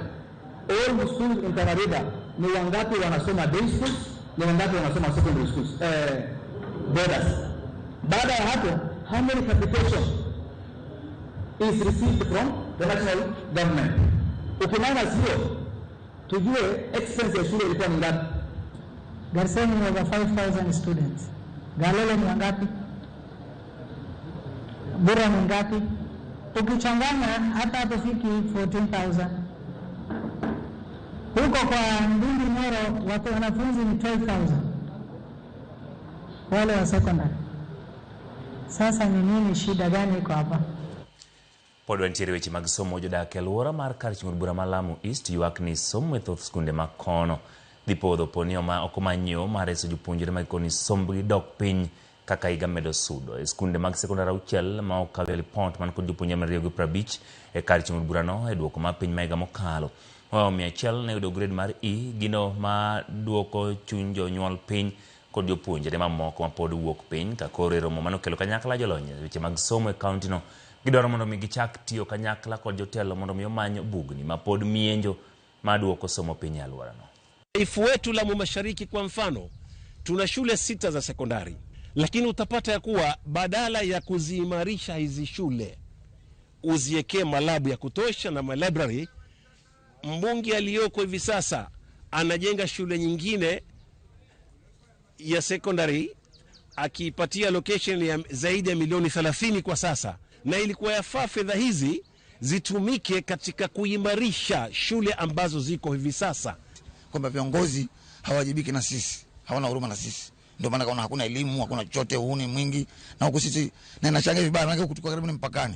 Ndio vijana wana wengi pengine wanapotea wanaingia kwenye mpango wa Somalia wapi huko kwa sababu hawana. Jambo la elimu bila shaka huwa latakikana liwe na hadhi kubwa na ufanifu mkubwa kwa Lamu East. Lakini kwa masikitiko ni kwamba vijana wetu wanaanguka, wanafeli kwa sababu ya mazingira, mihadarati ambazo za vuruga zile akili mzuri na kuchafuka na kuwa mbaya. Ya Karamogi Tokyo do report motino kod weche mag somo e county ma Tana River to kod e county machielo no bedo kao yue kata kamano kapok kao yue ntie joma nena kendo giloso kod erokamano Alice Juma kuom kete Ramogi TV chendo mar Migage wachino chieng' Emmanuel siasa osetedore ahinya e pacho kata kamano wadong' joneno. Erokamano Nyar Kaguya wachino chieng' Emmanuel aneni en gima ok ong'eyo ni to en ng'ur mane joluo ol gibedo e kweth makwedo piny wacho. Kamano Nyar Kaguya. Beryl Okore wacho ni oneno maber Wood County. Kamano kuom kete Ramogi TV chendo ma Migago. Terry Ndolo wacho ni Irion Adimanu ubed kod Juma makare. Kenya kato siasa en mapile wang'iyogo. Erokamano Terry Ndolo kuom mote machal kama. David Onyango bende wacho ni chieng' Manuel aneno chendo ma Migage makare. Kamano David kuom kete Ramogi TV. Wantiere kanyo kod Masi Vitalis wacho ni aworo kaka Sifuna gi Babu Owino keto weche matek e weche mag ODM. Kata kamano warito neno maliet kwe. Erokamano kuom kete Ramogi TV chendo mar Migago. Na wantiere kod Zimri Peter Oso Uchieng' Emmanuel aneni makare. Wach mar Migori no to en adier nyatike gik mathoth ok konywa, konyo mana jooko. Jotelo onego ng'i ka gikonyo jopiny. Kamano Zimri Peter Oso. Wizi Ball wacho ni Uchieng' Emmanuel an kaka pile asedonjo chenro mar Migago kendo siasa wach mar siasa ni chal makuji mathoth. Siasa otedore Kenya ka wan joneno. Ng'ato nitiere kae maluogore gi nying mar Francos Oti Ajab bende neno weche mag Migago ng'seno Uchieng' Emmanuel an bende anene e yo mowinjore. Mosna kanyo ng'uono Elsie gi Calvin Ochieng' Ouya gi nyar jopuonjre. Kamano kuom kete Ramogi TV. Diambo Masi in be aneno ote mari kanyo kaachiel kod Velma nyar Kosoko gi Pamela Chieng'. Nyakwa Ramogi wabro bedo kawa yueyowa machuok kik idhi mabor. Pod wantiere kod mathoth maikoni e chenro mar Migago.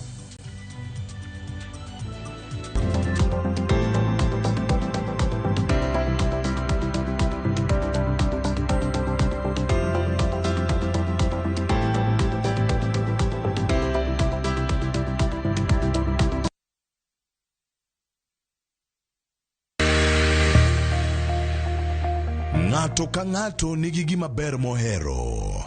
En mich. Gima wadhi gi art. Onge ng'at mabobiro to yudi kuma intiere to kawi gi kanyo. En tije madhi ming'eri. Mae en chenro ma ji nigi nyalo mar timo gik moko yore mopogore opogore. An ma design tani ma arango quality mar gino kapok owuok. Moro ka moro kuom gik matimore e ngima ng'ato en gima duong'. Tije lwedogi nigi pesa sana, kikutegemea tije andika. Nikech duong' ok en gima iwacho gi duol maduong' seche moko, to en gima itimo gi lwedo.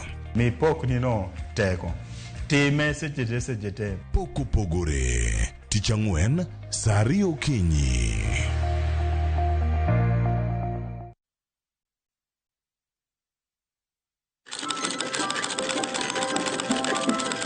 Some dreams don't live in headlines. They live in hands that refuse to stop. Every thread, every try, a quiet hope stitched in. Sometimes it just takes us back.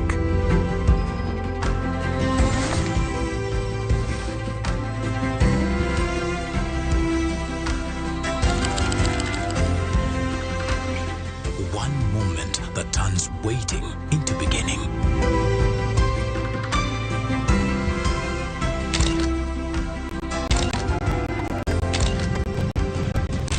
Dreams don't fade. They just need a little help to shine.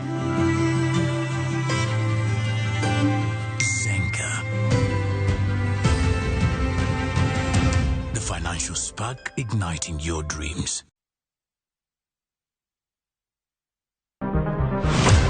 Chal mar pinywa en gima ichiko e mbaka ma obedo godo kanyachiel. Okoripo bed ni warito Trevor nyaka issue obedie. Nikech leadership is not just felt in a crisis. Chakre wach yuto nyaka somo, wach telo nyaka ngima mapile. Jopiny dwaro vijana. Jopiny dwaro ni ong'e strategy kaka ng'ani dok dala. Owe ponde toka gwam. Penjo madongo dwaro duoko makare. Wachiwo duol maduong' ahinya. Jotelo, jotim nonro kod jogo matemo kelo lokruok. Kitwa mokwongo namba 1 en ng'iyo kaka warito kendo wakonyo jopiny. Omiyo ka jokadhi marach to nyaka dwarore ni wang'e, wapenjre penjo kendo wayud duoko.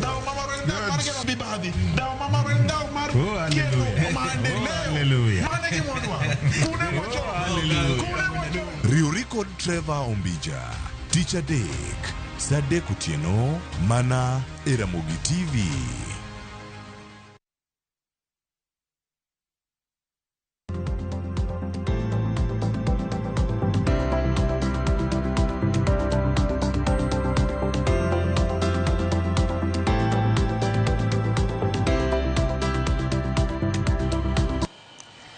Erokamano kuom medo kete e Ramogi TV. Chenro pod en mar migago. Jokanye weche pur dwani ket maino e jiwo pur kuonde ma ongoro kaka yor neno ni chiemo obedo moromo e pacho ka. Kagiloso Mombasa gilero ni kaluwore kod lokruok chal ma kor lwasi mosethiro keyo kata keyo e piny mangima. Mor makende en tiyo kod yore manyasani e nyayo pur e gwenge mongoro kaka yor kedo kod nok chiemo ahinya gwenge ma oro kele achiedh nade. Magi wache kinde mamoko kuom gwenge ma pacho ka ende nyama yudore nyandwat ni kod pek mokel kodoro. It's very intentional, and it is, as you have heard, to get closer to the farmers, shorten service distances, improve parts availability, and enhance the customer uptime. This country represents opportunity, resilience, growth, and is home to some of the most dedicated farmers in the world. At the right price, spare parts availability, service, workshop, and above all, the training. We need to train the operator to the best usage of the machine and to take the maximum output to increase his productivity. Using modern machinery such as tractors, planters, irrigation systems, harvesters, processing equipment to making farmer faster, more efficient, and more productive. It moves agriculture from manual, labor-intensive practices to smart, technology-driven production. For Mombasa, this is very critical. Odhi e gwenge mag Siaya. Obila mane omaki kitudo kod kuo marang'enge manyocha otimore chiro ma Jigo sub-county ma Bondo county ma Siaya jumbe ariyo mokadho chwal kendo e doho ma Bondo kawuono. Lipot mar obila ma Bondo bendo yango ni inono obila no manyinge Mark Owino mane omaki tendo obila ma Holo ka itude kod kuo marang'enge mane otimore chiro ma Jigo. Achidno yande osebedi ka ogeng'e tendo obila ma ka itimo nonro motone duoke doho kawuono.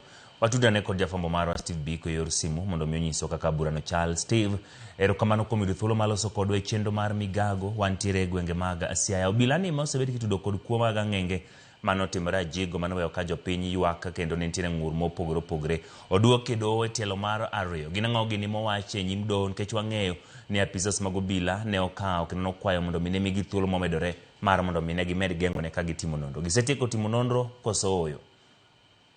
Erokamano ahinya Emmanuel, abiro ni achiel ka wawuok e doho ma Siaya kama obila ma bende en achich mitudo kod kuo gang'enge e bomano ero ma e chiro ma Jigo nochwal e doho odiochieng' ma kawuono. Kama ero biro bang' ka obila ni nomaki lak sa 1:40 mano jumbe ariyo mokalo e tesend obila ma Holo ma yudore kaunti ma Kisumu. Kanyo ochwal e doho wuok tich mar juma mokalo. Doho nochiwo thuolo mar ndalo 7 mondo mi apisi mar ODPP nodhi nyime kod timo nonro ka nyaka simba obila ni eri nochiw mondo mi okonye timo nonro ma idendo gi dho ngere ni forensic audit kata forensic analysis. Koro kawuono ni eri Emmanuel, obila Mark Owino ndalo 7 mar dino ne kata geng'one e tesend obila ma Siaya ochopo e giko mare ka nochwal e doho ma Siaya. Kata kamano apisi mar ODPP ne pod kwayo mana mondo mi chak chiw thuolo mar ndalo 5 mondo mi gidhi nyime gi timo nonro margi. Mano e kwayo mane apisi mar ODPP okwayo e nyim jang'ad bura Jacob Mpunga Mkala. Kata kamano jang'ad bura Jacob Mpunga Mkala nodagi winjo kwayo makamano mar ODPP kolero ni nyocha ODPP nosekwayo thuolo mar ndalo 7 mano miye kendo koro ok nyal mede ndalo 5 kendo ni mano inyiso yolo e tich ka jang'ad bura Jacob Mpunga wacho ni ng'ato ka ng'ato winjo bed mana ni timo tije yor ratiro. Kanyo gikwayo ndalo 7 mar ODPP mondo mi gitim nonro, owinjo bed ni gisetimo nonro no gi sani. Kata kamano ODPP bende nochako nyiso doho ni gin kod files manyien mag kes ni eri manye giyudo manyien nikech kanyo ochopo wuok tich mar juma mokalo noyudo ka nitiere achije moko mane ok achije lakini nitiere moko kuom jogo eko mano monji ema bende noyudo hinyruok mopogore opogore. Kata kamano ne pok gindiko doggi ka obila, koro ne gindiko doggi gikone. Kuom mano doho ma Siaya ochiwo winjo ywak mar ODPP mondo mi omed gi thuolo mar winjo files kata nono files manyien gi eki. Koro mano omiyo doho ma Siaya, mano resident court ma Siaya, omedo ndalo 3 ma koro obila Mark Owino ibiro med dinne e tesend obila ma Siaya kuom ndalo 3 kendo momedre, kendo koro bura ni eri ibiro winj kendo oromo tarik 19 mar dwe mar 2 higa ni eri Emmanuel. Ibiro paro ni obila Mark Owino meko mare nobiro kalure kod tipo mar wang' dede ma bende nonyiso ka jonjore 2 nomonjo duka moro e chiro ma Jigo, ka achiel nomandre kod ojalo kinde ma machielo to nomandre kod bunde e kido noero mar AK47 kendo ne giwe ja ohala Ezra Gumbe kane ni kod hinyruok mopogore opogore bende kaachiel kod lal gi omenda makwane hew Ghana 140 Emmanuel. Biko to koro jogo ma bende ne onywandi e bura machal kamaendi gidwaro nang'o do winj bura ni mapiyo mondo mi ogol ng'eto to jal ma bende ne omonji e duka mare to wach nang'o iseyudo thuolo ma loso kode koso podi koso en mana chendo mag doho kendo osekawe oseduoke odhi geng'ne kendo kuom ndalo 3? Erokamano ahinya Emmanuel. Wach ni eri kata wach mar monj ni kalo ne en monj ma oriwo lekno oriwo obila karwe kod magina kata bunde mano tigodo en wach moywayo dwaro mar jopiny mangima. Nitiere kisungu wacho ni public interest ka ji mang'eny dwa ng'eyo ni ang'o ma doho dhi timo kaeri, omiyo nyaka ge sani en mana wach ma pod ni e doho ka doho bende onyiso geno mare mar timo mar dhi nyime gi bura ni eri e yo mapiyo ka koro miyo apisi mar ODPP thuolo mondo gitim piyo piyo mondo mi giru nondo ma gibiro pedho e nyim doho ni eri koromo tarik 19 mar mondo mi gine ni gidhi nyime gi bura ni e yo makare mondo mi adiere onen. Ka nyaka gi sani eri jogo eko ma no yudo hinyruok kata kamano gini ne ok gichopo e doho ma Siaya kae ka bende motelo kanyo ero ne gin kod geno ne giparo nikech ne gigolo report mar monj ma kamano e tesendo bila ma Lwala Kotiende. Koro ne giparo ni bura ni inyalo winj e boma no ero mabondo kata e doho mabondo. Kata kamano doho kanocheko orango moneno ni kwan mathoth mar jopiny ne nyalo wuok machopo e doho mabondo omiyo nochwale e doho ma Siaya kama ino ndamo mabet kochwalore matin. Koro nyaka gi sani jogo eko kata chijego eko kata jogo eko manoyudo hinyruok mopogore opogore gin to ne gionge doho odiochieng' ma kawuono Emmanuel. Biko kapok awei mana mogik, jopiny osebedo ka nigi geno kuom apisas mag obila mondo mi ochiw negi arita makende.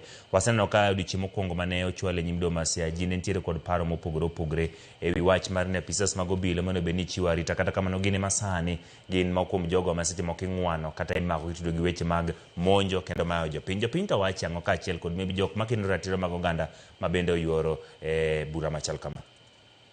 Kamano Emmanuel, jopiny gombo mana neno ni to doho dhi tieko bura ni nang'o. Kanyo to waloso kanyo kod achiel kuom jolony weche mag telo mano Kevin Osido nowacho ni gikwayo mondo mi kata mana jofwambo ma bende koro wuok oko mar lo wach ni mondo mi kik gole koro yo mondo mi gine ni giluwe nyaka giko mondo mi jopiny one ratiro. Ka giwacho ni en gima buogogi kabisa ka obila munjo bedo ni rito jopiny ema kendo koro ichako iyudo ka bunde moti godo ni en bunde munjo bedo ni obila man godo kendo obila gichako itude wach ni eri. Koro jopiny to ni mana kod geno ni doho ma Siaya dhi winjo bura ni e yo makare kendo gikone jogo eko kata achich mitudo gi monj ma kama eri kod kuon eri ibiro ng'e ayanga. Ka bende ma eri Emmanuel bire kinde ma juma mokalo achich makoro ni nyim doho kawuono mano ma Owino nokwedo wach mar ni itude gi nek makama itude gi kuo makamano ero kowacho ni en bende en kod buok ahinya ni jopiny pod ni kama rach nikech achich kata janjore no ero nowacho ni pod nitiere babu to en pok omake ni kowacho ni en kaka mak oonge gi tudruok moro amora gi monj kod kuo makamano. Koro nyaka gi sani jopiny oketo mana wang'i mondo mi gineni to doho ma Siaya dhi tieko bura ni yo machal nade. Dibed ni en adieri ni ka gini orumo obila ibo yud ni obila en mano donjore e wach mar monj kod kuo ma kama eri to kopo nono obila nodonjore e monj ma kama to kare koro arita kod ngima mar japiny ma kawaida to koro ni kama nade Emmanuel. Koro wan bende pod wachuoyo wang'wa wabiro medo luwe kachiel nyaka chieng' no ero ma bura doho ma Siaya en tieko winjo bura ma kamano Emmanuel. Erokamano Biko kuom loso kodwa e chenro mar Migago Nyakora Mogi. Mano en weche motenore kod kuo gi ang'enge mano landore ahinya e mbui mopogore opogore e pacho kaendi to ka okanda mano wang' dedi kata CCTV ne omako achiji ariyo mane odonjo kendo ne oturo duka moro ka gimayo jal mane nitiere kanyo mwandu kamoting'o omenda kapok ne giringo agilal kod apiko. Bang'e odiochieng' maluwe jopiny ne gin jok ma wengegi oyawre ne golo pichni mabende ne gikone tudo apisa moro mar obila mawuok e paro obila ma Holo ma bang'e ne ondhi odiochieng' manondhi e kar sa achiel mar odhiambo kama gikone ne ogeng'ne paro obila ma Bondo ka bang'e juma mokalo ne ochwale e doho ma Siaya kama doho ne ong'ado mondo mi ne med geng'ne kuom ndalo 7 ka kweth mar okwach kich ne timo nonro. Odiochieng' ma kawuono ochako ochwale e nyim doho kendo kaka Steve Biko lero kowuok Siaya en ni doho omedo jomin buche kata jok ma bende nono chenro no ndalo 3 mar mondo mi otiek nonro margi. Ka gisetimo mano e kaburano biro dhi nyime ndalo 3 kowuok odiochieng' ma kawuono ma chieng' wuok tich. Wageno ni chieng' tich ang'wen kata tich abich ibo nyali chaki chwale kendo nyim doho.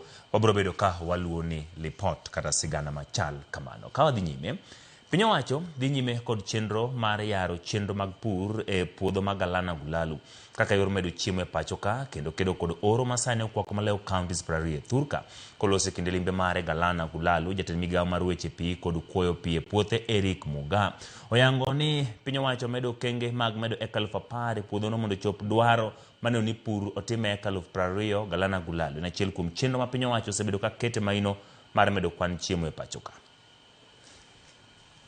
Tumelima zaidi ya ekari 2,000 kwa sasa na we are still in the process ama tuko katika ile safari ya kuhakikisha kwamba itakapofika mwezi wa 5 katikati yule private investor, because these are public private partnership kati ya serikali ya Kenya na proponent, atakuwa amelima ekari zaidi ya 5,400. In future, we are looking at addressing the issue of food security in a big way, because currently the country is importing over $4 billion worth of food. So with the implementation of this project alone, we can be sure that we'll have addressed 50% of that, and that's how we'll make our country food secure. Jadak kar bura Masaku e kaunti ma Marsabit do fongruok to kedo chiem kony. Jadak mo 4,200 yudo chiem kony ka wuok kuom riwruok moro mar Mahadawa gi yudo chiemo mopogore opogore.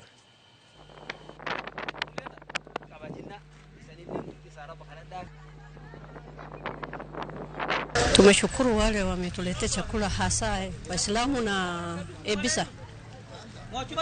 Sasa ni wakati ukame, watu walipata chakula wakiwa wanatarajia Ramadhan kwa majaliwa yake Mwenyezi Mungu wiki ujao. Na jamii ya Imanyata wamefurahi sana kuona watu wamewaletea chakula ya msaada. Kila wakati tunasema mambo ya ukame, mambo ya ukame, mambo ya ukame. Sasa hii ukame inatokana na Mwenyezi Mungu na mambo inaitwa climatic change, hatuna uwezo juu yake, lakini lazima watu wa Marsabit sio kila mara tunategemea relief food. Tufanye njia gani ndio tuweze kujisaidia ili hii ukame ikikuja isiwe